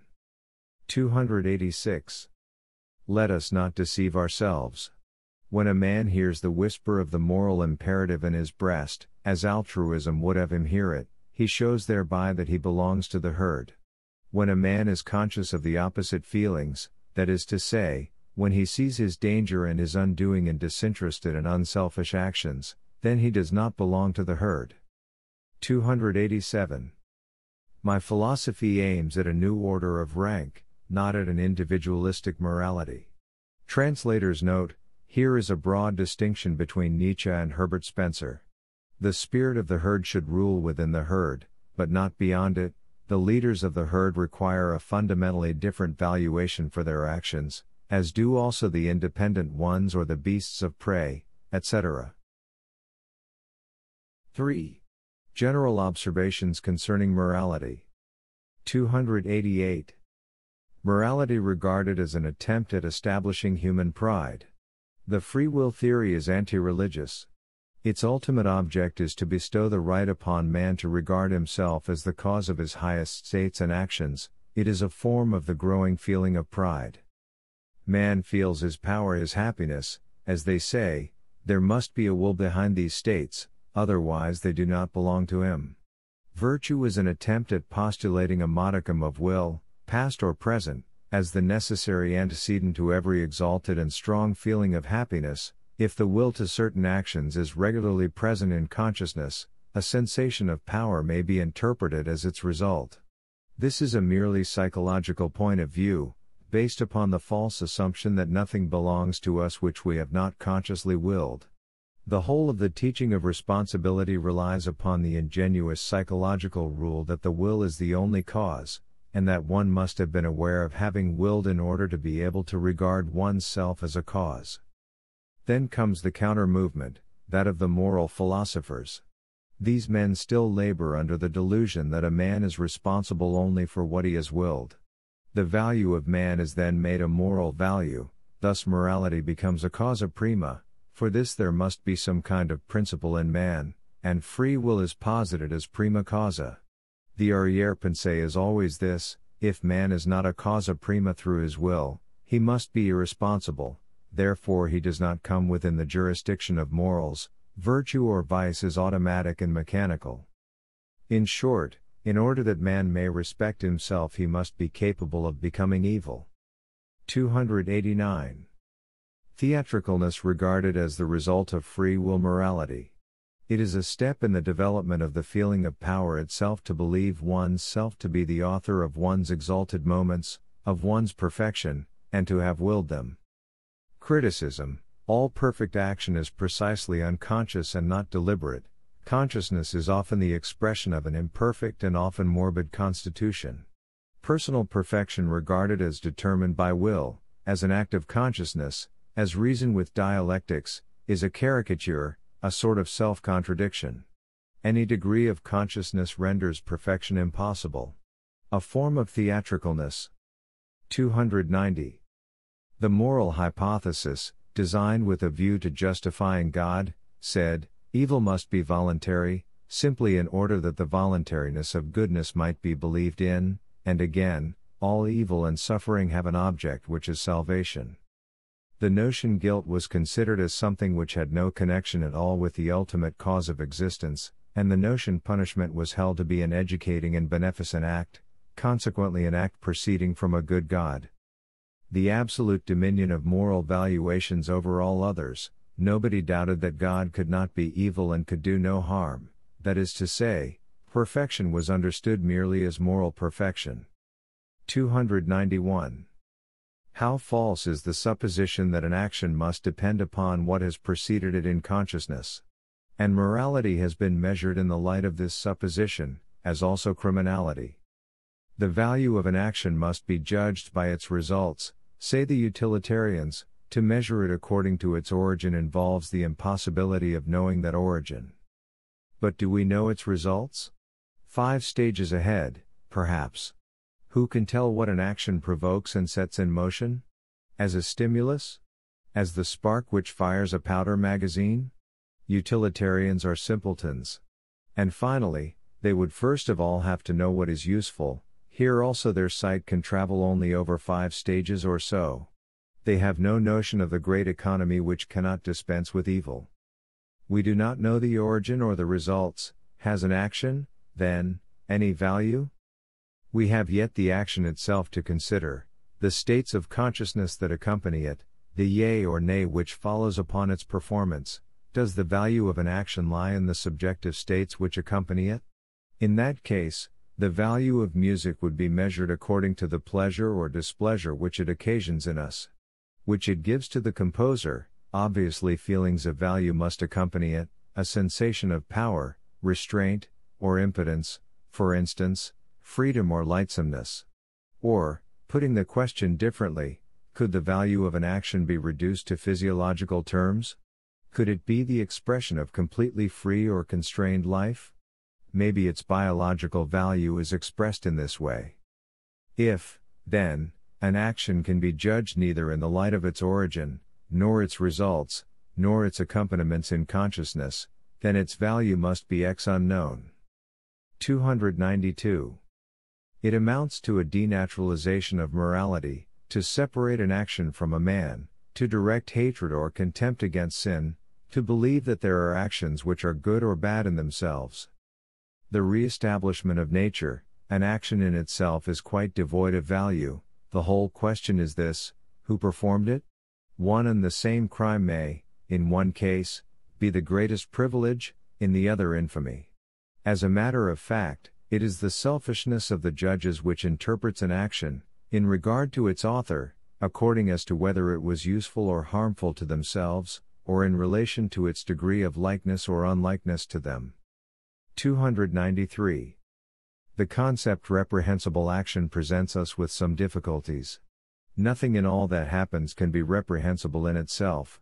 One would not dare to eliminate it completely, for everything is so bound up with everything else, that to exclude one part would mean to exclude the whole. A reprehensible action, therefore, would mean a reprehensible world as a whole. And even then, in a reprehensible world even reprehending would be reprehensible.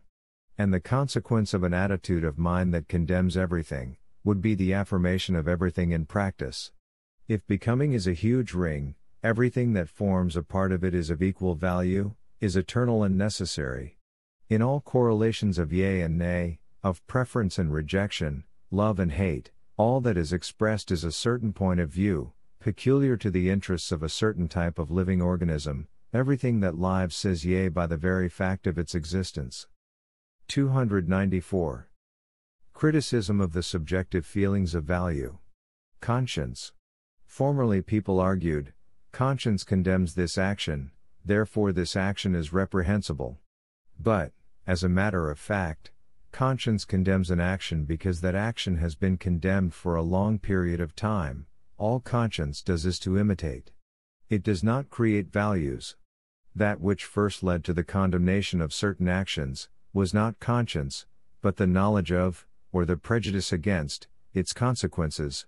The approbation of conscience, the feeling of well-being, of inner peace, is of the same order of emotions as the artist's joy over his work. It proves nothing.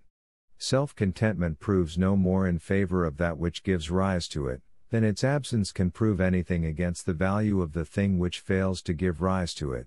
We are far too ignorant to be able to judge of the value of our actions. In this respect we lack the ability to regard things objectively. Even when we condemn an action, we do not do so as judges, but as adversaries. When noble sentiments accompany an action, they prove nothing in its favor. An artist may present us with an absolutely insignificant thing, though he be in the throes of the most exalted pathos during its production. It were wiser to regard these sentiments as misleading. They actually beguile our eye and our power, away from criticism, from caution and from suspicion, and the result often is that we make fools of ourselves. They actually make fools of us. 295. We are heirs to the conscience vivisection and self-crucifixion of 2,000 years. In these two practices lie perhaps our longest efforts at becoming perfect, our mastery, and certainly our subtlety. We have affiliated natural propensities with a heavy conscience. An attempt to produce an entirely opposite state of affairs would be possible, that is to say, to affiliate all desires of a beyond, all sympathy with things which are opposed to the senses, the intellect, and nature, in fact, all the ideals that have existed hitherto, which were all anti-worldly, with a heavy conscience. 296. The great crimes in psychology. 1. That all pain and unhappiness should have been falsified by being associated with what is wrong, guilt. Thus pain was robbed of its innocence. 2. That all strong emotions, wantonness, voluptuousness, triumph, pride, audacity, knowledge, assurance, and happiness in itself, were branded as sinful, as seductive, and as suspicious. 3. That feelings of weakness, inner acts of cowardice, lack of personal courage, should have decked themselves in the most beautiful words, and have been taught as desirable in the highest degree. 4. That greatness in man should have been given the meaning of disinterestedness, self-sacrifice for another's good, for other people, that even in the scientist and the artist, the elimination of the individual personality is presented as the cause of the greatest knowledge and ability. 5. That love should have been twisted round to mean submission, and altruism, whereas it is in reality an act of appropriation or of bestowal, resulting in the last case from a superabundance in the wealth of a given personality. Only the wholest people can love, the disinterested ones, the objective ones, are the worst lovers, just ask the girls. This principle also applies to the love of God or of the home country. A man must be able to rely absolutely upon himself. Egotism may be regarded as the preeminence of the ego, altruism as the preeminence of others. 6. Life regarded as a punishment, happiness as a means of seduction, the passions regarded as devilish, confidence in oneself as godless. The whole of psychology is a psychology of obstacles, a sort of barricade built out of fear. On the one hand we find the masses, the botched and bungled, the mediocre, defending themselves, by means of it, against the strong, and finally destroying them in their growth. On the other hand, we find all the instincts with which these classes are best able to prosper, sanctified and alone held in honor by them. Let anyone examine the Jewish priesthood. 297. The vestiges of the depreciation of nature through moral transcendence, the value of disinterestedness, the cult of altruism, the belief in a reward in the play of natural consequences, the belief in goodness and in genius itself, as if the one, like the other, were the result of disinterestedness, the continuation of the Church's sanction of the life of the citizen, the absolutely deliberate misunderstanding of history, as a means of educating up to morality, or pessimism in the attitude taken up towards history.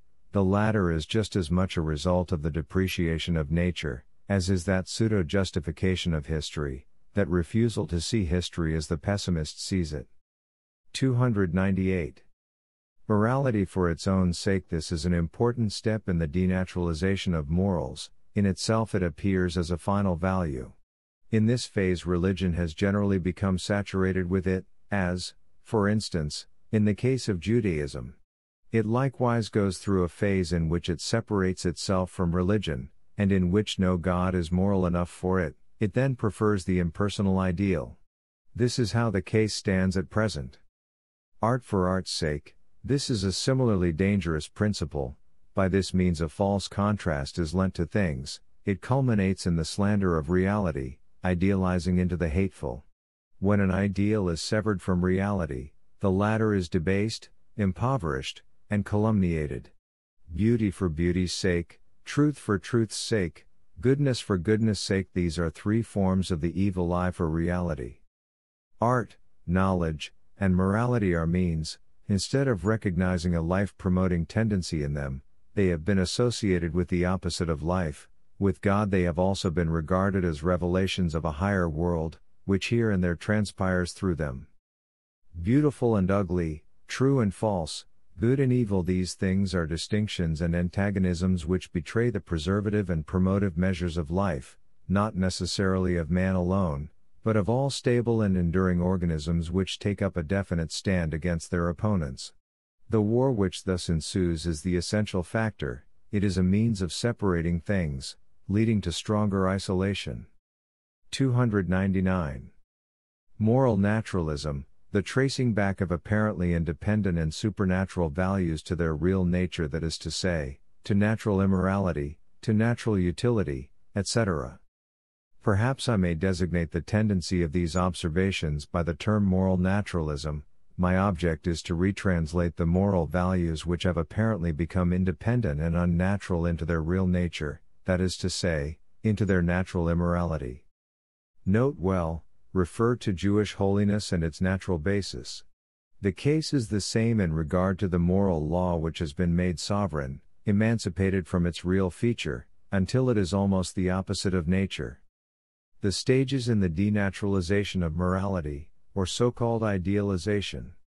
First, it is a road to individual happiness. Then it is the result of knowledge. Then it is a categorical imperative. Then it is a way to salvation. Then it is a denial of the will to live. The gradual progress of the hostility of morality to life. 300. The suppressed and effaced heresy and morality. Concepts, paganism, master morality, virtue.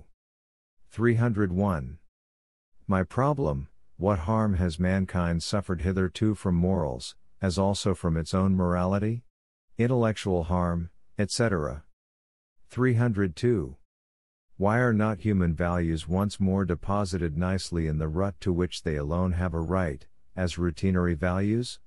Many species of animals have already become extinct. Supposing man were also to disappear, nothing would be lacking on earth. A man should be enough of a philosopher to admire even this nothing, nil admirari. 303. Man, a small species of very excitable animals, which, fortunately, has its time.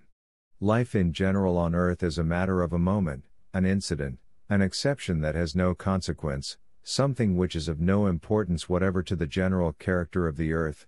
The earth itself is, like every star, a hiatus between two nonentities, an event without a plan, without reason, will, or self-consciousness, the worst kind of necessity, foolish necessity. Something in us rebels against this view. The serpent vanity whispers to our hearts, all this must be false because it is revolting. Could not all this be appearance? And man in spite of all, to use Kant's words. 4. How virtue is made to dominate. 304. Concerning the ideal of the moralist. In this treatise we wish to speak of the great politics of virtue. We wrote it for the use of all those who are interested, not so much in the process of becoming virtuous as in that of making others virtuous, in how virtue is made to dominate. I even intend to prove that in order to desire this one thing, the dominion of virtue, the other must be systematically avoided, that is to say, one must renounce all hopes of becoming virtuous. This sacrifice is great, but such an end is perhaps a sufficient reward for such a sacrifice. And even greater sacrifices? And some of the most famous moralists have risked as much. For these, indeed, had already recognized and anticipated the truth which is to be revealed for the first time in this treatise, that the dominion of virtue is absolutely attainable only by the use of the same means which are employed in the attainment of any other dominion, in any case not by means of virtue itself. As I have already said, this treatise deals with the politics of virtue. It postulates an ideal of these politics, it describes it as it ought to be, if anything at all can be perfect on this earth. Now, no philosopher can be in any doubt as to what the type of perfection is in politics. It is, of course, Machiavellianism. But Machiavellianism which is pure, sans mélange, cru, vert, dans toute sa force, dans toute son esprit, is superhuman, divine, transcendental, and can never be achieved by man. The most he can do is to approximate it. Even in this narrower kind of politics, in the politics of virtue, the ideal never seems to have been realized. Plato, too, only bordered upon it. Granted that one have eyes for concealed things, one can discover, even in the most guileless and most conscious moralists, and this is indeed the name of these moral politicians and of the founders of all newer moral forces, traces showing that they too paid their tribute to human weakness. They all aspired to virtue on their own account, at least in their moments of weariness, and this is the leading and most capital error on the part of any moralist, whose duty it is to be an immoralist in deeds. That he must not exactly appear to be the latter, is another matter. Or rather it is not another matter. Systematic self-denial of this kind, or, expressed morally, dissimulation, belongs to, and is part and parcel of, the moralist's canon and of his self-imposed duties. Without it he can never attain to his particular kind of perfection. Freedom from morality and from truth when enjoyed for that purpose which rewards every sacrifice, for the sake of making morality dominate, that is the canon. Moralists are in need of the attitudes of virtue, as also of the attitudes of truth. Their error begins when they yield to virtue, when they lose control of virtue, when they themselves become moral or true. A great moralist is, among other things, necessarily a great actor. His only danger is that his pose may unconsciously become a second nature, just like his ideal, which is to keep his esse and his operari apart in a divine way. Everything he does must be done sub specie boni, a lofty, remote, and exacting ideal. A divine ideal. And, as a matter of fact, They say that the moralist thus imitates a model which is no less than God himself, God, the greatest immoralist in deeds that exists, but who nevertheless understands how to remain what he is, the good God. 305. The dominion of virtue is not established by means of virtue itself. With virtue itself, one renounces power, one loses the will to power. 306. The victory of a moral ideal is achieved by the same immoral means as any other victory: violence, lies, slander, injustice. 307. He who knows the way fame originates will be suspicious even of the fame virtue enjoys. 308. Morality is just as immoral as any other thing on earth. Morality is in itself a form of immorality. The great relief which this conviction brings. The contradiction between things disappears, the unity of all phenomena is saved. 309. There are some who actually go in search of what is immoral. When they say, "This is wrong," they believe it ought to be done away with or altered. On the other hand, I do not rest until I am quite clear concerning the immorality of any particular thing which happens to come under my notice. When I discover it, I recover my equanimity. 310. A. The ways which lead to power, the presentation of the new virtue under the name of an old one, the awakening of interest concerning it, happiness declared to be its reward, and vice versa, artistic slandering of all that stands in its way, the exploitation of advantages and accidents with the view of glorifying it, the conversion of its adherents into fanatics by means of sacrifices and separations, symbolism on a grand scale. B. Power attained, 1. Means of constraint of virtue, 2. Seductive means of virtue, 3. The court etiquette of virtue. 311. By what means does a virtue attain to power? With precisely the same means as a political party: slander, suspicion, the undermining of opposing virtues that happen to be already in power, the changing of their names, systematic persecution and scorn, in short, by means of acts of general immorality. How does a desire behave towards itself in order to become a virtue? A process of rechristening, systematic denial of its intentions, practice in misunderstanding itself, alliance with established and recognized virtues, ostentatious enmity towards its adversaries. If possible, 2. The protection of sacred powers must be purchased, people must also be intoxicated and fired with enthusiasm, idealistic humbug must be used, and a party must be won, which either triumphs or perishes. One must be unconscious and naive. 312. Cruelty has become transformed and elevated into tragic pity, so that we no longer recognize it as such.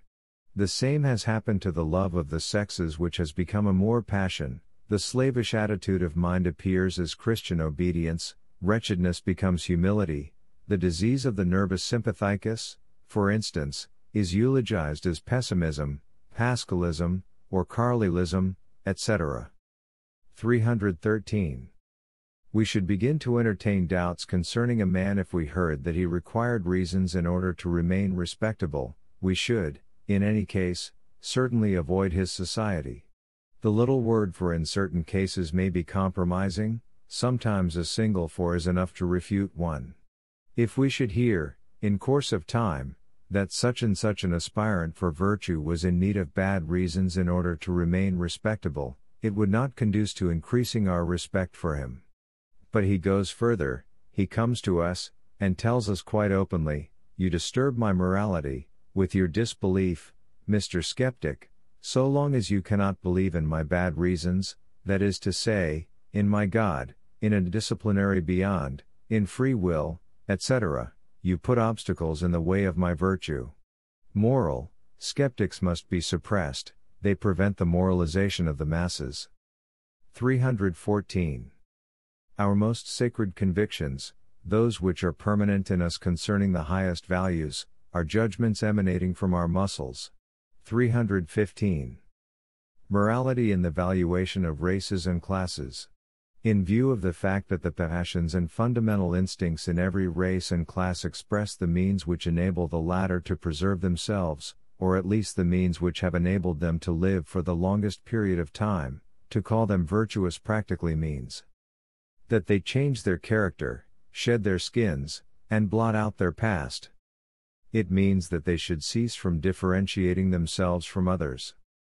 It means that they are getting to resemble each other in their needs and aspirations, or, more exactly, that they are declining. It means that the will to one kind of morality is merely the tyranny of the particular species, which is adapted to that kind of morality, over other species. It means a process of annihilation or general leveling in favor of the prevailing species, whether it be to render the non-prevailing species harmless, or to exploit them, the abolition of slavery, a so-called tribute to human dignity, in truth, the annihilation of a fundamentally different species, the undermining of its values and its happiness. The qualities which constitute the strength of an opposing race or class are declared to be the most evil and pernicious things it has, for by means of them it may be harmful to us. Its virtues are slandered and rechristened. When a man or a people harm us, their action constitutes an objection against them, but from their point of view we are desirable, because we are such as can be useful to them. The insistence upon spreading humaneness, which guilelessly starts out with the assumption that it is in possession of the formula "what is human," is all humbug, beneath the cover of which a certain definite type of man strives to attain to power, or, more precisely, a very particular kind of instinct, the gregarious instinct. The equality of men, this is what lies concealed behind the tendency of making ever more and more men alike as men. The interested nature of the morality of ordinary people. The trick was to elevate the great passions for power and property to the positions of protectors of virtue.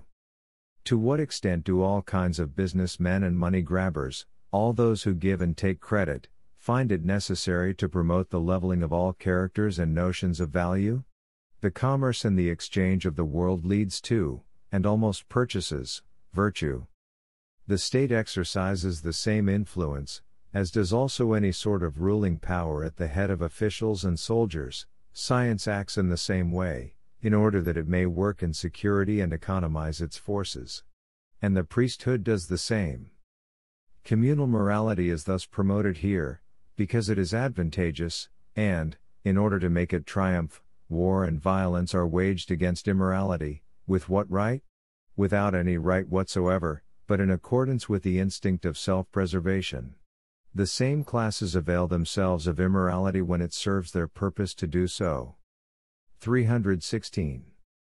Observe the hypocritical color which all civil institutions are painted, just as if they were the offshoots of morality, for instance, marriage, work, calling, patriotism, the family, order, and rights. But as they were all established in favor of the most mediocre type of man, to protect him from exceptions and the need of exceptions, one must not be surprised to find them sown with lies. 317. Virtue must be defended against its preachers, they are its worst enemies. For they teach virtue as an ideal for all, they divest virtue of the charm which consists in its rareness, its inimitableness, its exceptional and non-average character, that is to say, of its aristocratic charm.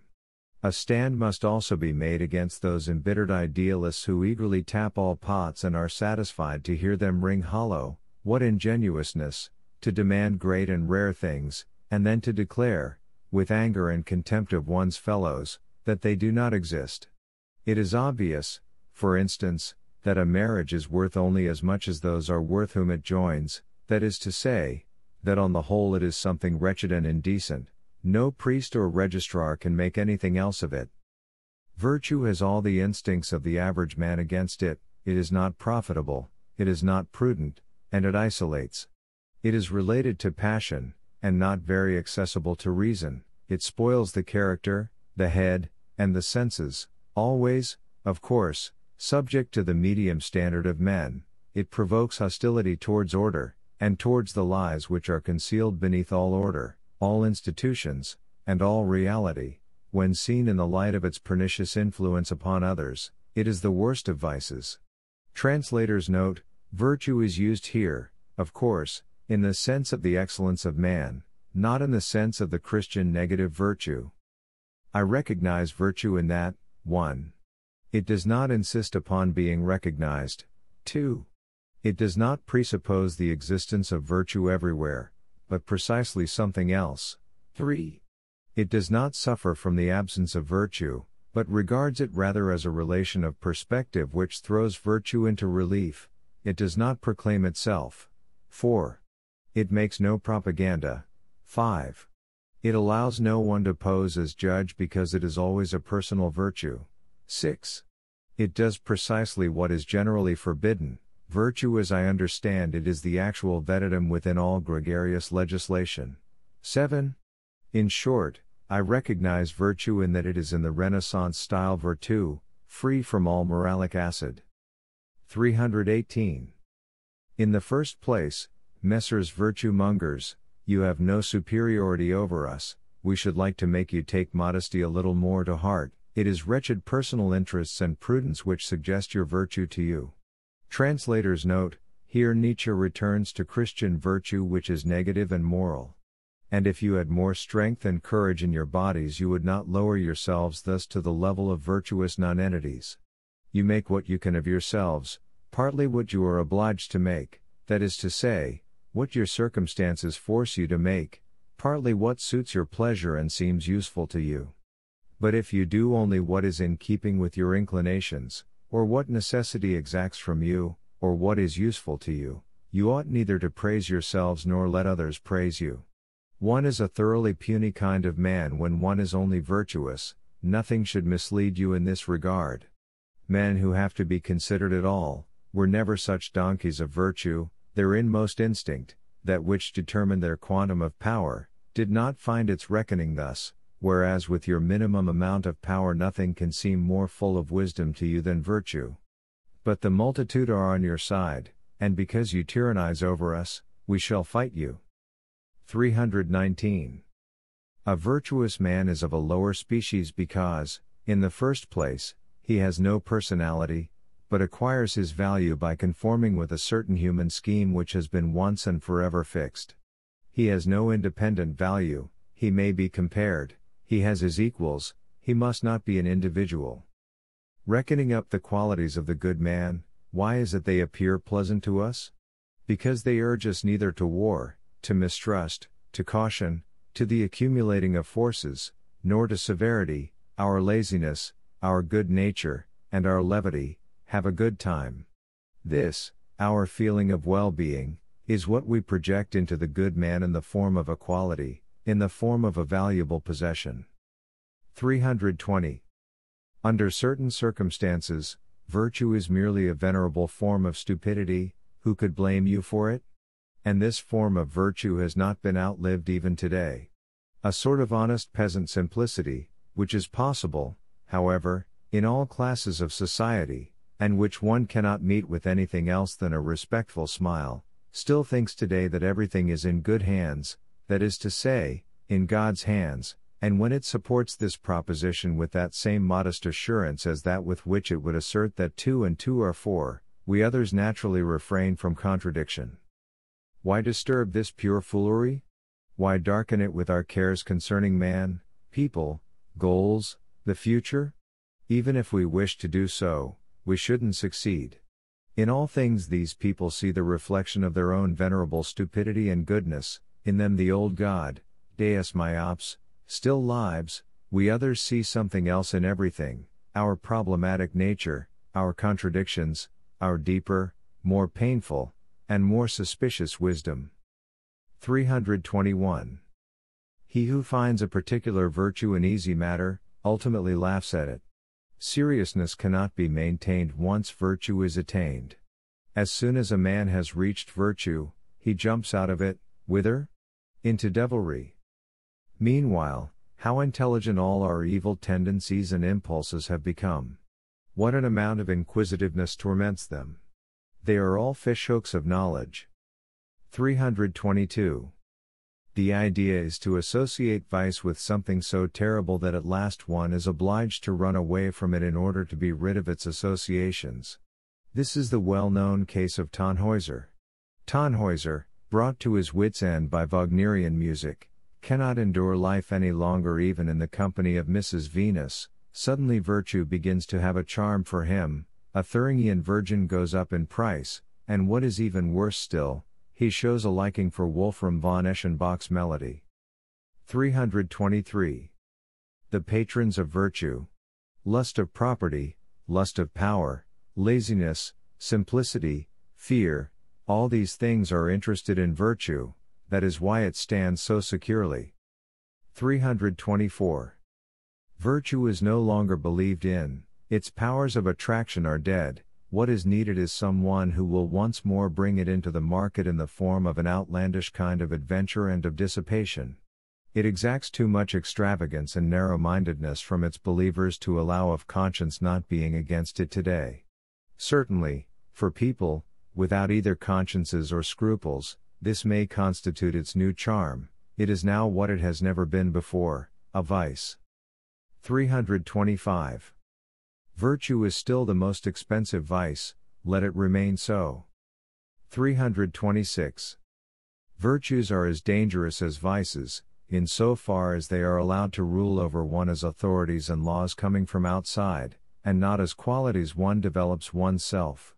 The latter is the only right way, they should be the most personal means of defense and most individual needs, the determining factors of precisely our existence and growth, which we recognize and acknowledge independently of the question whether others grow with us with the help of the same or of different principles. This view of the danger of the virtue which is understood as impersonal and objective also holds good of modesty. Through modesty many of the choicest intellects perish. The morality of modesty is the worst possible softening influence for those souls for which it is preeminently necessary that they become hard betimes. 327. The domain of morality must be reduced and limited step by step. The names of the instincts which are really active in this sphere must be drawn into the light of day and honored, after have lain all this time in the concealment of hypocritical names of virtue. Out of respect for one's honesty, which makes itself heard ever more and more imperiously, one ought to unlearn the shame which makes one deny and explain away all natural instincts. The extent to which one can dispense with virtue is the measure of one's strength, and a height may be imagined where the notion virtue is understood in such a way as to be reminiscent of virtu, the virtue of the Renaissance, free from moralic acid. But for the moment, how remote this ideal seems. The reduction of the domain of morality is a sign of its progress. Wherever, hitherto, thought has not been guided by causality, thinking has taken a moral turn. 328. After all, what have I achieved? Let us not close our eyes to this wonderful result. I have lent new charms to virtue, it now affects one in the same way as something forbidden. It has our most subtle honesty against it, it is salted in the cum grano salis of the scientific pang of conscience. It savors of antiquity and of old fashion, and thus it is at last beginning to draw refined people and to make them inquisitive. In short, it affects us like a vice.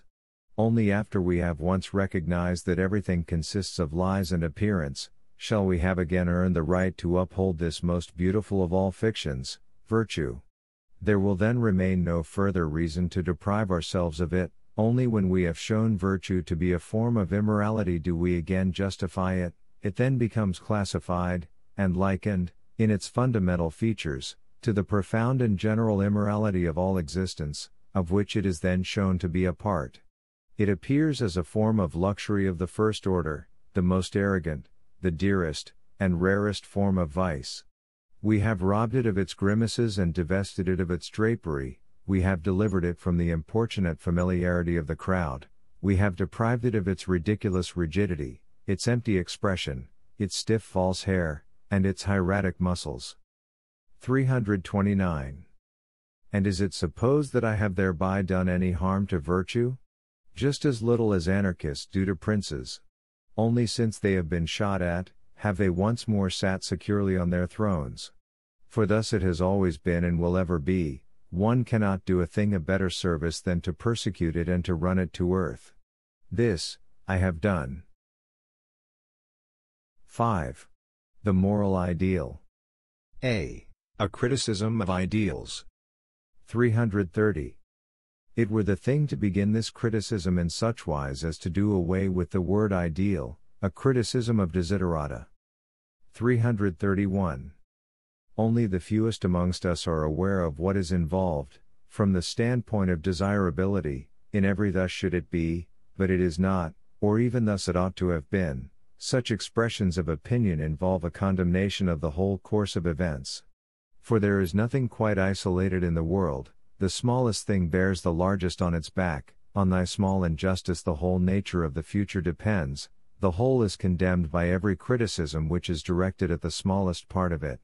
Now granting that the moral norm, even as Kant understood it, is never completely fulfilled, and remains like a sort of beyond hanging over reality without ever falling down to it, then morality would contain in itself a judgment concerning the whole, which would still, however, allow of the question, whence does it get the right thereto? How does the part come to acquire this judicial position relative to the whole? And if, as some have declared, this moral condemnation of, and dissatisfaction with, reality, is an ineradicable instinct, is it not possible that this instinct may perhaps belong to the ineradicable stupidities and immodesties of our species? But in saying this, we are doing precisely what we deprecate, the point of view of desirability and of unauthorized fault-finding is part and parcel of the whole character of worldly phenomena, just as every injustice and imperfection is. It is our very notion of perfection which is never gratified. Every instinct which desires to be indulged gives expression to its dissatisfaction with the present state of things. How? Is the whole perhaps made up of a host of dissatisfied parts, which all have desiderata in their heads? Is the course of things perhaps the road hence? The road leading away from reality, that is to say, eternal dissatisfaction in itself? Is the conception of desiderata perhaps the essential motive power of all things? Is it, Deus? It seems to me of the utmost importance that we should rid ourselves of the notion of the whole, of an entity, and of any kind of power or form of the unconditioned. For we shall never be able to resist the temptation of regarding it as the supreme being, and of christening it God. The all must be subdivided, we must unlearn our respect for it, and reappropriate that which we have lent the unknown and an imaginary entity, for the purposes of our neighbor and ourselves. Whereas, for instance, Kant said, two things remain forever worthy of honor, at the close of his practical reason, today we should prefer to say, digestion is more worthy of honor. The concept, the all, will always give rise to the old problems, how is evil possible? Etc. Therefore, there is no all, there is no great sensorium or inventarium or power magazine. 332. A man as he ought to be, this sounds to me in just as bad taste as, a tree as it ought to be. 333. Ethics, or the philosophy of desirability. Things ought to be otherwise, things ought to become different, dissatisfaction would thus seem the heart of ethics. One could find a way out of it, first, by selecting only those states in which one is free from emotion, secondly, by grasping the insolence and stupidity of the attitude of mind, for to desire that something should be otherwise than it is, means to desire that everything should be different, it involves a damaging criticism of the whole. But life itself consists in such desiring. To ascertain what exists, how it exists seems an ever so much higher and more serious matter than every thus should it be, because the latter, as a piece of human criticism and arrogance, appears to be condemned as ludicrous from the start. It expresses a need which would fain have the organization of the world correspond with our human well-being, and which directs the will as much as possible towards the accomplishment of that relationship. On the other hand, this desire, thus it ought to be, has only called forth that other desire, what exists? The desire of knowing what exists, is already a consequence of the question, how? Is it possible? Why precisely so? Our wonder at the disagreement between our desires and the course of the world has led to our learning to know the course of the world. Perhaps the matter stands differently, maybe the expression, thus it ought to be, is merely the utterance of our desire to overcome the world. 334. Today, when every attempt at determining how man should be, is received with some irony, when we adhere to the notion that in spite of all one only becomes what one is, in spite of all, that is to say, education, instruction, environment, accident, and disaster, in the matter of morality we have learnt, in a very peculiar way, how to reverse the relation of cause and effect. Nothing perhaps distinguishes us more than this from the ancient believers in morality. We no longer say, for instance, vice is the cause of a man's physical ruin, and we no longer say, a man prospers with virtue because it brings a long life and happiness. Our minds today are much more inclined to the belief that vice and virtue are not causes but only effects. A man becomes a respectable member of society because he was a respectable man from the start, that is to say, because he was born in possession of good instincts and prosperous propensities. Should a man enter the world poor, and the son of parents who are neither economical nor thrifty, he is insusceptible of being improved, that is to say, he is only fit for the prison or the madhouse. Today we are no longer able to separate moral from physical degeneration. The former is merely a complicated symptom of the latter. A man is necessarily bad just as he is necessarily ill. Bad, this word here stands for a certain lack of capacity which is related physiologically with the degenerating type, for instance, a weak will, an uncertain and many-sided personality, the inability to resist reacting to a stimulus and to control one's self, and a certain constraint resulting from every suggestion proceeding from another's will. Vice is not a cause, it is an effect. Vice is a somewhat arbitrary epitome of certain effects resulting from physiological degeneracy. A general proposition such as that which Christianity teaches, namely, man is evil, would be justified provided one were justified in regarding a given type of degenerate man as normal. But this may be an exaggeration. Of course, wherever Christianity prospers and prevails, the proposition holds good, for then the existence of an unhealthy soil, of a degenerate territory, is demonstrated. 335. It is difficult to have sufficient respect for man, when one sees how he understands the art of fighting his way, of enduring, of turning circumstances to his own advantage, and of overthrowing opponents, but when he is seen in the light of his desires, he is the most absurd of all animals. It is just as if he required a playground for his cowardice, his laziness, his feebleness, his sweetness, his submissiveness, where he recovers from his strong virile virtues. Just look at man's desiderata and his ideals.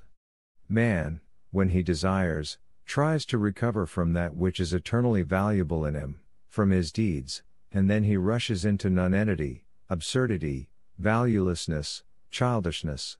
The intellectual indigence and lack of inventive power of this resourceful and inventive animal is simply terrible.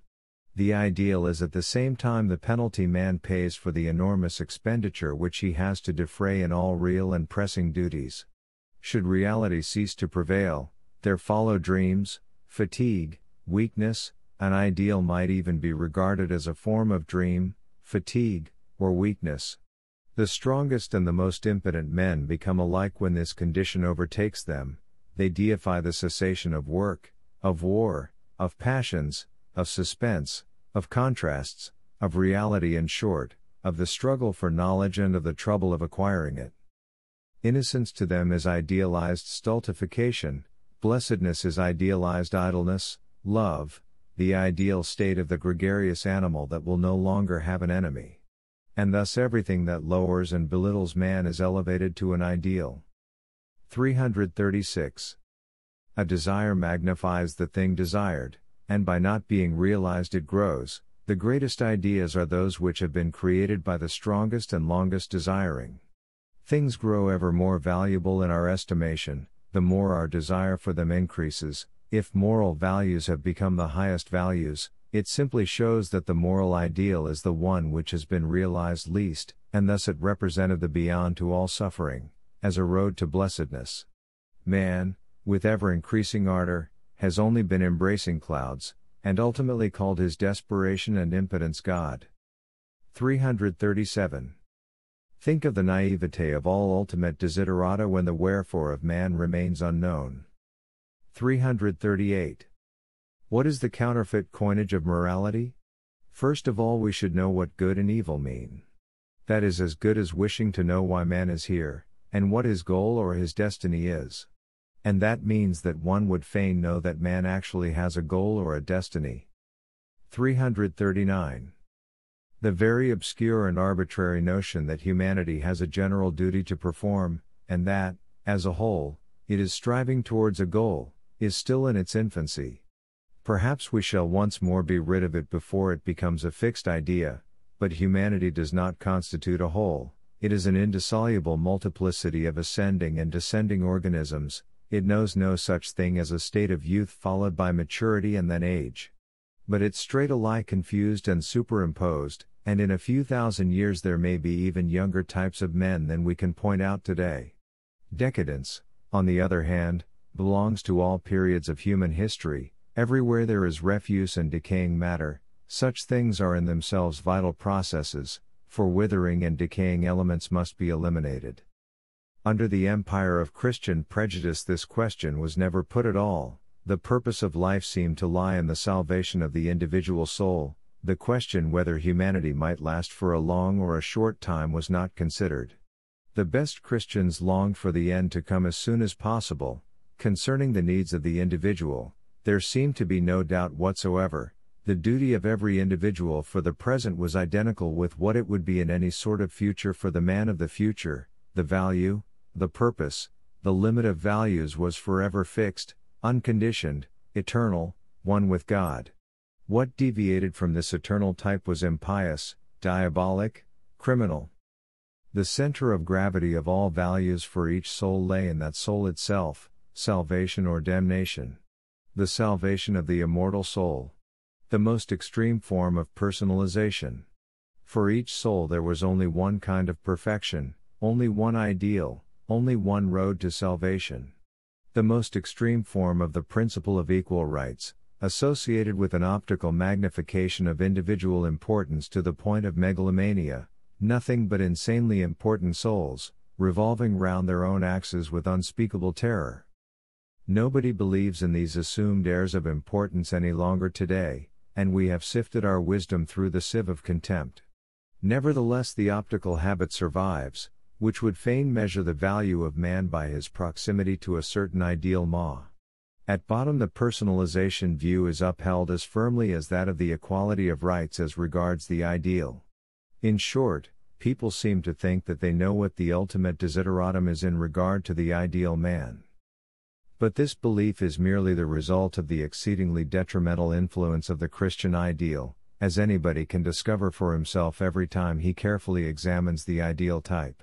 In the first place, it is believed that the approach to a given type is desirable, secondly, that this particular type is known, thirdly, that every deviation from this type is a retrograde movement, a stemming of the spirit of progress, a loss of power and might in man.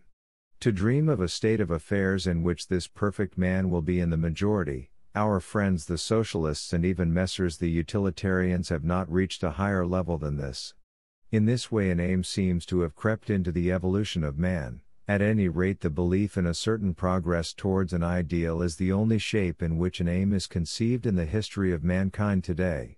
In short, the coming of the kingdom of God has been placed in the future, and has been given an earthly, a human meaning, but on the whole the faith in the old ideal is still maintained. 340. The more concealed forms of the cult of Christian, moral ideals.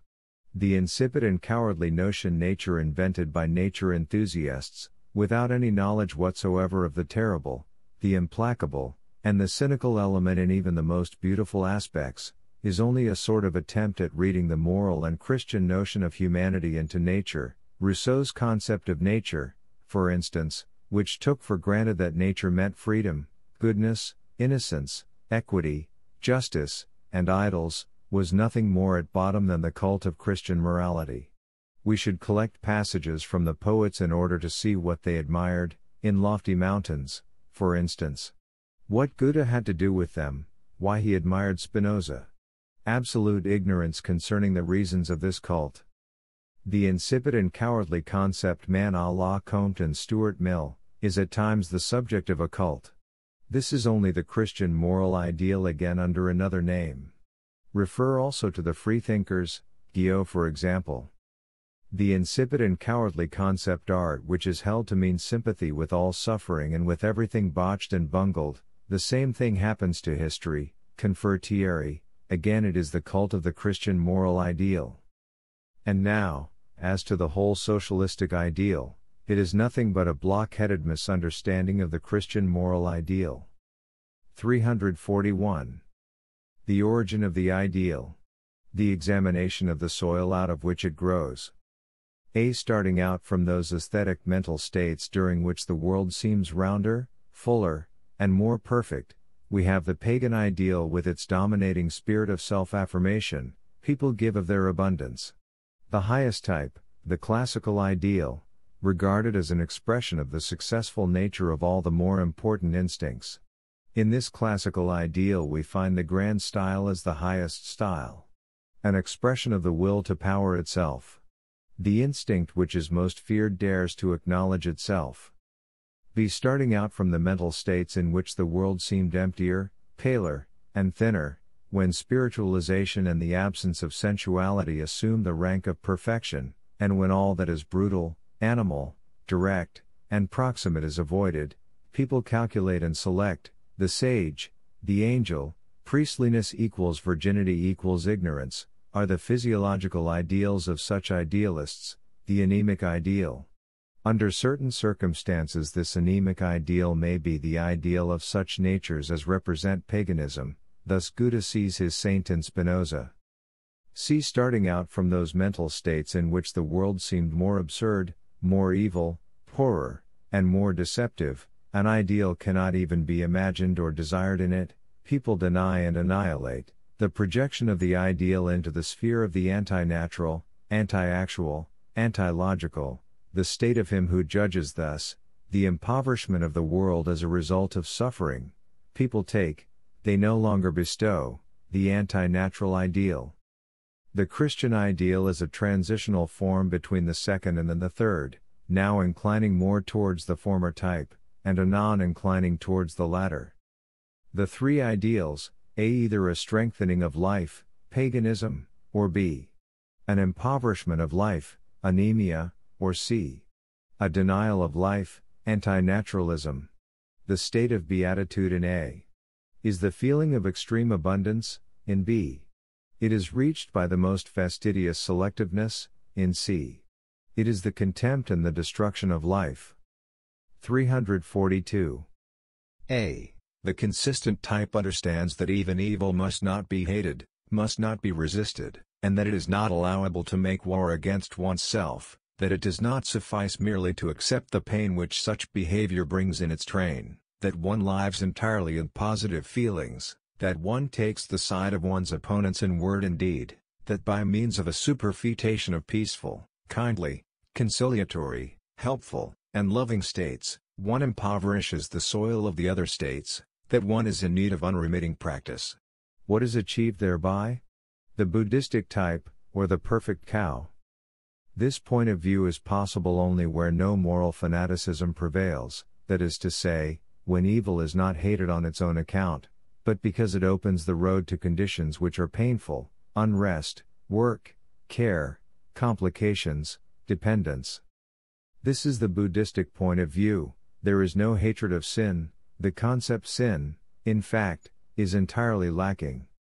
B. The inconsistent type. War is waged against evil. There is a belief that war waged for goodness' sake does not involve the same moral results or affect character in the same way as war generally does, and owing to which tendencies it is detested as evil. As a matter of fact, a war of this sort carried on against evil is much more profoundly pernicious than any sort of personal hostility, and generally, it is the person which reassumes, at least in fancy, the position of opponent, the devil, evil spirits, etc. The attitude of hostile observation and spying in regard to everything which may be bad in us, or hail from a bad source, culminates in a most tormented and most anxious state of mind. Thus miracles, rewards, ecstasy, and transcendental solutions of the earth riddle now became desirable. The Christian type, or the perfect bigot. C. The stoical type. Firmness, self-control, imperturbability, peace in the form of the rigidity of a will, long active, profound quiet, the defensive state, the fortress, the mistrust of war, firmness of principles, the unity of knowledge and will, great self-respect. The type of the anchorite. The perfect blockhead. 343. An ideal which is striving to prevail or to assert itself endeavors to further its purpose, a. by laying claim to a spurious origin, b. by assuming a relationship between itself and the powerful ideals already existing, c. by means of the thrill produced by mystery, as though an unquestionable power were manifesting itself, d. by the slander of its opponent's ideals, e. by a lying teaching of the advantages which follow in its wake, for instance, happiness, spiritual peace, general peace, or even the assistance of a mighty God, etc. Contributions to the Psychology of the Idealists, Carlyle, Schiller, Michelet. Supposing all the means of defense and protection, by means of which an ideal survives, are discovered, is it thereby refuted? It has merely availed itself of the means of which everything lives and grows, they are all immoral. My view, all the forces and instincts which are the source of life are lying beneath the ban of morality. Morality is the life-denying instinct. Morality must be annihilated if life is to be emancipated. 344. To avoid knowing himself is the prudence of the idealist. The idealist, a creature who has reasons for remaining in the dark concerning himself, and who is also clever enough to remain in the dark concerning these reasons also. 345. The tendency of moral evolution. Everyone's desire is that there should be no other teaching and valuation of things than those by means of which he himself succeeds. Thus the fundamental tendency of the weak and mediocre of all times has been to enfeeble the strong and to reduce them to the level of the weak. Their chief weapon in this process was the moral principle. The attitude of the strong towards the weak is branded as evil, the highest states of the strong become bad bywords. The struggle of the many against the strong, of the ordinary against the extraordinary, of the weak against the strong, meets with one of its finest interruptions in the fact that the rare, the refined, the more exacting, present themselves as the weak, and repudiate the coarser weapons of power. 346. 1. The so-called pure instinct for knowledge of all philosophers is dictated to them by their moral truths, and is only seemingly independent. 2. The moral truths, thus shall things be done, are mere states of consciousness of an instinct which has grown tired, thus and thus are things done by us. The ideal is supposed to re-establish and strengthen an instinct. It flatters man to feel he can obey when he is only an automaton. 347. Morality as a means of seduction. Nature is good, for a wise and good God is its cause. Who, therefore, is responsible for the corruption of man? Tyrants and seducers and the ruling classes are responsible. They must be wiped out. This is Rousseau's logic. Compare with Pascal's logic, which concludes by an appeal to original sin. Refer also to Luther's logic, which is similar. In both cases a pretext is sought for the introduction of an insatiable lust of revenge as a moral and religious duty. The hatred directed against the ruling classes tries to sanctify itself. The sinfulness of Israel is the basis of the priest's powerful position. Compare this with Paul's logic, which is similar. It is always under the cover of God's business that these reactions appear, under the cover of what is right, or of humanity, etc. In the case of Christ, the rejoicings of the people appear as the cause of his crucifixion. It was an anti-priestly movement from the beginning. Even in the anti-Semitic movement we find the same trick. The opponent is overcome with moral condemnations, and those who attack him pose as retributive justice. 348. The incidents of the fighter tries to transform his opponent into the exact opposite of himself, imaginatively, of course. He tries to believe in himself to such an extent that he may have the courage necessary for the good cause, as if he were the good cause, as if reason, taste, and virtue were being assailed by his opponents. The belief of which he is most in need, as the strongest means of defense and attack, is the belief in himself, which, however, knows how to misinterpret itself as a belief in one God. He never pictures the advantages and the uses of victory, but only understands victory for the sake of victory, for God's sake. Every small community, or individual, finding itself involved in a struggle, strives to convince itself of this: good taste, good judgment, and virtue are ours. War urges people to this exaggerated self-esteem. 349. Whatever kind of eccentric ideal one may have, whether as a Christian, a free spirit, an immoralist, or a German imperialist, one should try to avoid insisting upon its being the ideal, for, by so doing, it is deprived of all its privileged nature. One should have an ideal as a distinction, one should not propagate it, and thus level one's self down to the rest of mankind. How is it, that in spite of this obvious fact, the majority of idealists indulge in propaganda for their ideal, just as if they had no right to it unless the majority acquiesce therein? For instance, all those plucky and insignificant girls behave in this way, who claim the right to study Latin and mathematics. What is it urges them to do this? I fear it is the instinct of the herd, and the terror of the herd. They fight for the emancipation of woman, because they are best able to achieve their own private little distinction by fighting for it under the cover of a charitable movement, under the banner bearing the device for others. The cleverness of idealists consists in their persistently posing as the missionaries and representatives of an ideal. They thus beautify themselves in the eyes of those who still believe in disinterestedness and heroism. Whereas real heroism consists, not in fighting under the banner of self-sacrifice, submission, and disinterestedness, but in not fighting at all. I am thus, I will be thus, and you can go to the devil. 350. Every ideal assumes love, hate, reverence, and contempt. Either positive feeling is the primum mobile, or negative feeling is. Hatred and contempt are the primum mobile in all the ideals which proceed from resentment. B. A criticism of the good man of the saint, etc. 351. The good man or hemiplegia of virtue. In the opinion of every strong and natural man, love and hate, gratitude and revenge, goodness and anger, affirmative and negative action, belong to each other. A man is good on condition that he knows how to be evil, a man is evil, because otherwise he would not know how to be good. Whence comes the morbidness and ideological unnaturalness which repudiates these compounds, which teaches a sort of one-sided efficiency as the highest of all things? Whence this hemiplegia of virtue, the invention of the good man?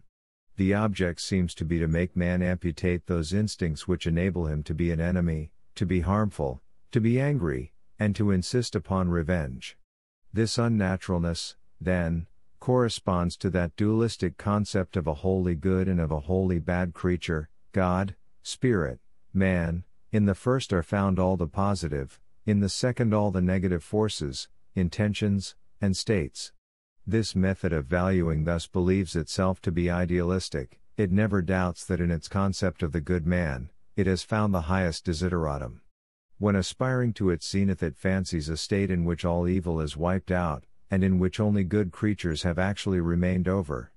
It does not therefore regard the mutual dependence of the opposites good and evil as proved. On the contrary, the latter ought to vanish, and the former should remain. The first has a right to exist, the second ought not to be with us at all. What, as a matter of fact, is the reason of this desire? In all ages, and particularly in the Christian age, much labor has been spent in trying to reduce men to this one-sided activity, and even today, among those who have been deformed and weakened by the Church, people are not lacking who desire precisely the same thing with their humanization generally, or with their will of God, or with their salvation of the soul.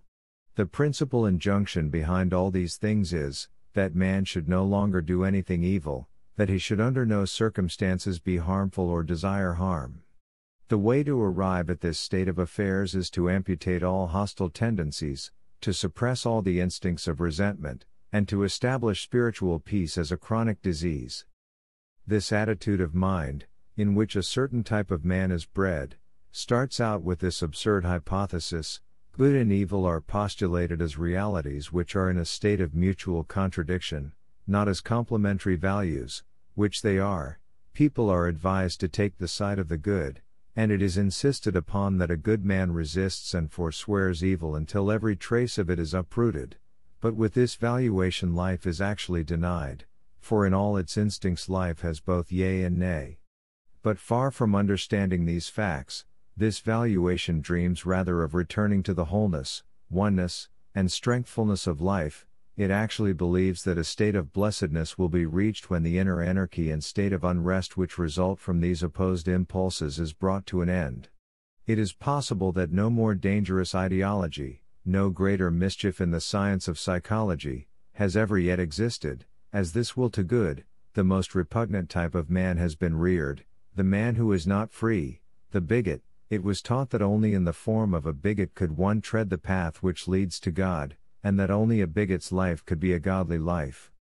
And even here, life is still in the right, life that knows not how to separate yea from nay. What is the good of declaring with all one's might that war is an evil, that one must harm no one, that one must not act negatively? One is still waging a war even in this. It is impossible to do otherwise. The good man who has renounced all evil, and who is afflicted according to his desire with the hemiplegia of virtue, does not therefore cease from waging war, or from making enemies, or from saying nay and doing nay. The Christian, for instance, hates sin. And what on earth is there which he does not call sin? It is precisely because of his belief in a moral antagonism between good and evil, that the world for him has grown so full of hatefulness and things that must be combated eternally. The good man sees himself surrounded by evil, and, thanks to the continual onslaughts of the latter, his eye grows more keen, and in the end discovers traces of evil in every one of his acts. And thus he ultimately arrives at the conclusion, which to him is quite logical, that nature is evil, that man is corrupted, and that being good is an act of grace, that is to say, it is impossible to man when he stands alone. In short, he denies life, he sees how good, as the highest value, condemns life. And thus his ideology concerning good and evil ought to strike him as refuted. But one cannot refute a disease. Therefore he is obliged to conceive another life. 352.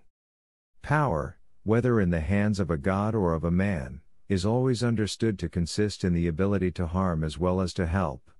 This is the case with the Arabs and with the Hebrews, in fact with all strong and well-constituted races. The dualistic separation of the two powers is fatal. In this way morality becomes the poisoner of life. 353. A criticism of the good man. Honesty, dignity, dutifulness, justice, humanity, loyalty, uprightness, clean conscience. Is it really supposed that, by means of these fine-sounding words, the qualities they stand for are approved and affirmed for their own sake? Or is it this, that qualities and states indifferent in themselves have merely been looked at in a light which lends them some value? Does the worth of these qualities lie in themselves, or in the use and advantages to which they lead, or to which they seem to lead, to which they are expected to lead? I naturally do not wish to imply that there is any opposition between the ego and the alter in the judgment. The question is, whether it is the results of these qualities, either in regard to him who possesses them or in regard to environment, society, humanity, which lend them their value, or whether they have a value in themselves. In other words, is it utility which bids men condemn, combat, and deny the opposite qualities, duplicity, falseness, perversity, lack of self-confidence, inhumanity? Is the essence of such qualities condemned, or only their consequences? In other words, were it desirable that there should exist no men at all possessed of such qualities? In any case, this is believed. But here lies the error, the short-sightedness, the monocularity of narrow egoism. Expressed otherwise, would it be desirable to create circumstances in which the whole advantage would be on the side of the just, so that all those with opposite natures and instincts would be discouraged and would slowly become extinct? At bottom, this is a question of taste and of aesthetics. Should we desire the most honorable types of men, that is to say, the greatest bores, alone to subsist? The rectangular, the virtuous, the upright, the good-natured, the straightforward, and the blockheads? If one can imagine the total suppression of the huge number constituting the others, even the just man himself ceases from having a right to exist. He is, in fact, no longer necessary, and in this way it is seen that coarse utility alone could have elevated such an insufferable virtue to a place of honor. Desirability may lie precisely on the other side. It might be better to create conditions in which the just man would be reduced to the humble position of a useful instrument, an ideal gregarious animal, or at best a herdsman, in short, conditions in which he would no longer stand in the highest sphere, which requires other qualities. 354. The good man as a tyrant. Mankind has always repeated the same error. It has always transformed a mere vital measure into the measure and standard of life, instead of seeking the standard in the highest ascent of life. In the problem of growth and exhaustion, it takes the preservative measures of a very definite kind of life, and uses them to exclude all other kinds of life, and even to criticize life itself and to select from among its forms. That is to say, man ultimately forgets that measures are a means to an end, and gets to like them for themselves. They take the place of a goal in his mind, and even become the standard of goals to him. That is to say, a given species of man regards his means of existence as the only legitimate means, as the means which ought to be imposed upon all, as truth, goodness, perfection. The given species, in fact, begins to tyrannize. It is a form of faith, of instinct, when a certain species of man does not perceive that his kind has been conditioned, when he does not understand his relation to other species. At any rate, any species of men, a people or a race, seems to be doomed as soon as it becomes tolerant, grants equal rights, and no longer desires to be master. 355. All good people are weak. They are good because they are not strong enough to be evil, said the Lachaka chieftain Komoro to Baker. Disasters are not to the faint-hearted, is a Russian proverb. 356. Modest, industrious, benevolent, and temperate, thus you would that men were? That good men were? But such men I can only conceive as slaves, the slaves of the future. 357. The metamorphoses of slavery, its disguise in the cloak of religion, its transfiguration through morality. 358. The ideal slave, the good man. He who cannot regard himself as a purpose, and who cannot give himself any aim whatsoever, instinctively honors the morality of unselfishness. Everything urges him to this morality, his prudence, his experience, and his vanity. And even faith is a form of self-denial. Atavism, delightful feeling, to be able to obey unconditionally for once. Industry, modesty, benevolence, temperance, are just so many obstacles in the way of sovereign sentiments, of great ingenuity, of an heroic purpose, of noble existence for oneself. It is not a question of going ahead. To that end all that is required is to be at best a herdsman, that is to say, the prime need of the herd. It is rather a matter of getting along alone, of being able to be another. 359. We must realize all that has been accumulated as the result of the highest moral idealism, how almost all other values have crystallized round it. This shows that it has been desired for a very long time and with the strongest passions, and that it has not yet been attained, otherwise it would have disappointed everybody, that is to say, it would have been followed by a more moderate valuation. The saint as the most powerful type of man, this ideal it is which has elevated the value of moral perfection so high. One would think that the whole of science had been engaged in proving that the moral man is the most powerful and most godly.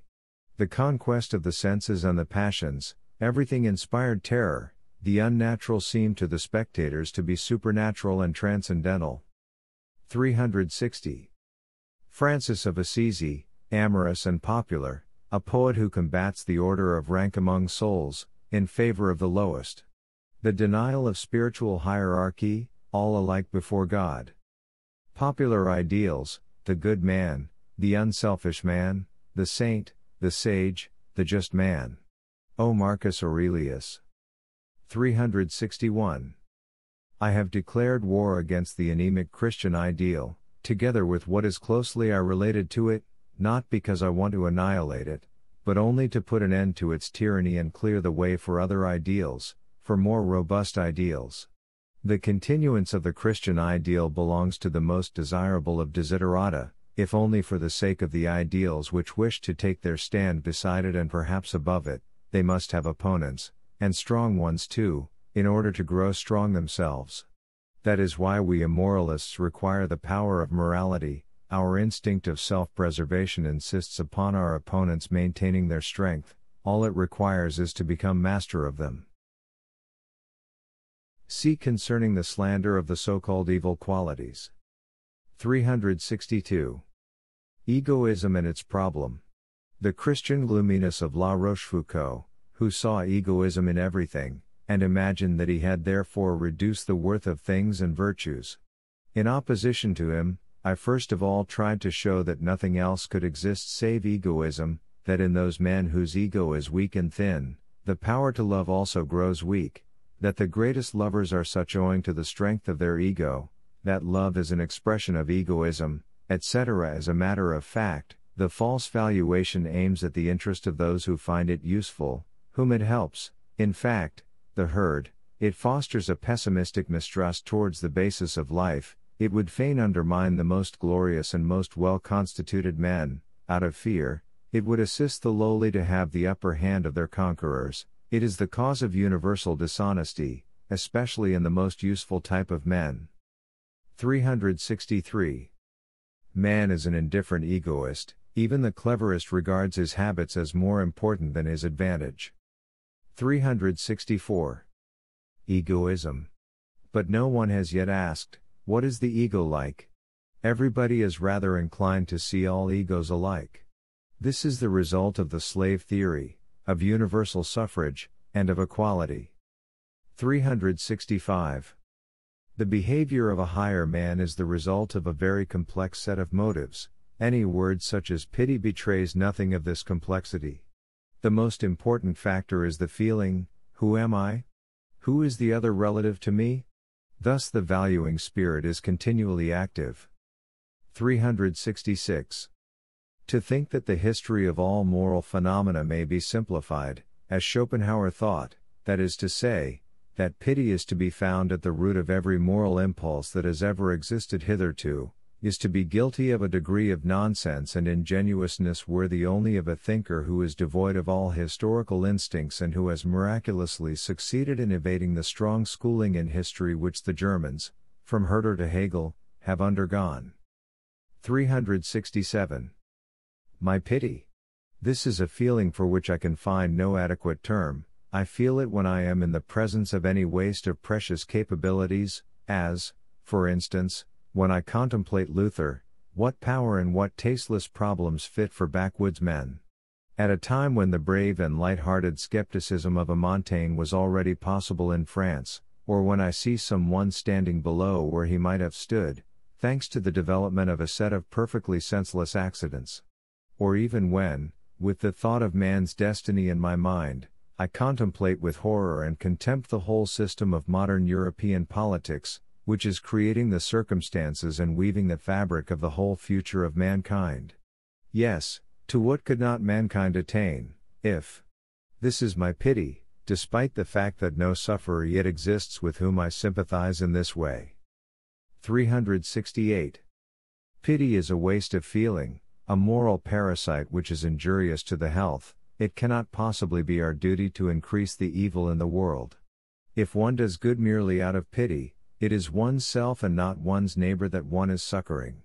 Pity does not depend upon maxims, but upon emotions. The suffering we see infects us. Pity is an infection. 369. There is no such thing as egoism which keeps within its bounds and does not exceed them. Consequently, the allowable, The morally indifferent egoism of which some people speak, does not exist at all. One is continually promoting the interests of one's ego at the cost of other people. Living consists in living at the cost of others. He who has not grasped this fact, has not taken the first step towards truth to himself. 370. The subject is a piece of fiction. The ego of which every one speaks when he blames egoism, does not exist at all. 371. Our ego, which is not one with the unitary controlling force of our beings, is really only an imagined synthesis, therefore there can be no egoistic actions. 372. Since all instincts are unintelligent, utility cannot represent a standpoint as far as they are concerned. Every instinct, when it is active, sacrifices strength and other instincts into the bargain. In the end it is stemmed, otherwise it would be the end of everything owing to the waste it would bring about. Thus, that which is unegoistic, self-sacrificing, and imprudent is nothing in particular. It is common to all the instincts. They do not consider the welfare of the whole ego, because they simply do not think. They act counter to our interests, against the ego, and often for the ego, innocent in both cases. 373. The origin of moral values. Selfishness has as much value as the physiological value of him who possesses it. Each individual represents the whole course of evolution, and he is not, as morals teach, something that begins at his birth. If he represent the ascent of the line of mankind, his value is, in fact, very great, and the concern about his maintenance and the promoting of his growth may even be extreme. It is the concern about the promise of the future in him which gives the well-constituted individual such an extraordinary right to egoism. If he represent descending development, decay, chronic sickening, he has little worth, and the greatest fairness would have him take as little room, strength, and sunshine as possible from the well-constituted. In this case society's duty is to suppress egoism, for the latter may sometimes manifest itself in an absurd, morbid, and seditious manner, whether it be a question of the decline and pining away of single individuals or of whole classes of mankind. A morality and a religion of love, the curbing of the self-affirming spirit, and a doctrine encouraging patience, resignation, helpfulness, and cooperation in word and deed may be of the highest value within the confines of such classes, even in the eyes of their rulers, for it restrains the feelings of rivalry, of resentment, and of envy, feelings which are only too natural in the bungled and the botched, and it even deifies them under the ideal of humility, of obedience, of slave life, of being ruled, of poverty, of illness, and of lowliness. This explains why the ruling classes, or races, and individuals of all ages have always upheld the cult of unselfishness, the gospel of the lowly and of God on the cross. The preponderance of an altruistic way of valuing is the result of a consciousness of the fact that one is botched and bungled. Upon examination, this point of view turns out to be, I am not worth much, simply a psychological valuation. More plainly still, it is the feeling of impotence, of the lack of the great self-asserting impulses of power, in muscles, nerves, and ganglia. This valuation gets translated, according to the particular culture of these classes, into a moral or religious principle. The preeminence of religious or moral precepts is always a sign of low culture. It tries to justify itself in spheres whence, as far as it is concerned, the notion value hails. The interpretation by means of which the Christian sinner tries to understand himself, is an attempt at justifying his lack of power and of self-confidence. He prefers to feel himself a sinner rather than feel bad for nothing. It is in itself a symptom of decay when interpretations of this sort are used at all. In some cases the bungled and the botched do not look for the reason of their unfortunate condition in their own guilt, as the Christian does, but in society. When, however, the socialist, the anarchist, and the nihilist are conscious that their existence is something for which someone must be guilty, they are very closely related to the Christian, who also believes that he can more easily endure his ill ease and his wretched constitution when he has found someone whom he can hold responsible for it. The instinct of revenge and resentment appears in both cases here as a means of enduring life, as a self-preservative measure, as is also the favor shown to altruistic theory and practice. The hatred of egoism, whether it be one's own, as in the case of the Christian, or another's, as in the case of the socialists, thus appears as a valuation reached under the predominance of revenge, and also as an act of prudence on the part of the preservative instinct of the suffering, in the form of an increase in their feelings of cooperation and unity. At bottom, as I have already suggested, the discharge of resentment which takes place in the act of judging, rejecting, and punishing egoism, one's own or that of others, is still a self-preservative measure on the part of the bungled and the botched. In short, the cult of altruism is merely a particular form of egoism, which regularly appears under certain definite physiological circumstances.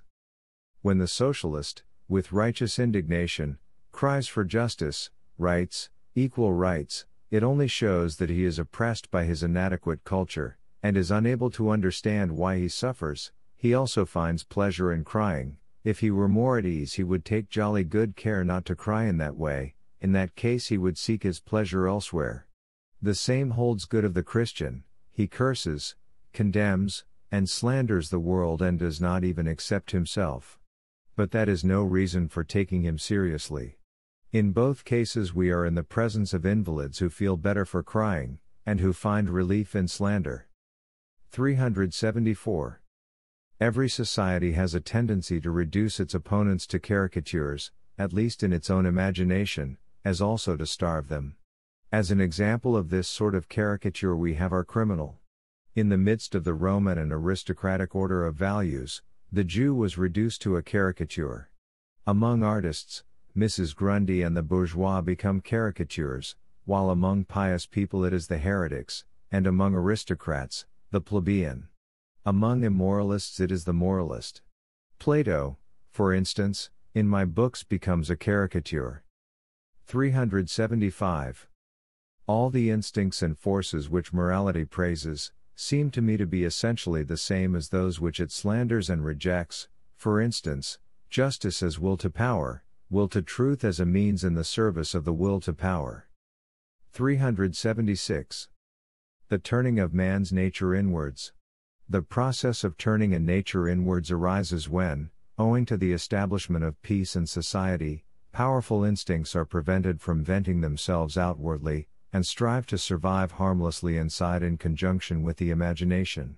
The need of hostility, cruelty, revenge, and violence is reverted, it steps backwards. In the thirst for knowledge there lurks both the lust of gain and of conquest. In the artist, the powers of dissimulation and falsehood find their scope, the instincts are thus transformed into demons with whom a fight takes place, etc. 377. Falsity. Every sovereign instinct makes the others its instruments, its retainers and its sycophants. It never allows itself to be called by its more hateful name, and it brooks no terms of praise in which it cannot indirectly find its share. Around every sovereign instinct all praise and blame in general crystallizes into a rigorous form of ceremonial and etiquette. This is one of the causes of falsity. Every instinct which aspires to dominion, but which finds itself under a yoke, requisitions all the most beautiful names and the most generally accepted values to strengthen it and to support its self-esteem, and this explains why as a rule it dares to come forward under the name of the master it is combating and from whom it would be free. For instance, under the domination of Christian values, the desires of the flesh and of power act in this way. This is the other cause of falsity. In both cases complete ingenuousness reigns, the falseness never even occurs to the mind of those concerned. It is the sign of a broken instinct when man sees the motive force and its expression, the mask, as separate things. It is a sign of inner contradiction and is much less formidable. Absolute innocence in bearing, word, and passion, a good conscience in falseness, and the certainty wherewithal the grandest and most pompous words and attitudes are appropriated, all these things are necessary for victory. In the other case, that is to say, when extreme clear-sightedness is present, the genius of the actor is needful as well as tremendous discipline and self-control, if victory is to be achieved. That is why priests are the cleverest and most conscious hypocrites, and then come princes, in whom their position in life and their antecedents account for a certain histrionic gift. Society men and diplomatists come third, and women fourth. The fundamental thought, falsity seems so deep, so many-sided, and the will is directed so inexorably against perfect self-knowledge and accurate self-classification, that one is very probably right in supposing that truth and the will to truth are perhaps something quite different and only disguises. The need of faith is the greatest obstacle in the way of truthfulness. 378. Thou shalt not tell a falsehood. People insist upon truthfulness. But the acknowledgement of facts, the refusal to allow one's self to be lied to, has always been greatest with liars. They actually recognize the reality of this popular truthfulness.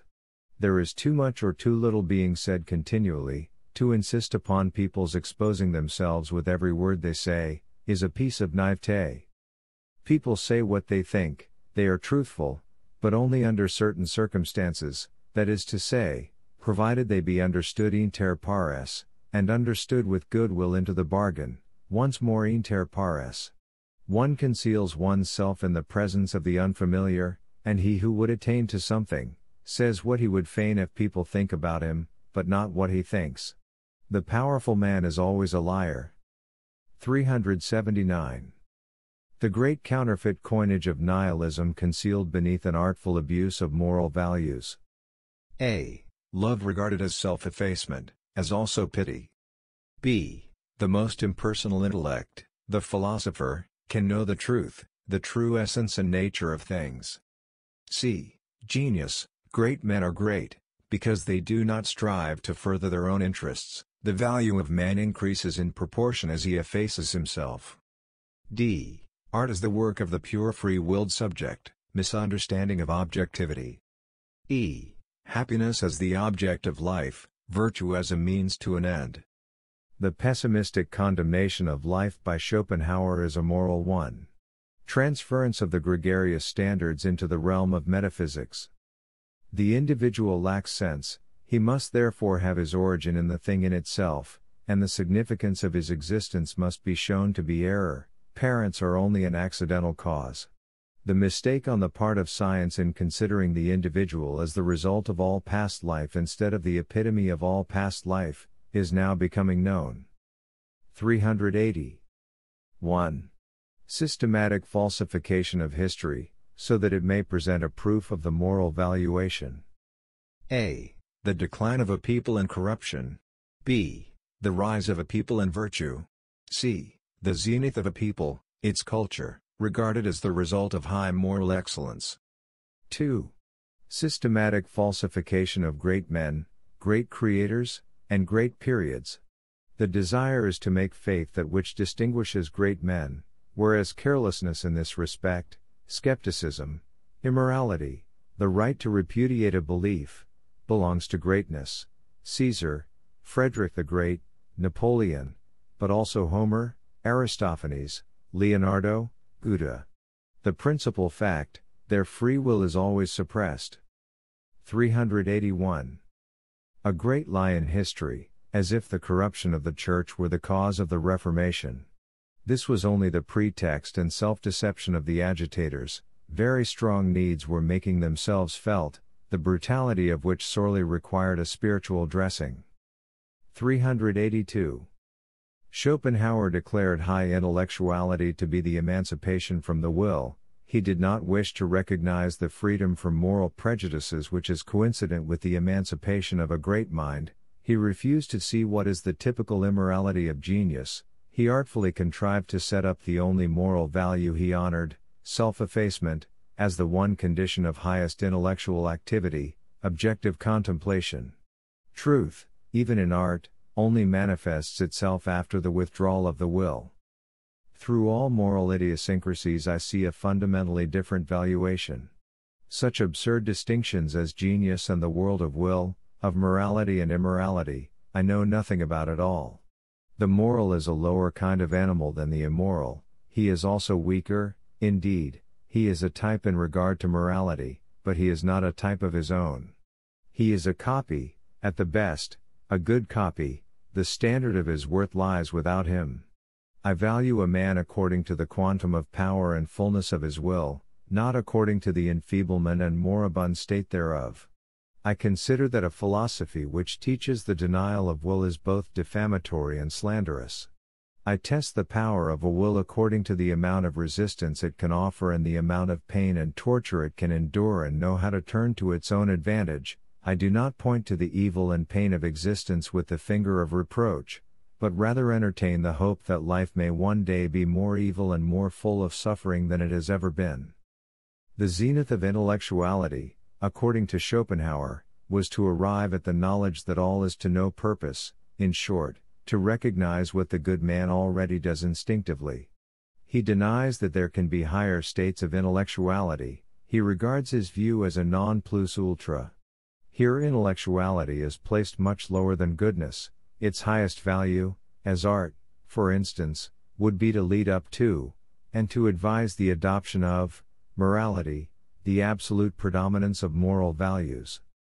Next to Schopenhauer I will now characterize Kant. There was nothing Greek in Kant, he was quite anti-historical, confer his attitude in regard to the French Revolution, and a moral fanatic. See Goethe's words concerning the radically evil element in human nature.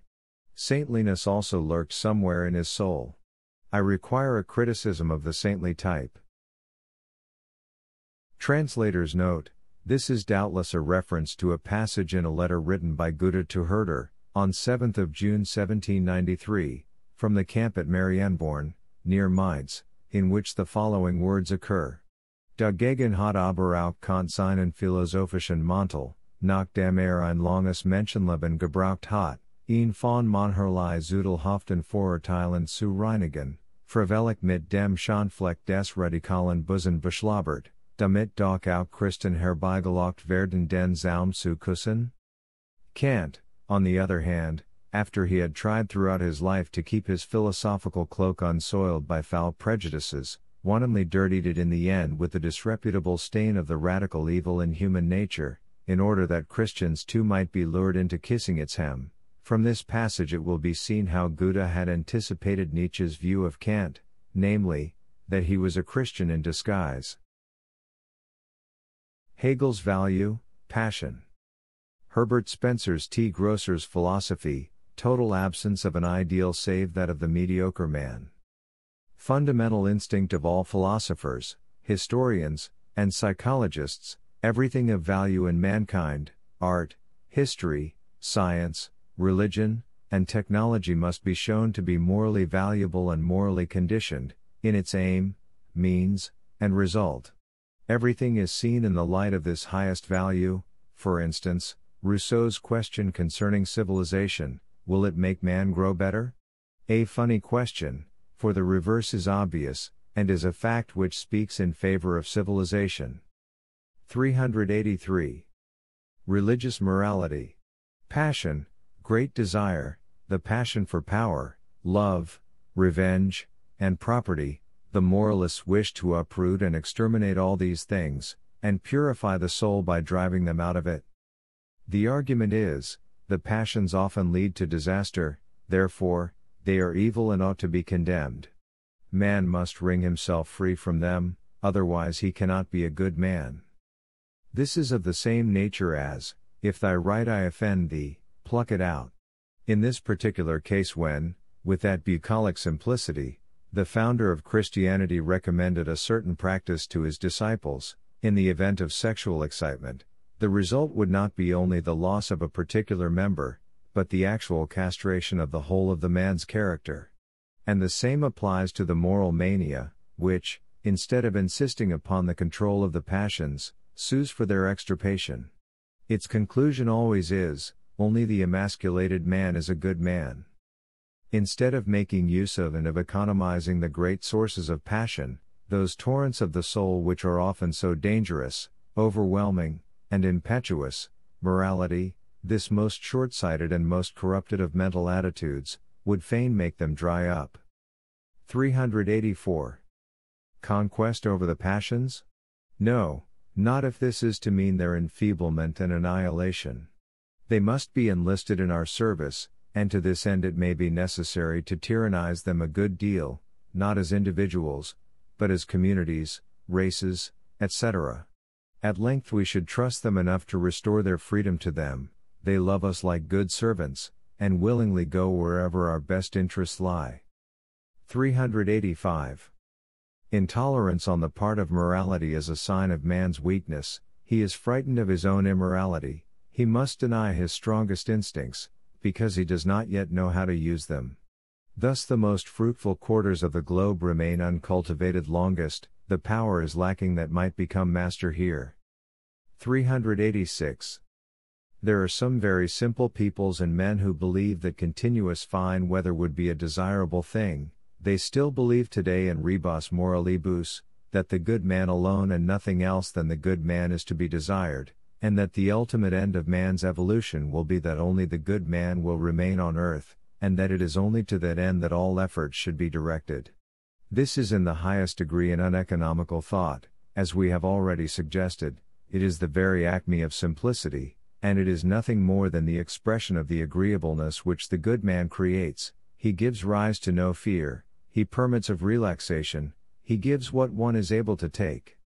With a more educated eye one learns to desire exactly the reverse, that is to say, an ever greater dominion of evil, man's gradual emancipation from the narrow and aggravating bonds of morality, the growth of power around the greatest forces of nature, and the ability to enlist the passions in one's service. 387. The whole idea of the hierarchy of the passions, as if the only right and normal thing were to be led by reason, whereas the passions are abnormal, dangerous, half-animal, and moreover, in so far as their end is concerned, nothing more than desires for pleasure. Passion is deprived of its dignity, 1. As if it only manifested itself in an unseemly way and were not necessary and always the motive force, 2. Inasmuch as it is supposed to aim at no high purpose, merely at pleasure. The misinterpretation of passion and reason, as if the latter were an independent entity, and not a state of relationship between all the various passions and desires, and as though every passion did not possess its quantum of reason. 388. How it was that, under the pressure of the dominion of an ascetic and self-effacing morality, it was precisely the passions, love, goodness, pity, even justice, generosity, and heroism, which were necessarily misunderstood? It is the richness of a personality, the fullness of it, its power to flow over and to bestow, its instinctive feeling of ease, and its affirmative attitude towards itself, that creates great love and great sacrifices. These passions proceed from strong and godlike personalism as surely as do the desire to be master, to obtrude, and the inner certainty that one has a right to everything. The opposite views, according to the most accepted notions, are indeed common views, and if one does not stand firmly and bravely on one's legs, one has nothing to give, and it is perfectly useless to stretch out one's hand either to protect or to support others. How was it possible to transform these instincts to such an extent that man could feel that to be of value which is directed against himself, so that he could sacrifice himself for another self? Oh, the psychological baseness and falseness which hitherto has laid down the law in the church and in church-infected philosophy. If man is thoroughly sinful, then all he can do is to hate himself. As a matter of fact, he ought not to regard even his fellows otherwise than he does himself. The love of man requires a justification, and it is found in the fact that God commanded it. From this it follows that all the natural instincts of man, to love, etc., appear to him to be, in themselves, prohibited, and that he reacquires a right to them only after having denied them as an obedient worshipper of God. Pascal, the admirable logician of Christianity, went as far as this. Let any one examine his relations to his sister. Not to make one's self loved, seemed Christian to him. 389. Let us consider how dearly a moral canon such as this, an ideal, makes us pay. Its enemies are, well, the egoists. The melancholy astuteness of self-abasement in Europe, Pascal Louisiana Rochefoucauld, inner enfeeblement, discouragement, and self-consumption of the non-gregarious man. The perpetual process of laying stress upon mediocre qualities as being the most valuable, modesty and rank and file, nature converted into an instrument. Pangs of conscience associated with all that is self-glorifying and original, thus follows the unhappiness, the gloominess of the world from the standpoint of stronger and better constituted men. Gregarious consciousness and timorousness transferred to philosophy and religion. Let us leave the psychological impossibility of a purely unselfish action out of consideration. 390. My ultimate conclusion is, that the real man represents a much higher value than the desirable man of any ideal that has ever existed hitherto, that all desiderata in regard to mankind have been absurd and dangerous dissipations by means of which a particular kind of man has sought to establish his measures of preservation and of growth as a law for all, that every desideratum of this kind which has been made to dominate has reduced man's worth, his strength, and his trust in the future, that the indigence and mediocre intellectuality of man becomes most apparent, even today, when he reveals a desire, that man's ability to fix values has hitherto been developed too inadequately to do justice to the actual, not merely to the desirable, worth of man, that, up to the present, ideals have really been the power which has most slandered man and power, the poisonous fumes which have hung over reality, and which have seduced men to yearn for nonentity. D. A criticism of the words, improving, perfecting, elevating. 391. The standard according to which the value of moral valuations is to be determined. The fundamental fact that has been overlooked, the contradiction between becoming more moral and the elevation and the strengthening of the type man. Homo natura, the will to power. 392. Moral values regarded as values of appearance and compared with physiological values. 393. Reflecting upon generalities is always retrograde, the last of the desiderata concerning men, for instance, have never been regarded as problems by philosophers. They always postulate the improvement of man, quite guilelessly, as though by means of some intuition they had been helped over the note of interrogation following the question, why necessarily improve? To what extent is it desirable that man should be more virtuous, or more intelligent, or happier? Granting that nobody yet knows the wherefore? Of mankind, all such desiderata have no sense whatever, and if one aspires to one of them, who knows? Perhaps one is frustrating the other. Is an increase of virtue compatible with an increase of intelligence and insight?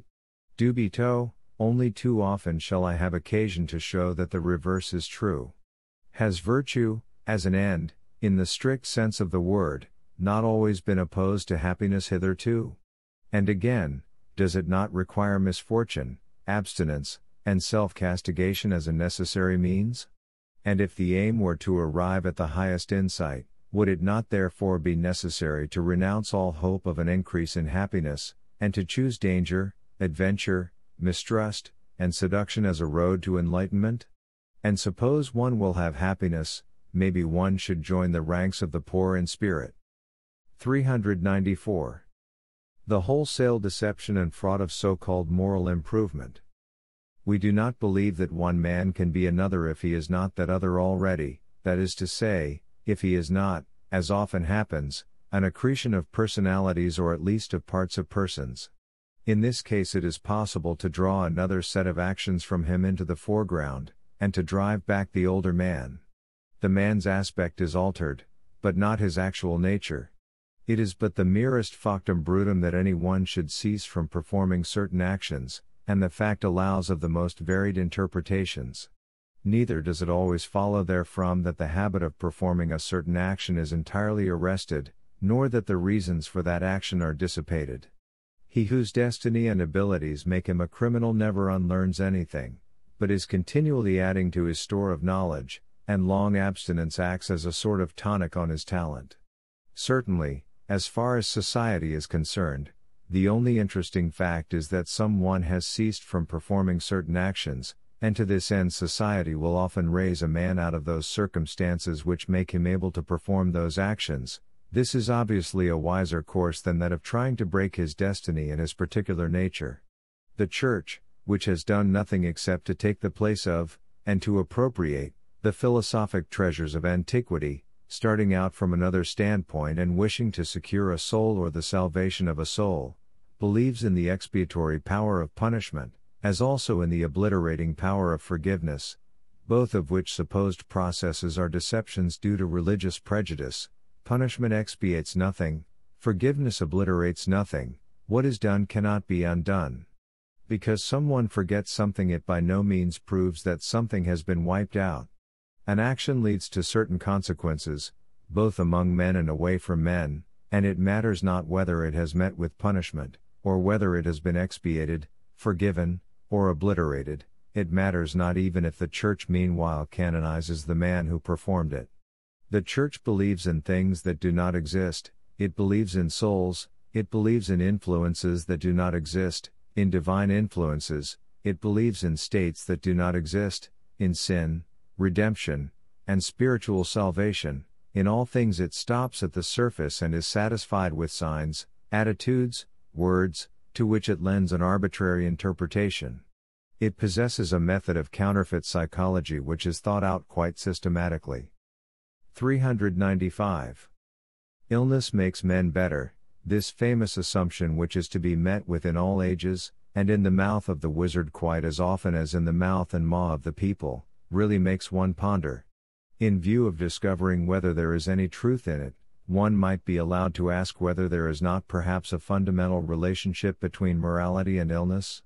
Regarded as a whole, could not the improvement of mankind, that is to say, the unquestionable softening, humanizing, and taming which the European has undergone within the last 2 centuries, be regarded as the result of a long course of secret and ghastly suffering, failure, abstinence, and grief? Has illness made Europeans better? Or, put into other words, is not our modern soft-hearted European morality, which could be likened to that of the Chinese, perhaps an expression of physiological deterioration? It cannot be denied, for instance, that wherever history shows us man in a state of particular glory and power, his type is always dangerous, impetuous, and boisterous, and cares little for humanity, and perhaps, in those cases in which it seems otherwise, all that was required was the courage or subtlety to see sufficiently below the surface in psychological matters, in order even in them to discover the general proposition: the more healthy, strong, rich, fruitful, and enterprising a man may feel, the more immoral he will be as well. A terrible thought, to which one should on no account give way. Provided, however, that one take a few steps forward with this thought, how wondrous does the future then appear! What will then be paid for more dearly on earth, than precisely this very thing which we are all trying to promote, by all means in our power, the humanizing, the improving, and the increased civilization of man? Nothing would then be more expensive than virtue, for by means of it the world would ultimately be turned into a hospital, and the last conclusion of wisdom would be, everybody must be everybody else's nurse. Then we should certainly have attained to the peace on earth, so long desired. But how little joy we should find in each other's company! How little beauty, wanton spirits, daring, and danger! So few actions which would make life on earth worth living. Ah! And no longer any deeds. But have not all the great things and deeds which have remained fresh in the memory of men, and which have not been destroyed by time, been immoral in the deepest sense of the word? 396. The priests, and with them the half-priests or philosophers of all ages, have always called that doctrine true, the educating influence of which was a benevolent one, or at least seemed so, that is to say, tended to improve. In this way they resemble an ingenuous plebeian empiric and miracle worker who, because he had tried a certain poison as a cure, declared it to be no poison. By their fruits ye shall know them, that is to say, by our truths. This has been the reasoning of priests until this day. They have squandered their sagacity, with results that have been sufficiently fatal, in order to make the proof of power, or the proof by the fruits, preeminent and even supreme arbiter over all other forms of proof. That which makes good must be good, that which is good cannot lie, these are their inexorable conclusions. That which bears good fruit must consequently be true, there is no other criterion of truth. But to the extent to which improving acts as an argument, deteriorating must also act as a refutation. The error can be shown to be an error, by examining the lives of those who represent it. A false step, a vice can refute. This indecent form of opposition, which comes from below and behind, the dog-like kind of attack, has not died out either.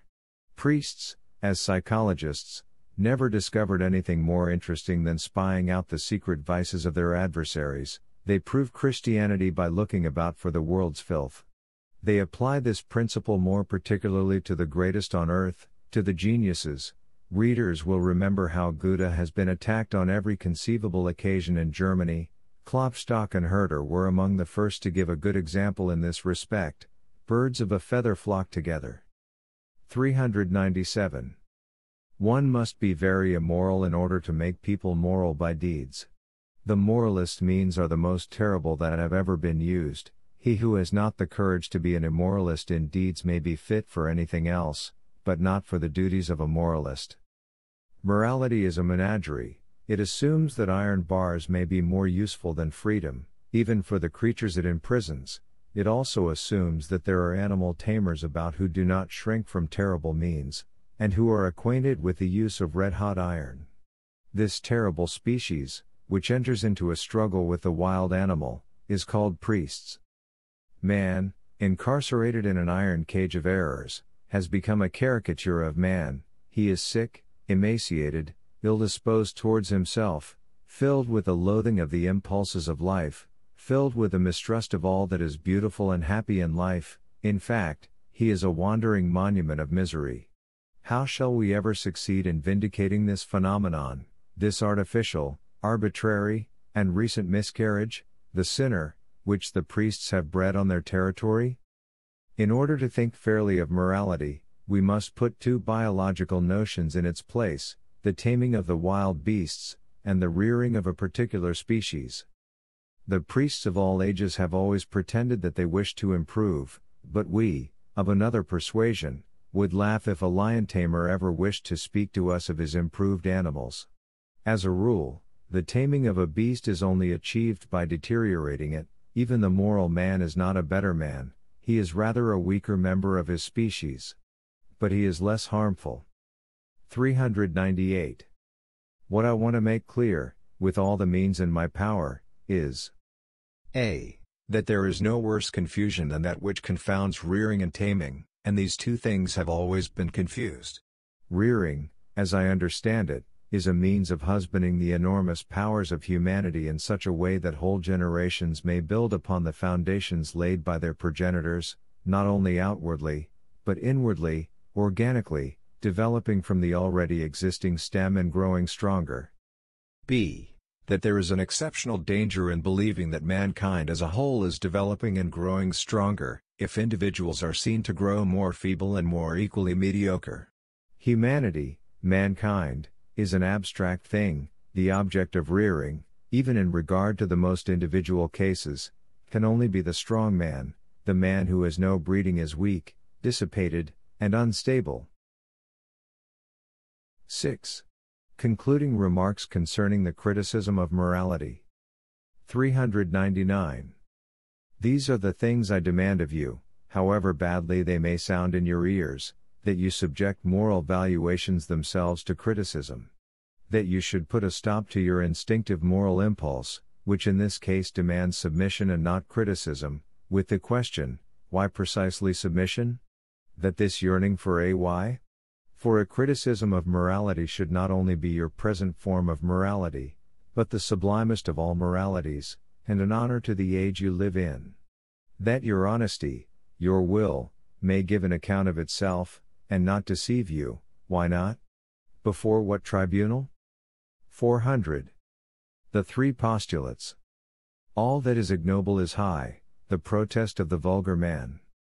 All that is contrary to nature is high, the protest of the physiologically botched. All that is of average worth is high, the protest of the herd, of the mediocre.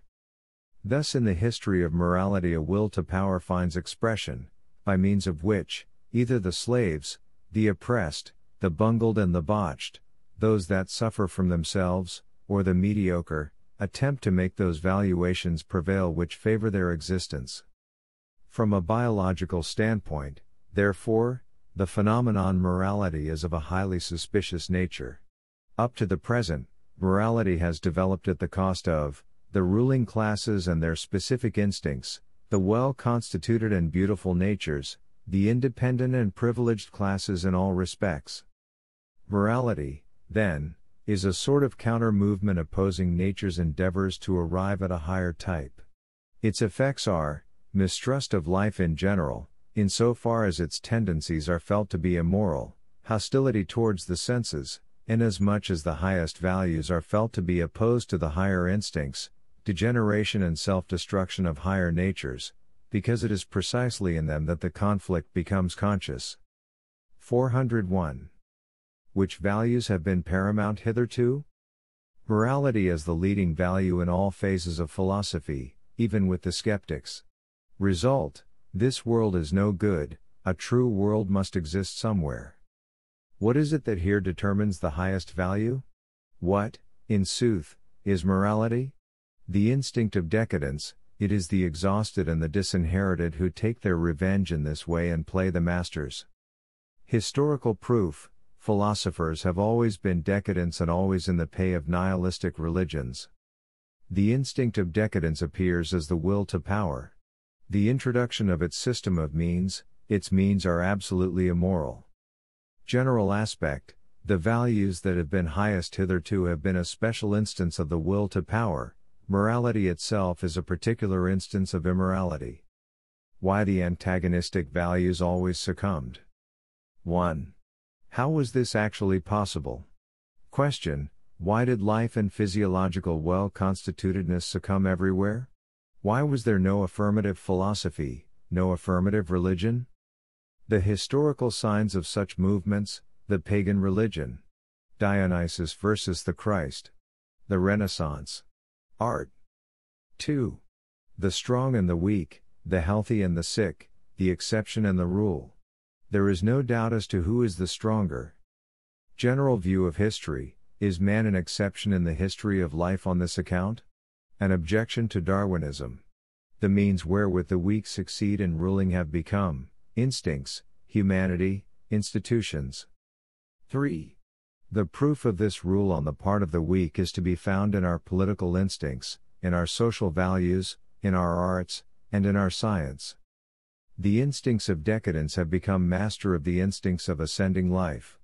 The will to nonentity has prevailed over the will to life. Is this true? Is there not perhaps a stronger guarantee of life and of the species in this victory of the weak and the mediocre? Is it not perhaps only a means in the collective movement of life, a mere slackening of the pace, a protective measure against something even more dangerous?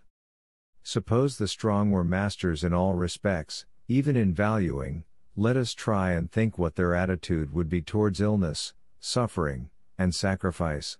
Self-contempt on the part of the weak would be the result. They would do their utmost to disappear and to extirpate their kind. And would this be desirable? Should we really like a world in which the subtlety, the consideration, the intellectuality, the plasticity, in fact, the whole influence of the weak, was lacking? Translator's note: we realize here the great difference between Nietzsche and those who draw premature conclusions from Darwinism.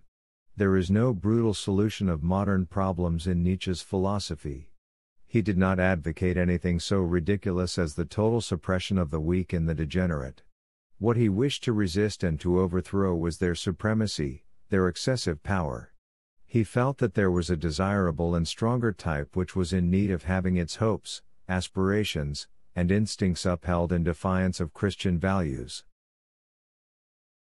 We have seen two wills to power at war. In this special case we had a principle, that of agreeing with the one that has hitherto succumbed, and of disagreeing with the one that has hitherto triumphed. We have recognized the real world as a world of lies and morality as a form of immorality. We do not say the stronger is wrong. We have understood what it is that has determined the highest values hitherto, and why the latter should have prevailed over the opposite value. It was numerically the stronger. If we now purify the opposite value of the infection, the half-heartedness, and the degeneration, with which we identify it, we restore nature to the throne, free from moralic acid. 402. Morality, a useful error, or, more clearly still, a necessary and expedient lie according to the greatest and most impartial of its supporters. 403. One ought to be able to acknowledge the truth up to that point where one is sufficiently elevated no longer to require the disciplinary school of moral error. When one judges life morally, it disgusts one. Neither should false personalities be invented. One should not say, for instance, nature is cruel. It is precisely when one perceives that there is no such central controlling and responsible force that one is relieved. Evolution of man. A. He tried to attain to a certain power over nature and over himself. Morality was necessary in order to make man triumph in his struggle with nature and wild animals. B. If power over nature has been attained, this power can be used as a help in our development. Will to power as a self-enhancing and self-strengthening principle. 404. Morality may be regarded as the illusion of a species, fostered with the view of urging the individual to sacrifice himself to the future, and seemingly granting him such a very great value, that with that self-consciousness he may tyrannize over, and constrain, other sides of his nature, and find it difficult to be pleased with himself. We ought to be most profoundly thankful for what morality has done hitherto, but now it is no more than a burden which may prove fatal. Morality itself in the form of honesty urges us to deny morality. 405. To what extent is the self-destruction of morality still a sign of its own strength? We Europeans have within us the blood of those who were ready to die for their faith. We have taken morality frightfully seriously, and there is nothing which we have not, at one time, sacrificed to it. On the other hand, our intellectual subtlety has been reached essentially through the vivisection of our consciences. We do not yet know the whither towards which we are urging our steps, now that we have departed from the soil of our forebears. But it was on this very soil that we acquired the strength which is now driving us from our homes in search of adventure, and it is thanks to that strength that we are now in midsea, surrounded by untried possibilities and things undiscovered. We can no longer choose, we must be conquerors, now that we have no land in which we feel at home and in which we would fain survive. A concealed yea is driving us forward, and it is stronger than all our nays. Even our strength no longer bears with us in the old swampy land, we venture out into the open, we attempt the task. The world is still rich and undiscovered, and even to perish were better than to be half men or poisonous men. Our very strength itself urges us to take to the sea, there where all suns have hitherto sunk we know of a new world. 3. Criticism of philosophy. 1. General remarks. 406. Let us rid ourselves of a few superstitions which heretofore have been fashionable among philosophers. 407. Philosophers are prejudiced against appearance, change, pain, death, the things of the body, the senses, fate, bondage, and all that which has no purpose. In the first place, they believe in absolute knowledge, 2. In knowledge for its own sake. 3. In virtue and happiness as necessarily related. 4. In the recognizability of men's acts. They are led by instinctive determinations of values, in which former cultures are reflected, more dangerous cultures too. 408. What have philosophers lacked? 1. A sense of history, 2. A knowledge of physiology, 3. A goal in the future. The ability to criticize without irony or moral condemnation. 409. Philosophers have had, 1. From times immemorial a wonderful capacity for the contradictio in adjecto. 2. They have always trusted concepts as unconditionally as they have mistrusted the senses. It never seems to have occurred to them that notions and words are our inheritance of past ages in which thinking was neither very clear nor very exact. What seems to dawn upon philosophers last of all, that they must no longer allow themselves to be presented with concepts already conceived, nor must they merely purify and polish up those concepts, but they must first make them, create them, themselves, and then present them and get people to accept them. Up to the present, people have trusted their concepts generally, as if they had been a wonderful dowry from some kind of wonderland, but they constitute the inheritance of our most remote, most foolish, and most intelligent forefathers. This piety towards that which already exists in us is perhaps related to the moral element in science. What we needed above all is absolute skepticism towards all traditional concepts, like that which a certain philosopher may already have possessed, and he was Plato, of course, for he taught the reverse. 410. Profoundly mistrustful towards the dogmas of the theory of knowledge, I like to look now out of this window, now out of that, though I took good care not to become finally fixed anywhere. Indeed, I should have thought it dangerous to have done so, though finally, is it within the range of probabilities for an instrument to criticize its own fitness? What I noticed more particularly was, that no scientific skepticism or dogmatism has ever arisen quite free from all arrière-pensée, that it has only a secondary value as soon as the motive lying immediately behind it is discovered. Fundamental aspect: Kant's, Hegel's, Schopenhauer's, the skeptical and epicystical, the historifying and the pessimistic attitudes, all have a moral origin. I have found no one who has dared to criticize the moral valuations, and I soon turned my back upon the meager attempts that have been made to describe the evolution of these feelings, by English and German Darwinians. How can Spinoza's position, his denial and repudiation of the moral values, be explained? It was the result of his theodicy. 411. Morality regarded as the highest form of protection. Our world is either the work and expression, the modus, of God, in which case it must be in the highest degree perfect, Leibniz's conclusion, and no one doubted that he knew what perfection must be like, and that all evil can only be apparent. Spinoza is more radical, he says this of good and evil, or it must be a part of God's high purpose, a consequence of a particularly great mark of favor on God's part, who thus allows man to choose between good and evil, the privilege of being no automaton, freedom, with the ever-present danger of making a mistake and of choosing wrongly. See Simplicius, for instance, in the commentary to Epictetus. Or our world is imperfect, evil and guilt are real, determined, and are absolutely inherent to its being. In that case it cannot be the real world, consequently knowledge can only be a way of denying the world, for the latter is error which may be recognized as such. This is Schopenhauer's opinion, based upon Kantian first principles. Pascal was still more desperate, he thought that even knowledge must be corrupt and false, that revelation is a necessity if only in order to recognize that the world should be denied. 412. Owing to our habit of believing in unconditional authorities, we have grown to feel a profound need for them. Indeed, this feeling is so strong that, even in an age of criticism such as Kant's was, it showed itself to be superior to the need for criticism, and, in a certain sense, was able to subject the whole work of critical acumen, and to convert it to its own use.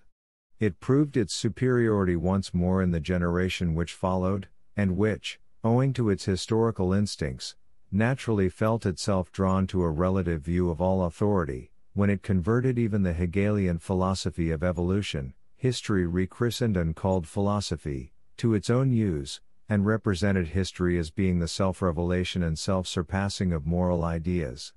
Since Plato, philosophy has lain under the dominion of morality. Even in Plato's predecessors, moral interpretations play a most important role. Anaximander declares that all things are made to perish as a punishment for their departure from pure being.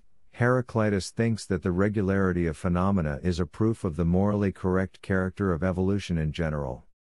413. The progress of philosophy has been hindered most seriously hitherto through the influence of moral arrière-pensée. 414.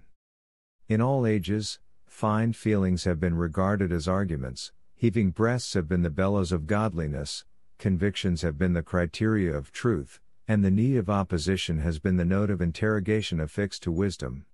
This falseness and fraud permeates the whole history of philosophy. But for a few respected skeptics, No instinct for intellectual uprightness is to be found anywhere. Finally, Kant guilelessly sought to make this thinker's corruption scientific by means of his concept, practical reason. He expressly invented a reason which, in certain cases, would allow one not to bother about reason, that is to say, in cases where the heart's desire, morality, or duty are the motive power. 415. Hegel, his popular side, the doctrine of war and of great men. Right is on the side of the victorious, he, the victorious man, stands for the progress of mankind. His is an attempt at proving the dominion of morality by means of history. Kant, a kingdom of moral values withdrawn from us, invisible, real. Hegel, a demonstrable process of evolution, the actualization of the kingdom of morality. We shall not allow ourselves to be deceived either in Kant's or Hegel's way. We no longer believe, as they did, in morality, and therefore have no philosophies to found with the view of justifying morality. Criticism and history have no charm for us in this respect. What is their charm, then? 416. The importance of German philosophy, Hegel, the thinking out of a kind of pantheism which would not reckon evil, error, and suffering as arguments against godliness. This grand initiative was misused by the powers that were, state, etc., to sanction the rights of the people that happened to be paramount. Schopenhauer appears as a stubborn opponent of this idea. He is a moral man who, in order to keep in the right concerning his moral valuation, finally becomes a denier of the world. Ultimately he becomes a mystic. I myself have sought an aesthetic justification of the ugliness in this world.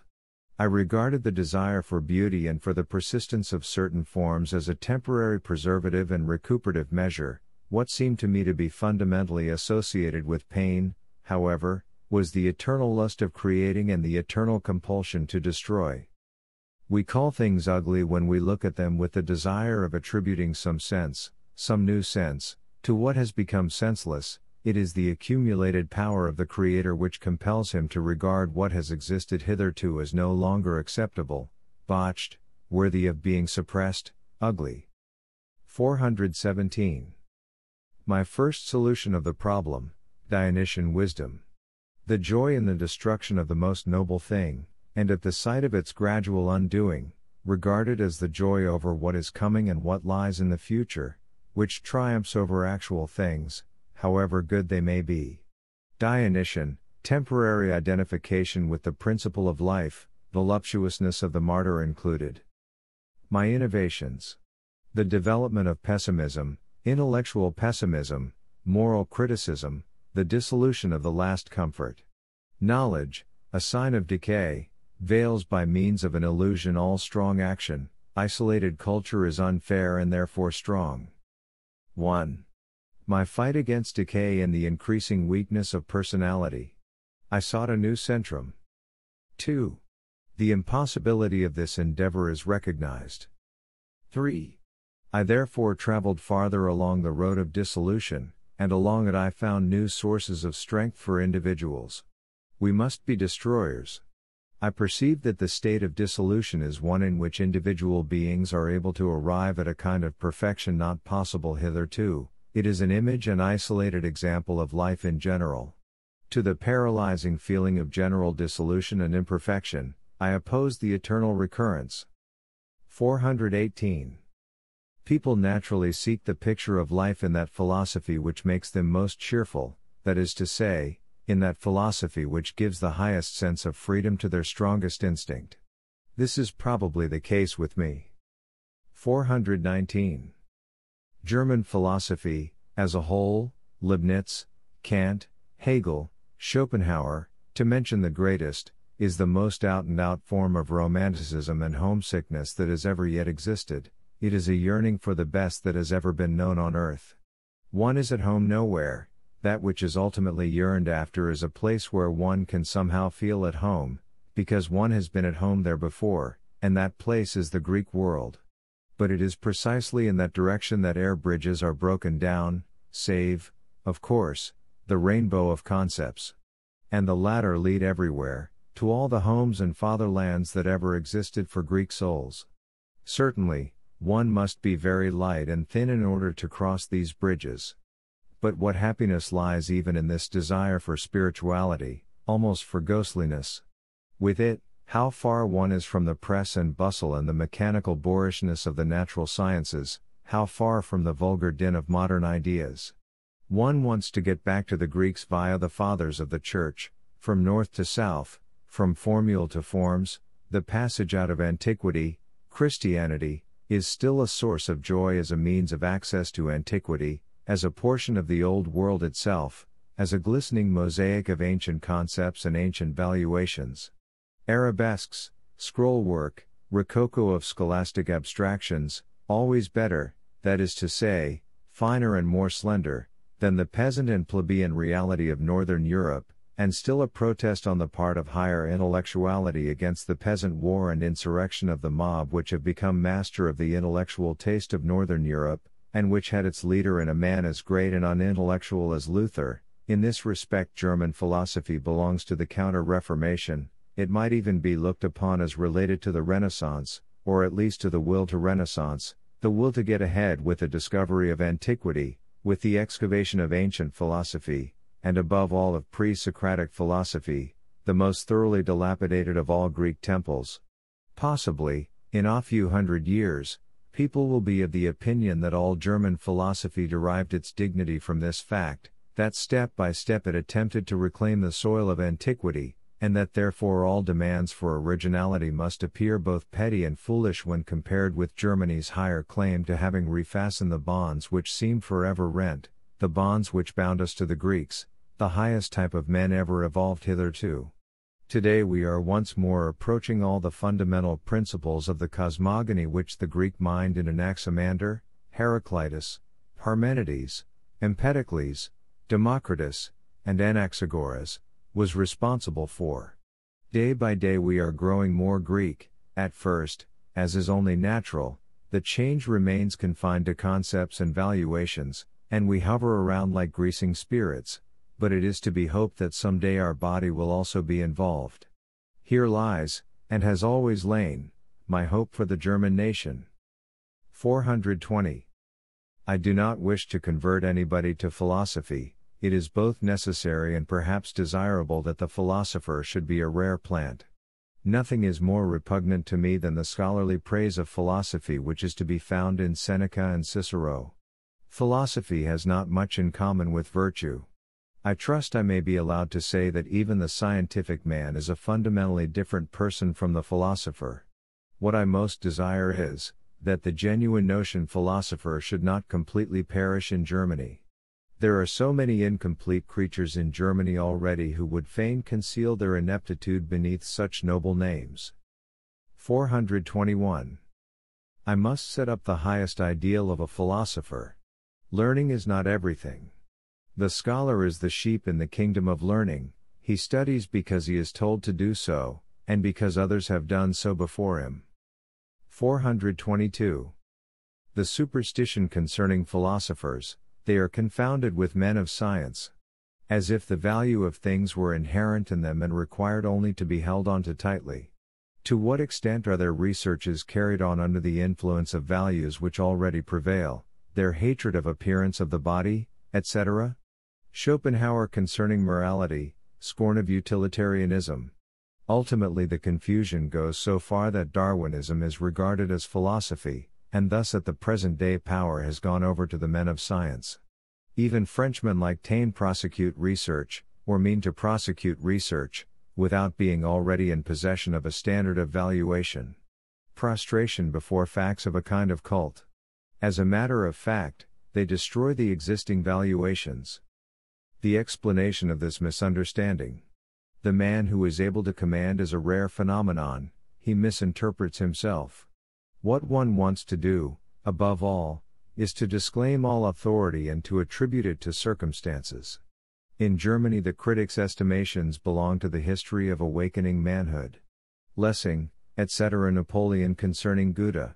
As a matter of fact, the movement is again made retrograde owing to German Romanticism, and the fame of German philosophy relies upon it as if it dissipated the danger of skepticism and could demonstrate faith. Both tendencies culminate in Hegel. At bottom, what he did was to generalize the fact of German criticism and the fact of German romanticism, a kind of dialectical fatalism, but to the honor of intellectuality, with the actual submission of the philosopher to reality. The critic prepares the way, that is all. With Schopenhauer the philosopher's mission dawns. It is felt that the object is to determine values, still under the dominion of eudaimonism. The ideal of pessimism. 423. Theory and practice. This is a pernicious distinction, as if there were an instinct of knowledge, which, without inquiring into the utility or harmfulness of a thing, blindly charged at the truth, and then that, apart from this instinct, there were the whole world of practical interests. In contradiction of this, I try to show what instincts are active behind all these pure theorists, and how the latter, as a whole, under the dominion of their instincts, fatally make for something which to their minds is truth, to their minds and only to their minds. The struggle between systems, together with the struggle between epistemological scruples, is one which involves very special instincts, forms of vitality, of decline, of classes, of races, etc. The so-called thirst for knowledge may be traced to the lust of appropriation and of conquest. In obedience to this lust the senses, memory, and the instincts, etc., were developed. The quickest possible reduction of the phenomena, economy, the accumulation of spoil from the world of knowledge, that is, that portion of the world which has been appropriated and made manageable. Morality is therefore such a curious science, because it is in the highest degree practical. The purely scientific position, scientific uprightness, is thus immediately abandoned, as soon as morality calls for replies to its questions. Morality says, I require certain answers, reasons, arguments, scruples may come afterwards, or they may not come at all. How must one act? If one considers that one is dealing with a supremely evolved type, a type which has been dealt with for countless thousands of years, and in which everything has become instinct, expediency, automatism, fatality, the urgency of this moral question seems rather funny. How must one act? Morality has always been a subject of misunderstanding. As a matter of fact, a certain species, which was constituted to act in a certain way, wished to justify itself by making its norm paramount. How must one act? This is not a cause, but an effect. Morality follows, the ideal comes first. On the other hand, the appearance of moral scruples, or in other words, the coming to consciousness of the values which guide action, betray a certain morbidness. Strong ages and people do not ponder over their rights, nor over the principles of action, over instinct or over reason. Consciousness is a sign that the real morality, that is to say, the certainty of instinct which leads to a definite course of action, is going to the dogs. Every time a new world of consciousness is created, the moralists are signs of elision, of impoverishment and of disorganization. Those who are deeply instinctive fear bandying words over duties. Among them are found Puranic opponents of dialectics and of knowableness in general. A virtue is refuted with a thesis. The appearance of moralists belongs to periods when morality is declining. Thesis: the moralist is a dissipator of moral instincts, however much he may appear to be their restorer. Thesis: that which really prompts the action of a moralist is not a moral instinct, but the instincts of decadence. Translated into the forms of morality, he regards the growing uncertainty of the instincts as corruption. Thesis: the instincts of decadence which, thanks to moralists, wish to become master of the instinctive morality of stronger races and ages, are 1. The instincts of the weak and of the botched. 2.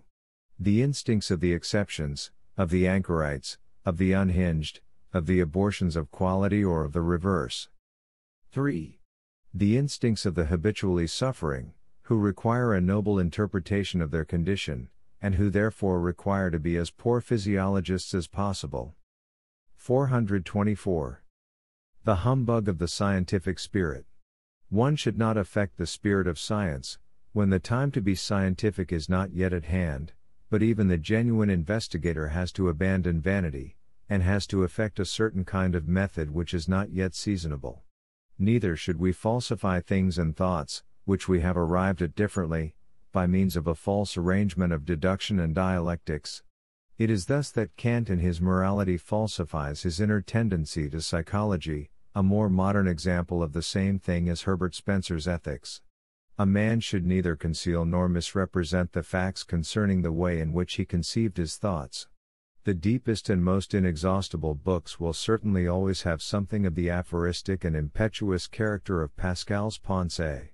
The motive forces and valuations have lain long below the surface, that which comes uppermost is their effect. I guard against all the humbug of a false scientific spirit. 1. In respect of the manner of demonstration, if it does not correspond to the genesis of the thoughts. 2. In respect of the demands for methods which, at a given period in science, may be quite impossible. 3. In respect of the demand for objectivity for cold impersonal treatment, where, as in the case of all valuations, we describe ourselves and our intimate experiences in a couple of words. There are ludicrous forms of vanity, as, for instance, Saint-Beuve's. He actually worried himself all his life because he had shown some warmth or passion either pro or con, and he would fain have lied that fact out of his life. 425. Objectivity in the philosopher, moral indifference in regard to one's self, blindness in regard to either favorable or fatal circumstances, unscrupulousness in the use of dangerous means, perversity and complexity of character considered as an advantage and exploited. My profound indifference to myself. I refuse to derive any advantage from my knowledge, nor do I wish to escape any disadvantages which it may entail.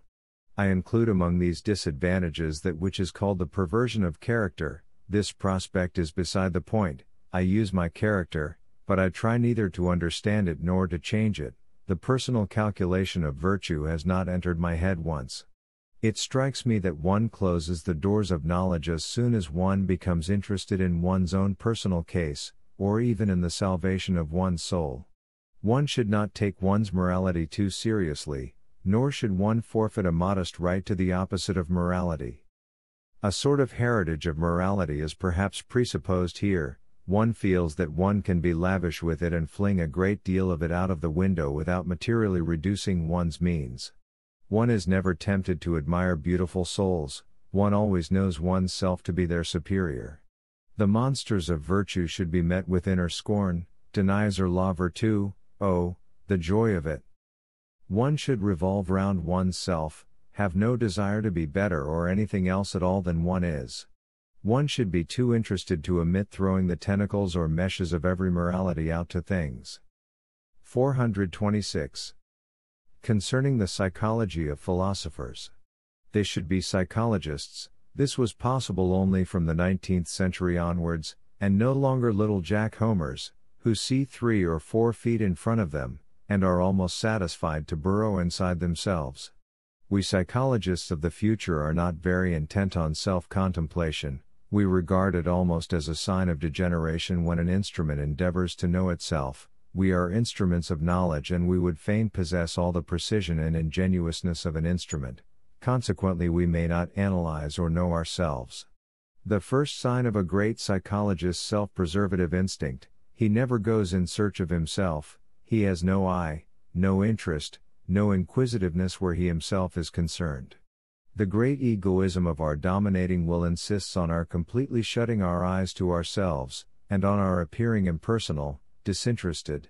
Oh, to what a ridiculous degree we are the reverse of this. Translator's note: Buddha invariably inveighed against the Nihilistic tone of the Socratic school. He was of the opinion that an animal which tries to see its inner self must be sick. We are no Pascals, we are not particularly interested in the salvation of the soul, in our own happiness, and in our own virtue. We have neither enough time nor enough curiosity to be so concerned with ourselves. Regarded more deeply, the case is again different. We thoroughly mistrust all men who thus contemplate their own navels, because introspection seems to us a degenerate form of the psychologist's genius, as a note of interrogation affixed to the psychologist's instinct, just as a painter's eye is degenerate which is actuated by the will to see for the sake of seeing. 2. A criticism of Greek philosophy. 427. The apparition of Greek philosophers since the time of Socrates is a symptom of decadence. The anti-Hellenic instincts become paramount. The sophist is still quite Hellenic, as are also Anaxagoras, Democritus, and the great Ionians, but only as transitional forms. The polis loses its faith in the unity of its culture, in its rights of dominion over every other polis. Cultures, that is to say, the gods, are exchanged, and thus the belief in the exclusive prerogative of the deus autochthonus is lost. Good and evil of whatever origin get mixed, the boundaries separating good from evil gradually vanish. This is the sophist. On the other hand, the philosopher is the reactionary. He insists upon the old virtues. He sees the reason of decay in the decay of institutions, he therefore wishes to revive old institutions. He sees decay in the decline of authority, he therefore endeavors to find new authorities. He travels abroad, explores foreign literature and exotic religions. He will reinstate the ideal polis, after the concept polis has become superannuated, just as the Jews kept themselves together as a people after they had fallen into slavery. They become interested in all tyrants, their desire is to re-establish virtue with force majeure. Gradually everything genuinely Hellenic is held responsible for the state of decay, and Plato is just as ungrateful to Pericles, Homer, tragedy, and rhetoric as the prophets are to David and Saul. The downfall of Greece is conceived as an objection to the fundamental principles of Hellenic culture, the profound error of philosophers. Conclusion: the Greek world perishes. The cause thereof: Homer, mythology, ancient morality, etc. The anti-Hellenic development of philosophers' valuations, the Egyptian influence, life after death made into law, the Semitic influence, the dignity of the sage, the sheik, the Pythagorean influence, the subterranean cults, silence, means of terrorization consisting of appeals to a beyond, mathematics, the religious valuation consisting of a sort of intimacy with a cosmic entity, the sacerdotal, ascetic, and transcendental influences, the dialectical influence. I am of opinion that even Plato already betrays revolting and pedantic meticulousness in his concepts. Decline of good intellectual taste, the hateful noisiness of every kind of direct dialectics seems no longer to be felt. The two decadent tendencies and extremes run side by side, a. the luxuriant and more charming kind of decadence which shows a love of pomp and art, and b. the gloomy kind, with its religious and moral pathos, its stoical self-hardening tendency, its Platonic denial of the senses, and its preparation of the soil for the coming of Christianity. 428. To what extent psychologists have been corrupted by the moral idiosyncrasy. Not one of the ancient philosophers had the courage to advance the theory of the non-free will, that is to say, the theory that denies morality. Not one had the courage to identify the typical feature of happiness, of every kind of happiness, pleasure, with the will to power, for the pleasure of power was considered immoral. Not one had the courage to regard virtue as a result of immorality, as a result of a will to power, in the service of a species, or of a race, or of a polis, for the will to power was considered immoral. In the whole of moral evolution, there is no sign of truth. All the conceptual elements which come into play are fictions, all the psychological tenets are false, all the forms of logic employed in this department of prevarication are sophisms. The chief feature of all moral philosophers is their total lack of intellectual cleanliness and self-control. They regard fine feelings as arguments, their heaving breasts seem to them the bellows of godliness. Moral philosophy is the most suspicious period in the history of the human intellect. The first great example, in the name of morality and under its patronage, a great wrong was committed, which as a matter of fact was in every respect an act of decadence. Sufficient stress cannot be laid upon this fact, that the great Greek philosophers not only represented the decadence of every kind of Greek ability, but also made it contagious. This virtue made wholly abstract was the highest form of seduction. To make oneself abstract means to turn one's back on the world. The moment is a very remarkable one. The sophists are within sight of the first criticism of morality, the first knowledge of morality. They classify the majority of moral valuations, in view of their dependence upon local conditions. Together, they lead one to understand that every form of morality is capable of being upheld dialectically, that is to say, they guess that all the fundamental principles of a morality must be sophistical, a proposition which was afterwards proved in the grandest possible style by the ancient philosophers from Plato onwards, up to Kant. They postulate the primary truth that there is no such thing as a moral per se, a good per se, and that it is madness to talk of truth in this respect.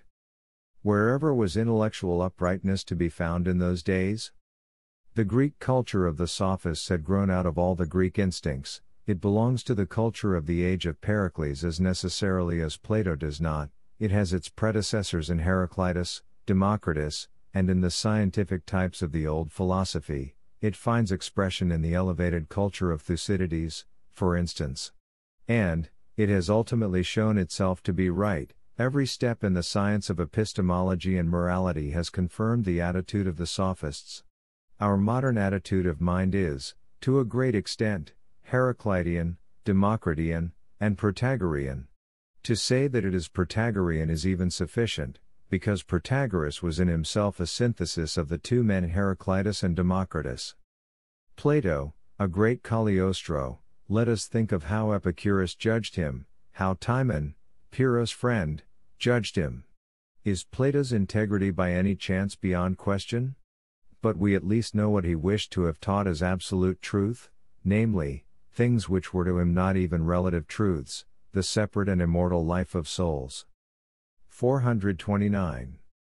The sophists are nothing more, nor less than realists.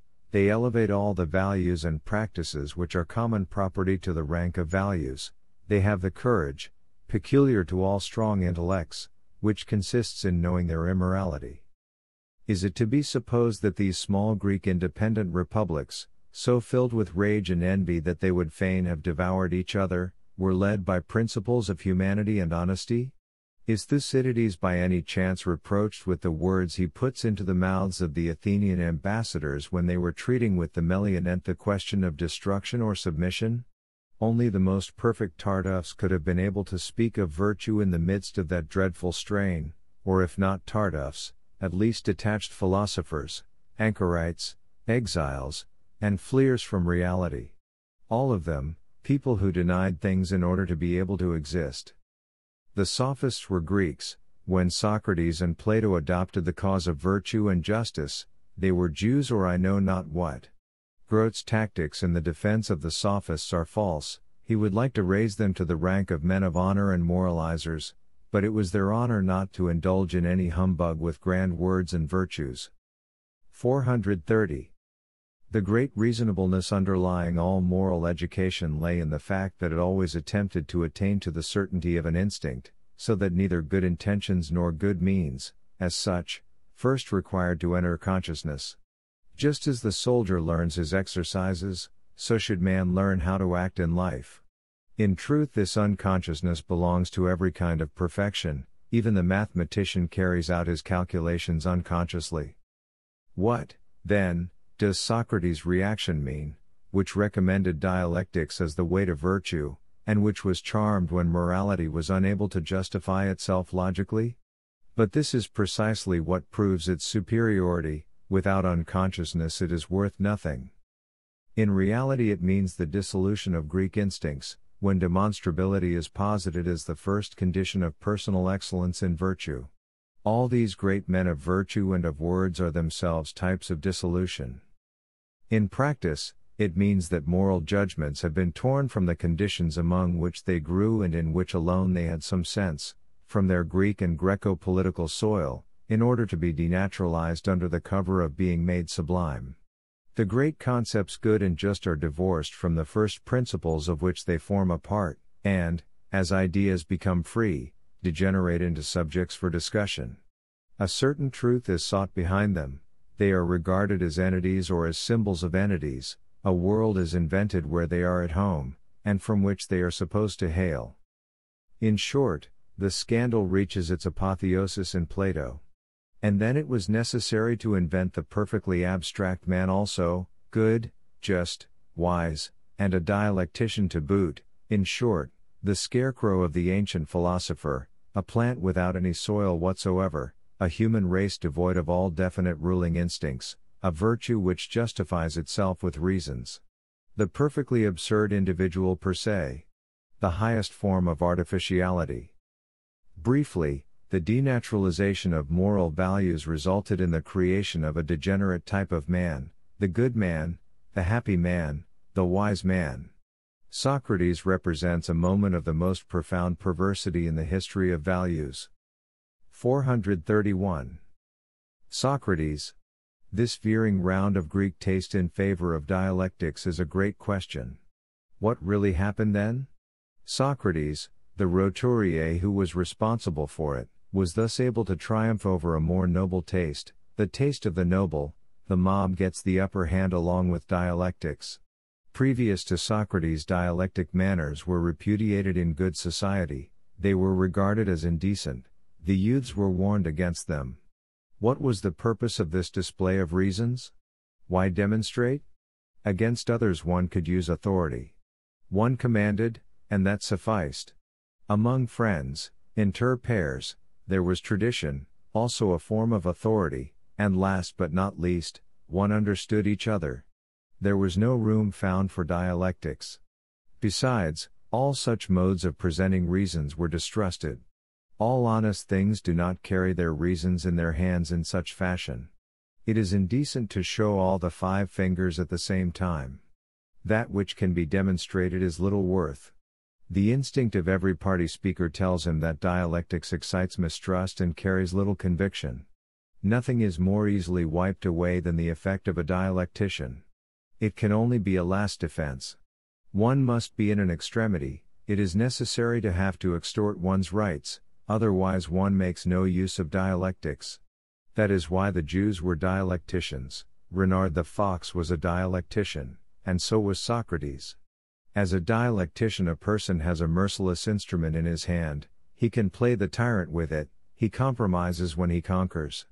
The dialectician leaves it to his opponent to demonstrate that he is not an idiot, he is made furious and helpless, while the dialectician himself remains calm and still possessed of his triumphant reasoning powers, he paralyzes his opponent's intellect.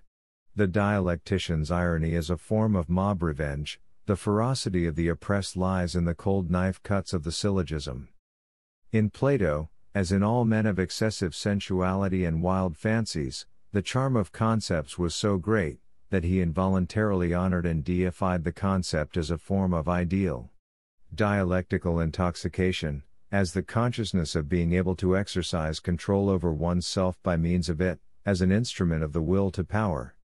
432. The problem of Socrates. The 2 antitheses, the tragic and the Socratic spirits, measured according to the law of life. To what extent is the Socratic spirit a decadent phenomenon? To what extent are robust health and power still revealed by the whole attitude of the scientific man, his dialectics, his ability, and his severity? The health of the plebeian, whose malice, esprit frungere, whose astuteness, whose rascally depths, are held in check by his cleverness, the whole type is ugly. Uglification, self-derision, dialectical dryness, intelligence in the form of a tyrant against the tyrant, instinct. Everything in Socrates is exaggeration, eccentricity, caricature, he is a buffoon with the blood of Voltaire in his veins. He discovers a new form of agon, he is the first fencing master in the superior class of Athens, he stands for nothing else than the highest form of cleverness, he calls it virtue, he regarded it as a means of salvation, he did not choose to be clever, cleverness was de rigueur. The proper thing is to control one's self in such wise that one enters into a struggle not with passions but with reasons as one's weapons. Spinoza's stratagem, the unravelment of the errors of passion, it is desirable to discover how every one may be caught once he is goaded into a passion, and to know how illogically passion proceeds. Self-mockery is practiced in order to injure the very roots of the feelings of resentment. It is my wish to understand which idiosyncratic states form a part of the Socratic problem, its association of reason, virtue, and happiness. With this absurd doctrine of the identity of these things it succeeded in charming the world. Ancient philosophy could not rid itself of this doctrine. Absolute lack of objective interest, hatred of science, the idiosyncrasy of considering one's self a problem. Acoustic hallucinations in Socrates, morbid element. When the intellect is rich and independent, it most strongly resists preoccupying itself with morality. How is it that Socrates is a moral maniac? Every practical philosophy immediately steps into the foreground in times of distress.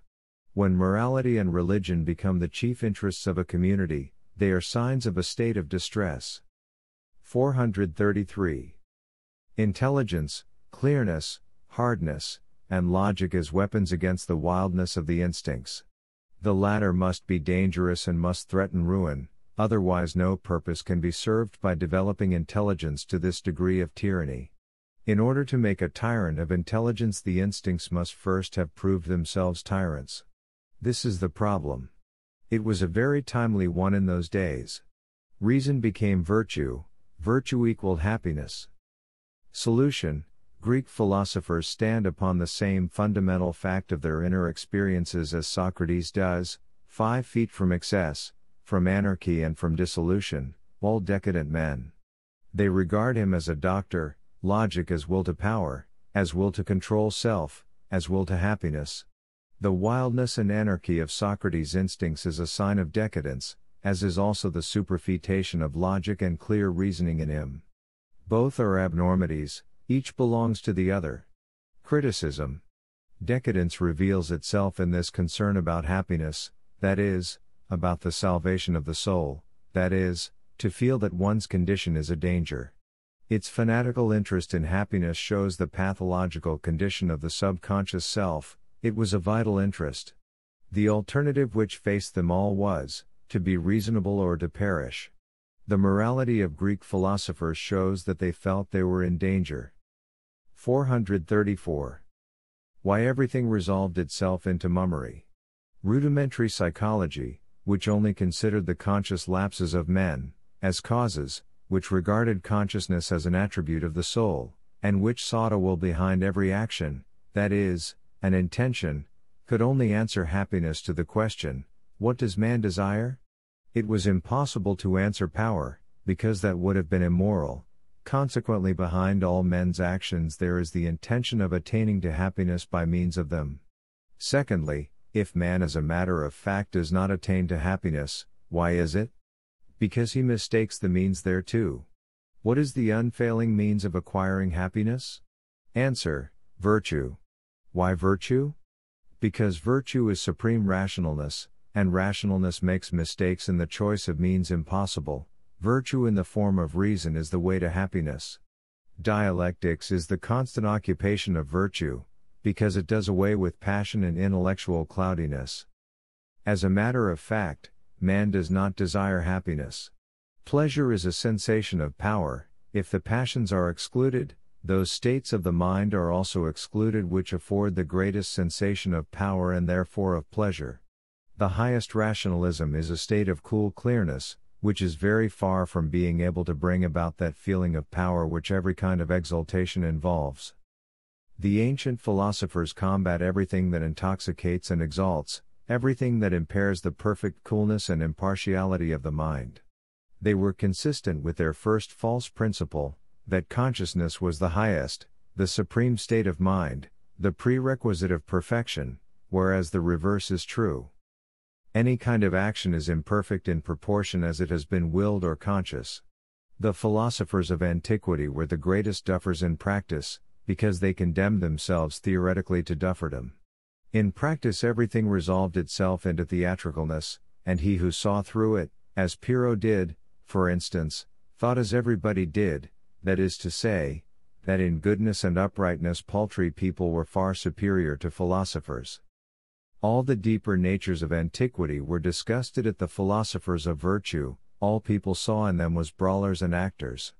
This was the judgment passed on Plato by Epicurus and Pyrrho. Result, in practical life, in patience, goodness, and mutual assistance, paltry people were above them. This is something like the judgment Dostoevsky or Tolstoy claims for his Mudhiks. They are more philosophical in practice, they are more courageous in their way of dealing with the exigencies of life. 435. A criticism of the philosopher. Philosophers and moralists merely deceive themselves when they imagine that they escape from decadence by opposing it. That lies beyond their wills, and however little they may be aware of the fact, it is generally discovered, subsequently, that they were among the most powerful promoters of decadence. Let us examine the philosophers of Greece. Plato, for instance. He it was who separated the instincts from the polis, from the love of contest, from military efficiency, from art, beauty, the mysteries, and the belief in tradition and in ancestors. He was the seducer of the nobles, he himself seduces through the roturier Socrates. He denied all the first principles of the noble Greek of sterling worth, he made dialectics an everyday practice, conspired with the tyrants, dabbled in politics for the future, and was the example of a man whose instincts were the example of a man whose instincts were most perfectly separated from tradition. He is profound and passionate in everything that is anti-Hellenic. One after the other, these great philosophers represent the typical forms of decadence, the moral and religious idiosyncrasy, anarchy, nihilism, adiaphoria, cynicism, hardening principles, hedonism, and reaction.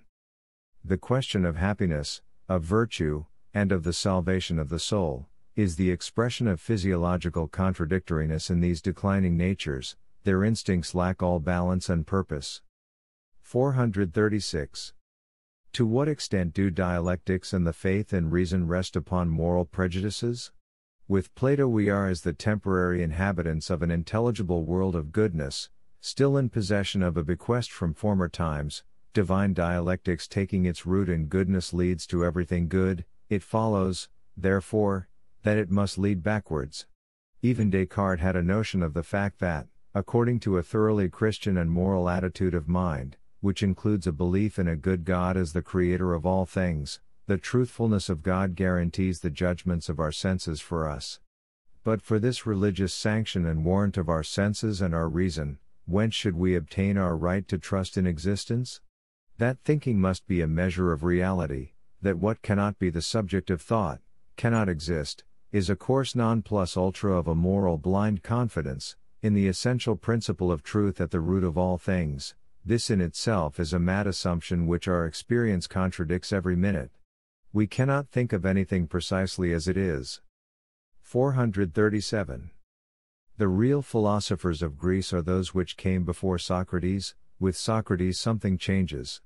They are all distinguished men, they take their stand away from the people and from usage, they have traveled, they are earnest to the point of somberness, their eyes are calm, and they are not unacquainted with the business of state and diplomacy. They anticipated all the great concepts which coming sages were to have concerning things in general, they themselves represented these concepts, they made systems out of themselves. Nothing run give a higher idea of Greek intellect than this sudden fruitfulness in types, than this involuntary completeness in the drawing up of all the great possibilities of the philosophical ideal. I can see only one original figure in those that came afterwards, a late arrival but necessarily the last, Pyrrho the nihilist. His instincts were opposed to the influences which had become ascendant in the meantime, the Socratic school, Plato, and the artistic optimism of Heraclitus. Pyrrho goes back to Democritus via Protagoras. Wise weariness, Pyrrho. To live humbly among the humble. Devoid of pride. To live in the vulgar way, to honor and believe what every one believes. To be on one's guard against science and intellect, and against everything that puffs one out. To be simply patient in the extreme, careless and mild, apatheia or, better still, praftes. A Buddhist for Greece, bred amid the tumult of the schools, born alter his time, weary, an example of the protest of weariness against the eagerness of dialecticians, the incredulity of the tired man in regard to the importance of everything. He had seen Alexander, he had seen the Indian penitents. To such late arrivals and creatures of great subtlety, everything lowly, poor, and idiotic, is seductive. It narcoticizes, it gives them relaxation, Pascal. On the other hand, they mix with the crowd, and get confounded with the rest. These weary creatures need warmth. To overcome contradiction, to do away with contests, to have no will to excel in any way, to deny the Greek instincts, Pyrrho lived with his sister, who was a midwife, to rig out wisdom in such a way that it no longer distinguishes, to give it the ragged mantle of poverty, to perform the lowest offices, and to go to market and sell sucking pigs. Sweetness, clearness, indifference, no need of virtues that require attitudes, to be equal to all even in virtue, final conquest of oneself, final indifference. Pyrrho and Epicurus, two forms of Greek decadence, they are related in their hatred of dialectics and all theatrical virtues. These two things together were then called philosophy. Pyrrho and Epicurus intentionally held that which they loved in low esteem, they chose common and even contemptible names for it, and they represented a state in which one is neither ill, healthy, lively, nor dead. Epicurus was more naïf, more idyllic, more grateful. Pyrrho had more experience of the world, had traveled more, and was more nihilistic. His life was a protest against the great doctrine of identity: happiness equals virtue equals knowledge. The proper way of living is not promoted by science, wisdom does not make wise. The proper way of living does not desire happiness, it turns away from happiness. 438.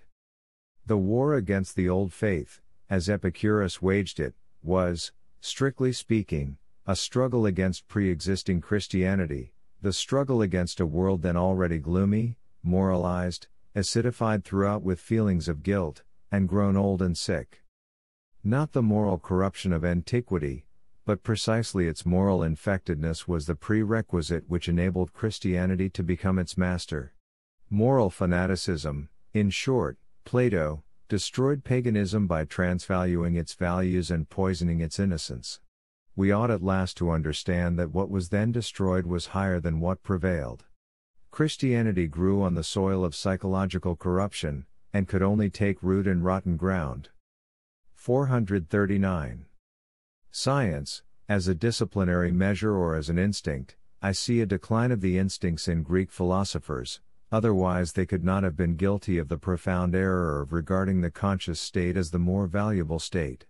The intensity of consciousness stands in the inverse ratio to the ease and speed of cerebral transmission. Greek philosophy upheld the opposite view, which is always the sign of weakened instincts. We must, in sooth, seek perfect life there where it is least conscious, that is to say, there where it is least aware of its logic, its reasons, its means, its intentions, and its utility. The return to the facts of common sense, the facts of the common man and of paltry people. Honesty and intelligence stored up for generations of people who are quite unconscious of their principles, and who even have some fear of principles. It is not reasonable to desire a reasoning virtue. A philosopher is compromised by such a desire. 440. When morality, that is to say, refinement, prudence, bravery, and equity, have been stored up in the same way, thanks to the moral efforts of a whole succession of generations, the collective power of this hoard of virtue projects its rays even into that sphere where honesty is most seldom present, the sphere of intellect. When a thing becomes conscious, it is the sign of a state of ill ease in the organism, something new has got to be found, the organism is not satisfied or adapted, it is subject to distress, suspense, and it is hypersensitive. Precisely all this is consciousness. Genius lies in the instincts, goodness does too. One only acts perfectly when one acts instinctively. Even from the moral point of view, all thinking which is conscious is merely a process of groping, and in the majority of cases an attack on morality. Scientific honesty is always sacrificed when a thinker begins to reason. Let any one try the experiment. Put the wisest man in the balance, and then let him discourse upon morality. It could also be proved that the whole of a man's conscious thinking shows a much lower standard of morality than the thoughts of the same man would show if they were led by his instincts. 441. The struggle against Socrates, Plato, and all the Socratic schools, proceeds from the profound instinct that man is not made better when he is shown that virtue may be demonstrated or based upon reason. This in the end is the niggardly fact. It was the agonal instinct in all these born dialecticians, which drove them to glorify their personal abilities as the highest of all qualities, and to represent every other form of goodness as conditioned by them. The anti-scientific spirit of all this philosophy, it will never admit that it is not right. 442. This is extraordinary. From its very earliest beginnings, Greek philosophy carries on a struggle against science with the weapons of a theory of knowledge, especially of skepticism, and why is this? It is always in favor of morality. Physicists and medical men are hated: Socrates, Aristippus, the Megarian school, the Cynics, Epicurus and Pyrrho, a general onslaught upon knowledge in favor of morality. Hatred of dialectics also. There is still a problem to be solved. They approach sophistry in order to be rid of science. On the other hand, the physicists are subjected to such an extent that, among their first principles, they include the theory of truth and of real being, for instance, the atom, the four elements, juxtaposition of being, in order to explain its multiformity and its transformations. Contempt of objectivity in interests is taught, return to practical interest, and to the personal utility of all knowledge. The struggle against science is directed at 1. Its pathos, objectivity; 2. Its means, that is to say, at its utility; 3. Its results, which are considered childish. It is the same struggle which is taken up later on by the Church in the name of piety. The Church inherited the whole arsenal of antiquity for her war with science. The theory of knowledge played the same part in the affair as it did in Kant's or the Indian's case. There is no desire whatever to be troubled with it, a free hand is wanted for the purpose that is envisaged. Against what powers are they actually defending themselves? Against dutifulness, against obedience to law, against the compulsion of going hand in hand. I believe this is what is called freedom. This is how decadence manifests itself. The instinct of solidarity is so degenerate that solidarity itself gets to be regarded as tyranny. No authority or solidarity is brooked, nobody any longer desires to fall in with the rank and file, and to adopt its ignobly slow pace. The slow movement which is the tempo of science is generally hated, as are also the scientific man's indifference in regard to getting on, his long breath, and his impersonal attitude. 443. At bottom, morality is hostile to science. Socrates was so already too. And the reason is, that science considers certain things important which have no relation whatsoever to good and evil, and which therefore reduce the gravity of our feelings concerning good and evil. What morality requires is that the whole of a man should serve it with all his power. It considers it waste on the part of a creature that can ill afford waste, when a man earnestly troubles his head about stars or plants. That is why science very quickly declined in Greece. Once Socrates had inoculated scientific work with the disease of morality.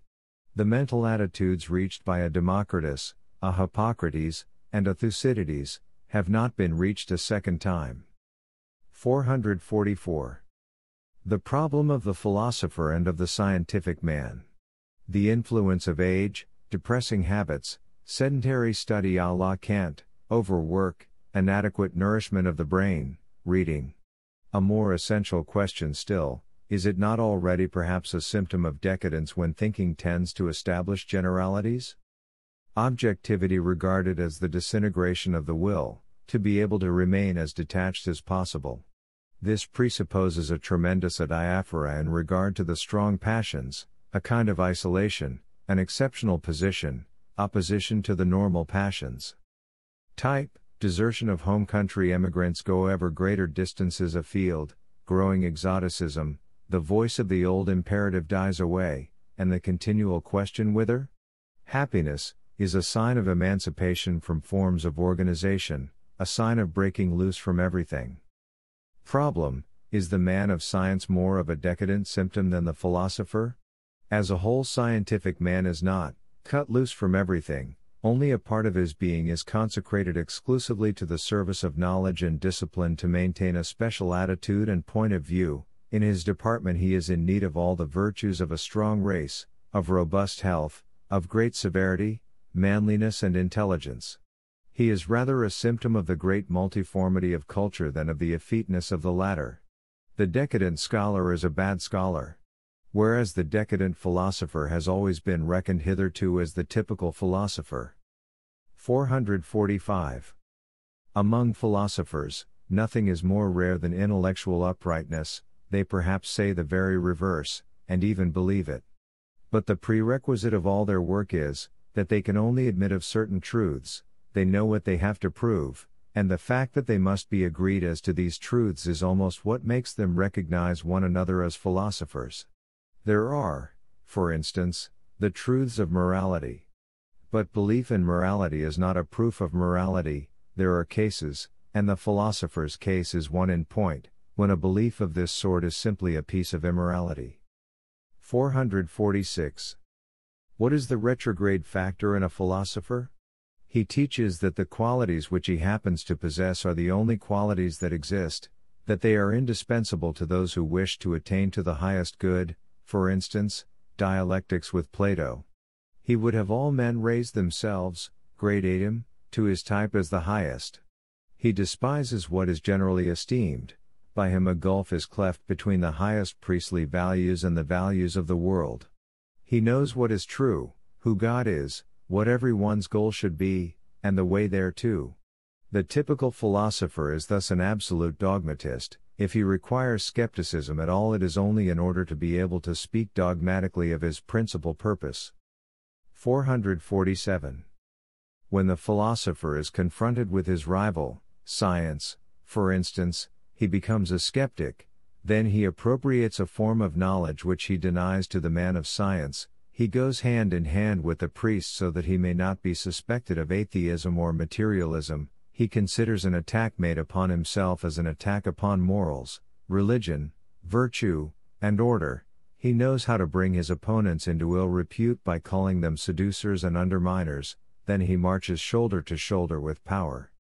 The philosopher at war with other philosophers, he does his best to compel them to appear like anarchists, disbelievers, opponents of authority. In short, when he fights exactly like a priest and like the priesthood. 3. The truths and errors of philosophers. 448. Philosophy defined by Kant, the science of the limitations of reason. 449. According to Aristotle, philosophy is the art of discovering truth. On the other hand, the Epicureans, who availed themselves of Aristotle's sensual theory of knowledge, retorted in ironical opposition to the search for truth: philosophy is the art of life. 450. The three great naivets. Knowledge as a means of happiness, as if. Knowledge as a means to virtue, as if. Knowledge as a means to the denial of life inasmuch as it leads to disappointment, as if. 451. As if there were a truth which one could by some means approach. 452. Error and ignorance are fatal. The assumption that truth has been found and that ignorance and error are at an end, constitutes one of the most seductive thoughts in the world. Granted that it be generally accepted, it paralyzes the will to test, to investigate, to be cautious, and to gather experience. It may even be regarded as criminal, that is to say, as a doubt concerning truth. Truth is therefore more fatal than error and ignorance, because it paralyzes the forces which lead to enlightenment and knowledge. The passion for idleness now stands up for truth. Thought is pain and misery, as also do order, rule, the joy of possession, the pride of wisdom, in fact, vanity. It is easier to obey than to examine. It is more gratifying to think I possess the truth, than to see only darkness in all directions.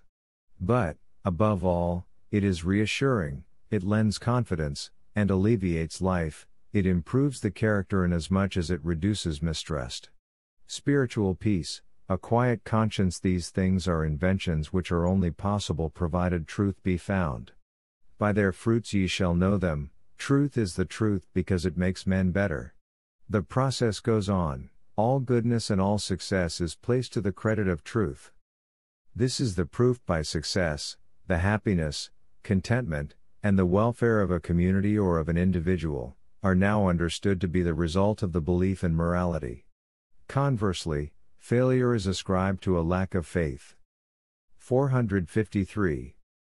The causes of error lie just as much in the good as in the bad will of man. In an incalculable number of cases he conceals reality from himself, he falsifies it, so that he may not suffer from his good or bad will. God, for instance, is considered the shaper of man's destiny. He interprets his little lot as though everything were intentionally sent to him for the salvation of his soul. This act of ignorance in philology, which to a more subtle intellect would seem unclean and false, is done, in the majority of cases, with perfect good faith. Goodwill, noble feelings, and lofty states of the soul are just as underhand and deceptive in the means they use as are the passions love, hatred, and revenge, which morality has repudiated and declared to be egotistic. Errors are what mankind has had to pay for most dearly, and taking them all in all, the errors which have resulted from goodwill are those which have wrought the most harm. The illusion which makes people happy is more harmful than the illusion which is immediately followed by evil results. The latter increases keenness and mistrust, and purifies the understanding, the former merely narcoticizes. Fine feelings and noble impulses ought, speaking physiologically, to be classified with the narcotics. Their abuse is followed by precisely the same results as the abuse of any other opiate, weak nerves. 454. Error is the most expensive luxury that man can indulge in, and if the error happen to be a physiological one, it is fatal to life. What has mankind paid for most dearly hitherto? For its truths, for every one of these were errors in physiologicis. 455. Psychological confusions, the desire for belief is confounded with the will to truth, for instance, in Carlyle. But the desire for disbelief has also been confounded with the will to truth, a need of ridding one's self of a belief for 100 reasons, in order to carry one's point against certain believers. What is it that inspires skeptics?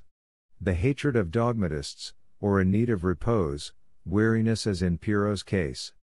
The advantages which were expected to come from truth, were the advantages resulting from a belief in it, for, in itself, truth could have been thoroughly painful, harmful, and even fatal. Likewise, truth was combated only on account of the advantages which a victory over it would provide, for instance, emancipation from the yoke of the ruling powers. The method of truth was not based upon motives of truthfulness, but upon motives of power, upon the desire to be superior. How is truth proved? By means of the feeling of increased power, by means of utility, by means of indispensability, in short, by means of its advantages, that is to say, hypotheses concerning what truth should be like in order that it may be embraced by us. But this involves prejudice, it is a sign that truth does not enter the question at all. What is the meaning of the will to truth, for instance in the Goncourt? And in the naturalists? A criticism of objectivity. Why should we know, why should we not prefer to be deceived? But what was needed was always belief, and not truth. Belief is created by means which are quite opposed to the method of investigation, it even depends upon the exclusion of the latter. 456. A certain degree of faith suffices today to give us an objection to what is believed, it does more, it makes us question the spiritual healthiness of the believer. 457. Martyrs. To combat anything that is based upon reverence, opponents must be possessed of both daring and recklessness, and be hindered by no scruples. Now, if one considers that for thousands of years man has sanctified as truths only those things which were in reality errors, and that he has branded any criticism of them with the hallmark of badness, one will have to acknowledge, however reluctantly, that a goodly amount of immoral deeds were necessary in order to give the initiative to an attack, to reason. That these immoralists have always posed as the martyrs of truth should be forgiven them. The truth of the matter is that they did not stand up and deny owing to an instinct for truth, but because of a love of dissolution, criminal skepticism, and the love of adventure. In other cases it is personal rancor which drives them into the province of problems. They only combat certain points of view in order to be able to carry their point against certain people. But, above all, it is revenge which has become scientifically useful, the revenge of the oppressed, those who, thanks to the truth that happens to be ruling, have been pressed aside and even smothered. Truth, that is to say the scientific method, was grasped and favored by such as recognized that it was a useful weapon of war, an instrument of destruction. In order to be honored as opponents, they were moreover obliged to use an apparatus similar to that used by those whom they were attacking. They therefore brandished the concept truth as absolutely as their adversaries did. They became fanatics at least in their poses, because no other pose could be expected to be taken seriously. What still remained to be done was left to persecution, to passion, and the uncertainty of the persecuted. Hatred waxed great, and the first impulse began to die away and to leave the field entirely to science. Ultimately all of them wanted to be right in the same absurd way as their opponents. The word conviction, faith, the pride of martyrdom, these things are most unfavorable to knowledge. The adversaries of truth finally adopt the whole subjective manner of deciding about truth, that is to say, by means of poses, sacrifices, and heroic resolutions, and thus prolong the dominion of the anti-scientific method. As martyrs they compromise their very own deed. 458. The dangerous distinction between theoretical and practical in Kant for instance, but also in the ancient philosophers, they behave as if pure intellectuality presented them with the problems of science and metaphysics. They behave as if practice should be judged by a measure of its own, whatever the judgment of theory may be. Against the first tendency I set up my Psychology of Philosophers. Their strangest calculations and intellectuality are still but the last pallid impress of a physiological fact. Spontaneity is absolutely lacking in them, everything is instinct, everything is intended to follow a certain direction from the first. Against the second tendency I put my question, whether we know another method of acting correctly, besides that of thinking correctly. The last case is action, the first presupposes thought. Are we possessed of a means whereby we can judge of the value of a method of life differently from the value of a theory, through induction or comparison? Guileless people imagine that in this respect we are better equipped. We know what is good and the philosophers are content to repeat this view. We conclude that some sort of faith is at work in this matter, and nothing more. Men must act, consequently rules of conduct are necessary. This is what even the ancient skeptics thought. The urgent need of a definite decision in this department of knowledge is used as an argument in favor of regarding something as true. Men must not act, said their more consistent brothers, the Buddhists, and then thought out a mode of conduct which would deliver man from the yoke of action. To adapt oneself, to live as the common man lives, and to regard as right and proper what he regards as right, this is submission to the gregarious instinct. One must carry one's courage and severity so far as to learn to consider such submission a disgrace. One should not live according to two standards. One should not separate theory and practice. 459. Of all that which was formerly held to be true, not one word is to be credited. Everything which was formerly disdained as unholy, forbidden, contemptible, and fatal, all these flowers now bloom on the most charming paths of truth. The whole of this old morality concerns us no longer. It contains not one idea which is still worthy of respect. We have outlived it. We are no longer sufficiently coarse and guileless to be forced to allow ourselves to be lied to in this way. In more polite language, we are too virtuous for it. And if truth in the old sense were true only because the old morality said yea to it, and had a right to say yea to it, it follows that no truth of the past can any longer be of use to us. Our criterion of truth is certainly not morality, We refute an assertion when we show that it is dependent upon morality and is inspired by noble feelings.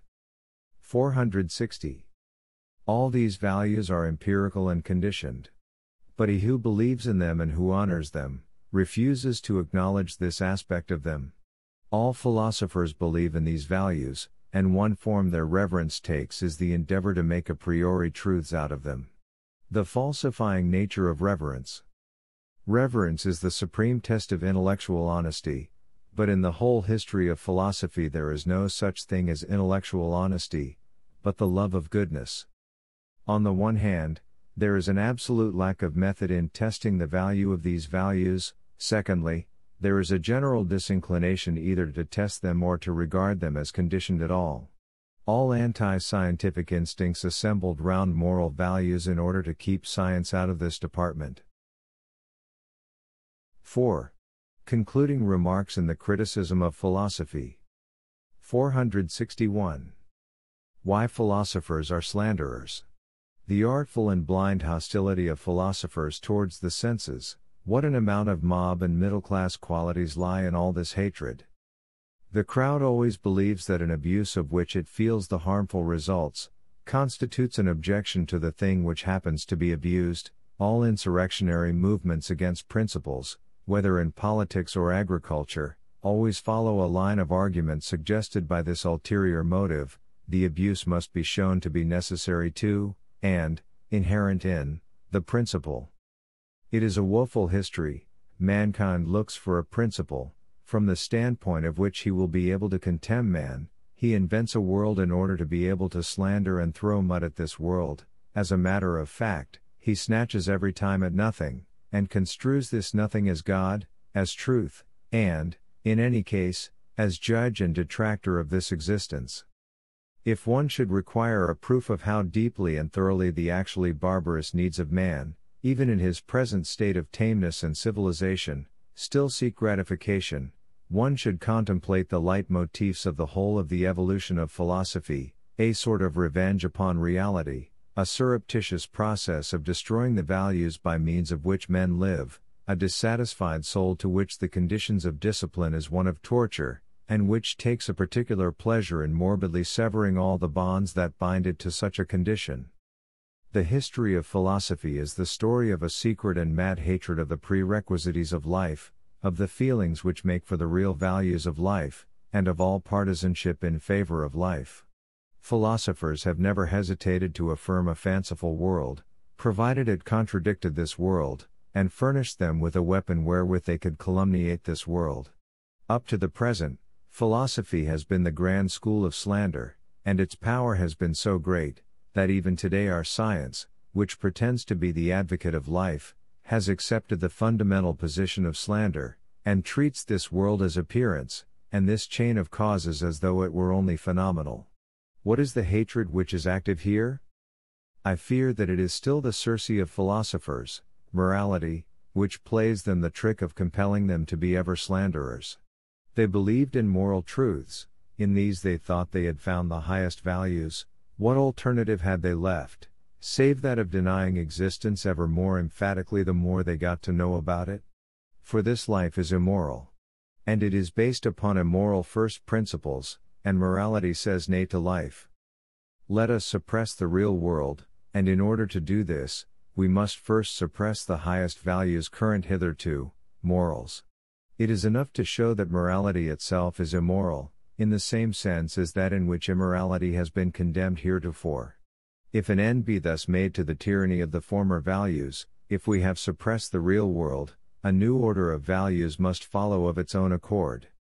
The world of appearance and the world of lies, this constitutes the contradiction. The latter hitherto has been the real world, truth, God. This is the one which we still have to suppress. The logic of my conception.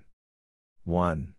Morality as the highest value, it is master of all the phases of philosophy, even of the skeptics. Result: this world is no good, it is not the real world. 2. What is it that determines the highest value here? What, in sooth, is morality? It is the instinct of decadence, it is the means whereby the exhausted and the degenerate revenge themselves.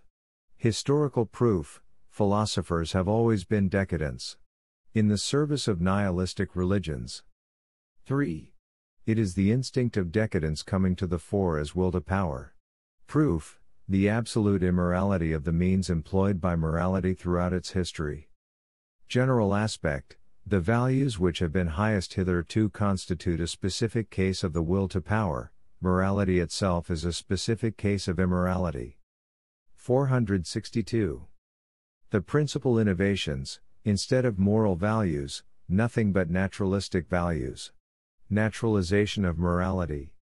In the place of sociology, a doctrine of the forms of dominion.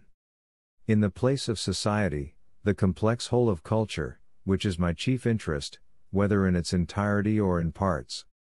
In the place of the theory of knowledge, a doctrine which laid down the value of the passions, to this a hierarchy of the passions would belong, the passions transfigured, their superior rank, their spirituality. In the place of metaphysics and religion, the doctrine of eternal recurrence, this being regarded as a means to the breeding and selection of men. 463. My precursors, Schopenhauer. To what extent I deepened pessimism, and first brought its full meaning within my grasp, by means of its most extreme opposite. Likewise, the higher Europeans, the pioneers of great politics. Likewise, the Greeks and their Genesis. 464. I have named those who were unconsciously my workers and precursors. But in what direction may I turn with any hope of finding my particular kind of philosophers themselves, or at least my yearning for new philosophers? In that direction, alone, where a noble attitude of mind prevails, an attitude of mind which believes in slavery and in manifold orders of rank, as the prerequisites of any high degree of culture. In that direction, alone, where a creative attitude of mind prevails, an attitude of mind which does not regard the world of happiness and repose, the Sabbath of Sabbaths as an end to be desired, and which, even in peace, honors the means which lead to new wars, an attitude of mind which would prescribe laws for the future, which for the sake of the future would treat everything that exists today with harshness and even tyranny, a daring and immoral attitude of mind, which would wish to see both the good and the evil qualities in man develop to their fullest extent, because it would feel itself able to put each in its right place, that is to say, in that place in which each would need the other. But what prospect has he of finding what he seeks, who goes in search of philosophers today? Is it not probable that, even with the best Diogenes lantern in his hand, he will wander about by night and day in vain? This age is possessed of the opposite instincts. What it wants, above all, is comfort. Secondly, it wants publicity and the deafening din of actors' voices, the big drum which appeals to its bank holiday tastes. Thirdly, that every one should lie on his belly in utter subjection before the greatest of all lies, which is the equality of men, and should honor only those virtues which make men equal and place them in equal positions. But in this way, the rise of the philosopher, as I understand him, is made completely impossible, despite the fact that many may regard the present tendencies as rather favorable to his advent. As a matter of fact, the whole world mourns, today, the hard times that philosophers used to have, hemmed in between the fear of the stake, a guilty conscience, and the presumptuous wisdom of the fathers of the Church. But the truth is, that precisely these conditions were ever so much more favorable to the education of a mighty, extensive, subtle, rash, and daring intellect than the conditions prevailing today.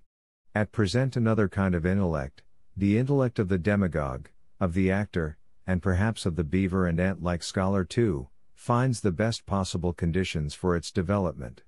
But even for artists of a superior caliber the conditions are already far from favorable, for does not every one of them, almost, perish owing to his want of discipline? They are no longer tyrannized over by an outside power, by the tables of absolute values enforced by a church or by a monarch, and thus they no longer learn to develop their inner tyrant, their will. And what holds good of artists also holds good, to a greater and more fatal degree, of philosophers. Where, then, are free spirits to be found today? Let any one show me a free spirit today. 465. Under spiritual freedom I understand something very definite. It is a state in which one is 100 times superior to philosophers and other disciples of truth in one's severity towards oneself, in one's uprightness, in one's courage, and in one's absolute will to say nay even when it is dangerous to say nay. I regard the philosophers that have appeared heretofore as contemptible libertines hiding behind the petticoats of the female truth. End of Volume 1.